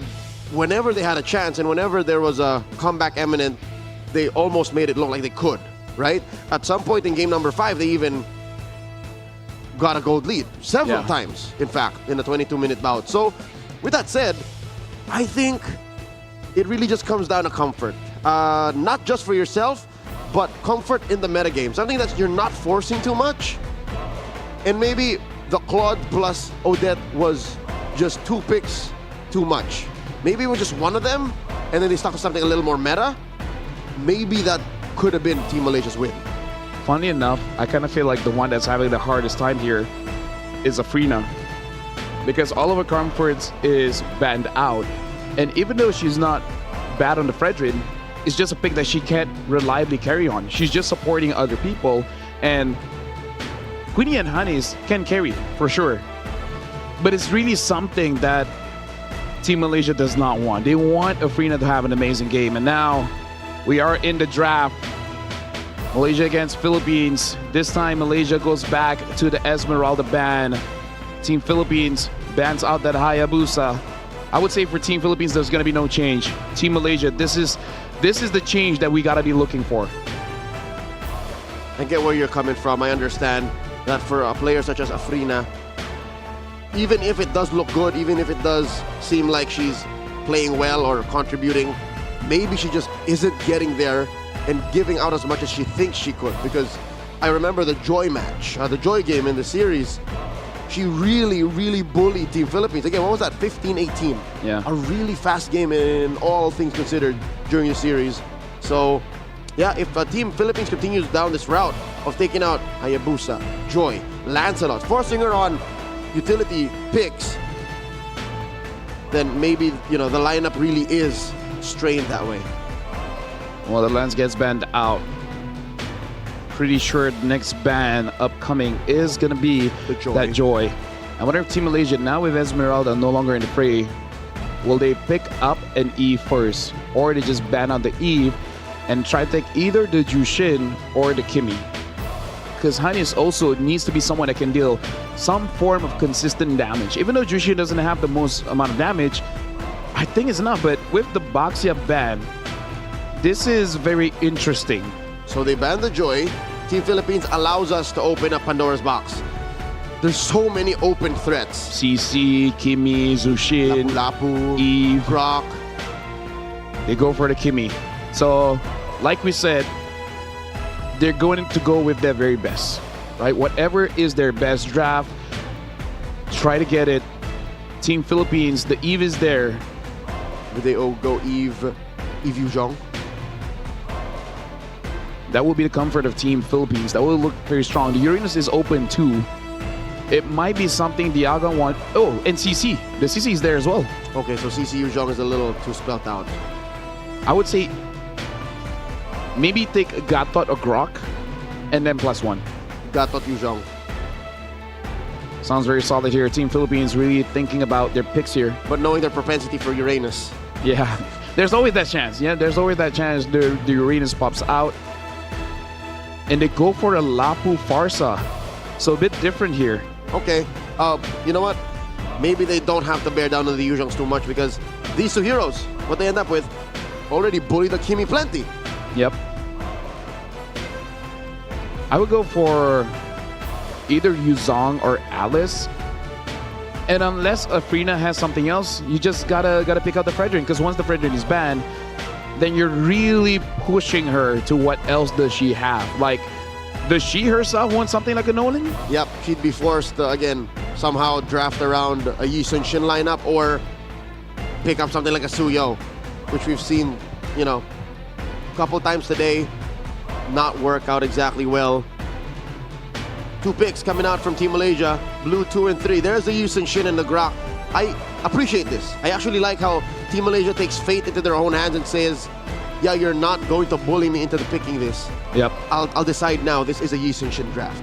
And again, I think this is poetic for her as well. The Khalid gets picked up because for me, again, as a carry player, you want to say that you play the SEA Games giving it your all. If you keep on using utility, can you really tell yourself that I tried my best? As a carry player, I feel like she would tell the coach, give me something that I can carry. If I can't, then I try my best. I couldn't. Rather than what if, you know? Admirable for one of Malaysia's finest.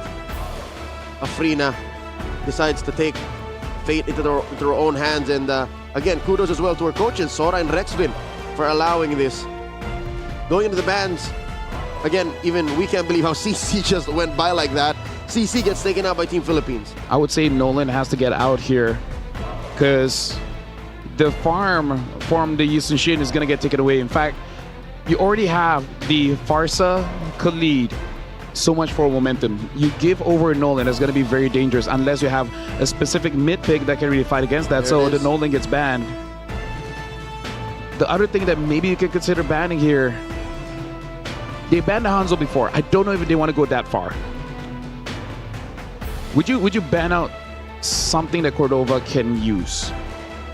I mean, to be fair, this Lapu, we really don't know where it's going, but considering all the assassins are taken out, highly likely is going to be EXP. I wish I knew Cordova a little better. She, for the majority of broadcasted games, or at least games we know of, were playing marksman. So if Team Philippines is comfortable with the switch up, then that's something that we're learning on the fly. Team Philippines, I don't know if Hanzo is going to be in the books. Pattern I see is the Hanzo is always attempted to or is run into a Fredrin. Yeah. So since Fredrin is nowhere to be found anymore for Team Malaysia, then say goodbye to that. Ruby, good read by Team Philippines.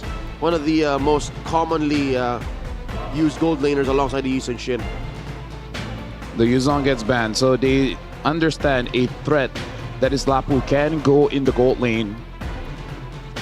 Team Philippines, the Fredrin is up if they do want to get that Fredrin, but I believe they will pick up something like a Granger first. It is something that Cordova has used before, and I think it is a comfortable carry. Other than that, a Harv is up, and in terms of the heroes that can really deal with the Harv, it's not there just yet. We also do not have a guaranteed XP laner, so maybe Phovius rears his purple head. That's the Alice coming out for Team Philippines. That's Diagon's pick. Again, easy ways to go and hunt for that Kimi and that Yi Sun-shin. How does Team Malaysia respond? We're going to find out who they're bringing out in the EXP and in the gold. I feel like this is more of a read coming in from Team Philippines, because I do feel like for Team Malaysia, they wanted that Alice. It's good against the Farsa especially. Yep.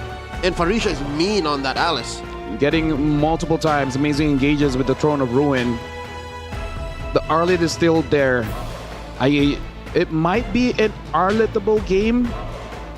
Not a lot of setup, but Farisha has shown that she is self-sufficient.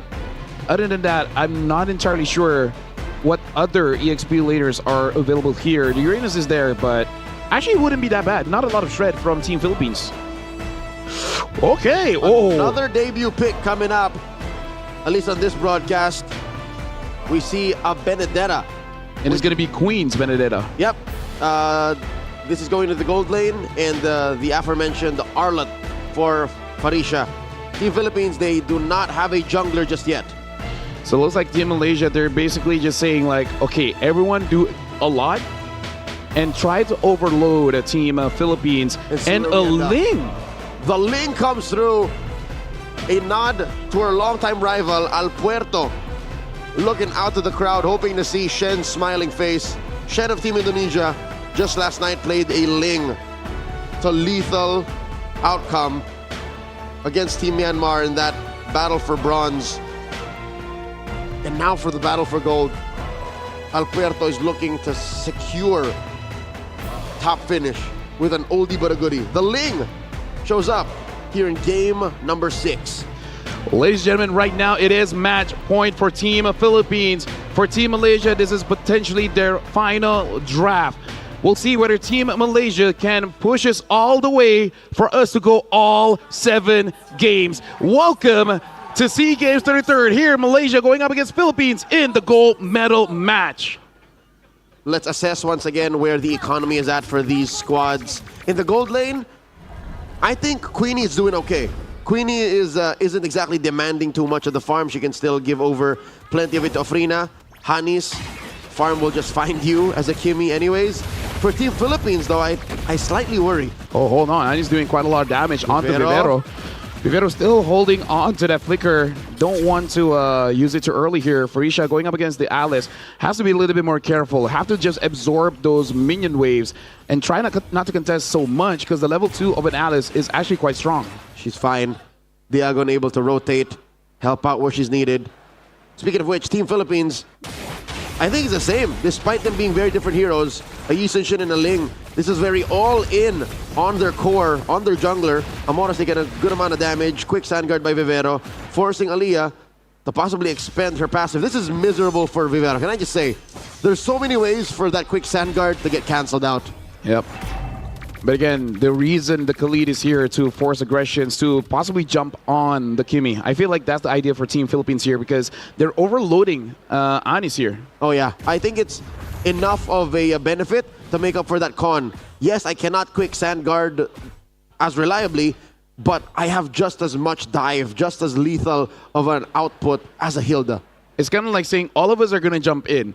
Some might die, but one of us will for sure get the Kimmy. And that's enough for Team Philippines. Team Malaysia, aggressive rotations themselves, visiting that bottom lane, the EXP lane. That's where the turtle will spawn about 2 seconds from now. Yep. So right now, Anis as well as Aliyah. Looks like Anis will be getting that level 4 before they really contest for this turtle. But considering that this is a Yi Sun-shin going up against a Ling, I'm not entirely sure who really wants to contest for that turtle first because they're really farm independent. So, hold on. Fed Ezra use Aliyah in trouble. Farisha is there. They're trying to help out. Final Slash gets onto 2. Farisha is on a solo mission. Has to use the flicker to get herself out of the way. All right, here's your answer. I think Team Philippines just wanted to delay. Team Philippines wanted to catch as many from Team Malaysia off guard. And between the Yi Sun-shin and the Ling just has an easier time securing. Tempest of Blades plus Retribution. Combo that's hard to counter, but Farisha finds the angle. Down goes Aliyah, down goes Diagon. Cordova as well, 3 for 2 the current trade. Afrina gets found out to Team Philippines. Wow, in the blink of an eye, they might not have expected Malaysia to respond that way. Yeah, 4 out of 5 got taken down. Farisha with a double, and more impressively, with an Arlet securing that turtle. Even I was lost for words. 1,800 gold lead for Team Malaysia here. Wow, I'm just guessing a lot of burst damage from Aliyah, Frina, and Hanis just coincidentally hit all together. This young lady, Farisha, seems to have been born to play Arlet. I cannot remember a more dominant Arlet player out of the female MLBB realm. Vivero here compromises Queenie. Queenie able to get on out of there. Afrina building herself a Hunter Strike. I wonder what the farm is like for Puerto. Both of these junglers actually suffered a loss early on. Yep. Something that we can say is that we've seen a Ling build before, and it's basically going for that crit build with the Hasclaw, the Berserker's Fury, and maybe an endless battle. But usually that is the current build for a Ling, which BOD. I would say the price isn't that expensive, but the endless as well as the BOD is definitely expensive. That's your luxury items. Yep. The turtle will spawn up top, so it's between Cordova as well as Queenie. Whoever does win out that lane just a little bit more will provide their team with a little bit more space. And I feel like for Team Philippines, even though they have a big Throne of Ruin to engage onto Malaysia, they do have to be careful because it looks like some kind of wombo combo between Anis, Aliyah, and Afrina and Farisha just deals way too much damage. That's what made that initial turtle initiation so much more impressive, is the fact that On paper, it should make no sense. On paper, sure, you could get a tech edge, a tech charge. Sure, you can get a final slash, but none of those things combo with each other directly. Yeah. Especially with the kit that Malaysia's cores have. Yes. And honestly, kind of nice. That makes it not honest. Yeah, it could come out of nowhere. Yeah. So now Alberto does have that Berserker Fury. So no sustain, opting for not going for the hospital first, probably the second item.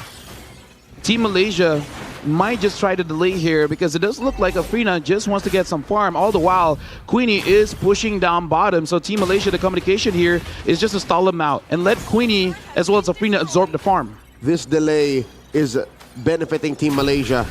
The slower the game goes, the less Team Philippines can make calls, the better it is for that Yi Sun-shin, for Afrina, to approach a point of inevitability. Yes, the Ling is very strong when it scales. Yes, it can find you in the back line, but it's so ult reliant. It's so energy reliant. Talk to me at about 22 minutes, people are more afraid of the Yi Sun-shin. And I feel like one of the answers for this Ling is going to be Farisha on this Arlet. And Arlet is pretty nasty going up against any kind of assassin because the chase is going to be endless.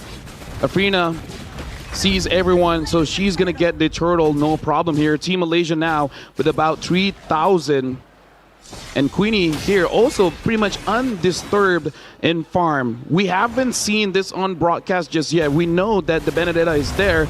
And hold on in one hard engage onto Cordova. Gets taken down. Diagon goes in, but even using the flicker, but no one is there to really follow up with that amazing engage. Okay, here comes Amores. And she gets hit with a final slash. Displace canceled. That feathered airstrike. No responses coming in from their jungler just yet. A little too busy with Queenie in mid. Afrina with that retribution, helping push in that tier 1 up top. Yeah, Malaysia will be happy getting that turret for themselves. 4,000 gold lead here. El Puerto gets fined by Farisha. Farisha again having an amazing game on this Arlet. Flickers away and looks like using the Vengeance to go in and out. Team Philippines is having a hard time dealing with Farisha on this Arlet. Team Philippines, it seems like the story of this game is as long as El Puerto cannot land, this plane ain't going nowhere. While Afrina taking the time and now finding a position of power, so easy for her to farm up. Aliyah able to dodge through that feathered airstrike. Team Philippines, they're struggling. Yeah, Team Malaysia looks like they're drafting in a way that they are playing 4-1 and sometimes can be a 3-1-1 where either Afrina is going to be there to provide the damage or give time for Afrina to farm. All the while, Queenie doesn't mind going 0-0-0. She's just there to really give map presence, making it so that, asking a question to Team Philippines, do you want to deal with them or do you want to deal with me? Either ways, it will never be a 5v5. Aliyah gets bullied out of this brush here. Vivero, initially what we thought was a proactive pick, is now relegated to just acting as a ward, defensively flushing out brushes, making sure that the coast is clear for El Puerto. Lord spawns Lafel. It's difficult for Team Philippines. It's possible, but you think El Puerto should try and steal this away? She can with the Tempest of Blades. Definitely can. So I feel like for Team Malaysia, they might not risk this. They might try to go for some kills, considering that they do have Afrina here. But, oh wait, Afrina does get a BOD, so I think she does have that damage. And now they force out Diagon, but the engage is actually from Team Philippines. Gets Afrina! El Puerto still survives. Might have been a big mistake by Team Malaysia. 3 members have taken down Queenie.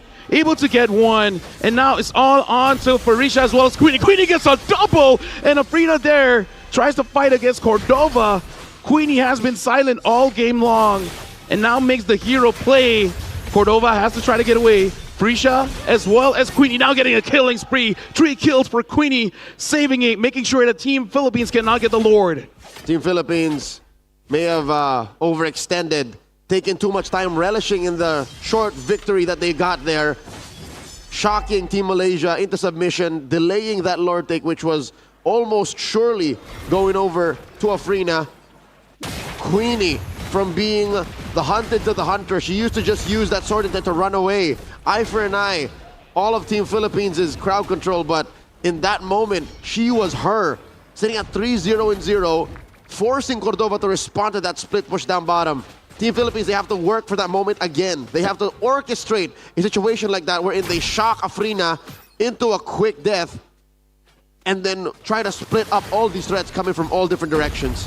Right now, the Lord has been started by Team Malaysia, and looks like Queenie does have a bit of damage. She does have at least an endless battle.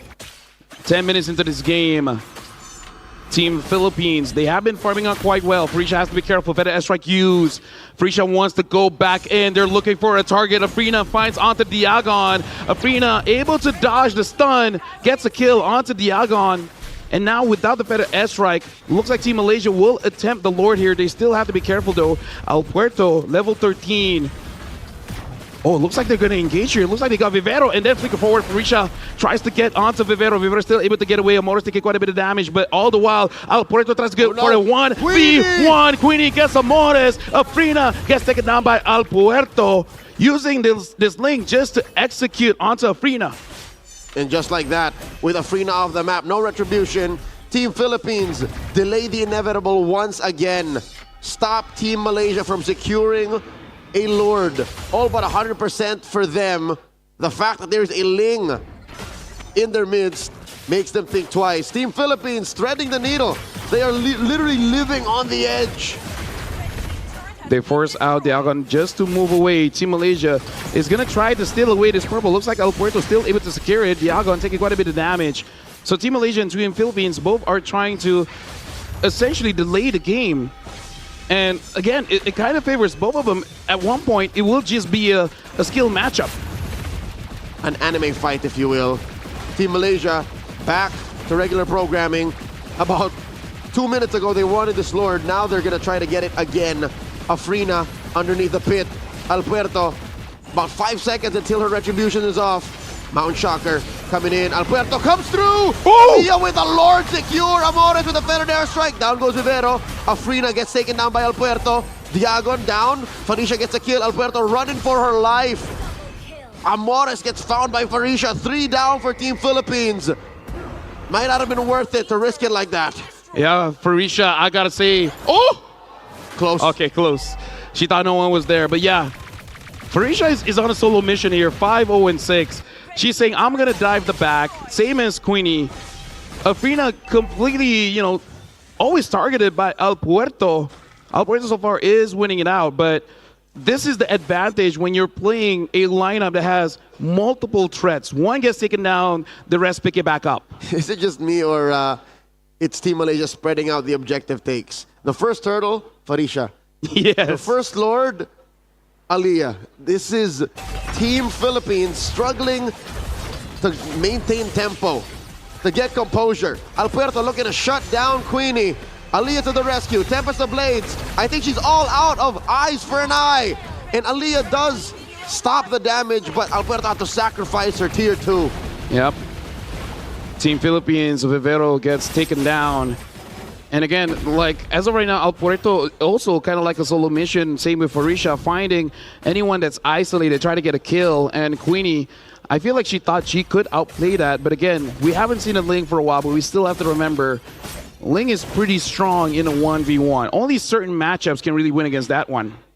But in a team fight, as soon as you see the Tempest of Blades is out, might as well count her done. Aliyah here, compromising that orange buff take. Will be secured. Diagon, ever the vanguard, pushing back. I'm not so sure she knows that Hanis is in this brush. 5,000 gold between Team Malaysia and Team Philippines. The Lord, not enough to take that inhibitor. Team Malaysia, gonna look for that next play. And here's Aliyah, popping that conceal. El Puerto in that brush, dashes on out. That is the tech charge, still hold out for.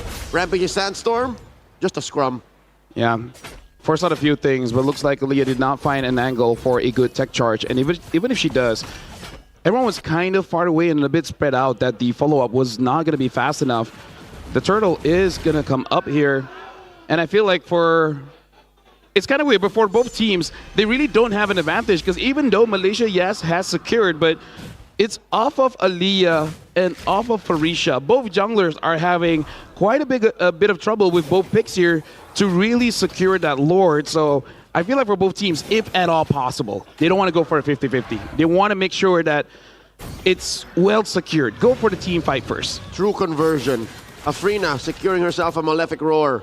So the already easy job of taking down Diagon, Vivero, and Cordova will be even made faster. Diagon, looking for an engage, has all of the tools to get a huge combo wombo.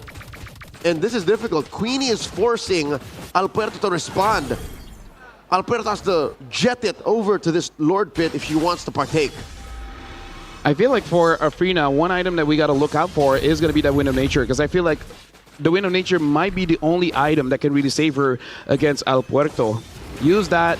Oh, hold on. The Lord is dangerously low. El Puerto, she might come there. Oh, Diagon didn't hit onto that. Hanis might have got taken. Diagon gets taken down by Afrina. All the while, El Puerto is on the Lord. Team Philippines focus on the Lord, but Team Malaysia, they want to go for the fight. Temples of Blade use. It looks like Team Philippines disengage. Team Malaysia, Queenie tries to get onto Cordova, gets away with the bravest fighter, but looks like someone got caught, and that one was Amores. And Team Malaysia should be able to deal with the Lord here. On paper, Lafel, I'm going to ask you, 1 for the Lord, worth it, but 2 for the Lord. That's basically what Team Philippines paid to be able to secure this major objective. I would say not worth it, because again, we're going up on 60 minutes here. At 20, those kills are going to be much more crucial. Alberto, by Farisha. Alberto still gets the purple, despite her retribution is a bit early. Folks, the reason why this is such a tense moment, especially that one, was if a lane does not have its purple, it is literally half as efficient. She is so purple reliant that if some way somehow Farisha took that away, basically Team Philippines will refuse to fight. She's so purple reliant, that's her choice of color for clothes. And hair. Thank you, because I'm colorblind. I honestly don't know if it's purple. I just assume. It's okay, today's Wednesday, just so you know. All right. Well, Team Philippines, they're trying to set up for Queenie here. I wonder if Queenie knows. She does know Alberto is there, so Alberto is trying to force it out. Amores has to get away, is not confident to get that one. Vivero try to go in. Fed airstrike already used.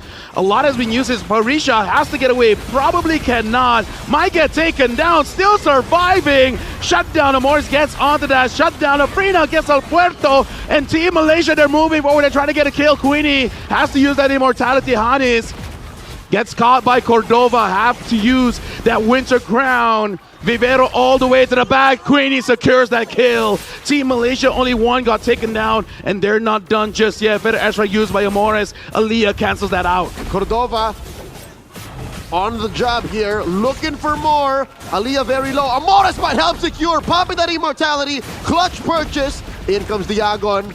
Cordova taking a few hits. Diagon, not enough, gets the burn. Amores takes down Hanis. Long-term trade, 2 for 2. Malaysia overstayed their welcome in that drawn-out fight. Diagon arrived just in time to provide some help, and that was enough for Team Philippines. Again, we got to remind ourselves this is match point for Team Philippines. Malaysia has no extra lives yet. They have to win if they want to get that gold medal, because if not, Team Philippines, they're going to get it. And this is 18 minutes of the game. This is the point where anything can happen. Leads really don't matter. Whoever makes the first mistake loses. Queenie purchasing that winner crown, able to withstand whatever Team Philippines will throw at them. A dance initiated by Team Philippines. Alberto fully buffed up, has the Tempest of Blades. Mount Shocker exposes all the members of Team Philippines. Oh, Diagon catches a good amount of damage. Down she goes. Feather Airstrike the answer. Vivero very low. Asking for the retreat. Cordova misses that bravest fighter. And Amores gets taken down just like that. Team Philippines in shambles. That was a big mistake coming in from Team Philippines. They basically dashed into the traction poles. Both caught, pulled in, and then the big wombo combo from Team Malaysia. And now Team Malaysia, they are controlling this Lord. Alberto might try to contest. Looks like it's going to be too late here. Team Malaysia secures the Lord. Team Philippines have to accept the fact that all they're going to do is defend inside their base with their inhibitors. Lord spawning at 1945. The lead is the biggest it's ever been all game long. 7,500 gold. Fortunately, Team Philippines has a Farsa. So the clapback could be lethal. If Team Malaysia doesn't play this right, they could be wiped out. But that's far from the truth of, if you're watching this game, you'll see how clean they play. You'll know how well they protect Afrina and how Farisha is still just an unstoppable monster on this Arlot. It's possible considering the fact that we did see Diagon and Vivero go for an engage but get caught by that traction pole. So Team Malaysia, the same way, might actually jump in and then get caught by, hold on, Queenie 1v1 against El Puerto, able to get out of there. They got to be careful where if Diagon gets a 5-woman Throne of Ruin, that could be over for Team Malaysia. Aliyah investing a little bit more in physical defense. Antiquitas should slow down El Puerto's burst. Feathered airstrike coming in. Amores taking care of the waves.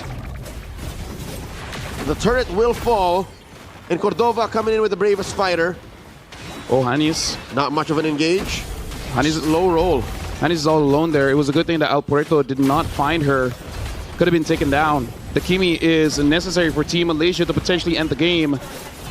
And Team Malaysia, they're taking this very carefully. They understand the threat of an engage from Diagon and a Vivero. They're not gonna give the opportunity for Team Philippines to take a fight against them.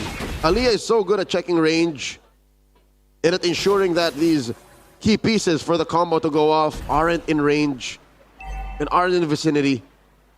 That's why this works. That's why Diagon and Vivero have died so much, is because I think Aliyah is making the right calls. And of course, Farisha is so good at punishing. Almost 10,000 gold between these two. And finally, the purple gets taken away from El Puerto. This is the position Malaysia wants to be in.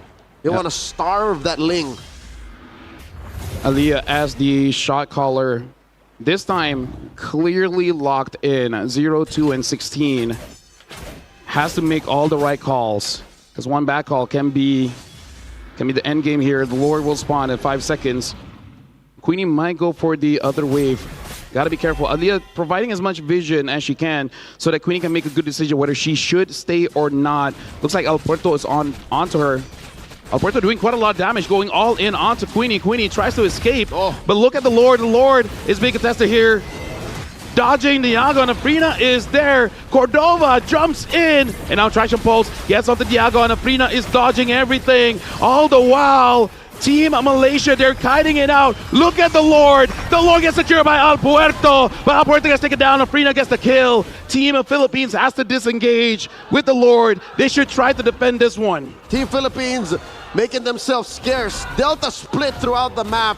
Vivero falls. And left to defend is Diagon, Amores, and Cordova. Diagon almost got her exit closed off by Afrina. This might be too much. There might be too much minions to defend. There's the blazing duet. Rather, the Alecto final blow taking us. It happened in the blink of an eye. And with that, ladies and gentlemen, we are going all 7 games. Now this is a true best of 7. One more between Malaysia and Philippines. This gold medal is gonna be worth it, because you know that the ladies here are fighting tooth and nail.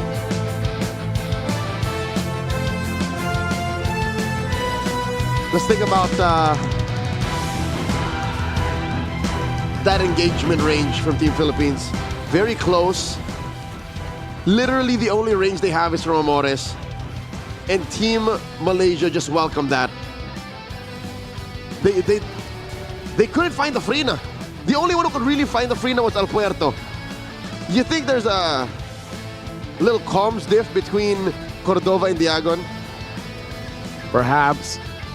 But the fact that Aliyah as well as Farisha able to secure objectives each, the Turtle as well as the Lord, really helped out Malaysia there, because if all of those objectives went over to Team Philippines, the game might have looked different. But we did say Team Malaysia has to bring out their very best draft and overload in damage, overload in too many problems that Team Philippines found it difficult to solve.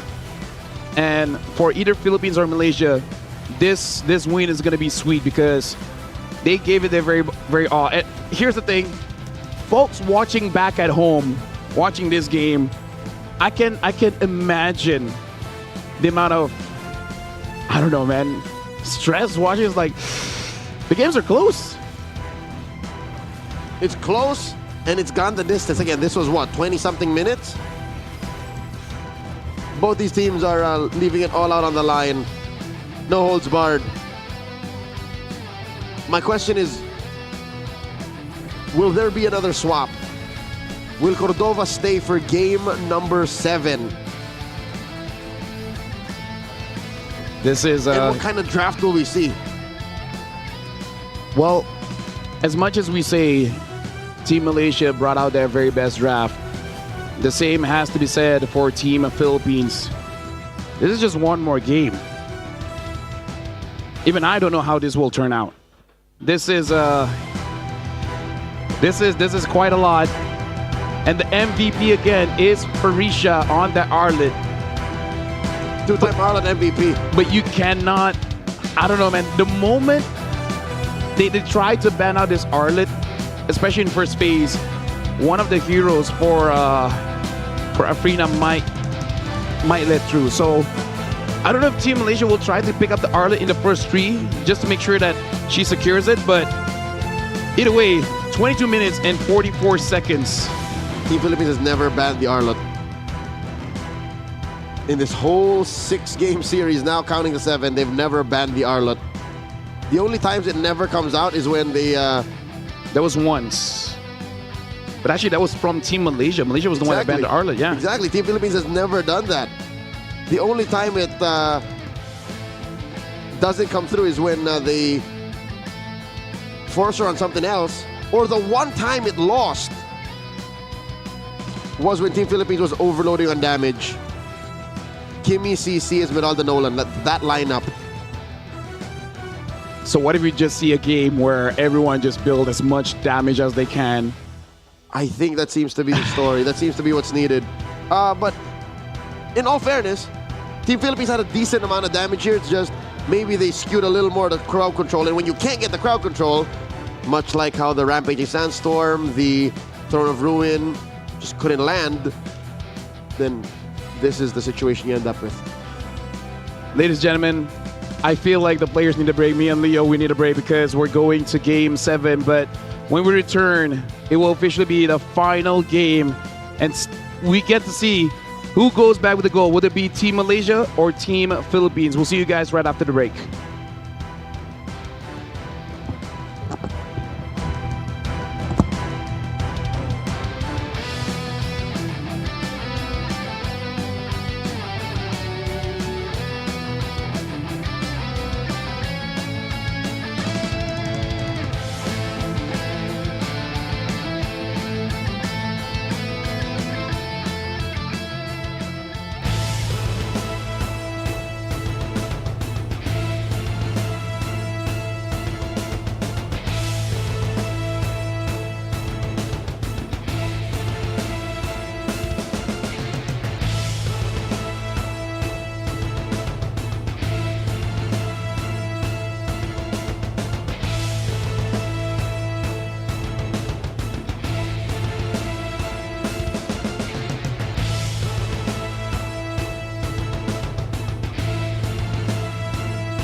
Ladies and gentlemen, this is going to be the final game to close out the female division of MLBB. Because right now the scores are tied 3-3. One more gets the gold. At this point, I'm pretty sure everyone watching just wants the game to get started because, I don't know, man. I feel like everyone at home is restless at this point. I can only imagine how restless they are given that the fans of Team Philippines and Team Malaysia have stuck around here with us at the Sala Frakiao Hall in Chulalongkorn University. Again, we spent a week here, and of all the times, I'll tell you now, I don't know if this is true or if it's just me, I think the temperature just dropped. Yeah. I think it's just really cold. Is that the tension in the air for this gold medal match? Honestly, it is the tension, man, because I walk past them and it's a mix of emotions. But let me just say, for the crowd at home, if you're a sporting team, a Philippines team, a Malaysia, no matter what, you should feel proud of the performance being showcased here today. Because of anything, you can say that they brought heart and spirit into this best of 7. This is gonna be everything that they had. After this game, I'm pretty sure they're gonna be too tired because they have nothing else left in the tank. The final map of the day is gonna be Dangerous Grass. Dangerous Grass is where we started this series, and it's where it's going to end. At this point, there are no hard truths. There are no picks that are bad. Because even the Salina was made work by Team Philippines. Even the Yisan Shin, who often is the first pick, right? But oddly enough, today, in both gold medal matches, was avoided like the plague by our teams. So now going into this final draft, Team Philippines will continue to attack Afrina. They will still take out the Joy, they will still take out the Hayabusa. Lafel, do you think they'll do what they did in game 2, game 3? Yeah, about the middle of the series, wherein they ban one mage, like a Zushin or an Eve, and they take the Lance or something. I feel like the last ban of Malaysia here is really gonna tell, because I think even they have discussed whether are they comfortable for this final game to let go of the Lance in order to secure something else here, because by hook or by crook, this is a change. They're banning out the Yisan Shin. So really respecting Team Malaysia here, and the Lance finally lets through. Esmeralda gets banned, and that was a fast ban. Team Malaysia, they've discussed it, and they basically said, yep, we're gonna let it go. They're gonna fight it. Lancelot first pick for Team Philippines. So Team Malaysia has about, an 80% chance to play the Fredrin. Yep. Kimi, as well as the CC, has been picked up. Both the Grok as well as the Gatot is open. The Eve and the Zushin too. I wonder what is going to be the pick here for Team Philippines. At least looking at the side of Team Malaysia, the coach is making sure that they're not too tense. The coach is making sure that they're still having fun. But here you can feel the tension of Team Philippines. They're really locked in for this one. It's all business. I feel the weight, the pressure on them. There's the Eve, and their propensity to pick Uranus still coming around this late in the series. Literally in the twilight of this best of 7. The Uranus, still one of the heroes that they prove they love. Yep. And again, it shows both teams, whatever is the best hero you got, pick it up, and we'll see how the game goes. So this is like, strategy is still there. You want to counter pick, but at the same time, you just don't want any regrets in this gold medal match. Is it Fred or bust? Oh, looks like a pause has been requested here by Team Malaysia. Probably having some problems with the pick. If the Fred doesn't get picked here, then all right, it's gonna get banned out. So we see it now. Although I do have to say, with Team Philippines having the Lance as well as the Uranus, they have a lot of dive going over to Team Malaysia. So either Team Malaysia goes for double fighter, where everyone can protect themselves except for that Kimi.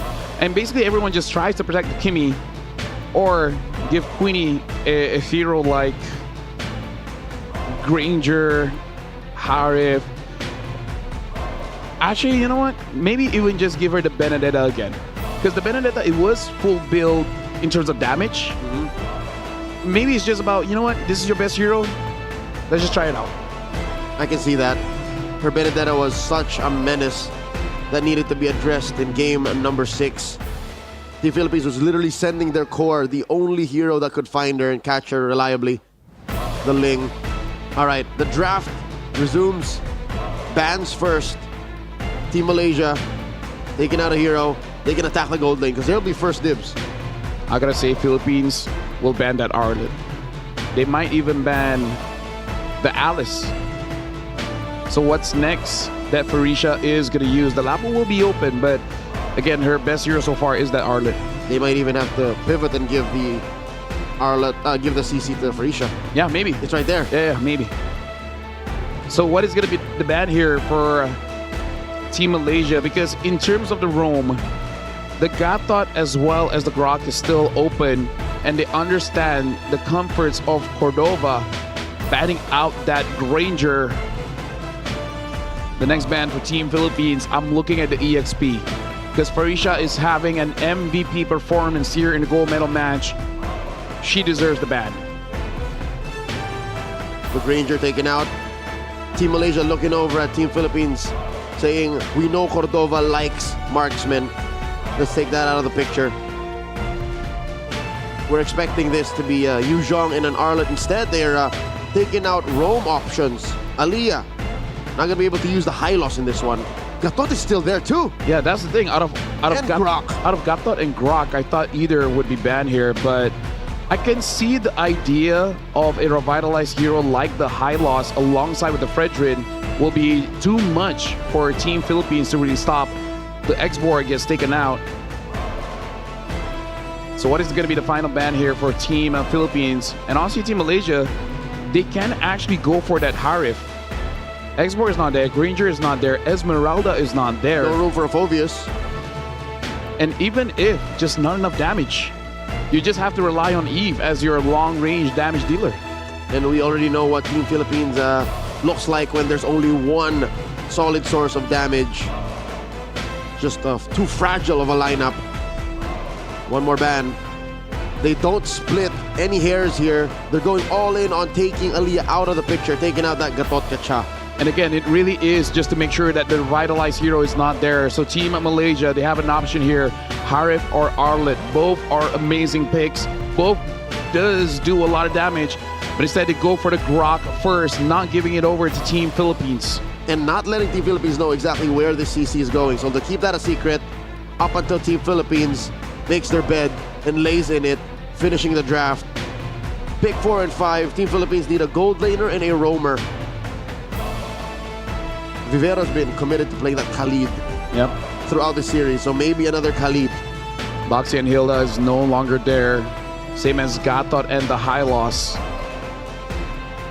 The Ruby is up, but the Ruby does not want to face up against the draft like Team Malaysia, so they go for the Khalid as well as the Harif. So it looks like both teams are able to get their comforts here. They got the draft that they roughly want. Will Felicia use an Arlet in her final game here? Although I do have to say, the Arlet is only really good against the Lancelot. Everything else, a bit 50-50, but you have that Fredrin. There's a combo there. You can basically make Lancelot at home. Infinite vengeance. Team Malaysia, one more pick. They can just say, you know what, Felicia, you've proved yourself. If you want the Arlet, let's pick it. There it is. Her signature, her multi-time MVP coming through. They'll see what sticks. Again, the way she plays this, the Arlet acts as a secondary core. So the lack of damage isn't really a problem. There's the Kimmy, there's the CC, and it's all up to Afrina and Aliyah to hold the front line. This is the kind of draft worthy of a Game 7 for Team Malaysia as well as Team Philippines. They got all the picks that they have known for, picks that really have won them multiple games all throughout the SEA Games. We went from a best of 7 to a best of 1. One more game separating Malaysia and Team Philippines between gold and a silver.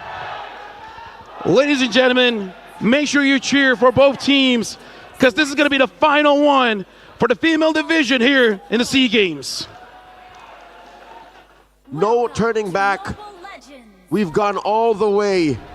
Dangerous grass is where we started. Dangerous grass is where we'll end.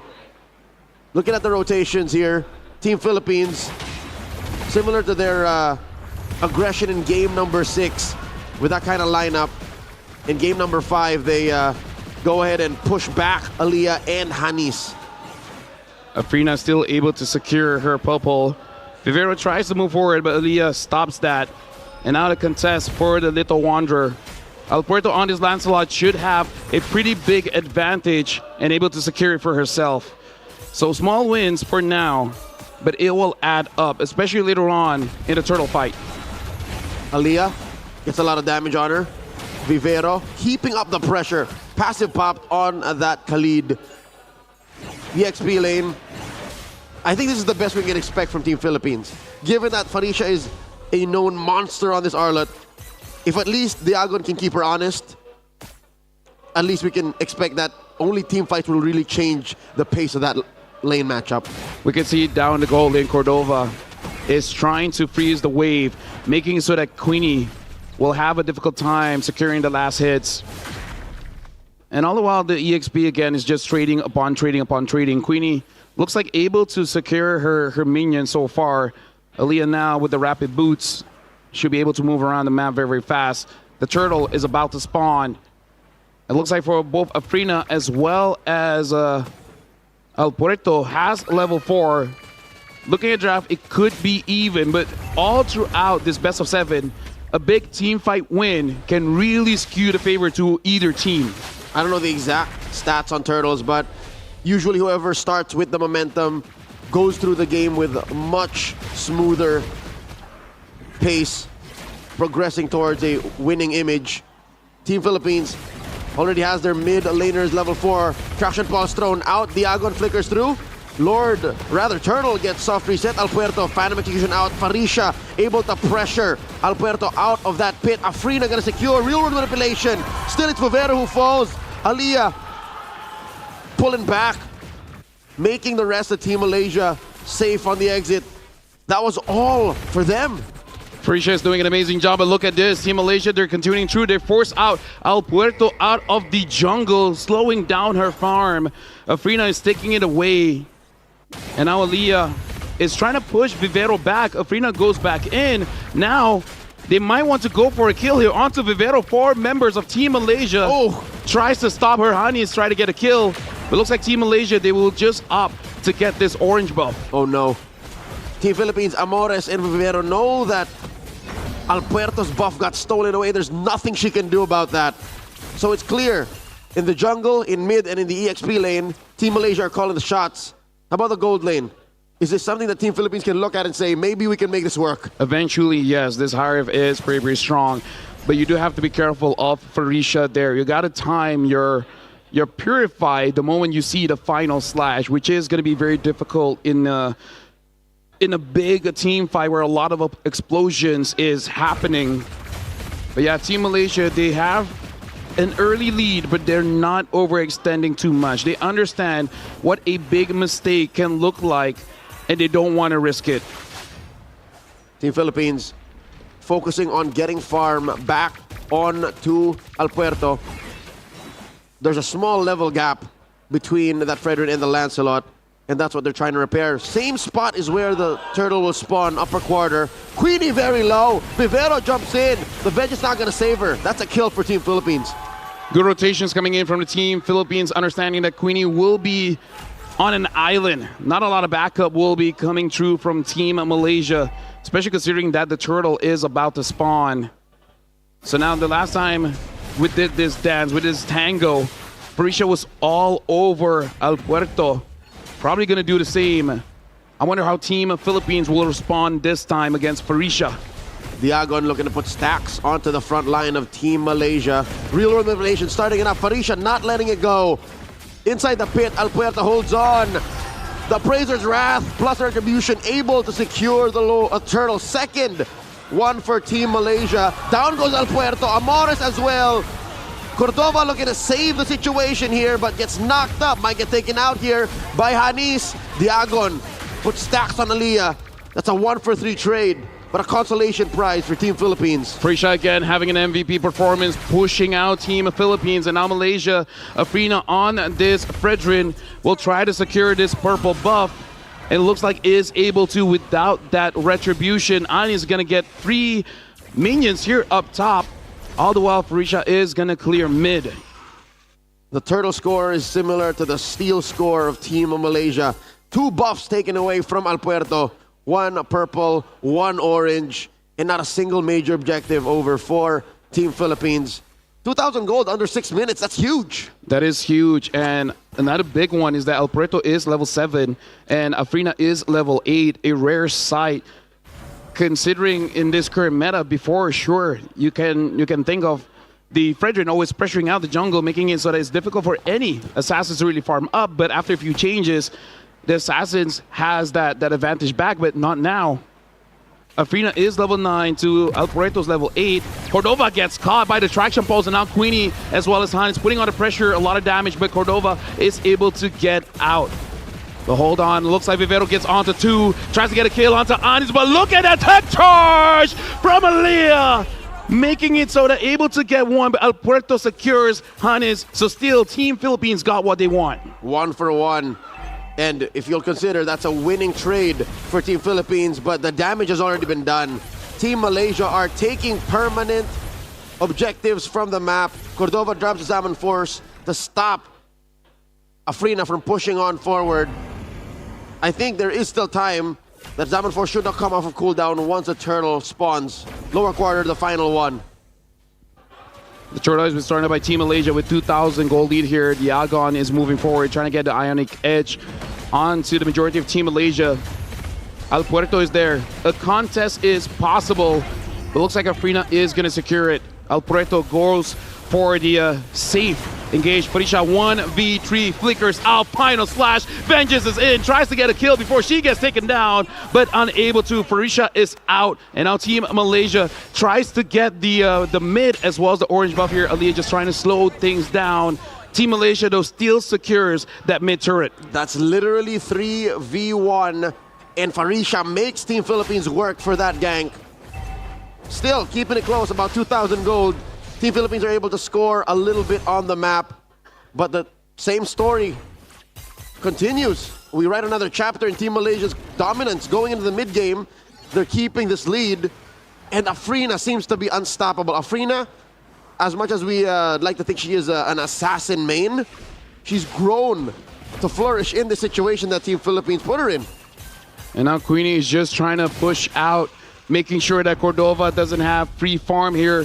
Same up top, but engaged down bottom. Final slash hits onto Vivero. Queenie still dealing damage against Cordova, even though it's inside that Zaman Force. Vivero tries to flicker away. The damage is not enough yet. Team Malaysia secures the next kill. Team Malaysia's lineup is just way too sustainable. If Team Philippines tries to punch and go pound for pound, bout for bout, they just won't get there unless they're at critical mass, unless they're fully built on their kit, which they're far from. It's again just 9 minutes in. Malaysia still has a 3K gold lead. Ooh, look at Ambad. Look at Ambad. Farisha secures a kill. Queenie and Farisha are a duo death squad at this point. Cannot deal with them. Tech charges out of there. Aliyah denies the kill from Diagon. That was Cordova's first death, but why does it feel so painful? Why does it feel like that's a death knell to Team Philippines' efforts to try and clap back and come back into this game?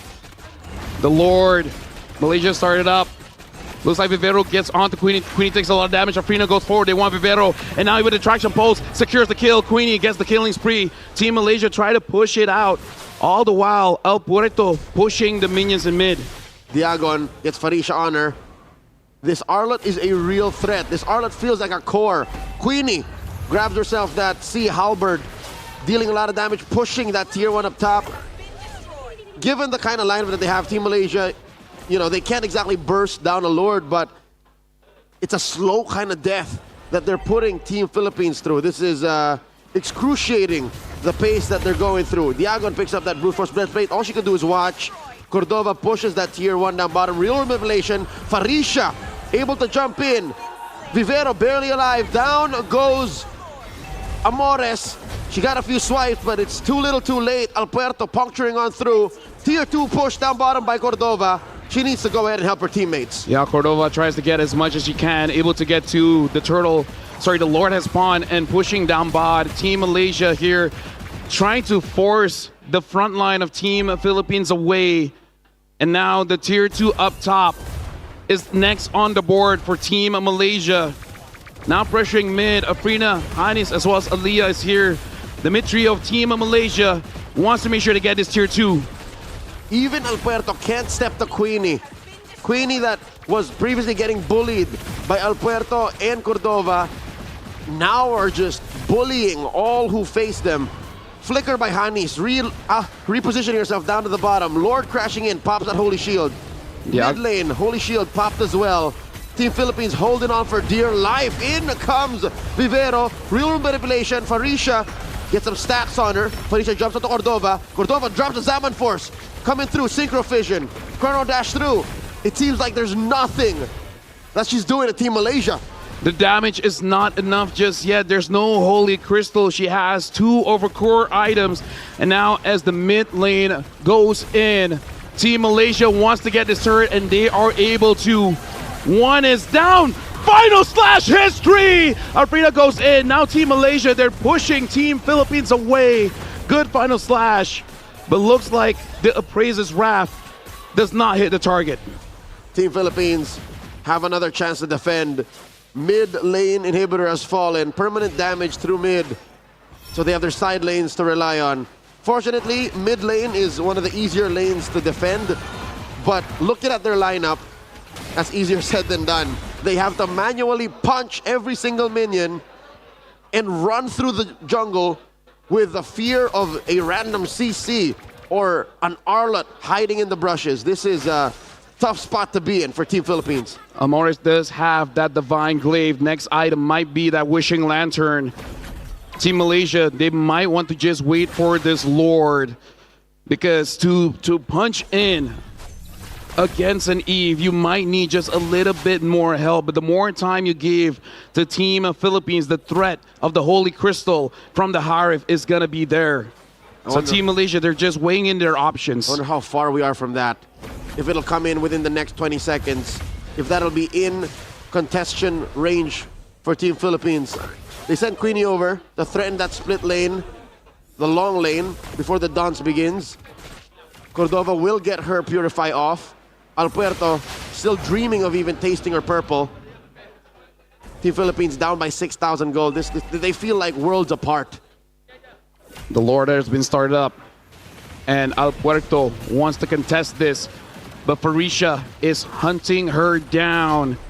Lord being pulled. Aliyah now has the leash on it.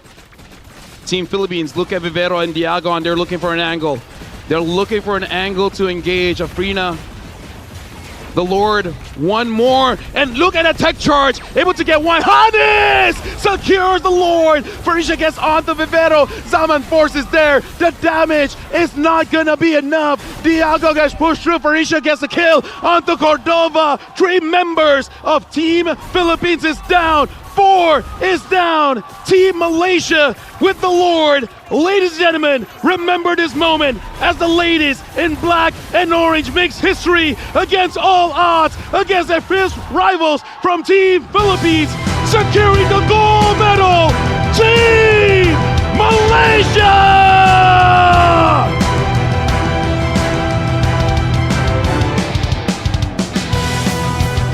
Team Malaysia, with the strength of heart, discipline, and belief, after 7 grueling games, finally, the last time was bronze. This time, they got the gold. Ladies and gentlemen, what a moment for these young ladies. Team Malaysia stand tall on top of the world. showing sportsmanship over to their opponents in Team Philippines, who will be bagging the silver medal here tonight. Back-to-back best of sevens, two nations sharing the peak of MLBB Esports. This is making history for Malaysia here. The ladies MLBB division. For MLBB able to bring back the gold back to Malaysia. I'm pretty sure the Malaysians watching back at home will be proud, because we know this was not an easy bout. All 7 games, trading blow for blow. But again, congratulations to Team Philippines. You can sense how hard they had to fight for that one. Truth be told, going into this best of 7, I think it was Team Philippines favored. Everyone is looking at this matchup saying, Team Philippines have been a team for a majority of 3 years now? And it's still them standing on that stage, them playing with each other, believing that they could take home the gold. But Team Malaysia from out of nowhere with their comfort picks, with their aggressive play style, and their consistent attacks and barrages on the soft and weak spots that Team Philippines play, gets them the honor of taking home gold here tonight. Congratulations, not just the players, but the coaching staff as well as the management team, because every single one sacrificed a lot to make sure these ladies have what is needed.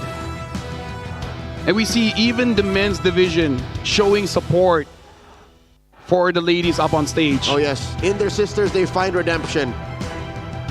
But silver is nothing to be ashamed of.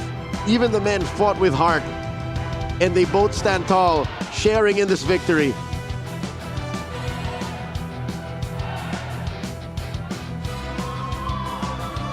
Up on stage, we can see them celebrate, chanting Malaysia Boleh. Basically means that Malaysia can do it. And after all this while, Malaysia did. They did it. Can't wait to see the celebration back at home. Shout out to Sora as well, just got married. And after that, bringing the goal back home is gonna be something that you can definitely celebrate. Mans is Winning. relishing in precious medals, if you know what I'm saying. A look back at the highlights in this Game 7. Again, despite Team Philippines also ending up with their own brand of comfort, you can't say this was a bad draft. Again, we broke it down. The EXP lane should be a dead lane. In the jungle, that Lancelot should have all of the comfort in the world going around. That Harris should have been able to farm up against the CC, just waiting for its power spike. But somewhere, somehow, Ali just kept finding the perfect tech charges. Somewhere, somehow, the traction pulse always compromised the front line of Team Philippines. And let's not even start with Farisha. Yeah, dude, Farisha, MVP performance. Shout outs to my sister though. Did pretty well. She was aight. Personally, I think it's just okay. Her guard was just Her gata was I think she hit me too. Yeah. I think I got knocked up a couple of times with those tech charges. Well placed. The MVP of game number 7, Queenie on that CC. 5-1-6. Again, just holding it down in gold. Then finally moving forward, taking turrets, and team fighting, forcing Team Philippines to even cancel the RWM when they weren't ready. Yep. This is a momentous moment. Queenie being the MVP, well-deserved, controlling her lane, making it so that Cordova could not get her farm, and then Farisha being there as the backup. Again, Farisha is always there in the highlights. Either she's chasing down Alpuerto, chasing down Cordova. But all in all, we can definitely say Team Malaysia, after, I would say, experimenting in this 7 games. Oh, yeah. By game 6 and 7, they figured it out. It was clear. If anything, it was Team Philippines who was finding their footing. Again, switching out a player that late into the series and finding a strat that works. despite it being all of your comfort, if your opponent is a step ahead in a more comfortable zone than you could ever dream of, then definitely the gold goes home with a team that found that soft spot, that warm, cozy spot on stage. This is an amazing feeling for the people supporting the female team of Malaysia here. But I do have to say it is going to be a little bit awkward to the people that didn't. You always have those people, you know. But, you know, That's what makes this interesting. that's what makes it interesting. That's you know, what makes the next 2 years, as we wait for the next SEA Games, all the more to be cherished. well, for now, the ladies, they're gonna celebrate. You're gonna celebrate, Yeah. because you guys have a little prize just for joining us. Gold CG25. That's gold SEAG25. Go through the redemption code and you'll get a little something from MLBB in the SEA Games. Right after this, it should be the award ceremony where we will be giving the medals to all the respective winners here in the female division. It is going to be Indonesia in third, Philippines in second with the silver, and Malaysia with the gold, getting our first place here. And again, shout outs to all the athletes giving us an amazing performance. I would say again, for everyone that wants entertaining MLBB, the female division is where it's at. Great stories, narratives, stars being made almost on any stage that we watch them compete in. I am honored to be at your service every stage that I'm a part of. Thank you so much. Thank you, Lafel. Congratulations for Philippines getting gold as well as silver. To both of us. To both of us. Malaysia getting gold and silver as well. And with that, we will be ending this. But again, after this, it will be the award ceremony. Lafel and Leo signing out.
is what I've needed all this time.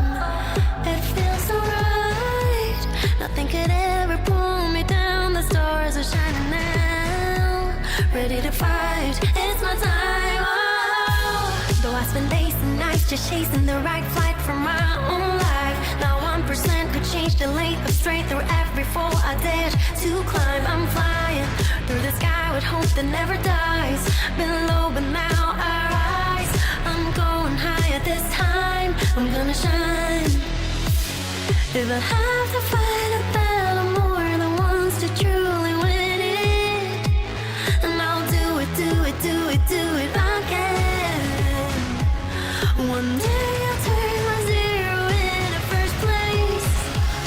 I will win this race. Walking through all the flames, gonna get there someday. Getting closer to my dreams, even if it's just 1%. And after all the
หรับผู้ทรงเกียรติที่มอบเหรียญประเภททีมหญิงขอเรียนเชิญคุณเจนบาซาส National Olympic Committee of Philippines และคุณมูฮัมหมัดนาอิมอัลอามินนายกสมาคมกีฬา e-sport แห่งประเทศมาเลเซียค่ะ For the women's team competition, the medals will be presented by Miss Jane Basas, National Olympic Committee of Philippines, accompanied by Mr. Muhammad Naim Al Amin, President of Malaysia Esports Federation. .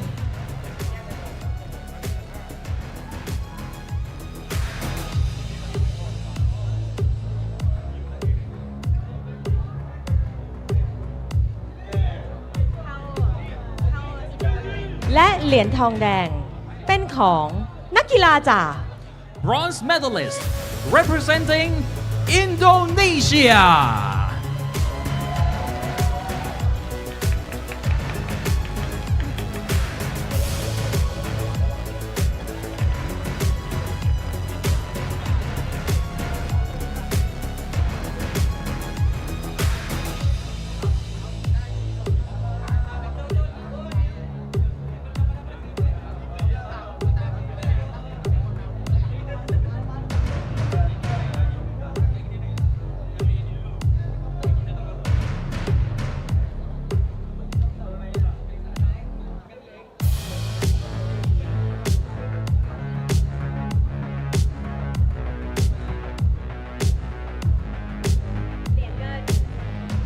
และเหรียญเงินเป็นของนักกีฬาจาก Silver medalist representing the Philippines.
และเหรียญทองเป็นของ Gold medalist and SEA Games champions representing Malaysia. ซึ่งเป็นแชมป์ของ SEA Games ในปีนี้ค่ะ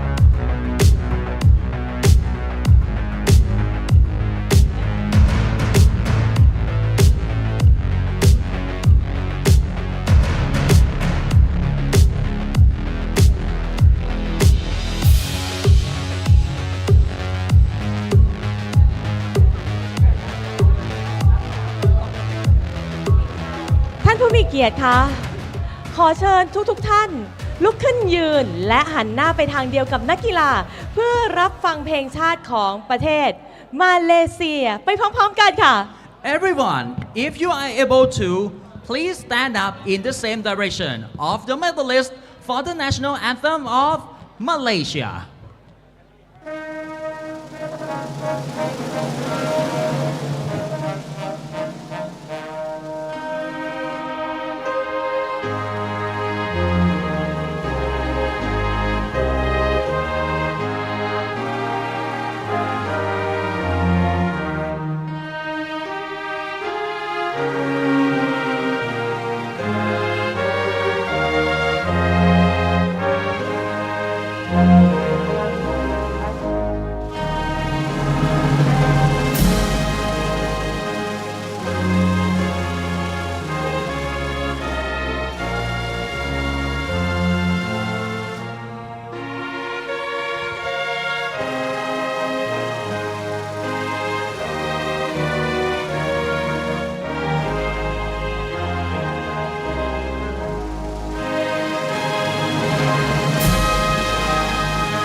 และขอเชิญทุกท่านที่อยู่บนเวทีร่วมถ่ายภาพเป็นที่ระลึก May I now invite everyone on the stage for a commemorative photo และขอให้นักกีฬาทุกท่านแสดงเหรียญรางวัลอย่างภาคภูมิใจต่อหน้ากล้องค่ะ We kindly ask all the athletes to proudly display their medals to the cameras.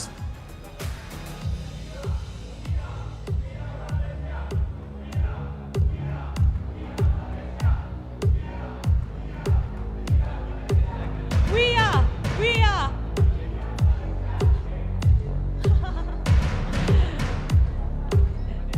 และขอเสียงปรบมือให้กับความสำเร็จของนักกีฬาอีกครั้งหนึ่งค่ะ Let us give them another round of applause for their remarkable achievements. Woo!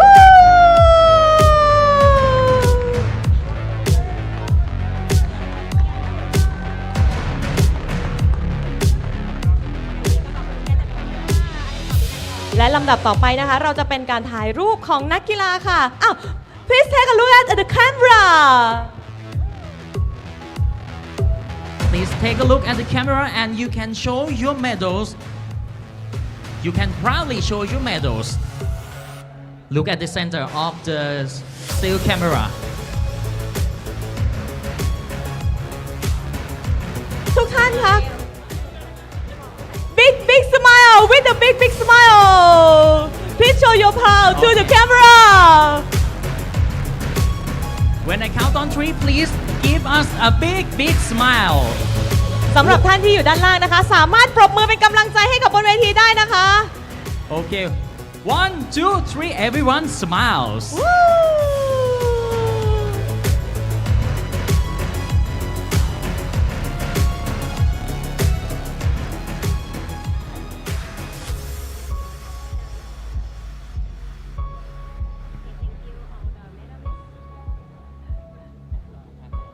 ค่ะ และก็ขอขอบคุณนะคะ นักกีฬาทุกท่านนะคะ Okay, thank you all the medalists on the stage. You may now go off the stage where the left side of yourself. Please turn left and please And take walk some down on rest the for a stair, yeah. moment. Okay, thank you so much. Please give them another round of applause. Woo!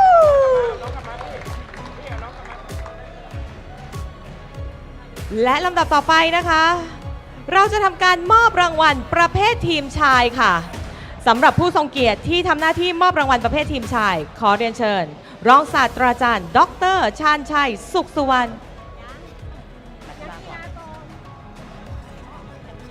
และตอนนี้นะคะขอเชิญทุกท่านนะคะ พบกับนักกีฬาผู้คว้าเหรียญรางวัลที่จะขึ้นสู่บนเวทีค่ะ ขอเสียงปรบมือด้วยค่ะ Please welcome the men's team medalists who have earned their place on the podium to the stage.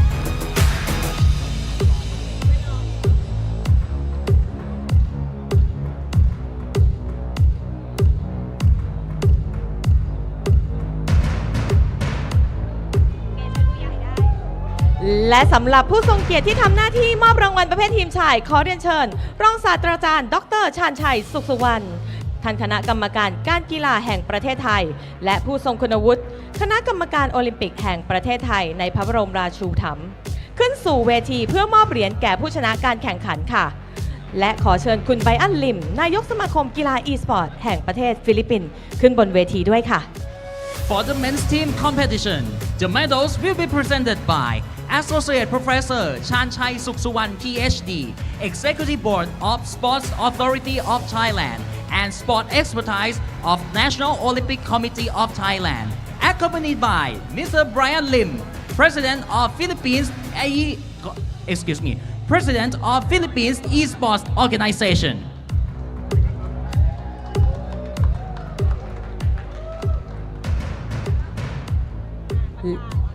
เหรียญทองแดงเป็นของนักกีฬาจาก Bronze medalist representing Indonesia.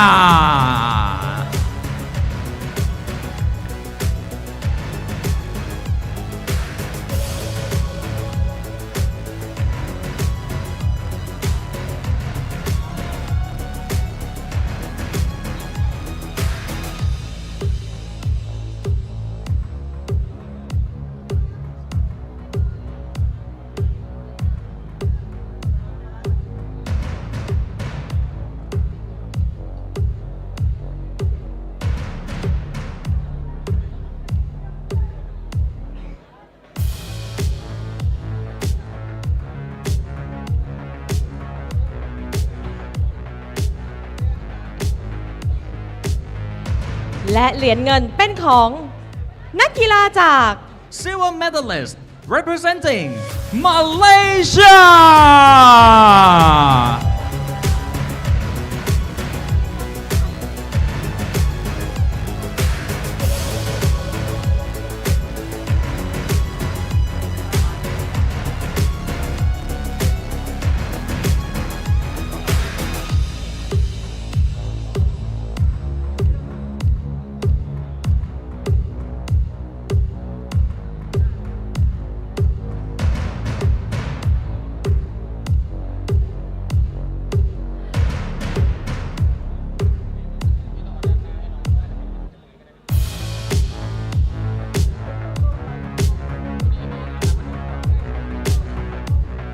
เหรียญทองและแชมป์ซีเกมส์เป็นของนักกีฬาจาก Gold medalist and SEA Games champions representing the Philippines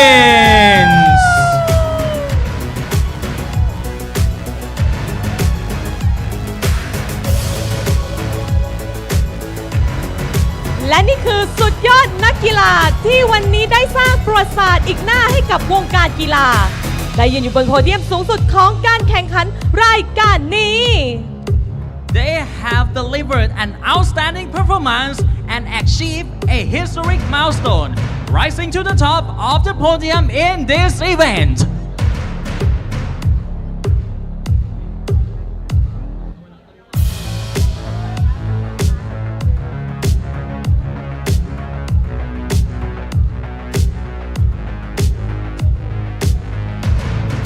ลำดับต่อไปขอเชิญทุกท่านลุกขึ้นยืนและหันหน้าไปทางเดียวกับนักกีฬาเพื่อรับฟังเพลงชาติของประเทศฟิลิปปินส์ไปพร้อมๆกันค่ะ Everyone, if you are able to, please stand up in the same direction of the medalist for the national anthem of the Philippines.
ขอเชิญทุกท่านที่อยู่บนเวทีร่วมถ่ายภาพเป็นที่ระลึก May I now invite everyone on the stage for a commemorative photo.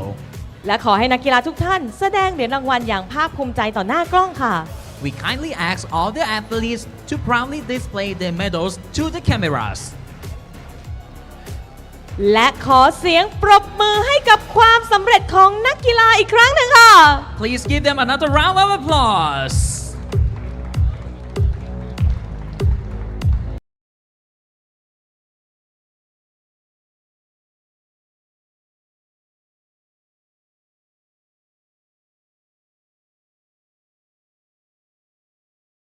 และนักกีฬาทุกท่านค่ะ Every medal tells a story of dreams, dedication, and perseverance.